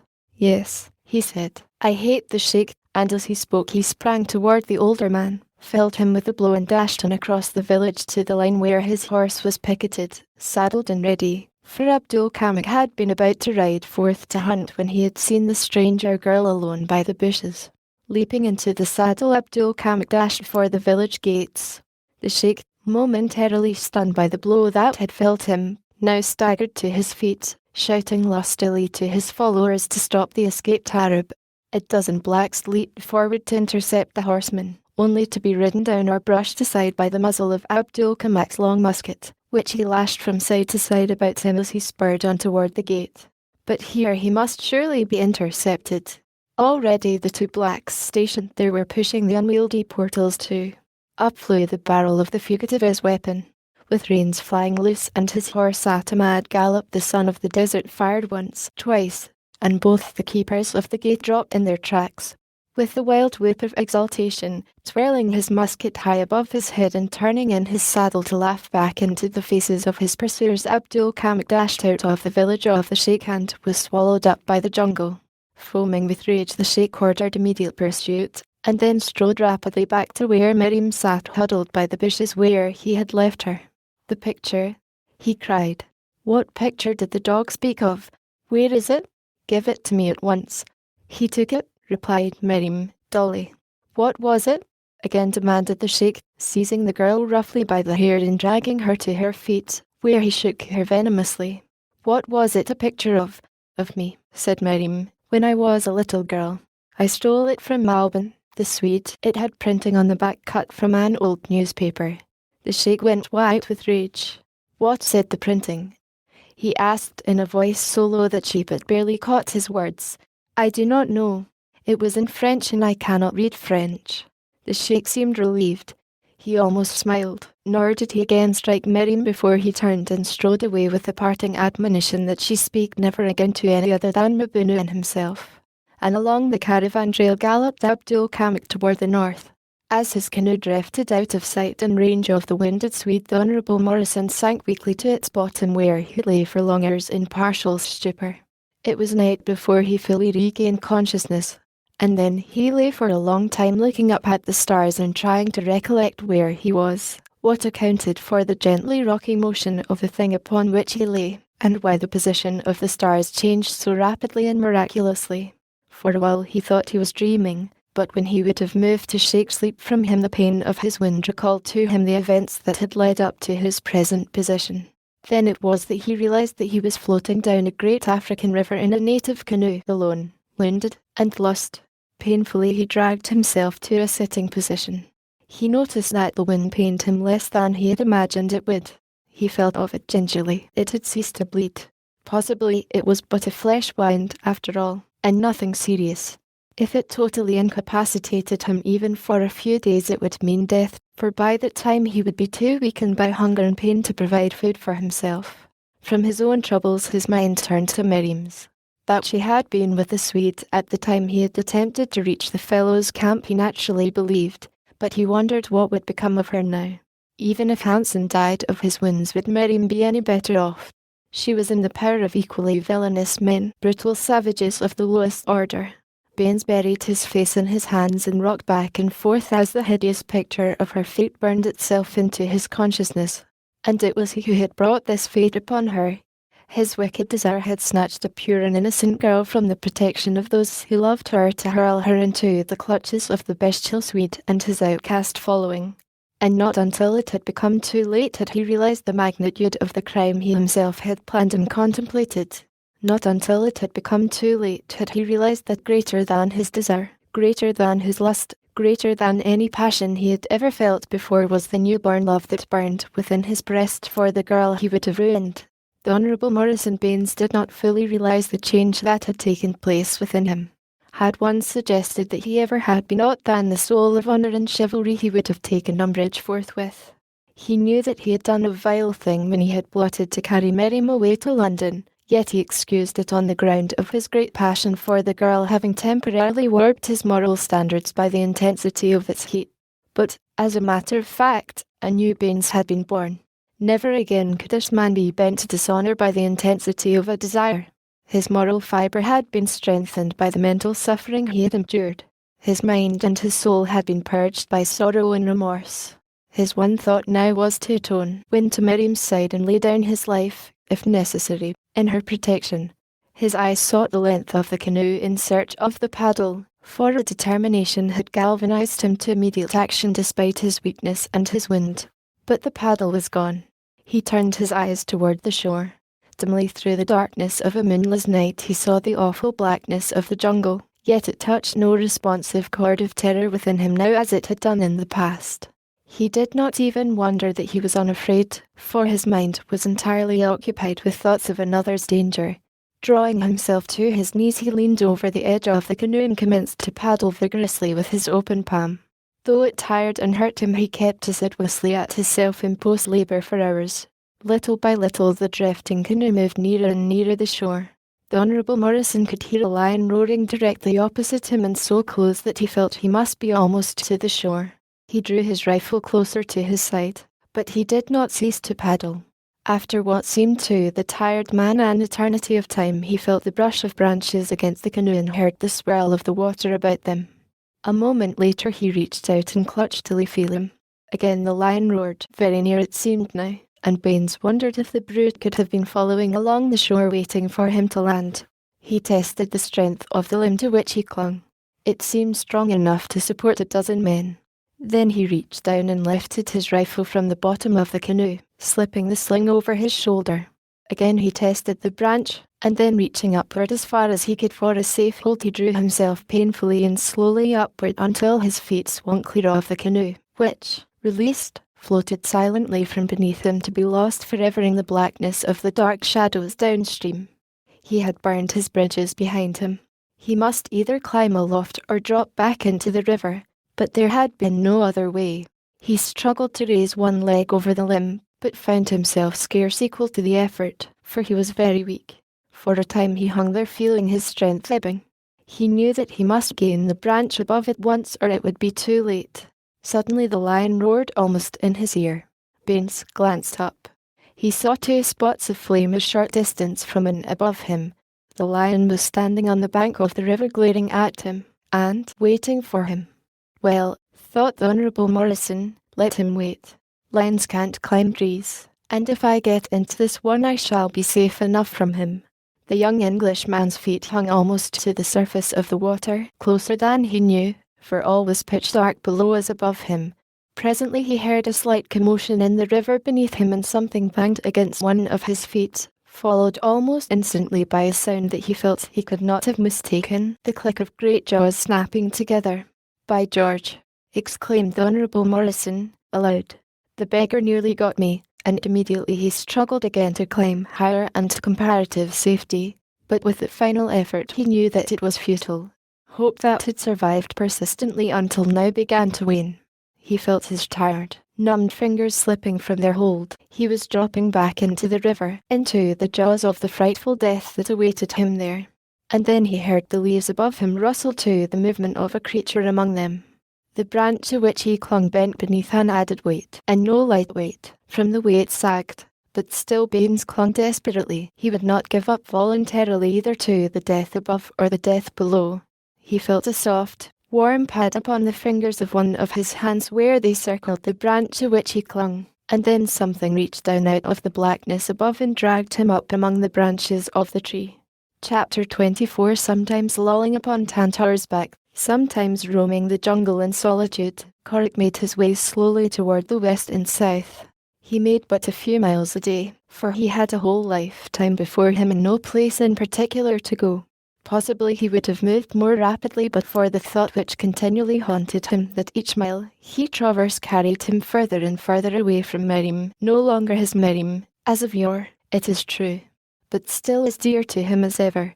Thus he came upon the trail of the Sheikh's band as it travelled downriver from the point where the Sheikh had captured Merim to his own stockaded village. Corrick pretty well knew who it was that had passed, for there were few in the great jungle with whom he was not familiar, though it had been years since he had come this far north. He had no particular business, however, with the old Sheikh, and so he did not propose following him. The further from men he could stay the better pleased he would be. He wished that he might never see a human face again. Men always brought him sorrow and misery. The river suggested fishing, and so he dawdled upon its shores, catching fish after a fashion of his own devising and eating them raw. When night came he curled up in a great tree beside the stream, the one from which he had been fishing during the afternoon, and it was soon asleep. Numa, roaring beneath him, awoke him. He was about to call out in anger to his noisy neighbour when something else caught his attention. He listened. Was there something in the tree beside himself?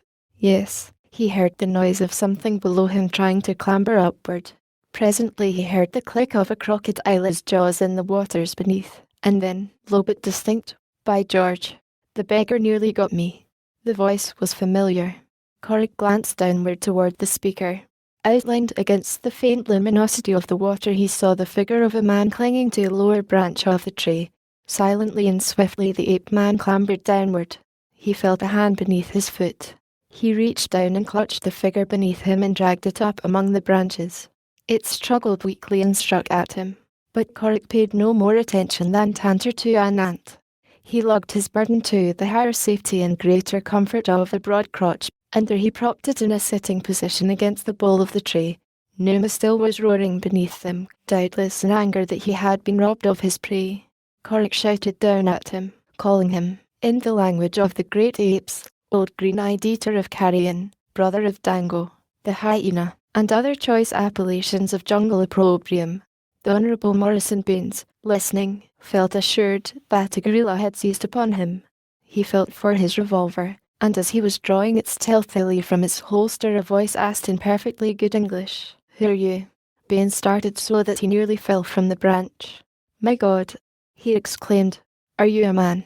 "What did you think I was?" asked Corrick. "A gorilla," replied Baines, honestly. Corrick laughed. "Who are you?" he repeated. "I'm an Englishman by the name of Baines, but who the devil are you?" asked the Honourable Morrison. "They call me the Killer," replied Corrick, giving the English translation of the name that Tackett had given him. And then, after a pause during which the Honourable Morrison attempted to pierce the darkness and catch a glimpse of the features of the strange being into whose hands he had fallen, "You are the same whom I saw kissing the girl at the edge of the great plain to the east, that time that the lion charged you?" "Yes," replied Baines. "What are you doing here?" "The girl was stolen. I am trying to rescue her." "Stolen?" The word was shot out like a bullet from a gun. "Who stole her?"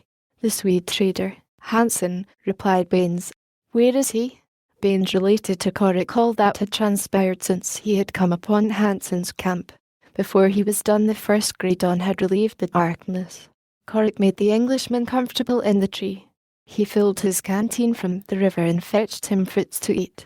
Then he bid him goodbye. "I am going to the Swedes' camp," he announced. "I will bring the girl back to you here."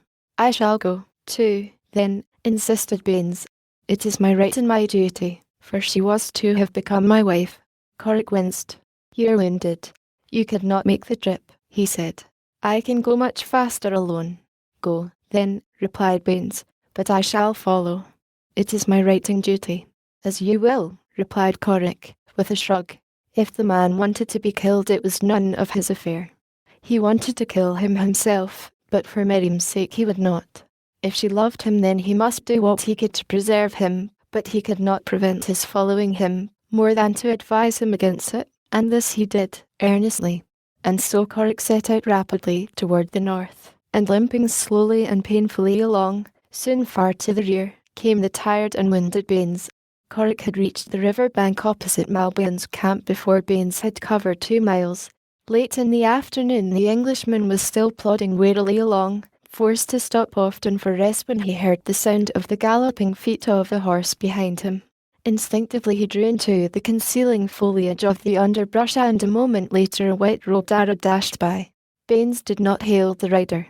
He had heard of the nature of the Arabs who penetrate thus far to the south, and what he had heard had convinced him that a snake or a panther would as quickly befriend him as one of these villainous renegades from the Northland. When Abdul Kamak had passed out of sight toward the north, Baines resumed his weary march. A half-hour later he was again surprised by the unmistakable sound of galloping horses.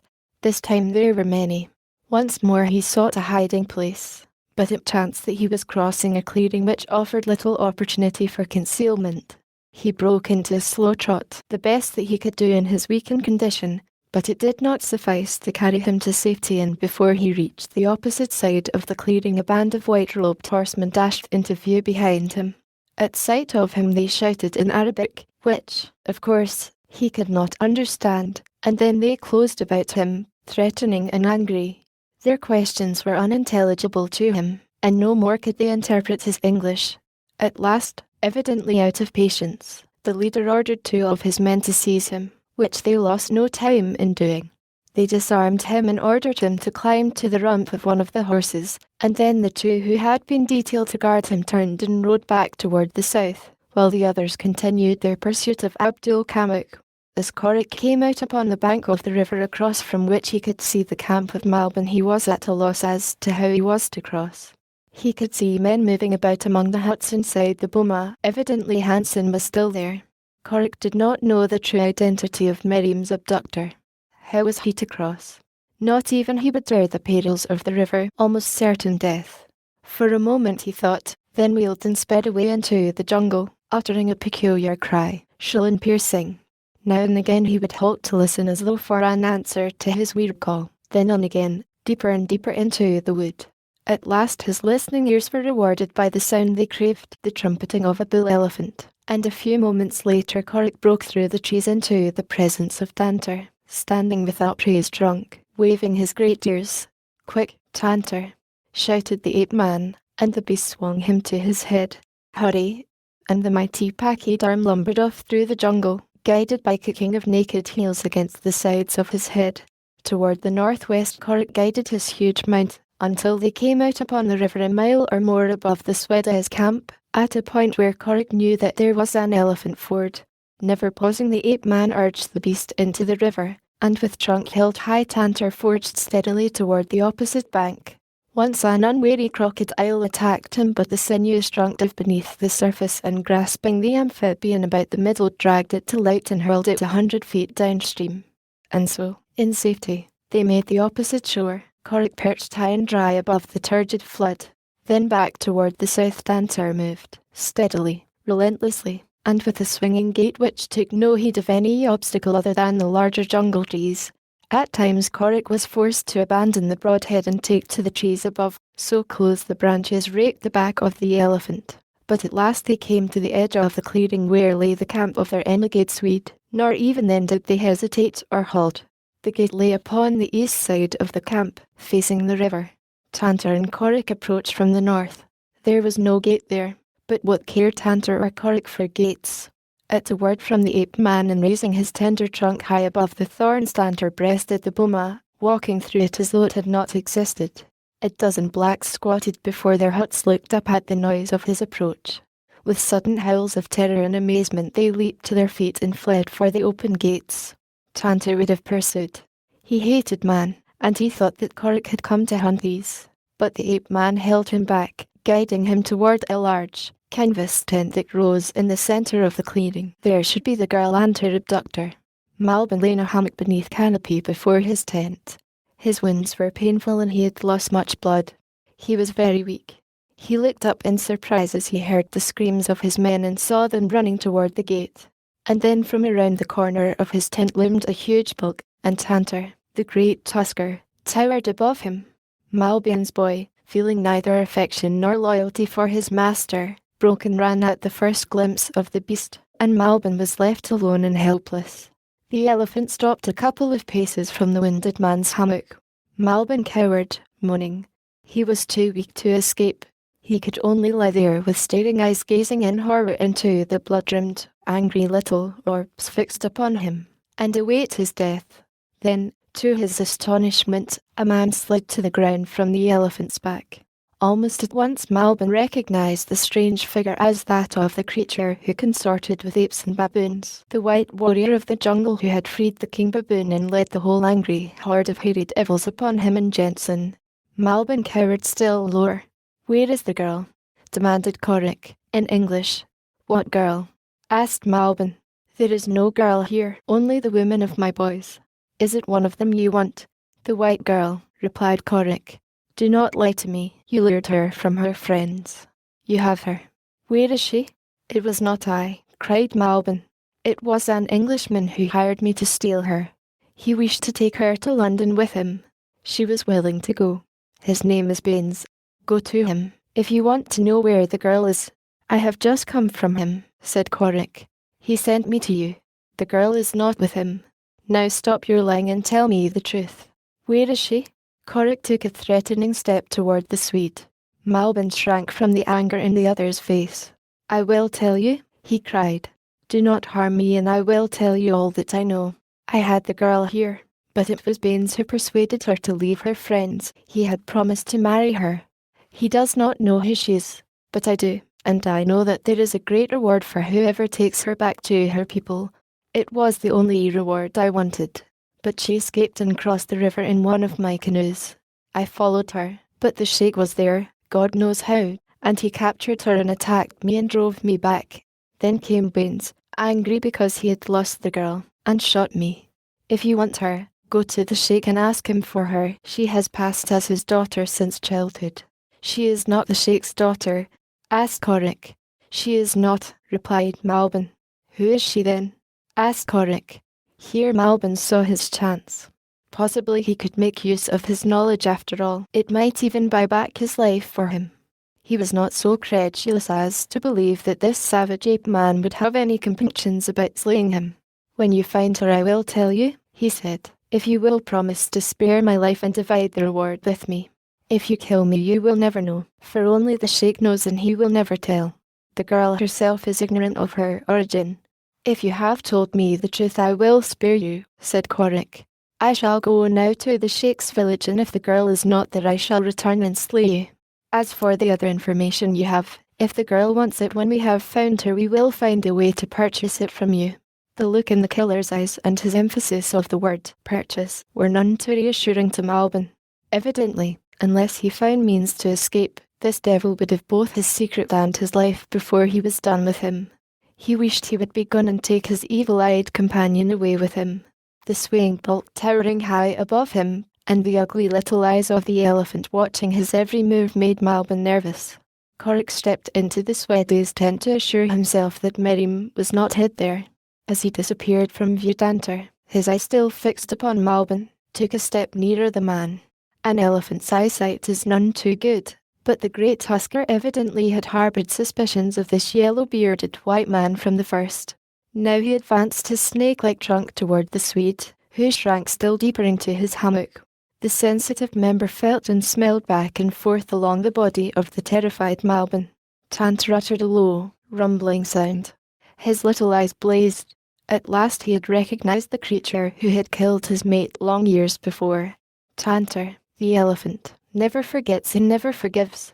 Malbin saw in the demoniacal visage above him the murderous purpose of the beast. He shrieked aloud to Korik. "Help! Help! The devil is going to kill me!" Korik ran from the tent just in time to see the enraged elephant's trunk encircle the beast's victim, and then hammock, canopy and man were swung high over Tantor's head. Korik leaped before the animal, commanding him to put down his prey unharmed, but as well might he have ordered the eternal river to reverse its course. Tantor wheeled around like a cat, hurled Malbin to the earth and kneeled upon him with the quickness of a cat. Then he gored the prostrate thing through and through with his mighty tusks, trumpeting and roaring in his rage, and at last, convinced that no slightest spark of life remained in the crushed and lacerated flesh, he lifted the shapeless clay that had been Sven Malbin far aloft and hurled the bloody mass, still entangled in canopy and hammock, over the boma and out into the jungle. Korik stood looking sorrowfully on at the tragedy he gladly would have averted. He had no love for the Swede, in fact only hatred, but he would have preserved the man for the sake of the secret he possessed. Now that secret was gone forever unless the sheikh could be made to divulge it, but in that possibility Korik placed little faith. The ape-man, as unafraid of the mighty Tantor as though he had not just witnessed his shocking murder of a human being, signalled the beast to approach and left him to its head, and Tantor came as he was bid, docile as a kitten, and hoisted the killer tenderly aloft. From the safety of their hiding places in the jungle, Malbin's boys had witnessed the killing of their master, and now, with wide, frightened eyes, they saw this strange white warrior, mounted upon the head of his ferocious charger, disappear into the jungle at the point from which he had emerged upon their terrified vision. Chapter 25. The sheikh glowered at the prisoner which his two men brought back to him from the north. He had sent the party after Abdul Kamuk, and he was wroth that instead of his erstwhile lieutenant they had sent back a wounded and useless Englishman. Why had they not dispatched him where they had found him? He was some penniless beggar of a trader who had wandered from his own district and became lost. He was worthless. The sheikh scowled terribly upon him. "Who are you?" he asked in French. "I am the Honourable Morrison Baines of London," replied his prisoner. The title sounded promising, and at once the wily old robber had visions of ransom. His intentions, if not his attitude toward the prisoner, underwent a change. He would investigate further. "What were you doing poaching in my country?" growled he. "I was not aware that you own Africa," replied the Honourable Morrison. "I was searching for a young woman who had been abducted from the home of a friend. The abductor wounded me and I drifted downriver in a canoe. I was on my way back to his camp when your men seized me." "A young woman?" asked the sheikh. "Is that she?" And he pointed to his left over toward a clump of bushes near the stockade. Baines looked in the direction indicated and his eyes went wide, for there, sitting cross-legged upon the ground, her back toward them, was Miriam. "Miriam!" he shouted, starting toward her, but one of his guards grasped his arm and jerked him back.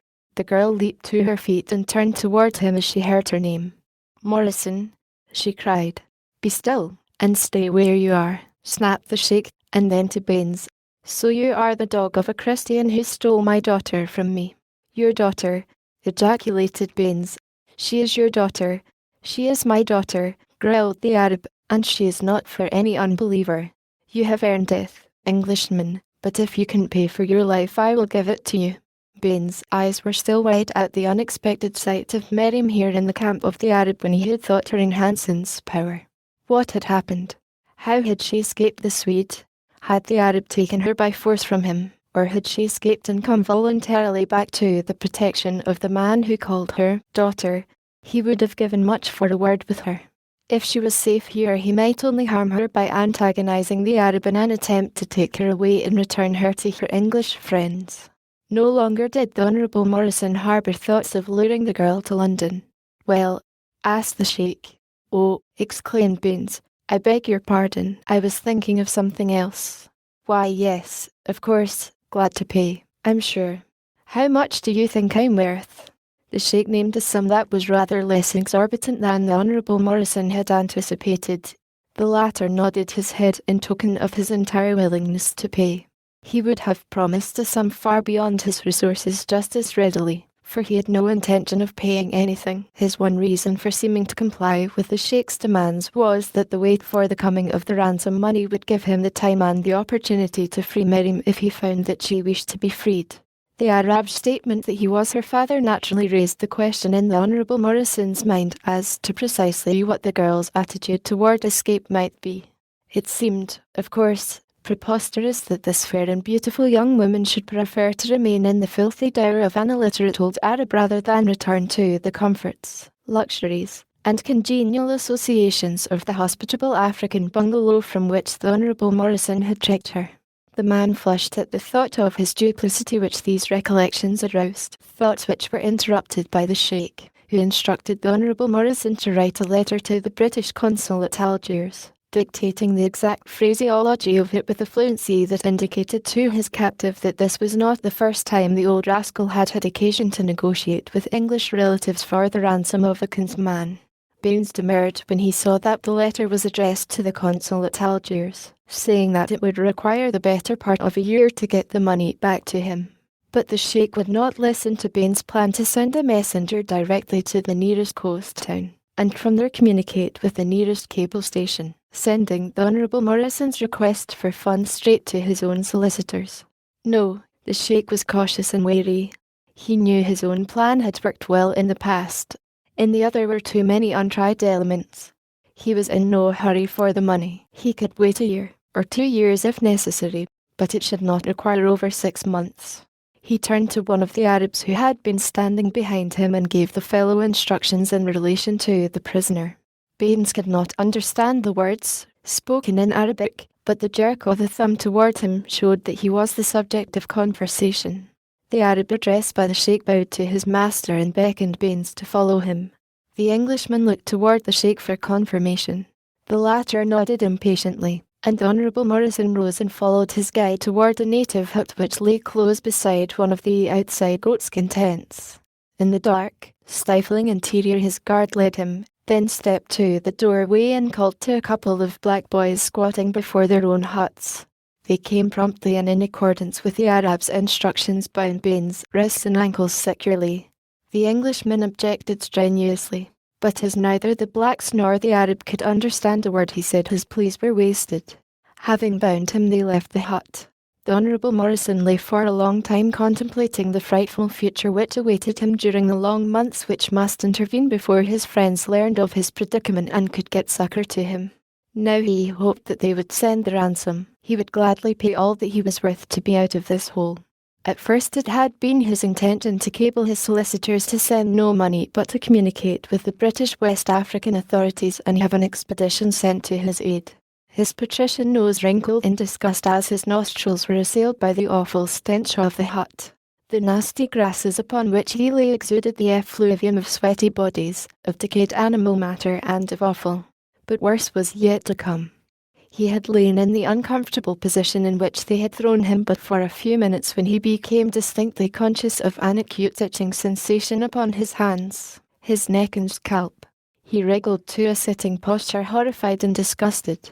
The itching rapidly extended to other parts of his body. It was torture, and his hands were bound securely at his back. He tugged and pulled at his bonds until he was exhausted, but not entirely without hope, for he was sure that he was working enough slack out of the knot to eventually permit of his withdrawing one of his hands. Night came. They brought him neither food nor drink. He wondered if they expected him to live on nothing for a year. The bites of the vermin grew less annoying though not less numerous. The Honourable Morrison saw a ray of hope in this indication of future immunity through inoculation. He still worked weakly at his bonds, and then the rats came. If the vermin were disgusting, the rats were terrifying. They scurried over his body, squealing and fighting. Finally one commenced to chew at one of his ears.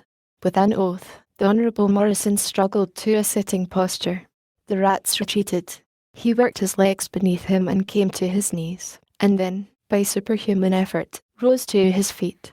There he stood, reeling drunkenly, dripping with cold sweat. God, he muttered, what have I done to deserve? He paused. What had he done? He thought of the girl in another tent in that accursed village. He was getting his deserts. He set his jaws firmly with the realization. He would never complain again.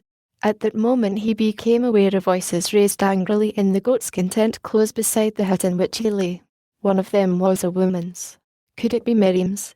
The language was probably Arabic. He could not understand a word of it, but the tones were hers. He tried to think of some way of attracting her attention to his near presence. If she could remove his bonds, they might escape together, if she wished to escape. That thought bothered him. He was not sure of her status in the village. If she were the petted child of the powerful sheikh, then she would probably not care to escape. He must know, definitely.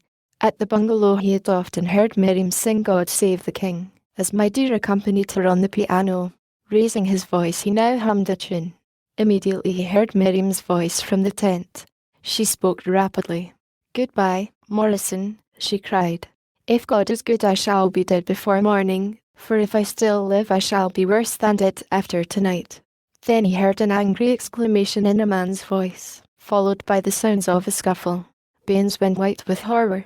He struggled frantically again with his bonds. They were giving. A moment later one hand was free. It was but the work of an instant then to lose the other.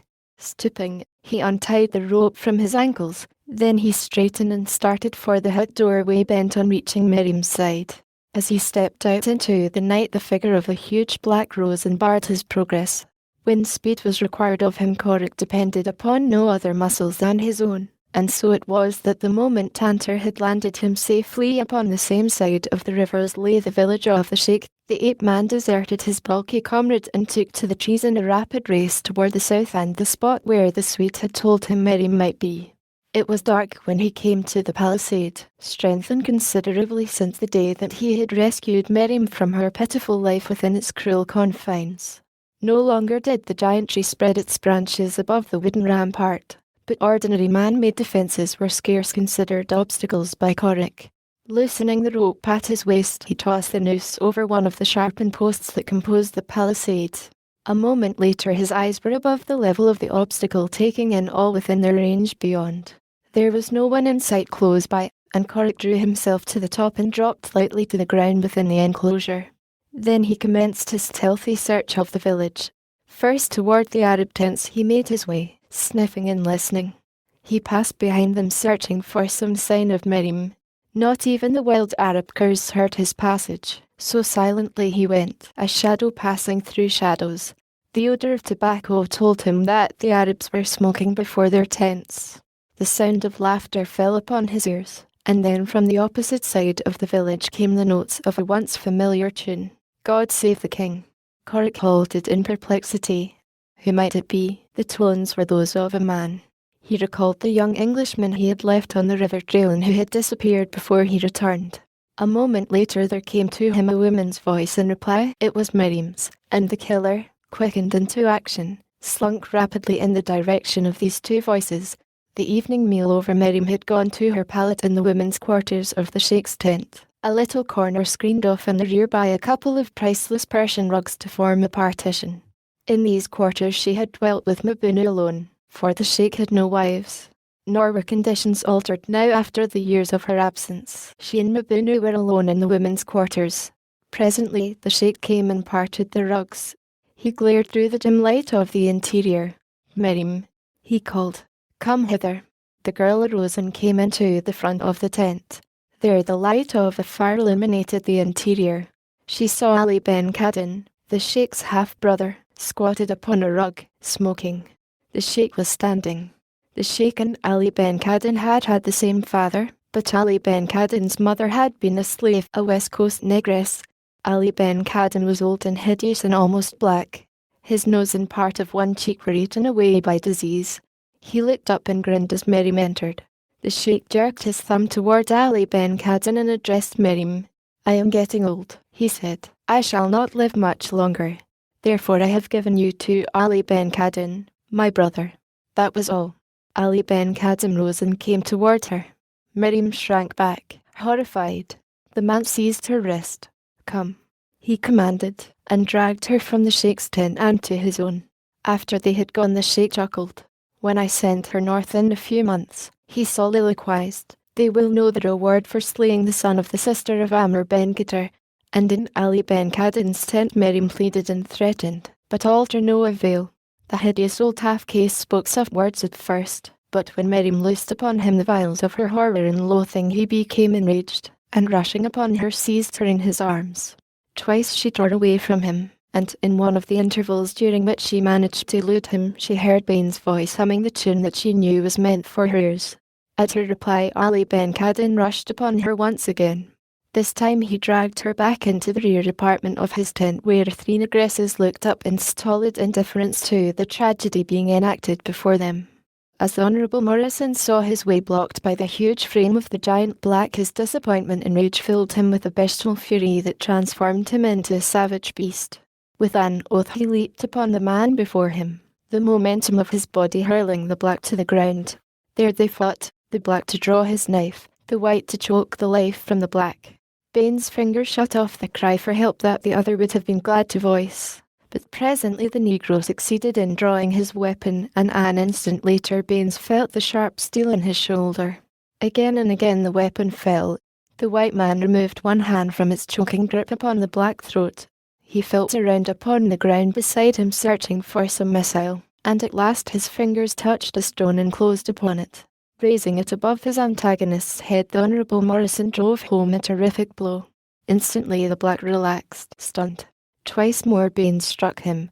Then he leaped to his feet and ran for the goatskin tent from which he had heard the voice of Miriam in distress. But before him was another. Naked but for his leopard skin and his loincloth, Corrick, the killer, slunk into the shadows at the back of Ali Ben Kadin's tent.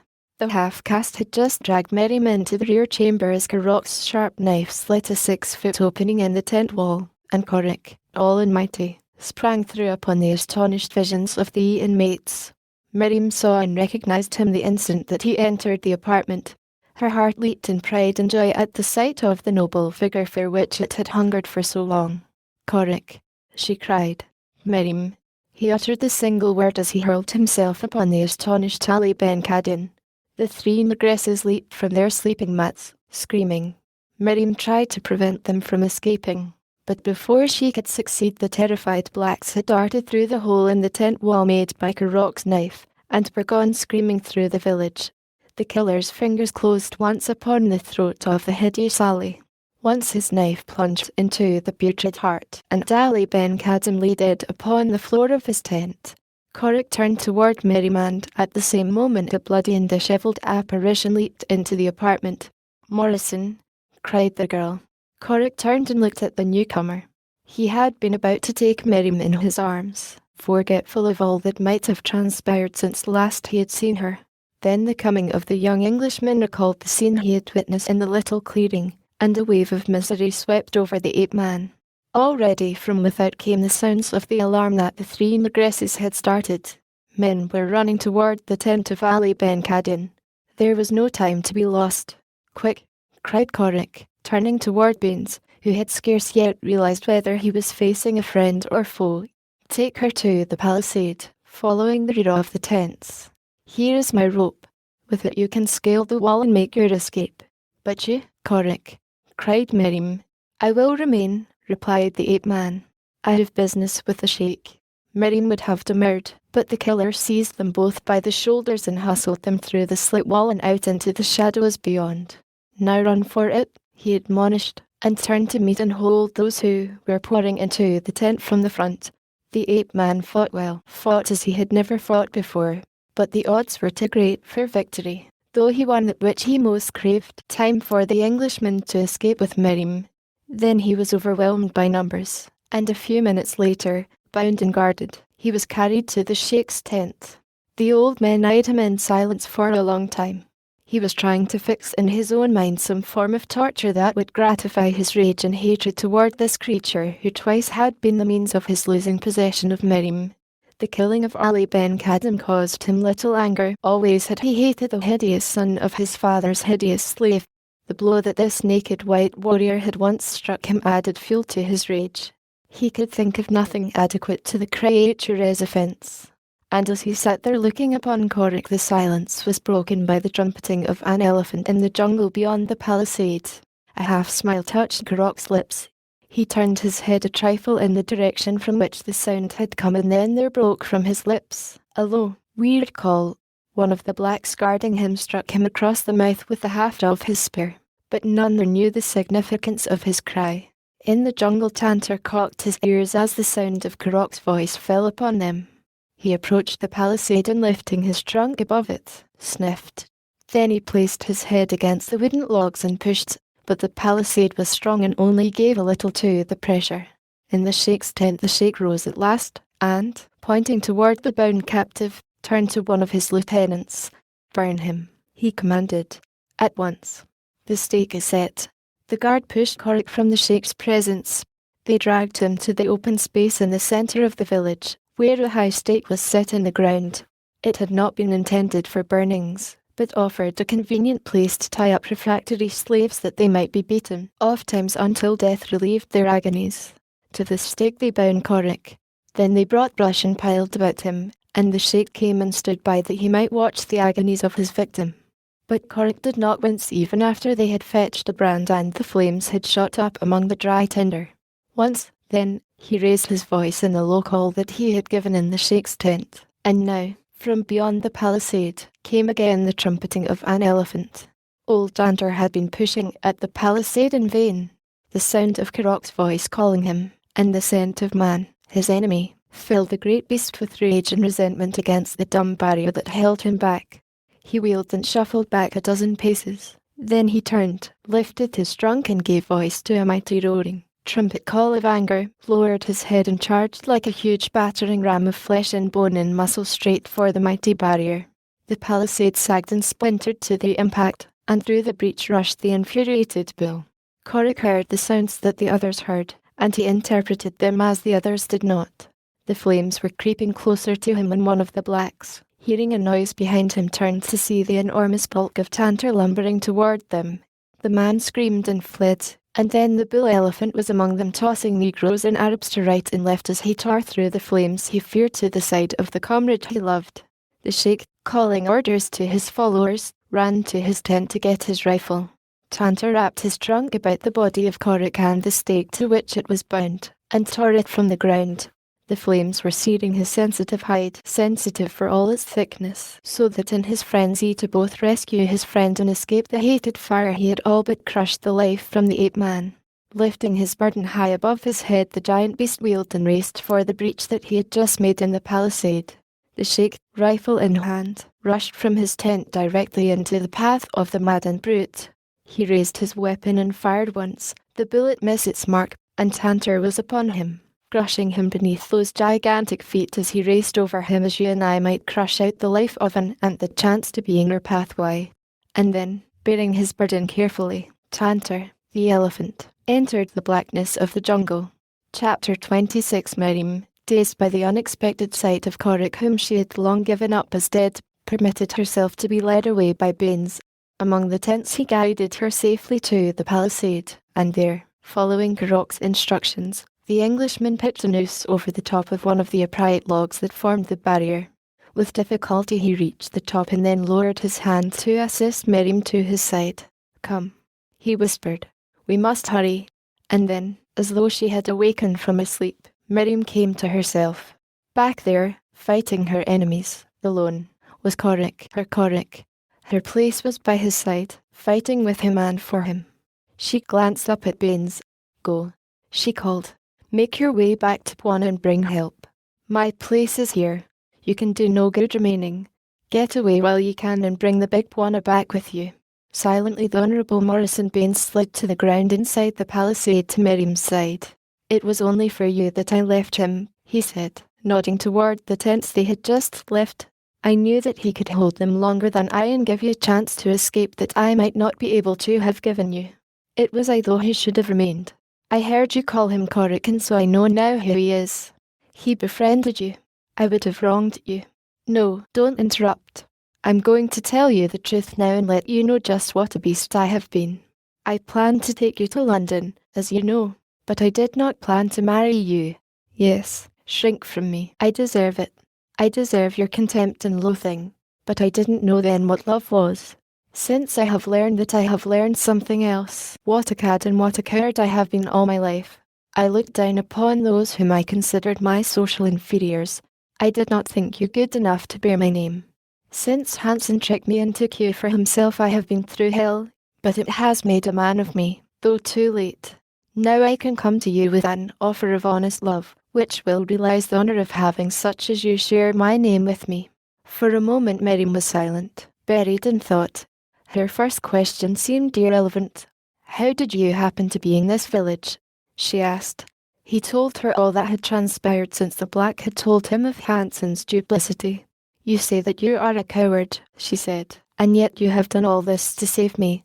The courage that it must have taken to tell me the things that you told me but a moment since, well, courage of a different sort, proves that you're no moral coward, and the other proves that you're not a physical coward. I could not love a coward." "You mean that you love me?" he gasped in astonishment, taking a step towards her as though to gather her into his arms. But she placed her hand against him and pushed him gently away, as much as to say, "Not yet." What she did mean she scarcely knew. She thought that she loved him, of that there can be no question. Nor did she think that love for this young Englishman was disloyalty to Korik, for her love for Korik was undiminished, the love of a sister for an indulgent brother. As they stood there for the moment of their conversation the sounds of tumult in the village subsided. "They have killed him," whispered Miriam. The statement brought Baines to a realization of the cause of their return. "Wait here," he said. "I will go and see. If he is dead we can do him no good. If he lives I will do my best to free him." "We will go together," replied Miriam. "Come." And she led the way back toward the tent in which they last had seen Korik. As they went they were often forced to throw themselves to the ground in the shadow of a tent or hut, for people were passing hurriedly to and fro now. The whole village was aroused and moving about. The return to the tent of Ali Ben Kadin took much longer than had their swift flight to the palisade. Cautiously they crept to the slit that Kurok's knife had made in the rear wall. Miriam peered within. The rear apartment was empty. She crawled through the aperture, Baines at her heels, and then silently crossed the space to the rugs that partitioned the tent into two rooms. Parting the hangings, Miriam looked into the front room. It, too, was deserted. She crossed to the door of the tent and looked out. Then she gave a little gasp of horror. Baines at her shoulder looked past her to the sight that had startled her, and he, too, exclaimed. But his was an oath of anger. 100 feet away they saw Korik bound to a stake, the brush piled about him already alight. The Englishman pushed Miriam to one side and started to run for the doomed man. What he could do in the face of scores of hostile blacks and Arabs he did not stop to consider. At the same instant Danter broke through the palisade and charged the group. In the face of the maddened beast the crowd turned and fled, carrying Baines backward with them. In a moment it was all over, and the elephant had disappeared with his prize. But pandemonium reigned throughout the village. Men, women and children ran helter-skelter for safety. Curs fled, yelping. The horses and camels and donkeys, terrorized by the trumpeting of the pachyderm, kicked and pulled up their tethers. A dozen or more broke loose, and it was the galloping of these past him that brought a sudden idea into Bain's head. He turned to search for Miriam only to find her at his elbow. "The horses," he cried. "If we can get a couple of them." Filled with the idea, Miriam led him to the far end of the village. "Loosen 2 of them," she said, "and lead them back into the shadows behind those huts. I know where there are saddles.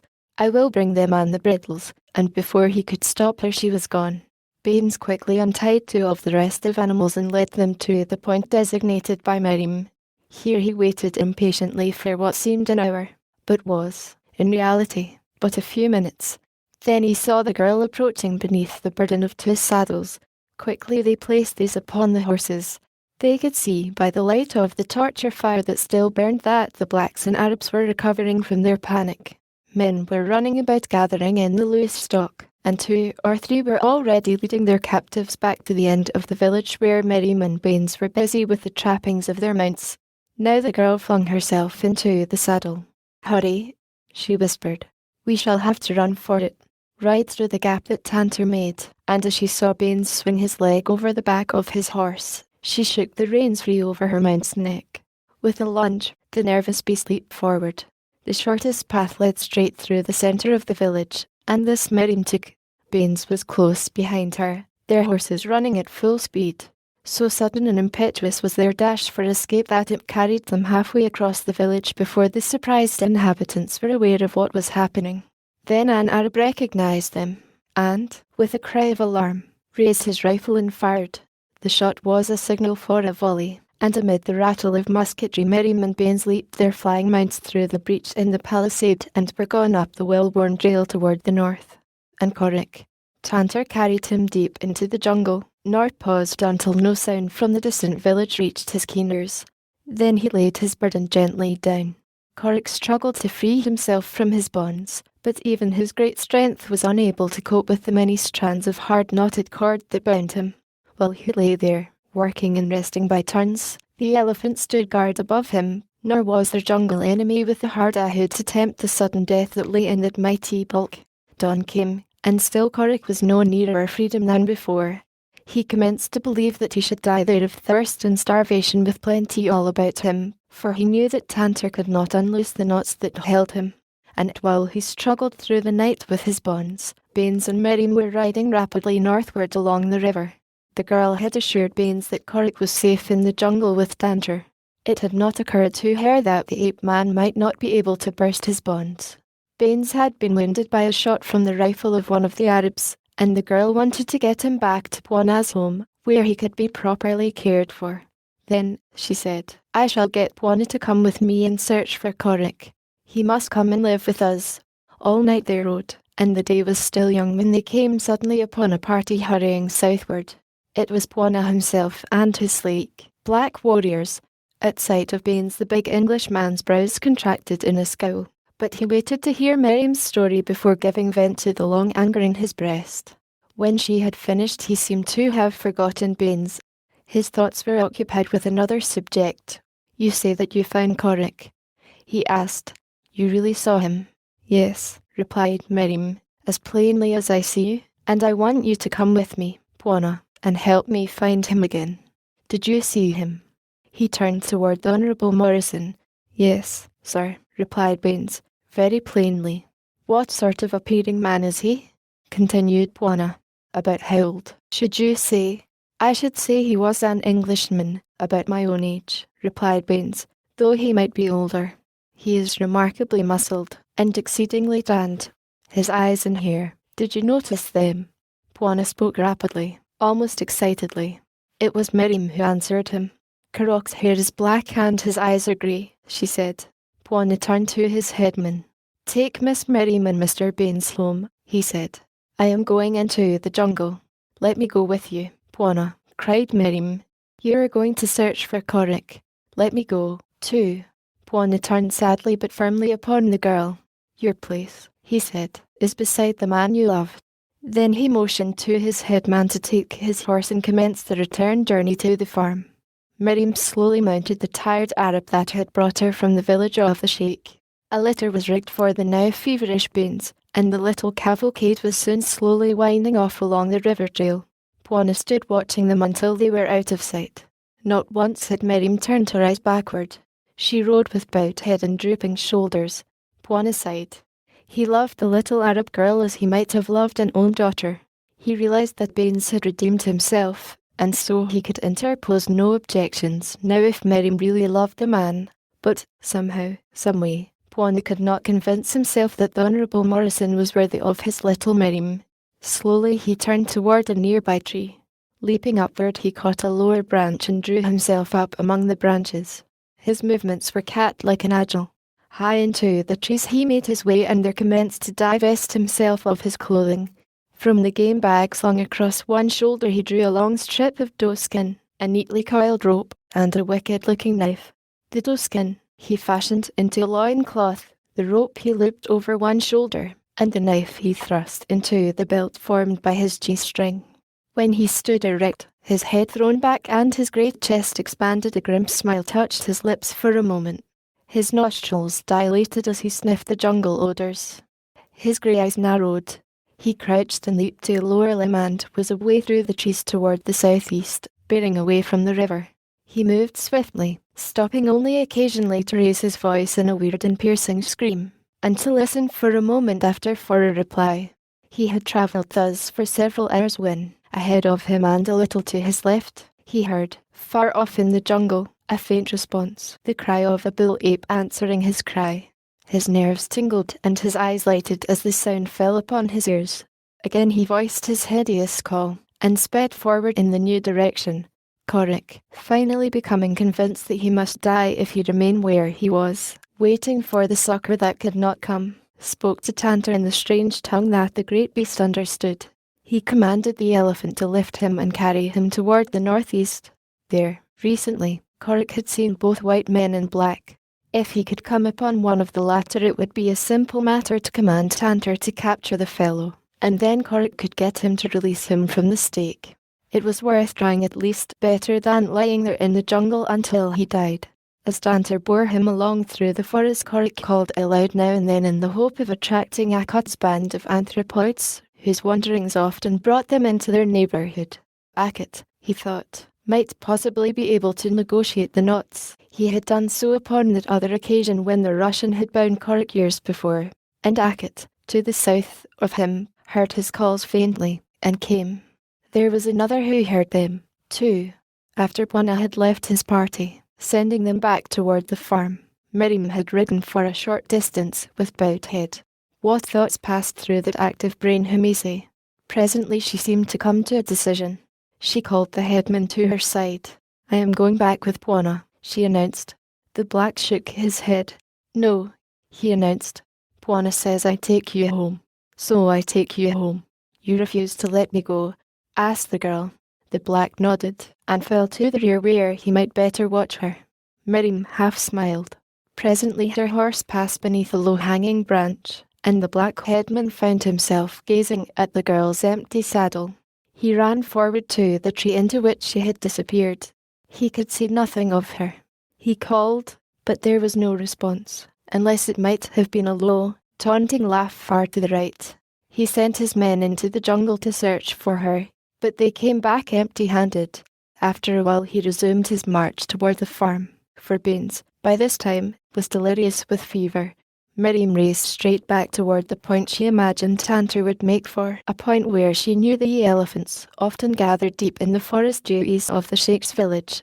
She moved silently and swiftly. From her mind she had expunged all thoughts other than that she must reach Korik and bring him back with her. It was her place to do that. Then, too, had come the tantalizing fear that all might not be well with him. She upbraided herself for not thinking of that before, of letting her desire to get the wounded Morrison back to the bungalow blind her to the possibilities of Korok's need for her. She had been travelling rapidly for several hours without rest when she heard ahead of her the familiar cry of a great ape calling to his kind. She did not reply, only increased her speed until she almost flew. Now there came to her sensitive nostrils the scent of Tantor, and she knew that she was on the right trail and close to him she sought. She did not call out because she wished to surprise him, and presently she did, breaking into sight of them as the great elephant shuffled ahead, balancing the man and the heavy stake upon his head, holding them there with his up-curled trunk. "Korik!" cried Miriam from the foliage above him. Instantly the bull swung about, lowered his burden to the ground and, trumpeting savagely, prepared to defend his comrade. The ape-man, recognizing the girl's voice, felt a sudden lump in his throat. "Miriam," he called back to her. Happily the girl clambered to the ground and ran forward to release Korik, but Tantor lowered his head ominously and trumpeted a warning. Go back, cried Korik. "He will kill you." Miriam paused. "Tantor," she called to the huge brute, "don't you remember me? I am little Miriam. I used to ride on your broad back." But the bull only rumbled in his throat and shook his tusks in angry defiance. Then Korik tried to placate him, tried to order him away, that the girl might approach and release him. But Tantor would not go. He saw in every human being other than Korik an enemy. He thought the girl bent upon harming his friend and he would take no chances. For an hour the girl and the man tried to find some means whereby they might circumvent the beast's ill-directed guardianship, but all to no avail. Tantor stood his ground in grim determination to let no one approach Korik. Presently the man hit upon a scheme. "Pretend to go away," he called to the girl. "Keep downwind from us so that Tantor won't get your scent. Then follow us. After a while I'll have him put me down, and find some pretext for sending him away. While he is gone you can slip up and cut my bonds. Have you a knife?" "Yes, I have a knife," she replied. "I'll go now. I think we may be able to fool him, but don't be too sure." Tantor invented cunning. Korik smiled, for he knew that the girl was right. Presently she had disappeared. The elephant listened, and raised his trunk to catch her scent. Korik commanded him to raise him to his head once more and proceed upon their way. After a moment's hesitation he did as he was bid. It was then that Korik heard the distant call of an ape. "Akit," he thought. Good. Tantor knew Akit well. He would let him approach.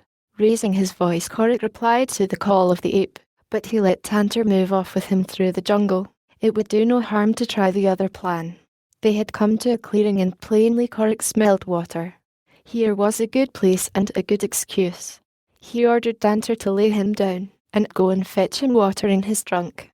The big beast deposited him upon the grass in the centre of the clearing. Then he stood with cocked ears and attentive trunk, searching for the slightest indication of danger. There seemed to be none, and he moved away in the direction of the little brook that Korik knew was some 200 or 300 yards away. The ape-man could scarce help smiling as he thought how cleverly he had tricked his friend, but well as he knew Tantor, he little guessed the guile of his cunning brain. The animal ambled off across the clearing and disappeared in the jungle beyond in the direction of the stream. But scarce had his great bulk been screened by the dense foliage than he wheeled about and came cautiously back to the edge of the clearing where he could see without being seen. Tantor, by nature, is suspicious. Now he still feared the return of the Shitar Mangani who had attempted to attack his Korik. He would just stand there for a moment and assure himself that all was well before he continued on toward the water. Ah, it was well that he did. There she was now, dropping from the branches of a tree across the clearing and running swiftly toward the ape-man. Tantor waited. He would let her reach Korik before he charged. That would ensure that she had no chance of escape. His little eyes blazed savagely. His tail was elevated stiffly. He could scarce restrain a desire to trumpet forth his rage to the world. Miriam was almost at Korok's side when Tantor saw the long knife in her hand, and then he broke forth from the jungle, bellowing horribly, and charged down upon the frail girl. Chapter 27. Korik screamed commands to his huge protector, in an effort to halt him, but all to no avail. Miriam raced toward the bordering trees with all the speed that lay in her swift little feet, but Tantor, for all his huge bulk, drove down upon her with the rapidity of an express train. Korik lay where he could see the whole frightful tragedy. The cold sweat broke out upon his body. His heart seemed to have stopped its beating. Miriam might reach the trees before Tantor overtook her, but even her agility would not carry her beyond the reach of the relentless trunk. She would be dragged down and tossed. Korik could picture the whole frightful scene. Then Tantor would follow her up, goring the frail little body with his relentless tusks, or trampling it into an unrecognizable mass beneath his ponderous feet. He was almost upon her now. Korik wanted to close his eyes, but could not. His throat was dry and parched. Never in all his savage existence had he suffered such blighting terror. Never before had he known what terror meant. A dozen more strides and the brute would seize her. What was that? Korik's eyes started from their sockets. A strange figure had leaped from the tree, the shade of which Miriam already had reached, leaped beyond the girl straight into the path of the charging elephant. It was a naked white giant.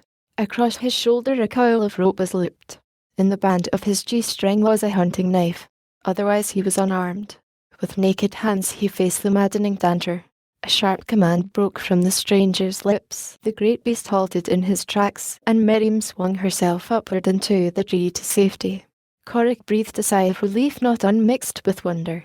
He fastened his eyes upon the face of Miriam's deliverer, and as recognition slowly filtered into his understanding they went wide in incredulity and surprise. Tantor, still rumbling angrily, stood swaying to and fro close before the giant white man. Then the latter stepped straight beneath the upraised trunk and spoke a low word of command. The great beast ceased his muttering.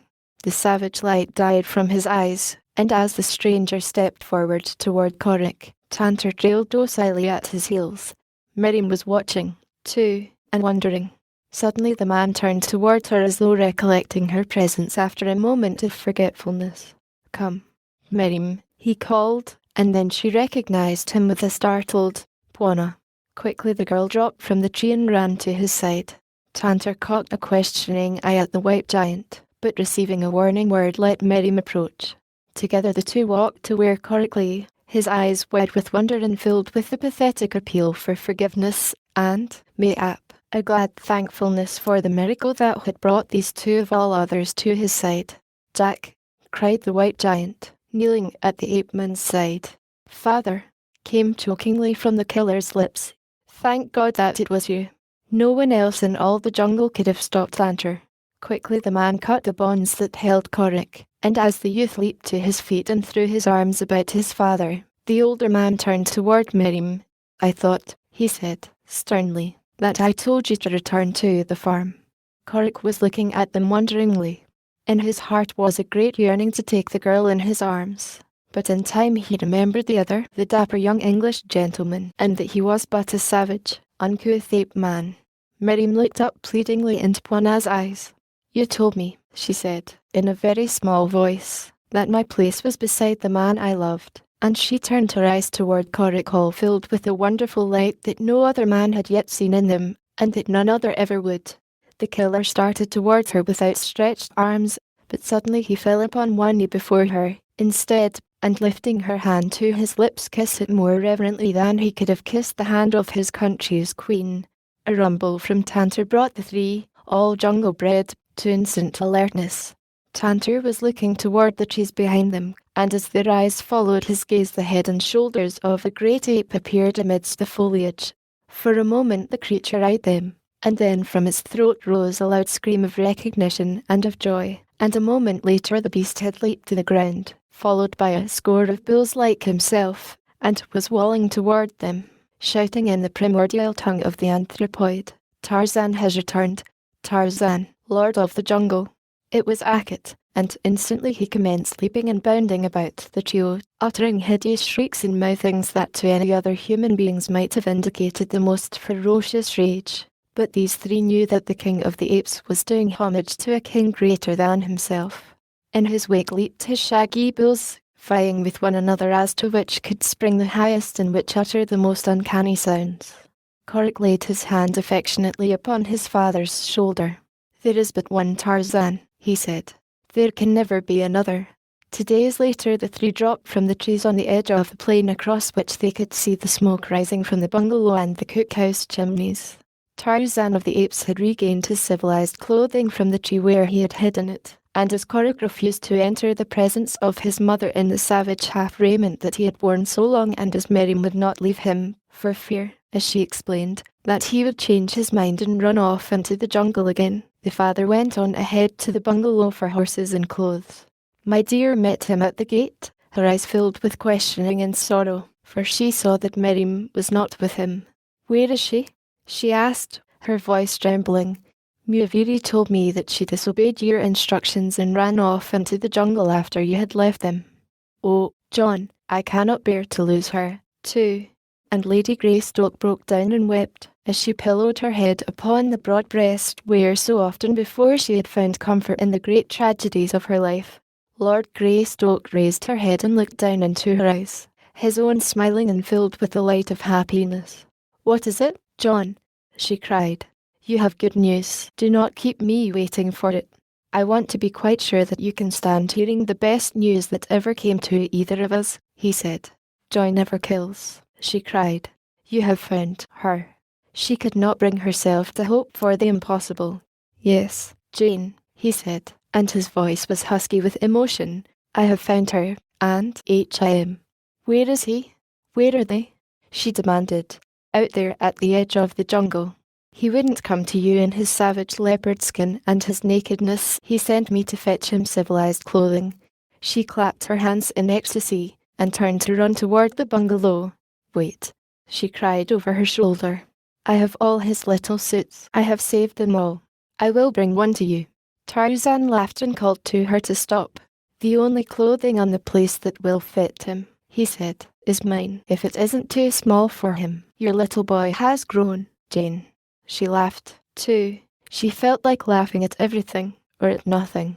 The world was all love and happiness and joy once more, the world that had been shrouded in the gloom of her great sorrow for so many years. So great was her joy that for the moment she forgot the sad message that awaited Miriam. She called to Tarzan after he had ridden away to prepare her for it, but he did not hear and rode on without knowing himself what the event was to which his wife referred.